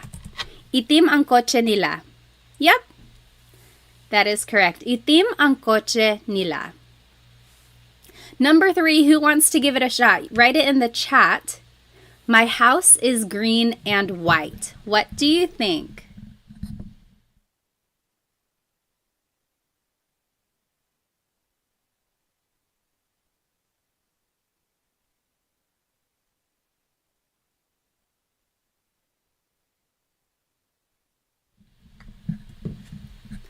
Oh, I see some good answers in the chat here. So let's see. Nellify, Chelsea G, Daniel, Maximilian. Yep, I'm seeing it all right. So green, verde, and in Tagalog is at. At. Verde at, puti is white. Ang, house is bahay, and my is ko. Verde at puti ang bahay ko. Very good. Yes, you're getting it all right. So a question up here by Tim. Very good question. When learning, how do you pronounce the words phonetically? It's quite overwhelming seeing the words, and I'm taken aback. I completely understand that. Just from having learned a second language in high school, sometimes the pronunciation is the most intimidating part. You don't want to sound like too much like a beginner. It can get embarrassing. I totally understand. The good thing about Tagalog is that when you're reading it, just sound out every word or every sound and letter that you see. There are not very many silent letters. Everything is kind of how it's spelled. So I would say focus on the vowels. This is a whole lesson on itself, but let's just go over how vowels sound. I will actually go ahead and make a new slide for this. So the letter A is more like an ah sound, ah, ah. And sometimes in English, the letter A is very short, like bat and hat. We don't want it flat like that. We want it more open, so ah, ah. Not like an opera singer. It's not ah, but really make your mouth. Let me turn on my camera here. I think that might help. Sorry again, this is my first time coming on YouTube for the live. Yes, okay. So let's talk about pronunciation. So the letter A, ah, ah, ah. Not ah and not ah, just ah, ah. So let's practice saying salamat, salamat, salamat. It's not salamat and it's not salamat. It's really just like in the middle. It's flat. Salamat. Okay? So that's the letter A. Then the letter E is the same as in English. Eskwelahan. Then the letter I is an E sound. E. Isda, fish, or isa, one. E. Sometimes in English, the letter I has a very short I sound, like big or dig. We don't want that sound. We want an E sound. So that's the letter I. Then the letter O is O. Not aw, but more like an O. Sometimes I think of it like having a ball in your mouth. Your tongue gets kind of pushed back and down a little bit, and the inside of your mouth is open and wide. So O, like opo. It's not opo, it's opo. That's the letter O. And then letter U is an U sound. U. So ulan, upuan, rain and chair, u. Not like under or umbrella. The letter U in Tagalog has an u sound. So when you're practicing pronunciation, I would say focus more on the vowels first, and then consonants will come later, and then usually the stress goes on the second syllable. But all of that will come the more you practice Tagalog. Let's get back to our lesson. Very, very good question though. Let me just catch up on some of these comments here. Let's see. So again, we just learned the possessive pronouns. We learned some adjectives, and then we learned how to put everything together into a sentence. Yes, so Ben said, I heard Filipino only has one pronunciation for each vowel. For the most part, yes, all the vowels have a short sound. It's not like A can sound like 8. A always sounds like ah. Yep. I love your earrings. Thank you. They're from Sunkissed Pinay. I wear them all the time. Okay. Alrighty. So let's move on. So we just learned the possessive pronouns. Now we're just going to do some more practice. Over here in the top left corner are the possessive pronouns we just learned. So ko, mo, niya, natin, namin, ninyo, nyo, and nila. Those are the possessive pronouns. Then at the bottom left corner are the colors we just learned. And then in the middle are some vocabulary words that you might use in these examples. So aso is dog. Aso. Pusa, cat. Pusa. Coche, car. Coche. Bahay, house. Bahay. Damit, clothes. Damit. Buhok, hair. Buhok. And then top right corner are just some more adjectives. So masakit means something hurts. Hurts. Masakit. Sira, broken. Sira. Nawawala, missing. Nawawala.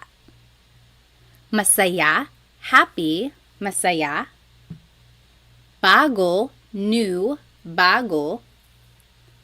Malayo, far or far away. Malayo.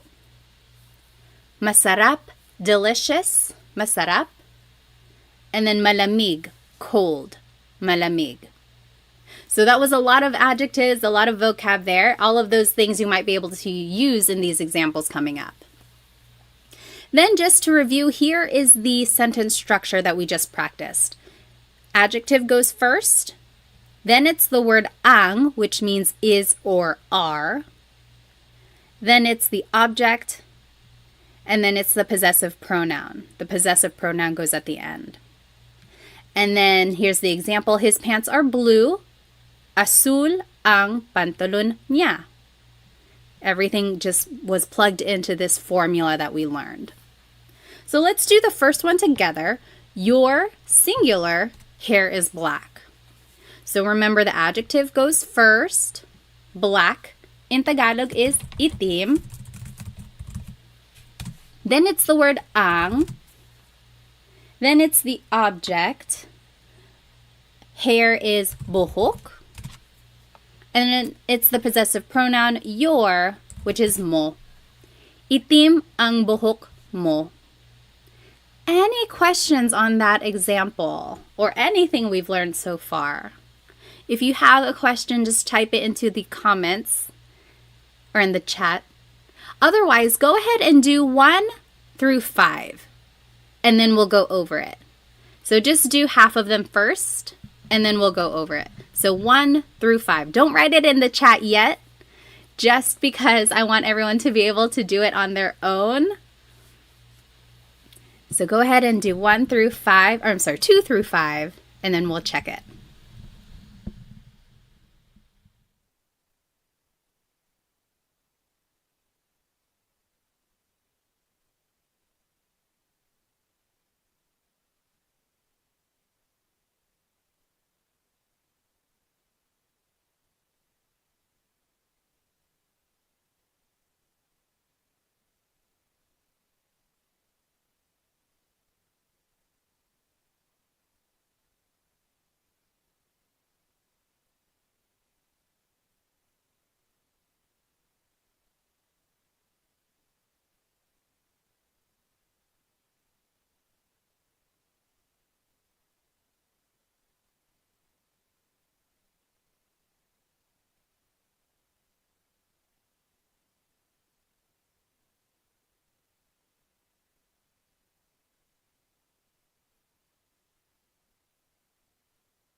Let's see, is it available for replay? I think it might be recording. As for the rewindable, let me see if I can change that. I'm not sure. Oh, okay. I think I just need to enable this. Okay, I enabled DVR. We'll see if that helps. If you are just joining us, we are doing these examples. So we learned the possessive pronouns and some adjectives, and then we are using this sentence structure to make a simple sentence. We did the first one together. Your hair is black. Itim ang buhok mo. Then you just plug everything into this formula up here. Take about 1 more minute, maybe 1.5. I'll give you some time.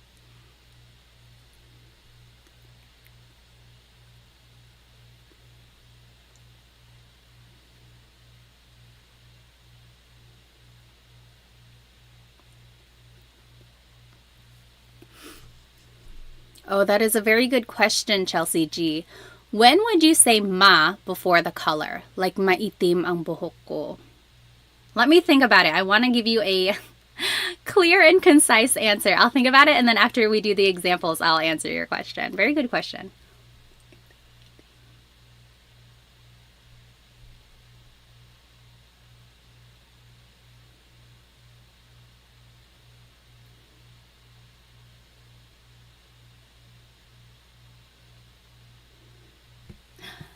Okay, we'll go ahead and start with number 2. My head hurts. Head is ulo. Oh, Angel, missing in Tagalog in the top right corner, nawawala. Nawawala, missing. Okay, so number 2, you go ahead and write it in the chat. My head hurts.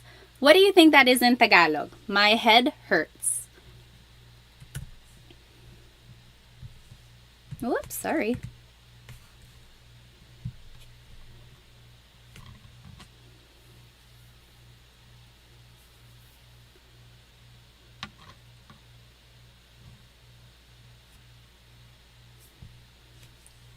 Yes, Maximilian, masakit ang ulo ko. So remember, adjective goes first, masakit. Then it's the word ang. Then it's the object ulo. Then it's the possessive pronoun ko. Masakit ang ulo ko. Yep. Number 3, my hands are cold. Hands in Tagalog is mga kamay. What do you think that is in Tagalog? My hands are cold. Let's see. My hands are cold.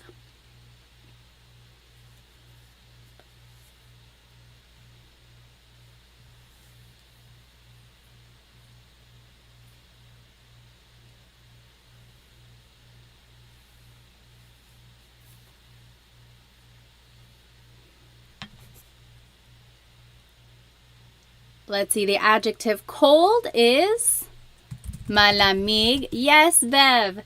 Malamig ang. Oh, very close, Bev. Malamig ang mga kamay ko. So malamig is the adjective. Then it's the word ang. Ang means is or are. So my hands are cold. Mga kamay is hands. And then ko is my. Mga is equivalent to adding an S to the end of a word. That's how you make something plural. Mga kamay. Very good. Number 4, our inclusive car is broken. Broken in Tagalog is sira. Then it's the word ang. Then it's the object car, which is kotse. And then the possessive pronoun our inclusive is natin. Sira ang kotse natin. Sira ang kotse natin. So remember the difference between inclusive and exclusive. Inclusive means it's all of ours. We all use the same car. It is our car. So, sira ang kotse natin. But if it's exclusive, that's just me and my husband. It's our car. Not yours, ours. I'm telling you about it. And then the last one, go ahead and write it in the chat. Their cat is missing. Their cat is missing. How would you say that in Tagalog?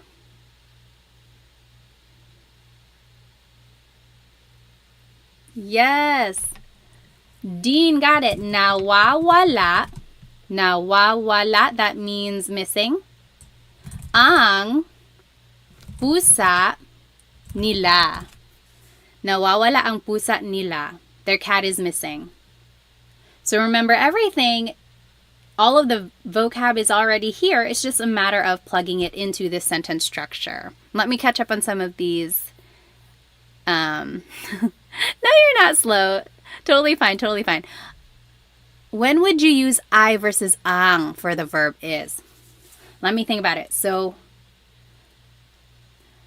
I see what you mean. Because sometimes I can mean is. So Rachel asked a good question. When would you use I, ay, versus ang for the verb is? I want to say I is more like an adverb. So it's more related to a verb versus ang, which is more related to an adjective. If I can think of a good I example, I'll write it in the chat or I'll mention it, but I can't think of one right now. For the most part, in these cases, ang is more fitting. And I think it is because like the adjective is going first. It's just the sentence structure in this case. Very good question. If I can think of an example when I is used, I'll bring it up. Back to the question for, let's see, when would you say ma in front of an adjective? So Chelsea G said, maitim ang buhok ko. That also means my hair is black. However, I would say in that case, maitim is like saying my hair is kind of black. My hair is kind of black. Versus like when you say itim ang buhok ko, my hair is black. So the ma prefix in that case is kind of making it not unsure, but it's like not as certain for some reason. That's how I've always heard it that way. But usually, yes, a lot of adjectives start with the ma prefix. Itim is one of those where it does not. Or like for colors, when you add the ma prefix, it's almost like you're just kind of describing it, but it's not exactly that. I don't know if that's making any sense at all. But it's one of those things where it's like, it's almost right. And if you said it in Tagalog, no one's going to be like, oh my gosh, they don't know what they're talking about. But it's just more correct to use itim without the ma. Very good question. Let's go ahead and finish up these examples. So 6 through 9. And go ahead and write the answers in the chat so that we can go over it a little bit quicker. I will make it a little bit bigger so that we can see it better. Okay, go ahead and take maybe 3 minutes. Just do 6 through 9 and then we'll go over it.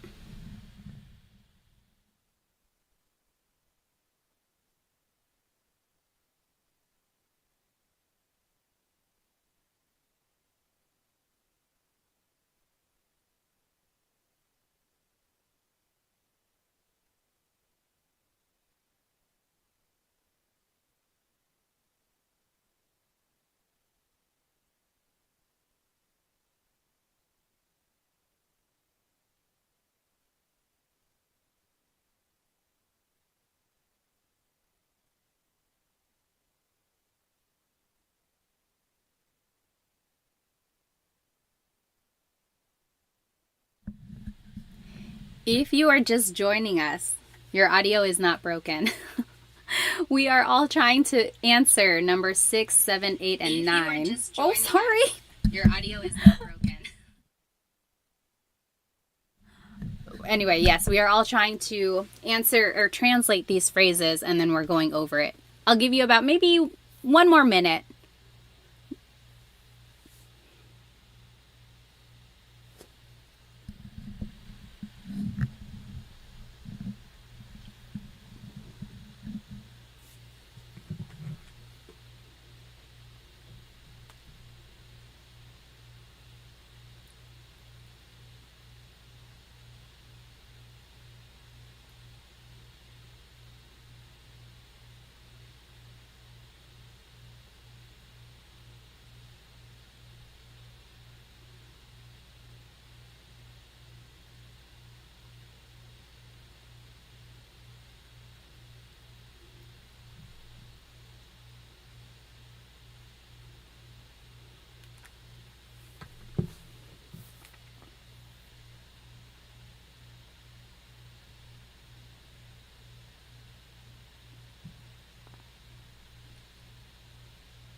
Okay, let me go ahead and just read some of these comments. So Dean asked, some adjectives have repeated, or I'm sorry, I've seen or heard some words like adjectives repeat the first syllable, like sasakit. Yes. I can think of a phrase like sasakit ang ulo mo. Don't watch too much TV because sasakit ang ulo mo. That means your head will hurt. So it's almost like a verb in that case. Sasakit, it will hurt. Or mawawala. Don't hold your phone over the river. Mawawala yan. It will go missing or you'll lose it. Mawawala. So sometimes these adjectives can be used like a verb. And that's usually when there is a repeated first syllable. Very good question there. Let's see. Number 6. Your food is delicious. Someone said it. Masarap ang pagkain ninyo. Whoopsie.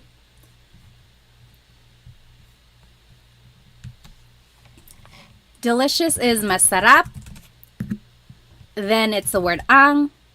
Then pagkain is food. Your, ninyo or nyo.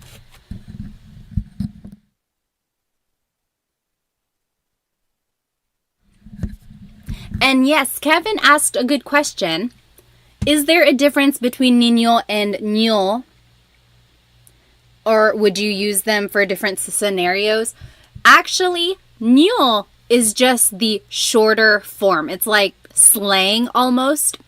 I added it because I hear ño a lot more than niño. So if you hear ño, just know that it's the same as niño. But they are exactly the same. Very good question. Next, his clothes are new. What do you think that is? Yes, Angel, bago ang damit niya. So again, you could add mga, because to make something plural, you have to add mga. But damit sometimes is understood as just being plural already. So you can add mga, or you don't have to. Doesn't make a difference. Bago ang mga damit niya, or bago ang damit niya. My kids are happy. Kids is mga anak. How would you say that in Tagalog?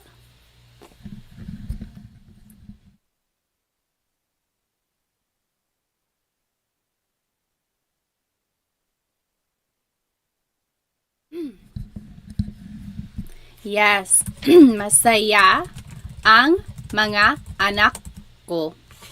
My kids are happy. Masaya ang mga anak ko. Lastly, our exclusive house is far away. So, our house is far away. Malayo ang bahay namin. Malayo ang bahay namin. Our house is far away. Good. Yes, Angel, you can add mga, but again, you don't have to. That's perfectly fine if there's no mga damit. Any questions about possessive pronouns or adjectives or the sentence structure that we learned?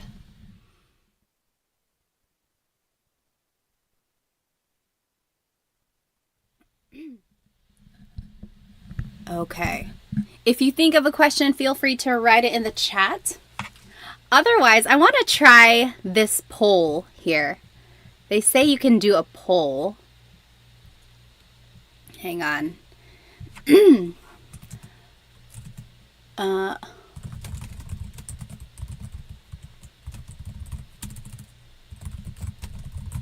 Okay.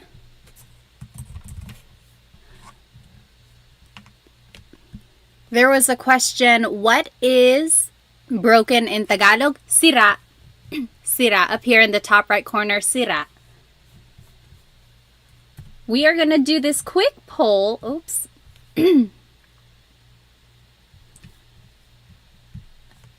Let's see.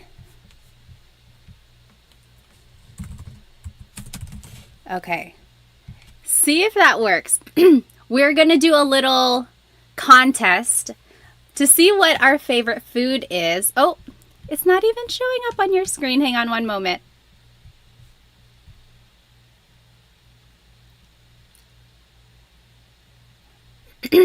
Okay, there we go. So let's see what everyone's favorite Filipino food is. We have this little bracket. We're going to see what the winner is. Can you guys see the bracket?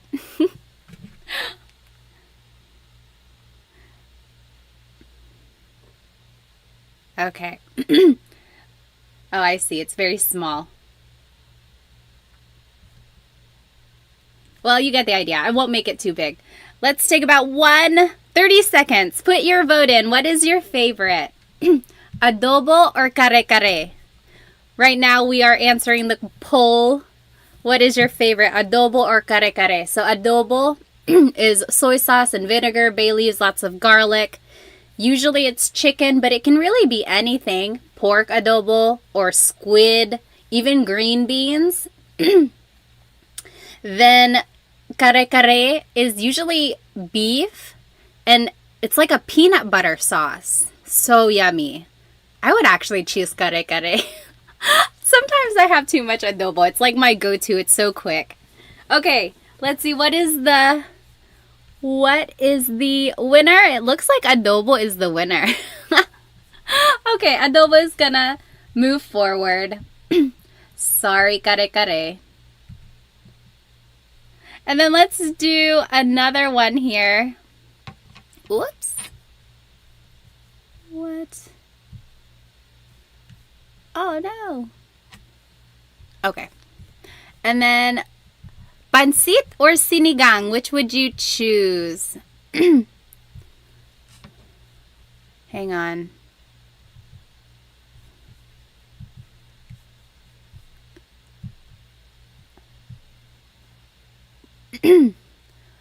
Let's see. Now I can't do a poll. Whatever. Which would you choose? Pansit or sinigang? Which would you choose? Oh yeah, adobo 1. So 70% by 30%. Por kare-kare. Favorite food. Sinigang or pansit? Okay, there. I started the poll. Put your vote in. Take 1 minute. And we'll see which one wins. Ooh, it's close.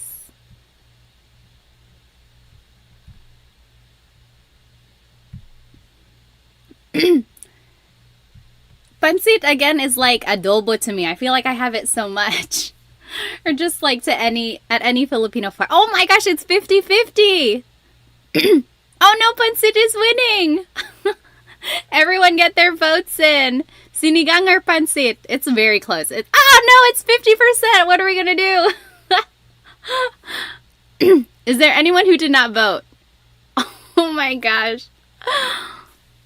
Let's see how many people are watching right now versus how many people have not voted.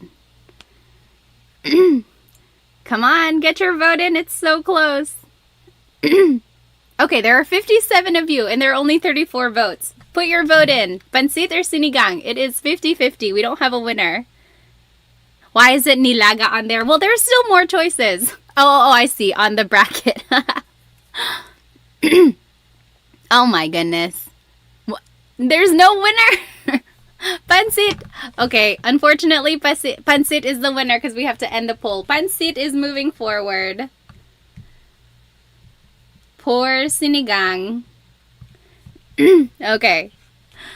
Let's go back to our studying here. We'll finish up our contest in just a minute. Let me get back to this screen. This one. Okay. Now let's jump into question words. I asked what people were interested in learning. A lot of people said they want to learn more conversational Tagalog. And what is more conversational than questions? It's very good to start any sort of conversation with a question, like how is your day or what are you doing? So these are some good question words to know. Ano means what? Sino means who. Saan means where.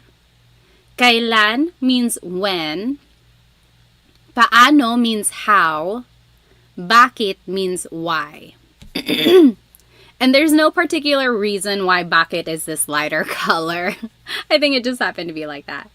So for any of these question words, you can say them by themselves. Like if someone said something and you didn't hear it, you can say ano.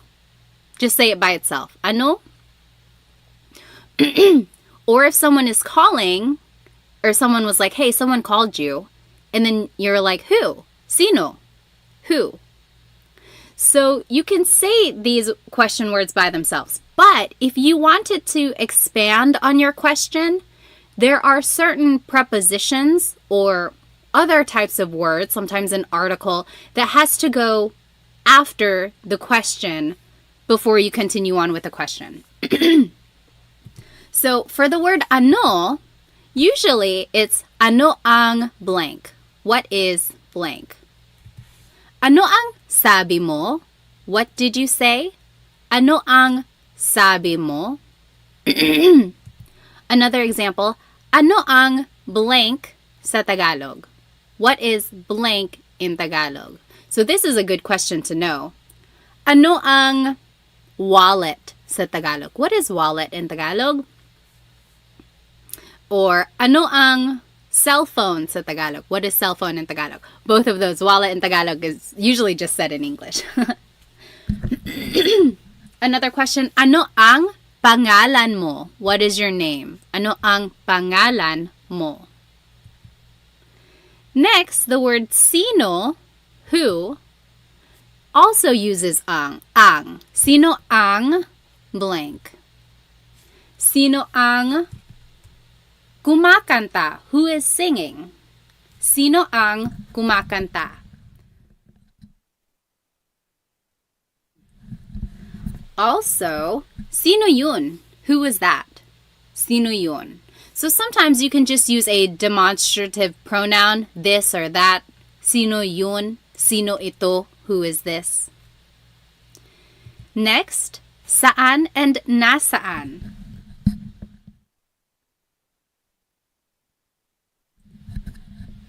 So there are two types of where, saan and nasaan. Saan always goes with a verb, like, saan pupunta si Jake? Where is Jake going? Saan pupunta si Jake? Or I'm sorry, nasaan always goes with a noun. Nasaan ang CR? Where is the bathroom? CR is comfort room, and that's what a lot of Filipinos call the bathroom in the Philippines. Nasaan ang noun?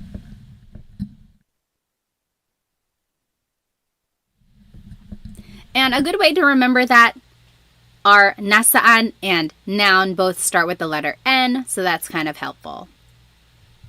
Then the word kailan, when. You might hear some people say kailan. Sounds like an E, but it's technically spelled with an AI. Kailan ang blank. Kailan ang exam mo? When is your exam? Kailan ang exam mo? Next, the word how is paano. Paano mo or paano niya, paano siya. So usually a pronoun comes after paano. How did you do something? How did she do something? So those are just, it kind of goes with the question, how, and then pronoun follows.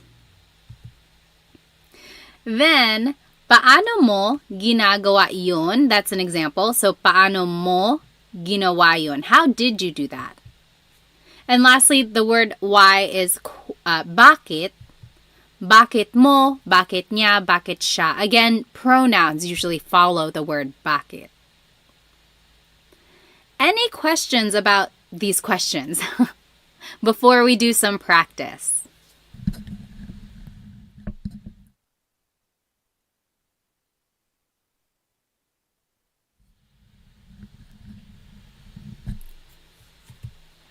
Let's see here. So on this next slide, in the top left corner are the question words we just learned and the usual sentence structure, or the format of the question. Bottom left corner are the possessive pronouns we just learned. And then to the right are the questions that I want you to translate into Tagalog. So let's do the first one together. What is your name? What is your name? So let's take a look at the word ano. Usually it's ano ang blank. And I gave you a hint. Pangalan is name. So what is your name? Ano ang pangalan? Your, take a look at this bottom left corner, mo. Ano ang pangalan mo? Yeah, very good, Dita. Ano ang pangalan mo? You go ahead and do 2 through 6, and we'll go over it.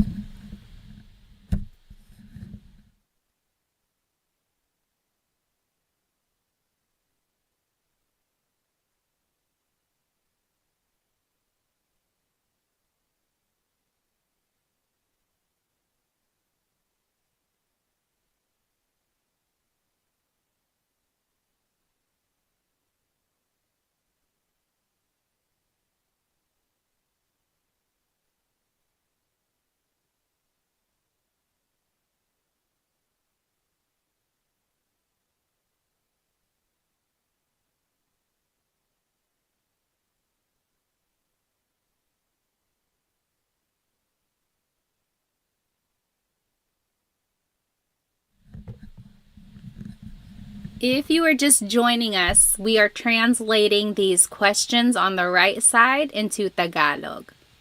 And we learned the Tagalog words, which are up here. They are the question words, and then the possessive pronouns are down here. Yes, James, good. So if you know the answer, you can start typing it in the chat, and you are welcome to check your answer. I'll give you maybe another minute or two.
Okay, take 30 more seconds. And if you're not done, no worries. We can all do it together.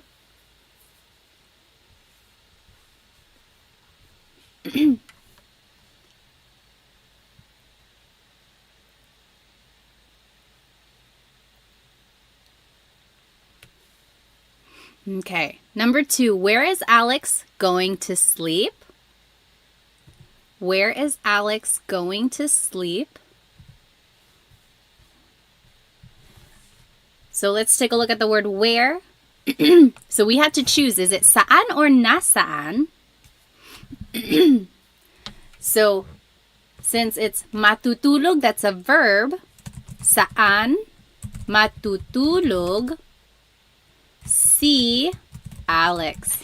The word si is the linking word before a proper noun. So anytime you're talking about a person, it's si. Saan matutulog si Alex? When is your birthday? Birthday in Tagalog is kaarawan. What do you think that is in Tagalog?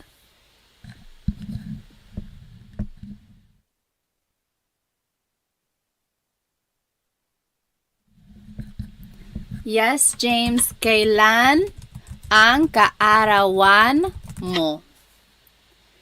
Kailan ang kaarawan mo? Oh, good question. So Maximilian said ni or si. So take a look back at number 2. Sometimes ni is the linking word. That's more of a possessive linking marker though. Like bahay ni Alex, coche ni Alex. So that's Alex's house, Alex's car. That's ni. But if you're talking about what Alex is going to do, it's si. So, saan matutulog si Alex? Okay, next. Who is their father? Tatay. Tatay is father. Sino ang tatay? There in Tagalog is nila. Nila. There is a question up here. Oh, Chelsea, when do you use ang versus yung? So we've been using ang, but sometimes you might hear sino yung tatay nila. Ang translates to is or are. Yung is also is or are, but it's very specific, like there, like that specific dad. So who is their dad versus who is their dad? Okay, that's a very bad explanation. A good thing to, or like a good explanation is the dress versus the dress. So, ang damit versus yung damit. Yung is the emphasis, the dress. It's that particular dress or that particular dad or that particular thing. That's when yung is used. Yung is used a lot, actually, in common conversation. But ang and yung are usually interchangeable. If you use one over the other, you're not wrong. It's not going to be incorrect. The more you hear Tagalog, I think you'll catch on to when people use ang versus yung. When in doubt, go ahead and use ang, I would say, because it's usually more correct a lot of the times. But yung is also used a lot. Okay, where is your house? Bahay. Where in Tagalog is either saan or nasaan. We're asking about a noun, so it's going to be nasaan. Nasaan ang bahay mo? Nasaan ang bahay mo? Yep. And then lastly, why are you scared? Why in Tagalog is bakit. And then it's usually the pronoun. You is ka. Bakit ka natatakot? I don't expect you to have known this because we didn't talk about the pronoun ka in this lesson. But if you have heard this phrase before or if you are familiar with ka, then that is the pronoun that you use. So it's different from mo because this isn't a possessive pronoun. Ka is a subject pronoun. And some verbs use a possessive pronoun, some use a subject pronoun. And that's another lesson in itself. Any questions about this lesson? So yes, James, what is the difference between nasaan and saan? Very good question. So saan always goes with a verb. So where is he going to sleep? What is he eating? What are they watching? Anytime it's asking about a verb, or I'm sorry, that last one wasn't one. It's like anytime it's related to a verb, you use saan. But if you're asking about where something is, then you have to use nasaan. Nasaan and noun, that's kind of how I look at it. I'm just reading the comments here. Yes. Okay. Any questions on these examples? Let me go ahead and let's finish our food battle here. If you weren't here for our first session of the battle, adobo, oh gosh, it's not capturing that window. Hang on one moment. So we are doing a bracket challenge here, just with our favorite Filipino foods. Adobo out one kare-kare, and pancit out one sinigang. What a heartbreaker. Next, let's do lumpia versus lugaw. Let's see. Favorite food. Lumpia versus lugaw. Take 1 minute. Lumpia or lugaw? Pancit for life. Very good question, Trish. So Trish asked, when would you use asan? So some people say, asan yung susi ko? Where are my keys? Asan yung CR? Where is the bathroom? Asan is short for nasaan. That's all that is. It's just a shortcut way to say it. Okay. Oh, so ano ang lugaw? Lugaw, also known as arroz caldo, depending on where you're from in the Philippines. It's like a rice porridge. It has ginger, chicken. Some people put tripe and rice. The rice is what makes it really thick. It's super yummy. Sometimes it's topped with fried garlic or chicharon. I've seen that too. Yep, also known as arroz caldo. Oh my goodness, lumpia is winning by a landslide. I'm not surprised. I mean, you can't go wrong with fried spring rolls. Okay, so lumpia is the winner there. And then last one, dinugaan versus lechon. Hang on, let me make a new poll here. Poor lugaw. I like lugaw. I guess I have to be in the right place for it. If I'm sick or if it's cold. Dinuguan versus lechon. Rain asked, ano ang dinuguan? Does anyone want to explain what dinuguan is? So dinuguan is a kind of like a stew, usually made with pork. And there's like long green peppers in it, garlic, some ginger too. But the main ingredient is pork blood. So if you look at it, it's like a really dark, almost black color. And that's from the pork blood. And a lot of people will joke and say, oh, it's just chocolate meat. It's a chocolate soup. But it's not chocolate. It's dinuguan. But it's very good. Don't knock it till you try it, I would say. Let's see, who's winning? Oh, lechon, lechon. You can't go wrong with lechon either, especially when the skin is so crispy. Lechon. Okay. Yeah, chocolate meat. Yeah, I think everyone has heard that, especially if you have someone who's not Filipino at a party. They're going to say, oh yeah, try this. It's just chocolate meat. Okay, let's go back to our lesson here.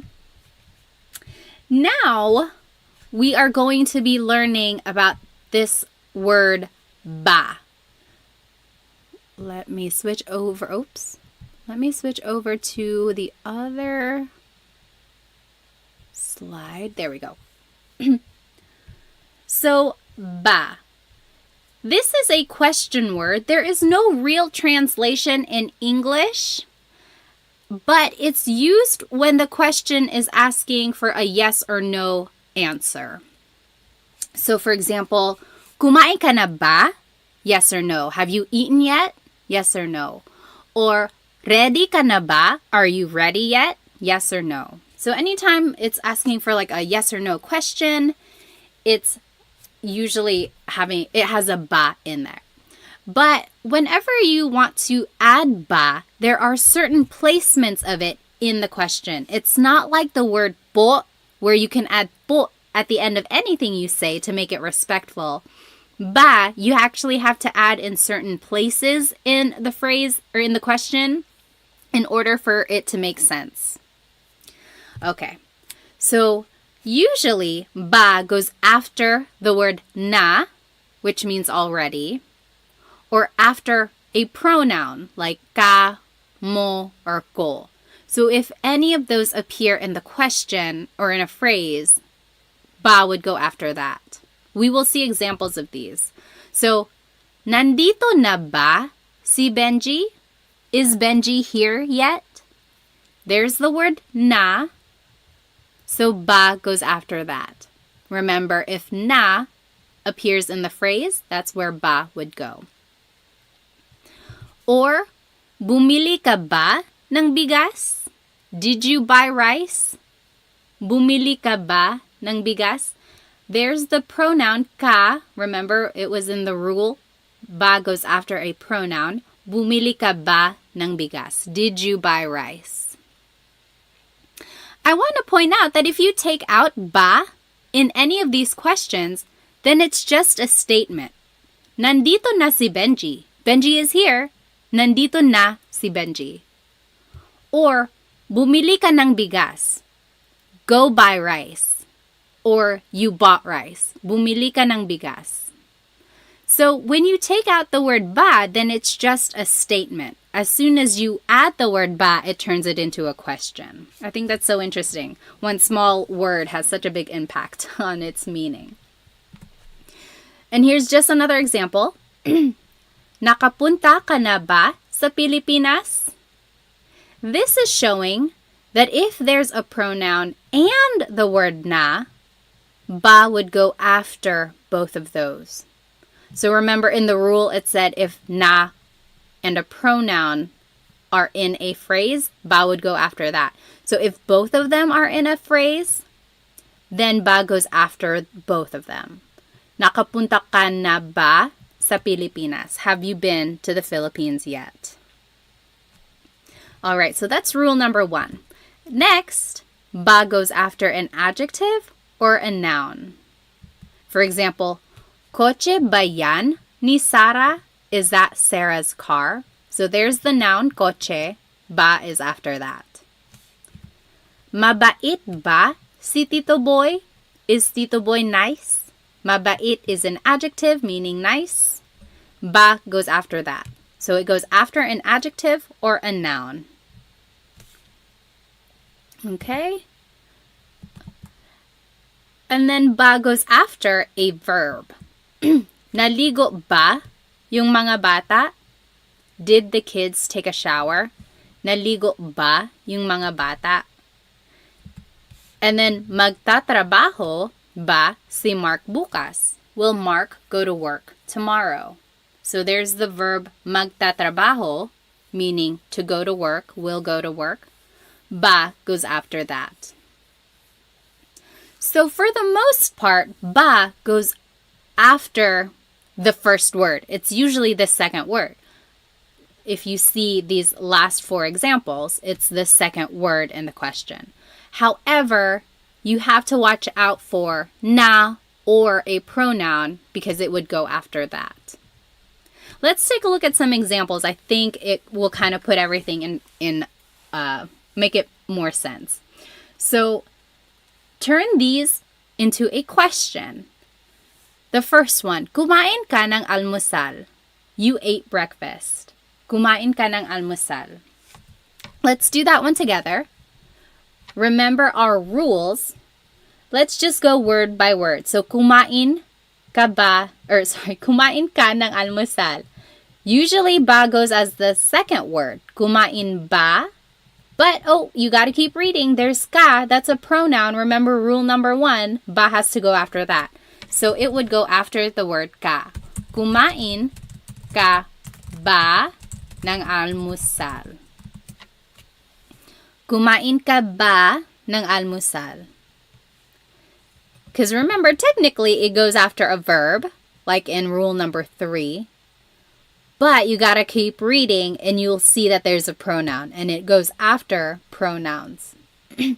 So I want you to go word by word throughout these examples and see if you can figure out where ba would go.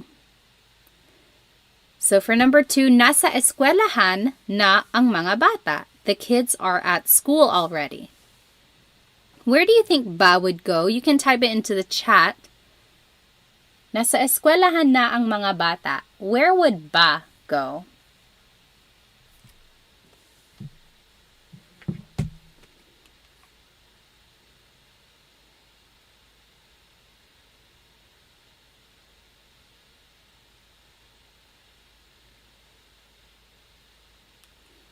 Yes. So after na. So nasa eskwelahan na ba ang mga bata? Are the kids at school already? Nasa eskwelahan na ba ang mga bata? Remember, it goes after the word na. Galit si nanay. Mother is mad. Galit si nanay. Where would ba go in this phrase?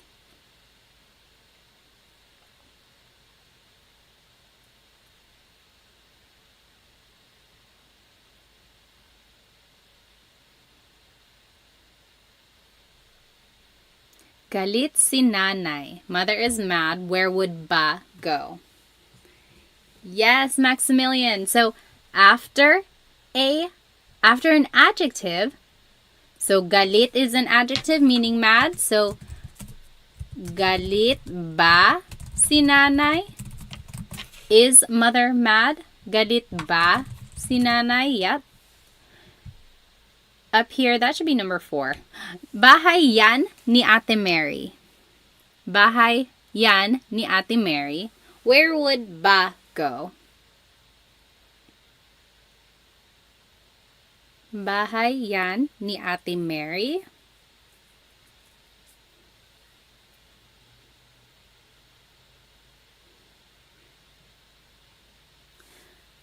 Remember, it goes after a noun. So, bahay ba yan ni Ate Mary. Yeah, very good. Number 4, aso mo yan. That is your dog. Aso mo yan. Where would ba go there?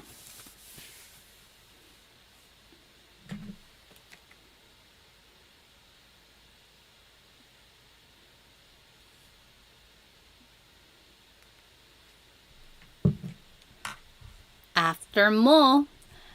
Aso mo ba yan? Yep. Aso mo ba yan? Very good.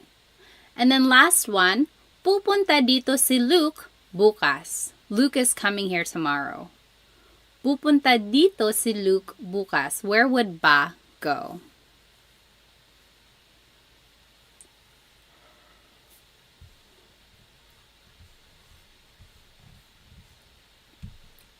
Yep. After pupunta. So, pupunta ba dito si Luke bukas. So, after a verb, that was rule number 3. Pupunta ba dito si Luke bukas. Any questions about ba placement? Usually, it's the second word in the question. You just have to watch out for na or any pronouns because ba would go after that. All right. Last thing here before I let you go. This last slide is an interesting activity because so far I've been having you translate things from English to Tagalog. But now I want you to translate things from Tagalog to English. So here are some common questions in Tagalog. I want to see what you think they mean. For the most part, you could probably figure it out, but towards the end, they're a little bit trickier. So jot it down. What do you think? Anong oras na? What do you think that means? Do 1, 2, and 3, and then we'll go over it. Translate these questions to English.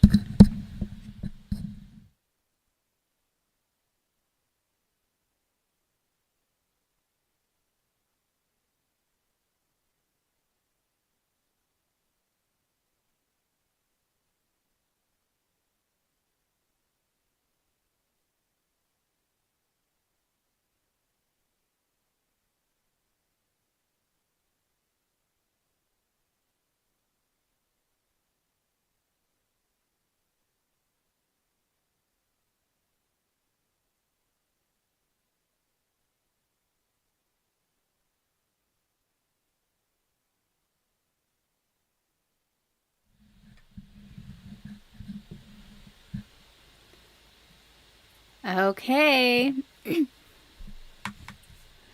Let's go ahead and do 1, 2, and 3. Anong oras na? Oras means time. What time is it? Yep. What time is it? Saan ka? Yep, John got it. Where are you? Saan ka? Number 3, anong sabi mo? Sabi means to say. Anong sabi mo? Yep, Jimmy got it. What did you say? Let's do the rest together. Sino ka? Sino ka? John got it. Sino ka? Who are you? Remember, sino means who. Saan ka pupunta? Saan ka pupunta? What do you think?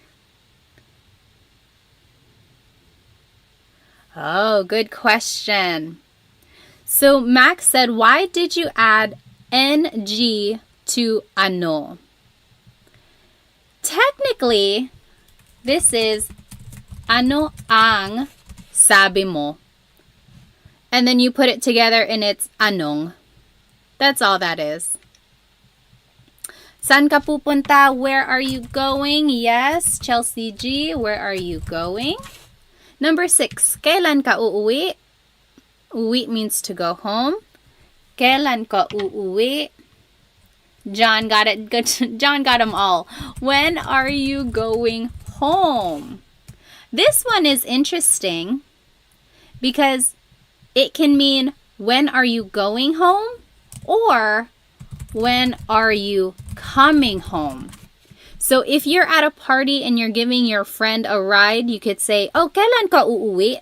Can I ride home with you? When are you going home? Can I get a ride? But if your mom is calling you and she's like, hey, kailan ka uuwi? When are you coming home? It would be the same thing as well. So it's either going or coming. You just got to listen to the context. Sino ang kasama mo? Kasama means to be with. Tony got it. Who are you with? Sino ang kasama mo? Number 8, bakit ka umiiyak? Umiiyak means crying. Yes, Dita, why are you crying? And bakit ganito? These last two are tricky. Bakit ganito? So bakit means why. Ganito means like this. So it's technically asking like, oh, why is it like this? Why is it happening? Why is it happening? Why is it like this? So it's like, oh no, I got a flat tire. Bakit ganito? It's more rhetorical. And then number 10, paano na ngayon? Paano means how. Na means already. Or like an emphasis sometimes. And then ngayon means now. So it doesn't translate directly, but it means like, what am I going to do now? What now? So these last two are just rhetorical. They're not like literal. So if you hear anyone say these last two, that's just what they mean. Bakit ganito? Paano na ngayon? Those are things that you say when things go wrong. You're like, oh no, why is this happening? What now? Alrighty. So those are the questions that you might hear in Tagalog. And then now you know how to use ba. You know some question words as well. Let's see, does anyone have any questions before we finish our food contest? Any questions about anything we learned today? We learned so much. Hopefully you can use some of these questions the next time you are talking to someone. Let's go back to this last contest here. Let's see. Okay, final poll of the night. Oh wait, am I missing? Oh, no. Now we got to do adobo versus pancit. Wait, how is that going to work? I think I'm missing like a step. But anyway, favorite food. So adobo versus pancit. What is it? What do you think? Adobo versus pancit. Take 1 minute. Which is your favorite? If you just joined us, welcome. We learned some possessive pronouns and we learned some sentence structures to make some conversational phrases using adjectives. Then we learned some question words and how to use ba in a question. And then we finished off with some common Tagalog questions. I'm pretty sure this video is going to be on my page afterwards. You're welcome to watch it again. There's lots of examples that you can do. Right now we are doing a favorite Filipino food bracket. So go ahead and get your vote in. We are doing adobo versus pancit. What do you think? Take 10 more seconds. All right.